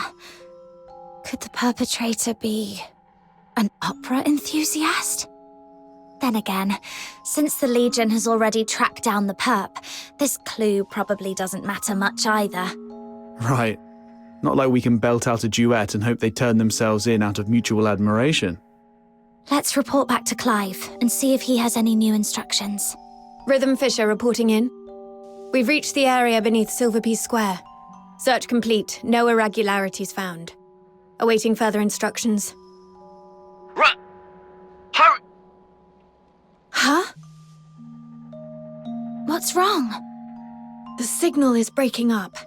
I'm not sure if it's the comp device or... I can fix it!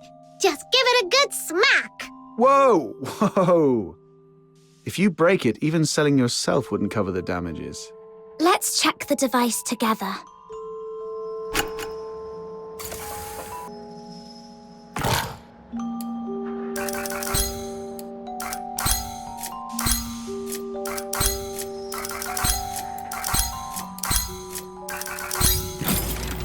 Yay! Comm device fixed! Breached! The monster is heading your way! Hang in there! Major Lin is coming for you!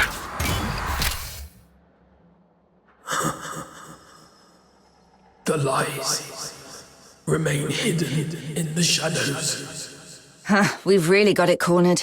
Didn't expect Randy to be so spot on.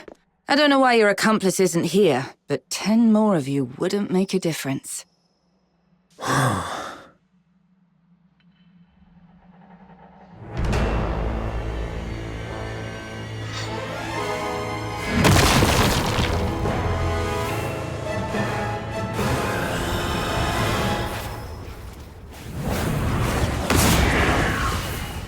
Die. It's coming at us! Second-rate excuse for a fight. Officer Lin, I'll assist you. Good teamwork. You've proven your worth.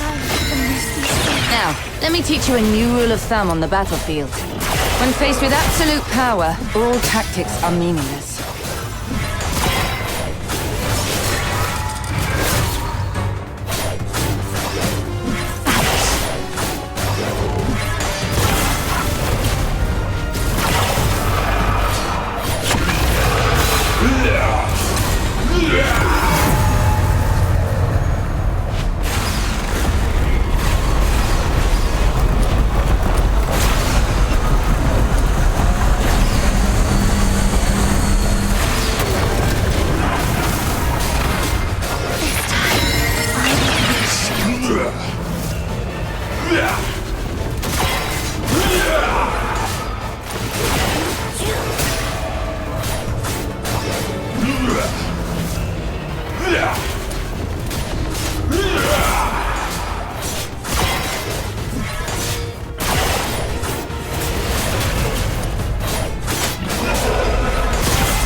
It's getting away! The culprit is confirmed dead. The Charon Hunt case is closed. Fisher, you know how to write the after-action report, right? I trust I don't need to spell it out for you. What? You fox hunters did well too. But remember this. Don't overstep your place. Officer Lin, isn't it too soon to call this over? The blood on the ground has darkened. Its organs were clearly pierced. It won't last long. Then I should follow it and confirm, just in... I said the case is closed. Don't make me repeat myself. Do not overstep your place.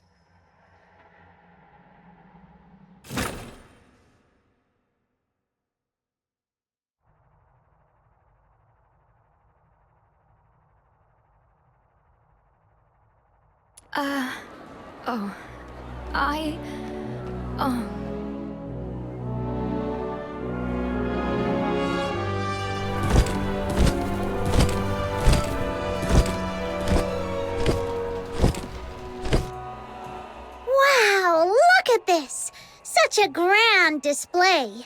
It's like a royal procession. All that talk, and in the end, it's just a show to make it look like they did something. Aren't you going to join the send-off ceremony? You think our stubbornly upright Officer Fisher could stand up there and call the Charon Hunt case perfectly solved with a straight face? Snow would start to poop gold before that happens. Move along! Don't block the path! Ugh!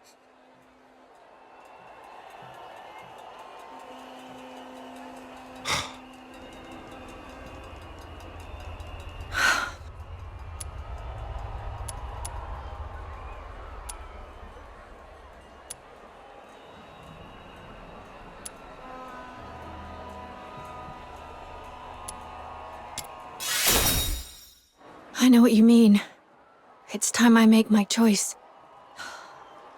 I've made my decision. I've been thinking, why did I join the escort in the first place? Why did I want to become a laureled Charon? Was it out of a sense of duty to protect the people? No, not really. I'm not that selfless. I just did all that to secure a decent life and a peace of mind. So, I've made up my mind. Well, fair enough, we get it. You've done your best. If the Legion won't act, we'll take care of it ourselves. Fox hunters don't answer to their nonsense rules anyway. Let's go, Captain. Wait, I think rhythm means... My decision is... I will continue with the investigation, even if it means defying Officer Lin's orders. Huh? Yes, I joined the Legion only for peace of mind. But that's exactly why I can't sit back, warming my hands by a fire, while others freeze to death out there in the cold. Do you remember what I told you about my parents? They were killed by a filthoid because they took in a deteriorator who hid his symptoms. But... no one knows the truth. The one really to blame was me. That night it was I who begged my mother to help that man because he looked like he was dying and I felt sorry for him. When the filthoid came, my parents hid me in the closet.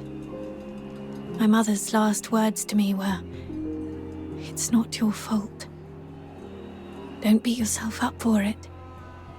And don't tell anyone. Take care of Blues and yourself." My mother didn't hate me. Even as the filthoid's claws pierced her, she never once blamed me. But I wish she had. I wish she'd hit me, yelled at me, anything but forgive me. But I can't forgive myself. Her last words haunt me like a nightmare.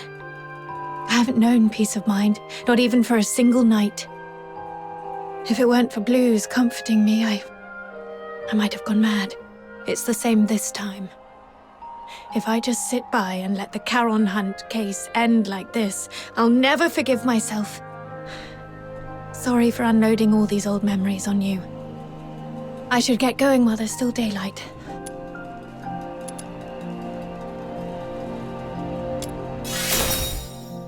This is my own choice, and I have no other subordinates to call upon. You don't have to risk yourselves to help me. What are you saying? We've come this far and now you want to go solo and hog all the credit? Like we'd leave a good person who brings warmth to others to freeze out in the snow. And besides, if you freeze to death, that terrifying little sister of mine will make sure I pay for it. I heard that! I'm definitely telling Fina on you. Me too. I'll bear witness to Snow's words. How dare you, sneaky little button mushroom. I'm going to whack you on the head. Ha! Try and catch me, mud ears! Thanks to this dynamic duo, I'm feeling a lot better. Let's get moving then. Yeah, Officer Fisher. I mean, Rhythm. We need to figure out both the whereabouts and identity of the perpetrator. But it feels like we've hit a dead end with the clues we've gathered. Let's go over what we've found so far. Maybe we missed something important.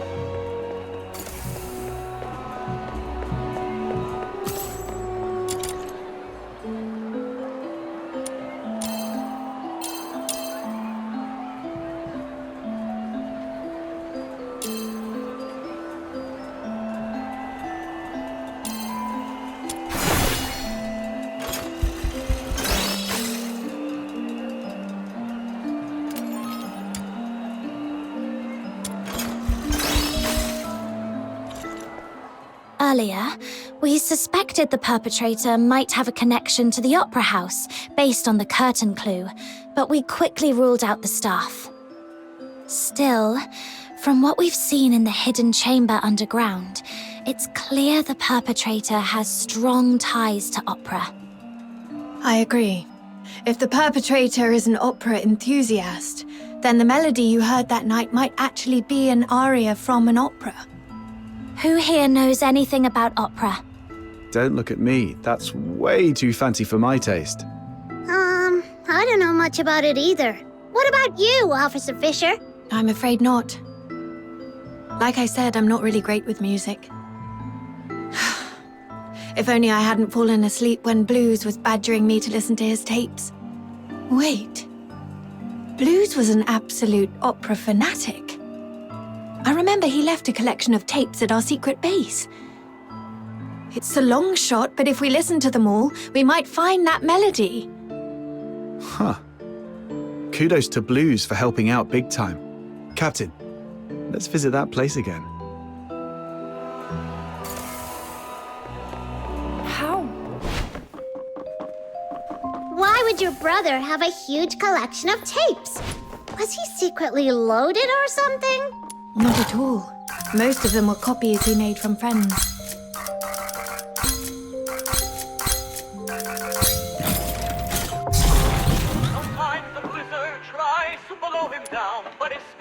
The melody sounds similar, but not quite right. The perpetrator's version felt much sadder.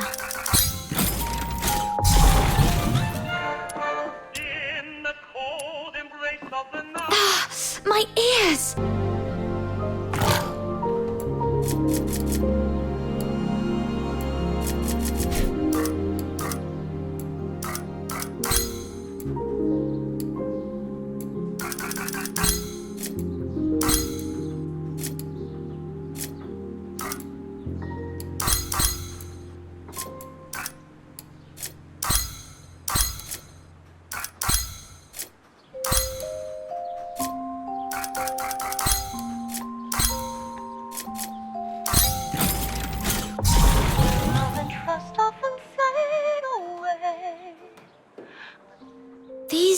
can't be all of them, right?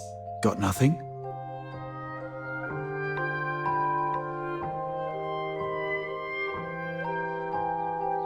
Where's Rhythm?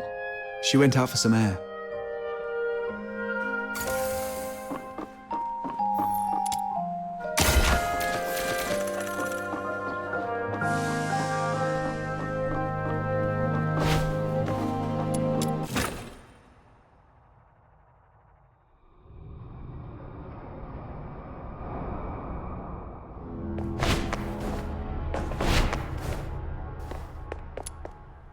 The silent, silent snow, child of the sky, may the nameless child be bathed in good time, dancing with snowflakes, so light, so great. That's it! That's the melody! What's the name of this song? What's it about? The one I just hummed, I wasn't even thinking about it. It just slipped out. Let me try to remember. Oh, Blues taught me this one. It's called Requiem for the Nameless. It's the song from the opera Children from the Snowfield, but the lyrics I sang weren't the original ones. The actual song is much sadder. It tells the story of a nameless fairy who sacrifices everything to save their friends. But in the end, their friends never learn the truth. Only the snow remembers. Blues didn't like that ending, though, so he rewrote the lyrics into something happier. He knew the song so well that he could even play it backwards, which is why he never recorded it. Are you saying this is the melody you heard that night? Yes, I heard it just before I was attacked. It's a new clue, but unfortunately it doesn't narrow things down much. Children from the Snowfield has been performed at the Gallia Theatre for decades. It was incredibly popular, so a lot of the locals know it. Once, Blues and I saved up for half a year to buy 2 tickets to see the play. We were so excited. But on that day, someone in the theatre accused us of stealing their tickets.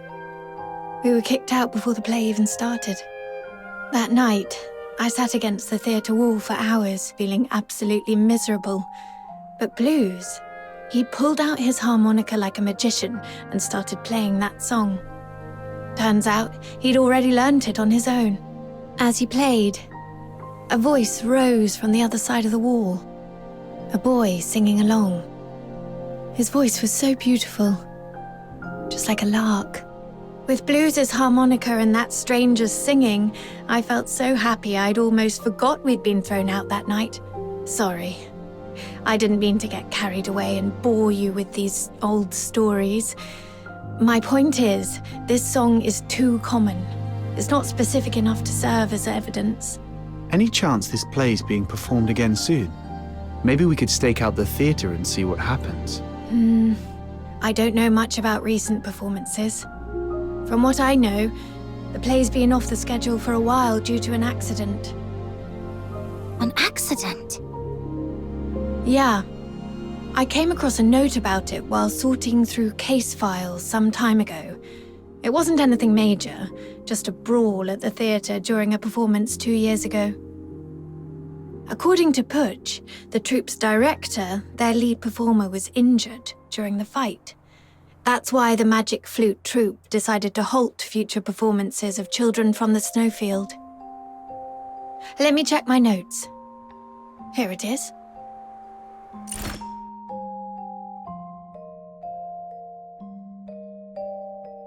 But aside from diving into the sewers for further investigation, this is the only lead we have for now. You just gave me an idea. If Children from the Snowfield holds great sentimental value for the perpetrator, perhaps we can use it to draw them out. Exactly. Let's pay Miss Putsch a visit at the theatre and see if she's willing to help us plant a fake announcement. Naive.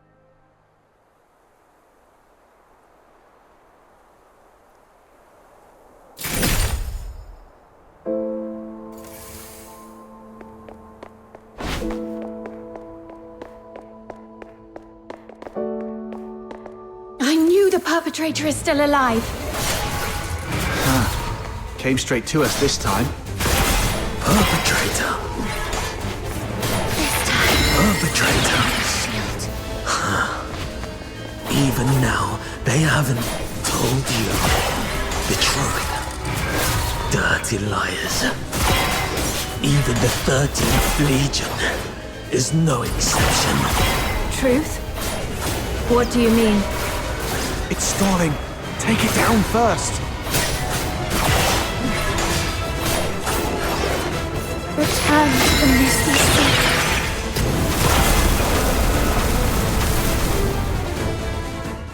It's been so long, sister. Or should I say, Officer Fisher? Have you calmed down now? Who are you? Answer me! Blues Fisher. Your younger brother. The owner of that harmonica. Blues? Why are you dressed like that? What happened to your voice? I thought you were training in the inner city. Why are you... No. You're lying.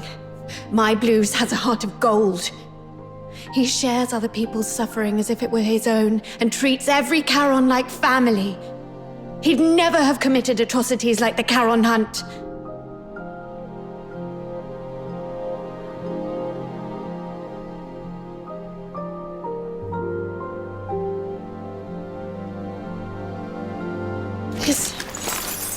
This is the chain I made for Blues when we were kids. Take it back. The Legion betrayed me. I don't need it anymore. Rhythm, don't jump to conclusions. You've seen how cunning this monster is. He could just be disguising himself as your brother to manipulate you. I wish that were true. But his every move... I know them too well. Especially the way he reached behind himself to search for something.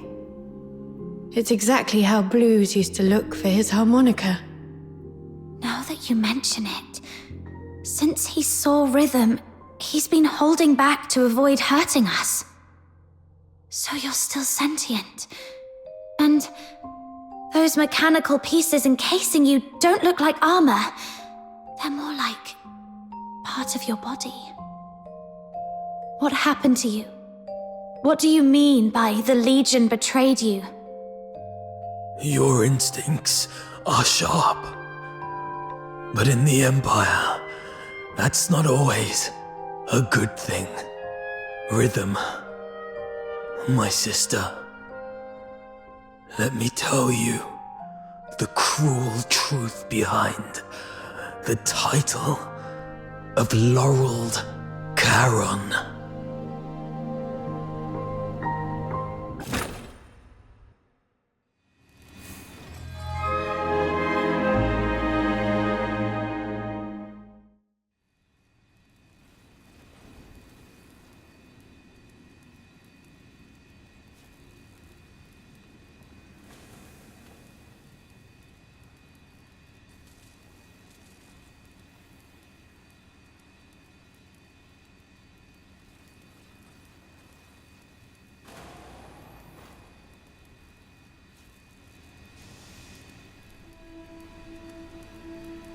This glare.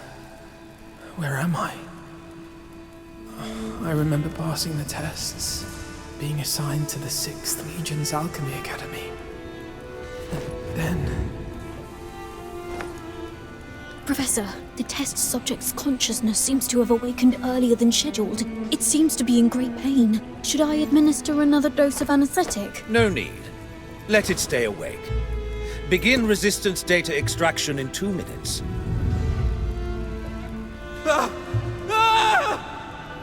Professor, the data is in. This one shows exceptional resistance among this batch of augmented subjects. The current test failed to breach the secondary heart you implanted, while fire has damaged its synthetic skin, causing its body temperature to spike far beyond normal limits. Data collection complete. It's on the verge of collapse. Shall I take it back to rest? Do not waste your compassion on these demons. Administer the sedative, secure its limbs, and prepare for the next enhancement experiment.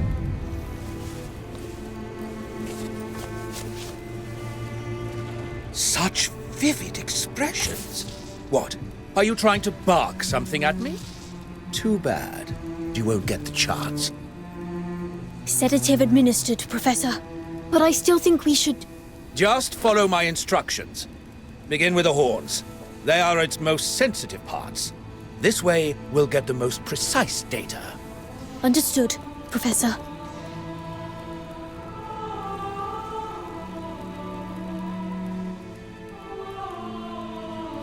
I don't know how long those days dragged on. Only that my body was slowly twisted into the shape of a grotesque monster. My heart grew colder with each passing moment, shattered into shards by the frigid winds of Lamenting Lake. The old memories as a human slipped further and further away, until even my name was lost. Swallowed by the abyss, Blues Fisher is dead. In his place remains a hollow shell, his name erased, now known only as Subject 47.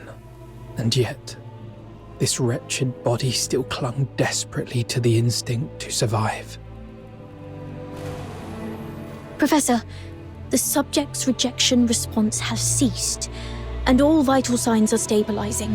However, it seems we've overused the beta-type suppressant. The subject's mental state is unstable. The mind is nothing more than a byproduct of biological processes. All we need is obedience. As long as the subject can respond with a yes, take it to the testing ground. Yes, Professor. With those suppressants, it couldn't defy our orders even if it tried. Like pathetic, mindless beasts. Savage, brutish, devoid of intelligence or elegance. But this is the true form of a Charon.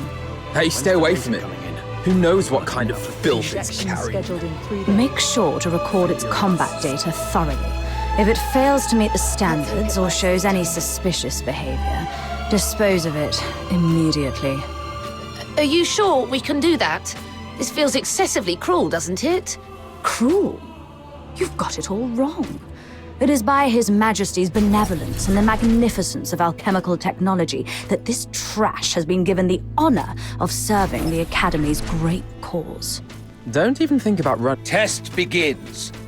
Release the subject. Subject 47. Eliminate all obstacles. Yes.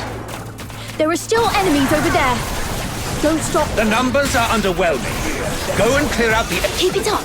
Keep it up. Injured already? Useless work. Go that way. Hurry up. That one over there is still breathing. Can't you even handle that? Finish it.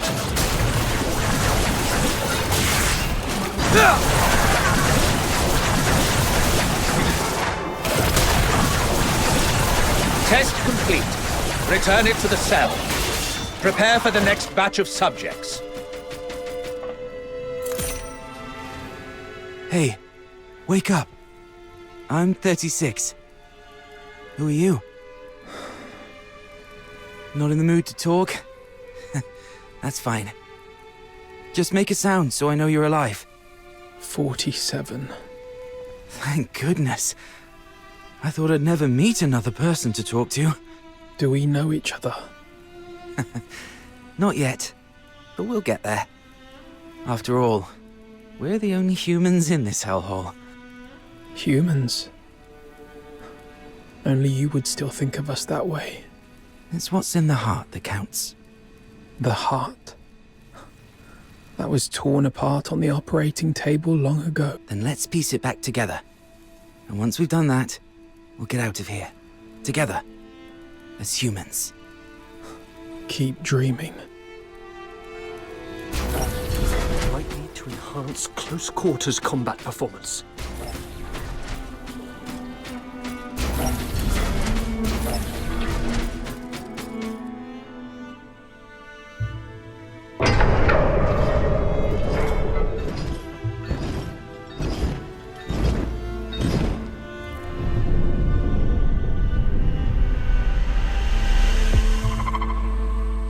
test begins. The targets assigned to the subject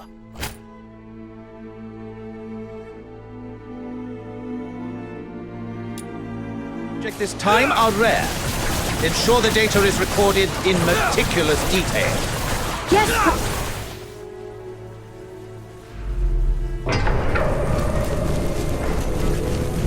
We may be Please, spare us.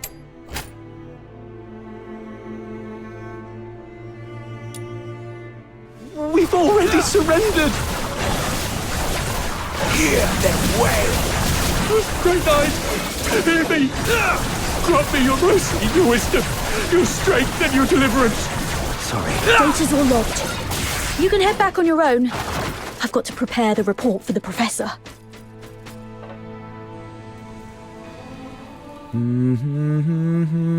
Sorry, did I wake you? I wasn't sleeping. Your singing's just so unbearable. I've never heard anyone butcher a tune from Children from the Snowfield like that. If I had an instrument, maybe it wouldn't sound so bad. Don't you feel the pain? The worse it hurts, the more you need to sing. Save your breath. Surviving the experiments is hard enough. Physical pain doesn't matter. It's what they've turned humans into that hurts. After all this, you still think we're human? Face it. We're nothing but monsters now. Mindless, soulless tools at their command. Accept it, and it won't hurt anymore. No! We can't let ourselves become monsters. The day your heart gives up is the day you truly become one. Did you forget what happened the last time you tried to escape? They strapped you to the electric chair. You want another round of that? See? The fact that you still care. That's proof enough you're not a monster. Twisted logic. Don't worry. I'll get us out of here.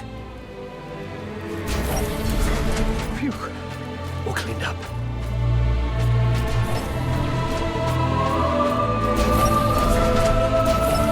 Go on.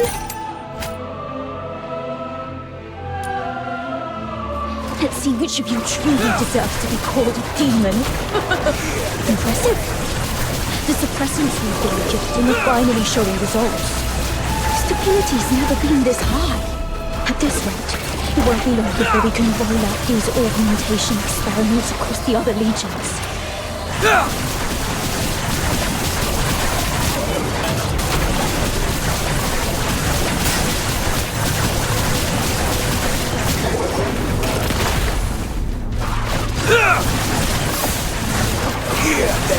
Wow, still kicking. Looks like the regeneration ability is adapting better than expected. Hey, don't think I don't know what you're up to. You could have easily won, couldn't you? Yet you just had to get yourself hurt. What a performance. Don't get your hopes up. We're not letting such a valuable augmented subject die for nothing. That would be a colossal waste. 36. Hey, 36! Hey! Hey. Here, take this. It should help ease the injuries from earlier. So that's why you dragged your tasks out today. Even took a good thrashing just to get your hands on these files of medicine. Caught me, huh? Don't you dare give up. I told you. I'm getting us both out of here alive. Why bother? Even if we manage to escape, what kind of life awaits us now that we've become like this? But once you're dead, nothing good can ever happen to you again. I won't go down without a fight. We both have dreams we've yet to fulfill, haven't we? Doesn't matter anymore. Look at us now. Tell me about them. Talking about your dreams reminds you that you're still human. A performer. Huh? I used to dream of becoming a performer. Participating in the 6th Legion's tests was meant to be my first step toward becoming a laureled Charon. I thought if I could build a better life, I might one day stand on a grander stage. I wouldn't have to hide in the shadows anymore, watching others bask in the spotlight, or surround myself with tapes of songs I couldn't even play. All because, as a Charon, my horn was deemed sickening to the audience. I know. It's a ridiculous dream. No, I just thought of us. I love opera too. No wonder we hit it off. After we get out, we'll set up a stage of our own, invite everyone we know, and put on a wonderful show for them. I'll take that as a yes. And a promise is a promise. I'll hold you to it. I've got a feeling our chance to escape is coming. It might just be a delusion. It's not. Haven't you noticed? The suppressants have been growing less effective on us over the years. That's proof we're still human. Even our bodies are telling us it's time to fight for ourselves. Or maybe it's just this cursed, monstrous body mutating for its own survival. But the alchemists haven't even noticed it yet. Their negligence is our chance. Let me think. We should come up with a secret signal for when the time comes.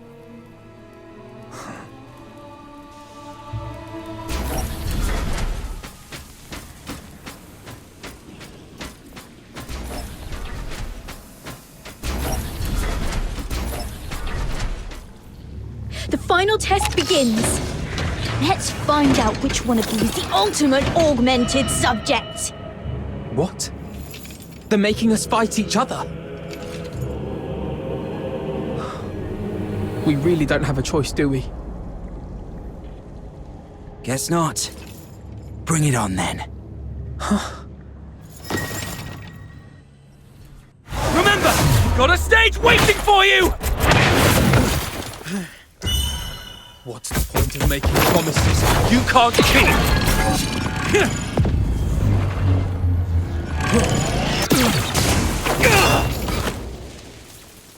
Because someday, they might just be fulfilled! 36! What the hell are you doing? Subject exhibiting extreme instability! Requesting backup! What? You never said anything about making it out like this!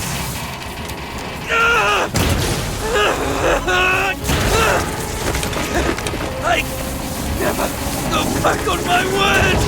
It's open!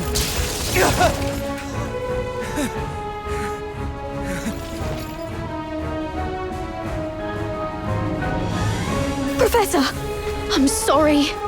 I didn't expect the subjects to resist the suppressant's effects. This kind of mutation is unprecedented in any of our test subjects. Fascinating. Perhaps they're our greatest masterpiece yet. Lock down all information. Deploy the latest gamma-type suppressant. Bring the subject in alive, no matter the cost. Did I make it? Yes. You made it. Great.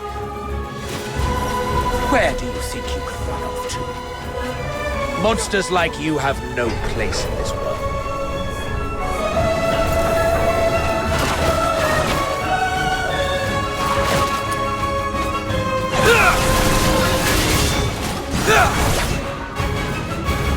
Hear their way.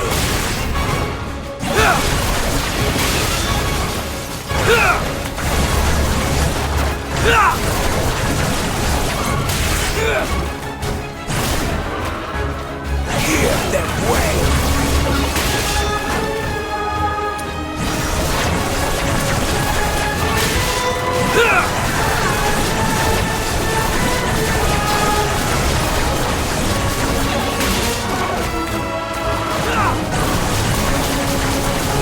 This way. What's this? I hear water. There must be an outlet leading outside. Thank God.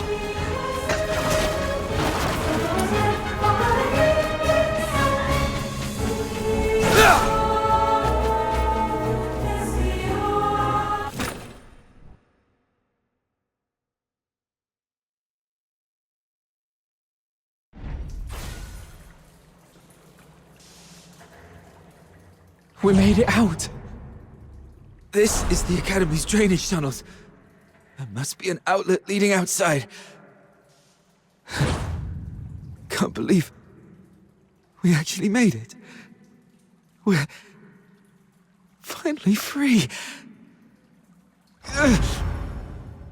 You hurt. I'll take care of everything from here. First, we need to find a place to hide.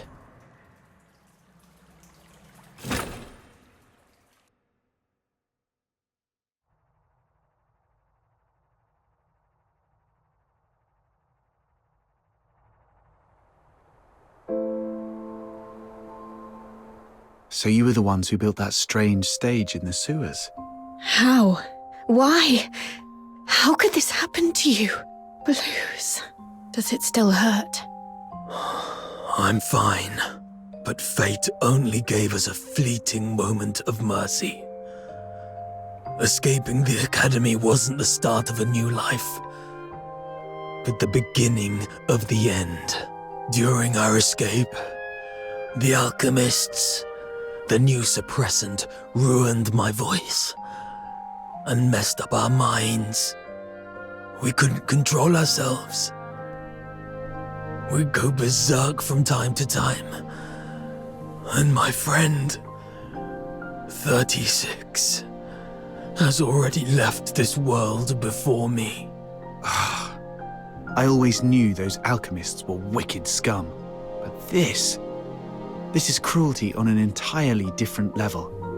And to think that they had the gall to go in cahoots with the 6th Legion, luring Charons with strong magical aptitude just to turn them into test subjects. Listen, sister. The 6th Legion. They used the title of Laurel Charon as a lure to deceive us. Leave the Legion. Find a quiet, safe place and take care of yourself. What about you?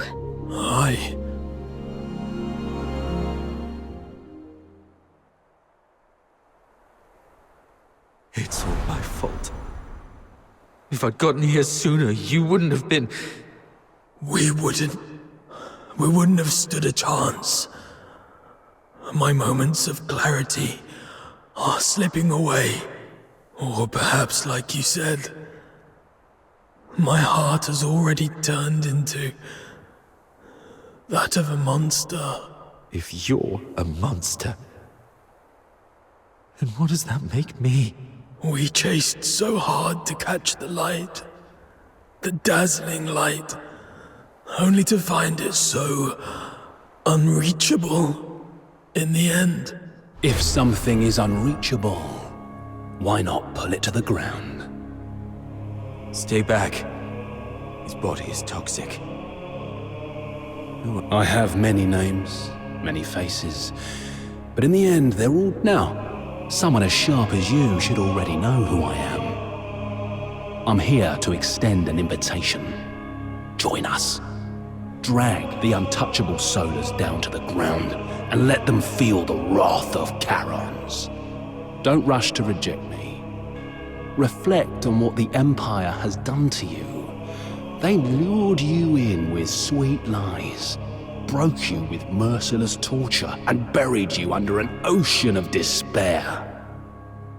And what lies at the end of this path? Becoming a laureled Charon? A better life? Greater dreams fulfilled? Absolutely not. What awaits is a slow death. Your bones picked clean by the solar elites, hunted by traitors among our own kind, until you're discarded like trash in some forgotten corner. With a single empty promise, they lure aspiring Charons like you and me straight into the abyss. As long as the 6th Legion and the Alchemy Academy's web of lies remains intact, Charons of Icelake will continue walking this path to ruin, marching straight into the same tragedy as you, again and again. The Empire stripped us of what we once had, and left us trapped in this miserable present. Are we really gonna let them crush everything we hold dear without putting up a fight? Look at us. The Empire coveted our strength, shackled us like animals, and twisted us into grotesque monsters, into real demons. But now, we've broken free of those chains. Isn't it time to turn their own weapons against them? Time we made them pay? Let them tremble at the mere thought of us. Let them feel the pain we've endured. Make them never dare to cover what we hold dear again. Let them repent with their blood and remember us for eternity. Let the entire Empire scream our names in terror. The Forsakens. You may call it vengeance, but I call it protection. We demons bear a duty to protect our kind. We'll rid the inner city of its filth and give your loved ones the cleaner, brighter future they deserve. The Forsakens. I still have unfinished business.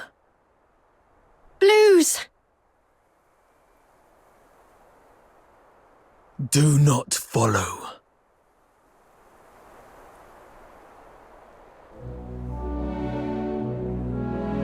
Gallia Theatre. Check him out! That is a... Shades during this ridiculous celebration.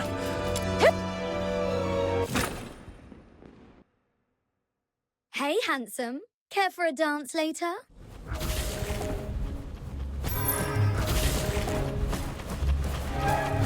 Grab a filth boy! Check out my gun. I asked her first. Looks like a real... What? Mind your step. Who says I'm drunk? The night is still young! Come on, get You're ripped! Mind if I cop a feel? That show was brilliant. Could someone pass this letter to the love...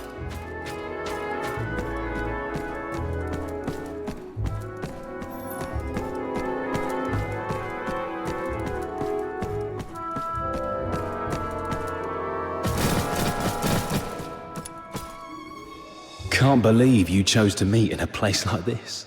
Never took you for someone who enjoys such frivolities. And didn't I tell you to minimize contact until absolutely necessary? The 13th Legion is gone. We've got to finish our deal ASAP.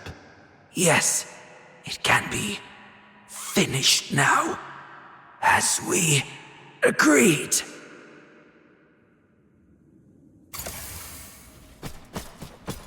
What are you... Why?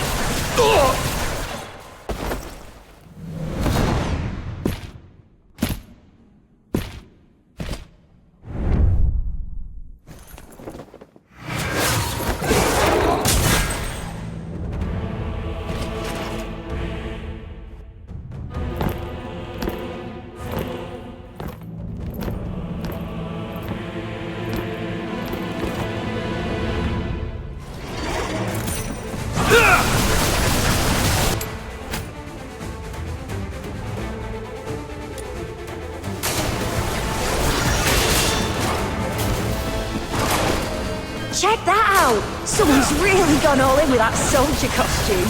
That gear, it looks legit.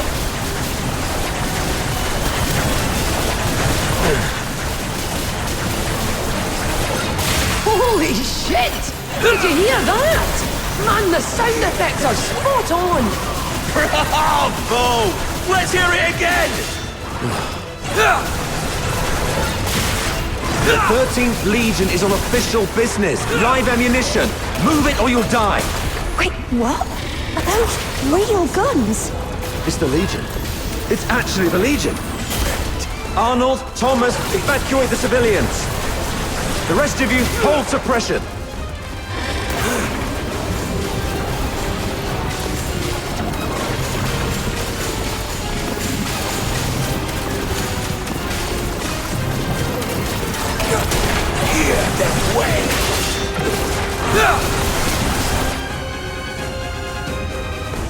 Target confirmed at the Masquerade.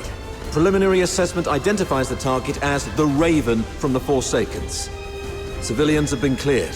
Apprehension proceeding as planned. Well done. Regroup. All units to Gallia Theatre. Captain, we're doing everything we can to stabilize the targets, but this Forsaken's bastard isn't going to make it. What about target number 2? Terminate on sight. Get him!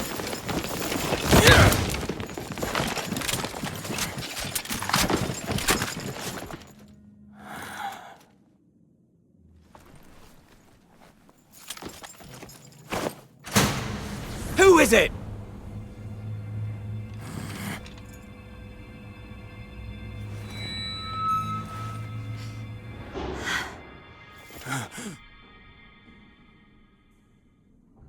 Everyone, lower your weapons. Let's talk this through. Officer Clive, hold your fire. It's not what it seems.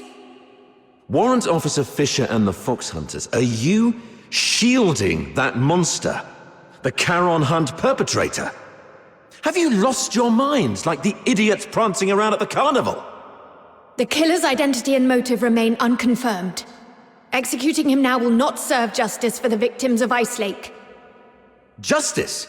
Justice is putting a bullet in its skull. You're out of line here, Fisher. Stand down. Do you remember the oath you swore under the banner of the Three Wolves? To dedicate my life to His Majesty, to become a loyal soldier of Hyperborea, and to serve until death. Major Lynn spoke highly of you. She considered you a very promising soldier, despite your Charon bloodline. She was even planning to recommend you for promotion to the capital once this case was resolved. The 13th Legion values its ace soldiers. I'm giving you one last chance to prove your loyalty to Hyperborea. Step aside. No. You dare defy a direct order? I've always been a slow thinker. Never good at understanding complicated ideas.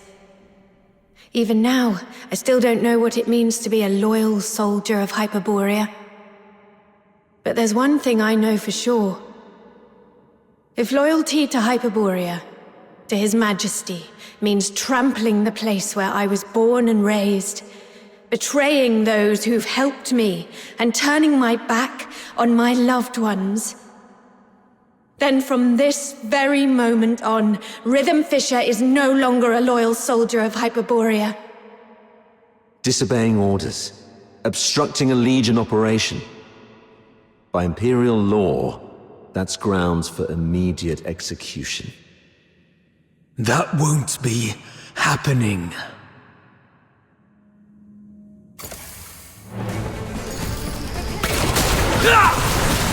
Eliminate them all. Don't let any of them leave the theater alive. I'm sorry, officer. Rhythm, hang in there. We'll back you up. Well, guess I've got no choice.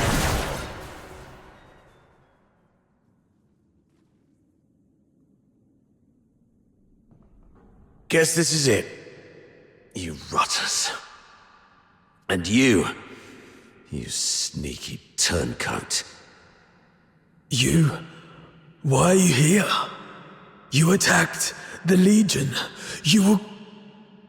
When you left, Snow noticed those tiny shimmering specks clinging to you. Those specks, they're the same as the ones left by Lynn's final shot during the capture. That's when Outsider came up with a theory. Perhaps Lynn's shot wasn't meant to kill the target, but to track him. Her last warning to us, don't overstep your place, might not have been an excuse for her negligence or inaction. She just didn't want us to scare off the prey. And that grand send-off ceremony for the 13th Legion, it was nothing but a show to trick the target. They never actually left, did they? You're one crafty little rat, aren't you? That's right. After the Charon Hunt spread to the inner city, Major Lynn suspected that the Forsakens might have been pulling the strings. The whole capture operation was just bait. A tiny shrimp to lure out the real big fish. so we could catch the Forsakens and wipe out their network around Ice Lake. You weren't supposed to be involved. But now that you've stood against the Legion, you've made yourselves enemies of the Empire. Run if you want. Major Lin will hunt you down. I'll go with you. I'll face Officer Lin myself and explain the truth behind the Charon hunt. She's sharp and reasonable. She'll see our side. I'm the one who betrayed the Legion. The Fox Hunters were merely caught up in it. They're innocent. Please, sir, don't punish them for my mistake. Blues, leave. Get far away from here. Head north, beyond the Vidofnir Mountains, beyond Hyperborea's reach. Go to the far north. Perhaps you'll find a place where you can survive. All right. I'll leave. But sister, can you promise me something too? No matter what happens, be brave and live on.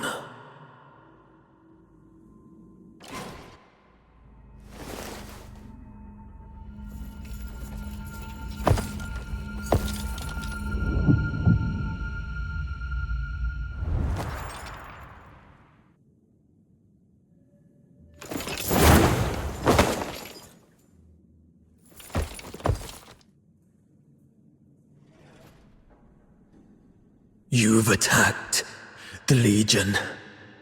From here on, all that awaits you is endless torment or death.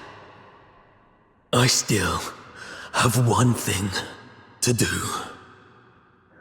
Sorry, but from here on, you're on your own. Fox Hunters of Ice Lake, may I entrust her to you? What about you? What's your plan? There's no end to running. Then keep running. As long as you're alive, there's always a way. Leave. You're a good person.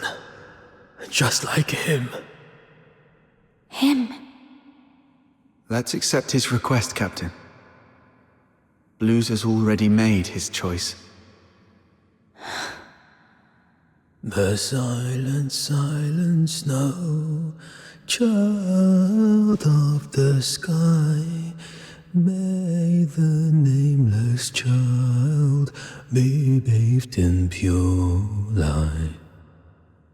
But the crystal heart will keep shining through.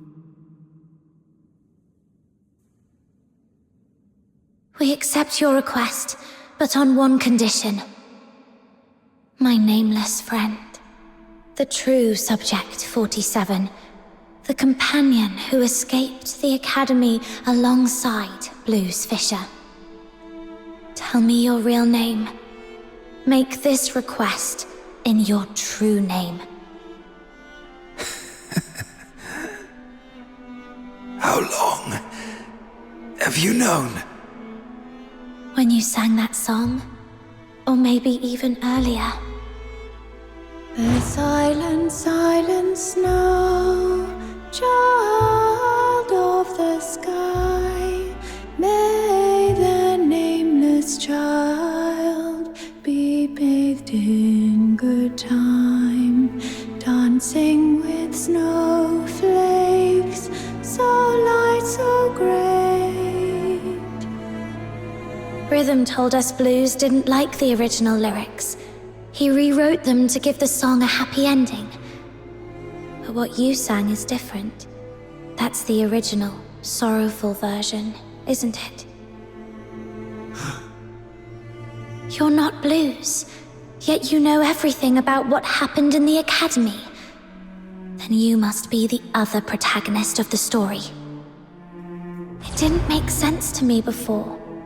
The culprit everyone described was a rabid beast. But you're nothing like that. You were calm enough to recount your past with such precision and clarity. So, could it be you're not the one who committed the Charon hunt? Perhaps you've just been playing that role.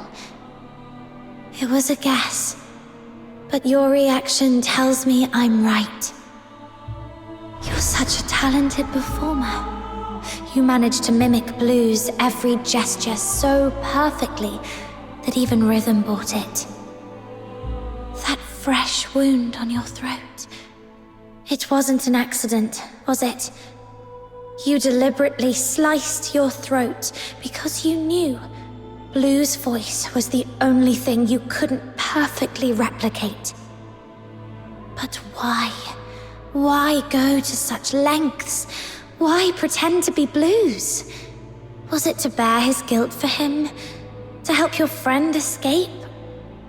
Or could it be... The real Blues? Is he still alive? You even figured that out? Blues is gone. But he didn't want his sister to ever know who it was that killed him. You're sharp. If only we'd been as perceptive back then. Doesn't matter now. Regrets won't change the past. I lied to you. In the story, I swapped our names. It was the other way around. Blues was the one who saved me. He reminded me what it felt like to be human. But I lost the right to call myself human long ago. What's the point of a name for a ghost of the past? If a name is required, just call me Fantasio. Fox Hunters, here's my commission. Take Rhythm, leave this place, and keep her safe. And never, ever tell her about me. I accept your commission. I swear I'll see it through. And Fantasio, you are the best performer I've ever seen. Thank you. One day, if fate allows, I'd like to hear your story. The story of your own life. Until then, take care.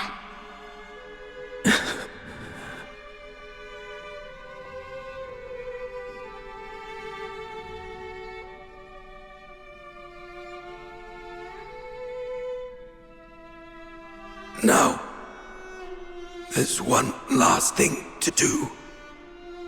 If I tamper with the shapes of their wounds,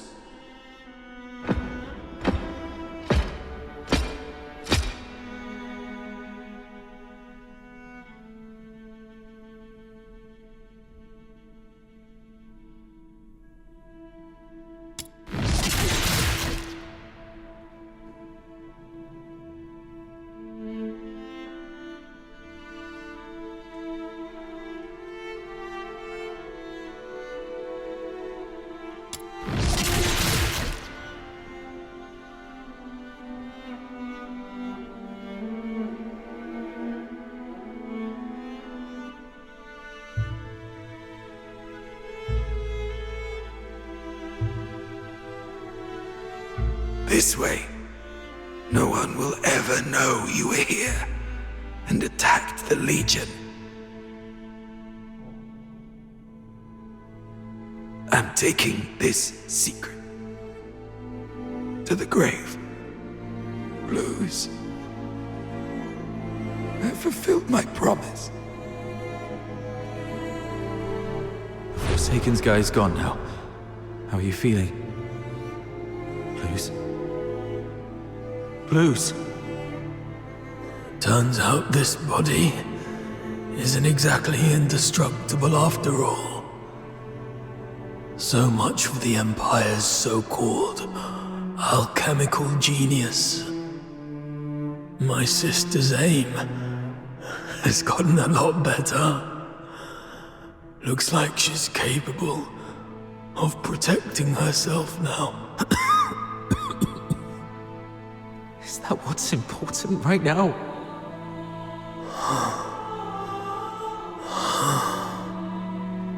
Hang in there.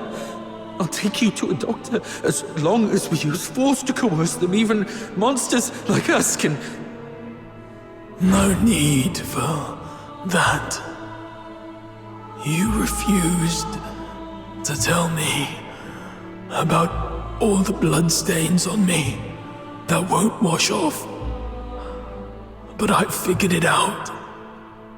It's a good thing to let me die here. At least it'll bring peace to everyone. Peace to everyone? What about you? You idiot! You said after we got out, we'd set up a stage of our own, and I'd teach you how to perform, and we'd invite everyone we know to watch our show. Sorry. Looks like I won't be able to keep that promise. No. Oh, what about your sister? You said she's the one you miss the most. You haven't even reunited with her yet. I'm a coward. I said I wanted to see her again. But when I finally did, I ran like a coward.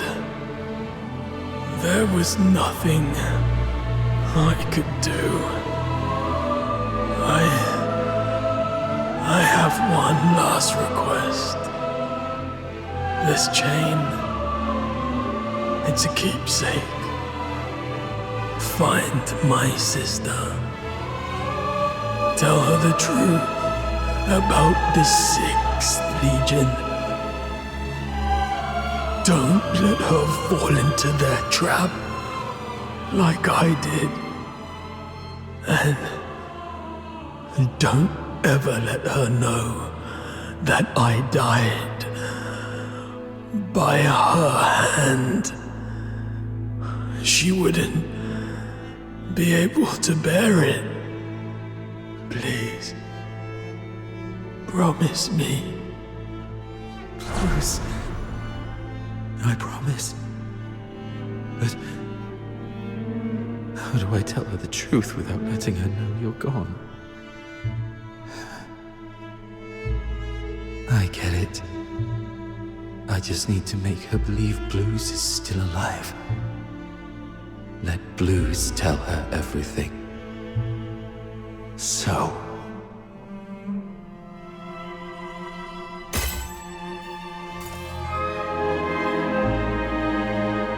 Blues. I did it.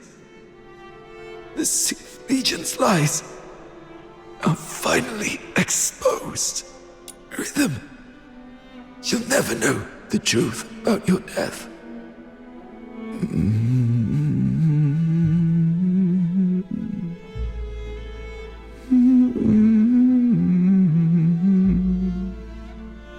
That was our first performance together. Not bad, wouldn't you say? You finally came.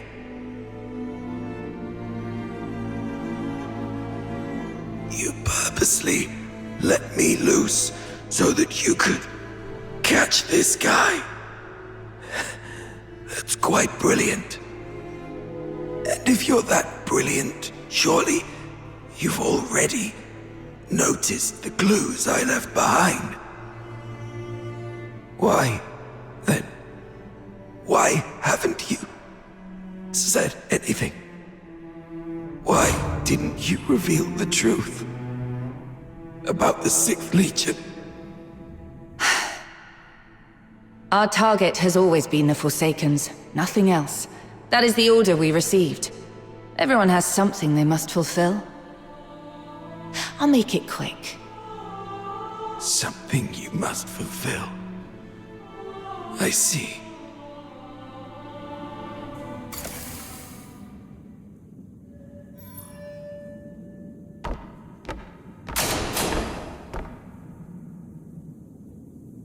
So, Parsifal, is there something you absolutely must do?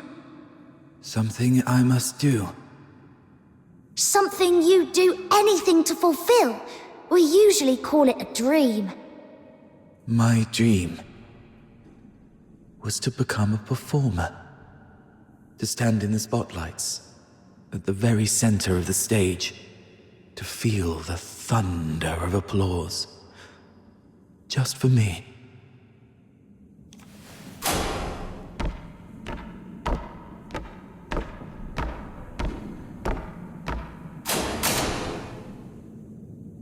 Parsifal? Parsifal? Parsifal! Parsifal?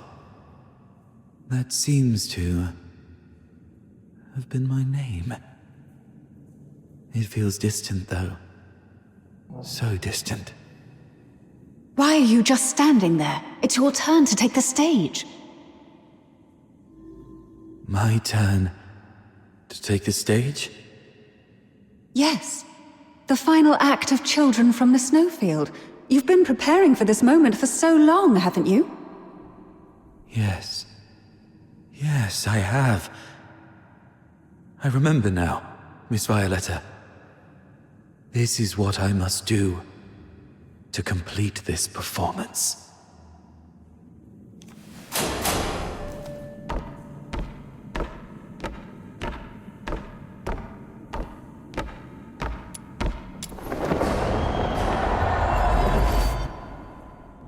Once upon a time, in a frosted castle in the snowfield, a slumbering frost fairy was awakened by the laughter of two children.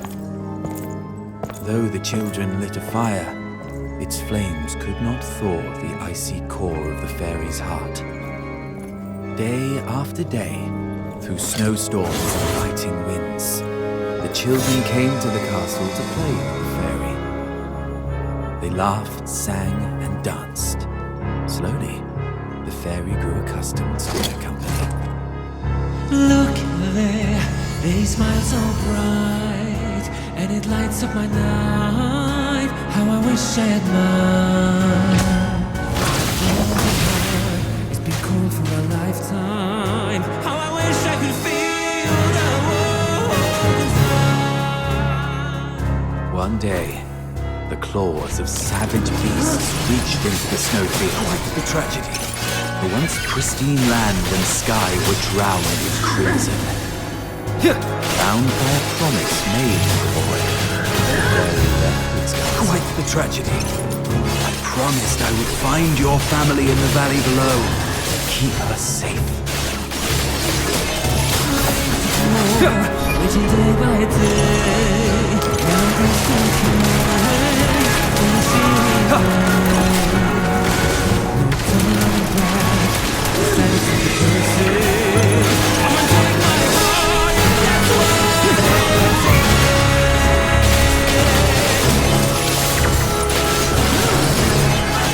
Quite the tragedy.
tiny fairy flew towards the monstrous creatures, only for its delicate limbs to snap beneath their might.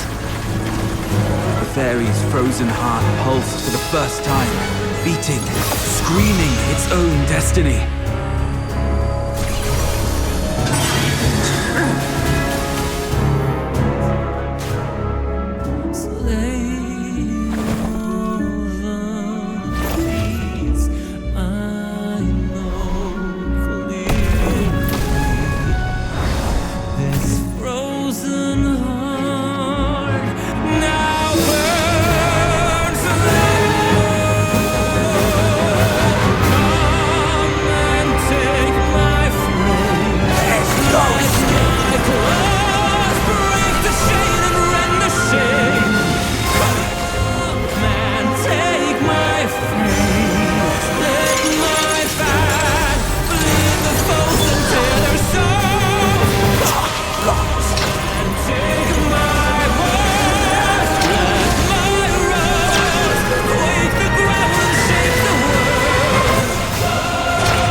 Have I completed this performance?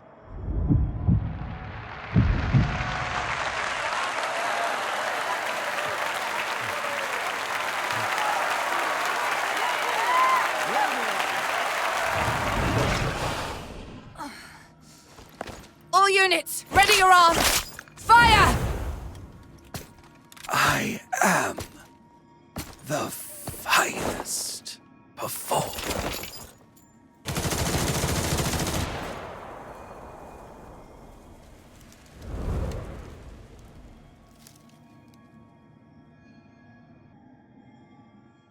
Operation concluded. Target number 2's vital signs confirmed. Proceeding with retrieval.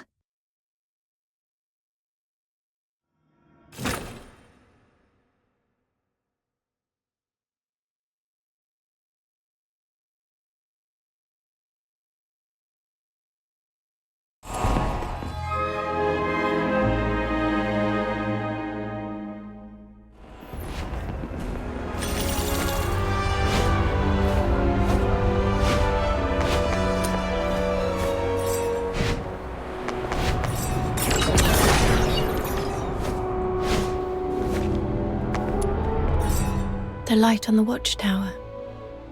It's gone out. Oh, it's you. Good morning. How are your injuries? Are you feeling okay? I'm fine.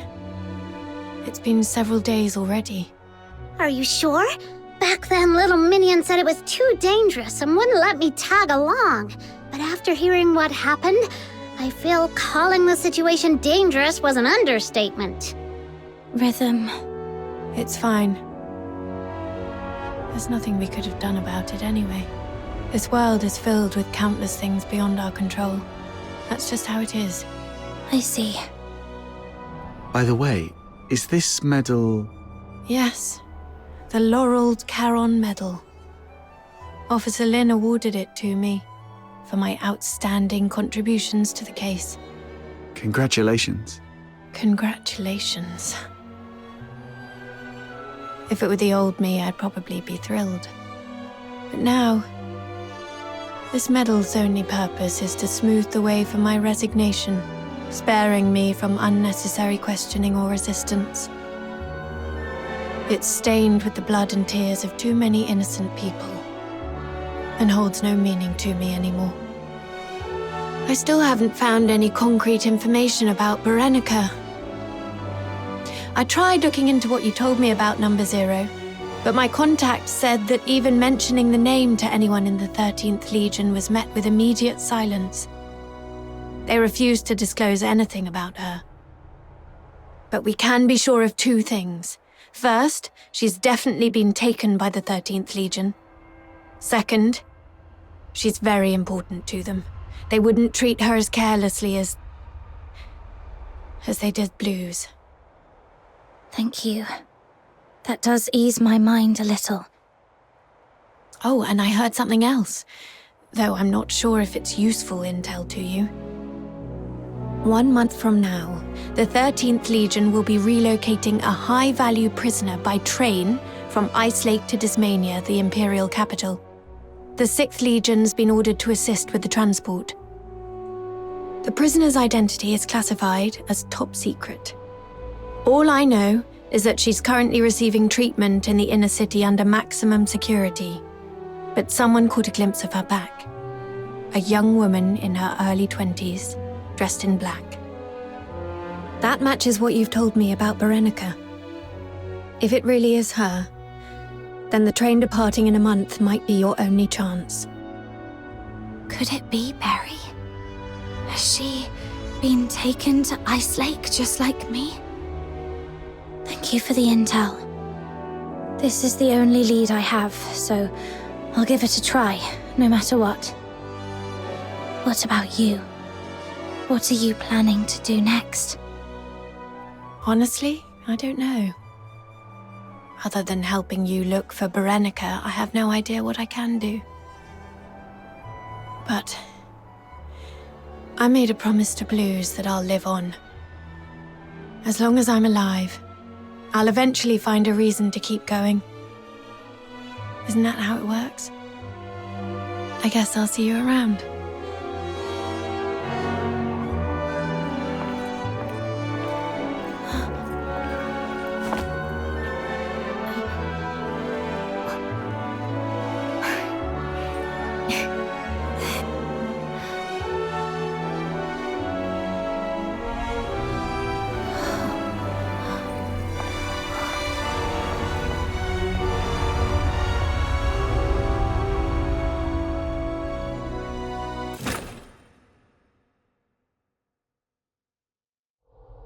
Welcome back! Would you like something to drink or eat first? The care package I prepared is in the cabinet to your left. A wide selection. I dare say there's something in there to suit your taste. A punch in your face would suit my taste best. Oh, come on. I heard you were badly hurt and came to offer my regards. Save it. I'm good, as long as I'm still breathing. I'm not some coddled rich child like you. Ooh, that hurts. After all the effort I put into coming up with such a brilliant idea to net you the big fish, this is the thanks I get? And here I was, dreaming that our ever-so-kind Miss Lin would return with a heartfelt speech of gratitude for my genius. Dear Officer Randy, thank you for your unmatched brilliance and flawless foresight. Happy now? Jokes aside, while that raven we were after ended up dead, the files we found on him led to a clean sweep of the Forsaken's influence in Ice Lake. Their plans to expand into the Cassitus region? Dead in the water. And you know what? Even the dead can serve a purpose. With the right timing, we could exploit this intel gap to sneak a few spies into the Forsakens. If it works out, this could be a real career boost for you, Lin. Who knows? At this rate, you might even outrank me soon. What's with a long face? Did you run into someone back home you owe money to or something? Chief Sybil. What is it? It's about the report I filed earlier. The Spathatoy Academy colluding with the 6th Legion to conduct illegal experiments in the Cocytus region under the pretense of Legion recruitments. Is the 13th Legion really going to turn a blind eye to this? The 6th Legion is an ally of the 13th Legion. And those who conspired with the Forsakens to commit atrocities in Ice Lake are the enemies of the 13th Legion. But... Beautiful, isn't it? A symbol of honor. It's thanks to this insignia that you're standing here alive and unharmed. Stand down, Lynn. Don't forget what your duty is. Yes, Mom. Lynn, when I was younger, I used to see things the way you do now. But to become a true hero, there's something one must learn. Sacrifice.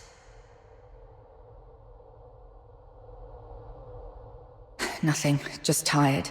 My head's killing me. I'm going back to get some sleep. Later. Haha, finally! Been waiting for you to embrace the art of rest. Life lies in relaxation, you know. It's heartwarming to see my wisdom finally passed on to you. I'm so glad. Wait. There's one more thing. There's more? But I'm taking a vacation in... Shut it. No vacation for you. We found this slip of paper on target number 2. It's all wrinkled, covered in rambling nonsense. These flowery words don't make sense to me. You look into it. Could be a hidden message we've missed. Fine, let me see. A silent, silent snow, child of the sky. Huh. Sounds like poetry. Or maybe lyrics to some old song?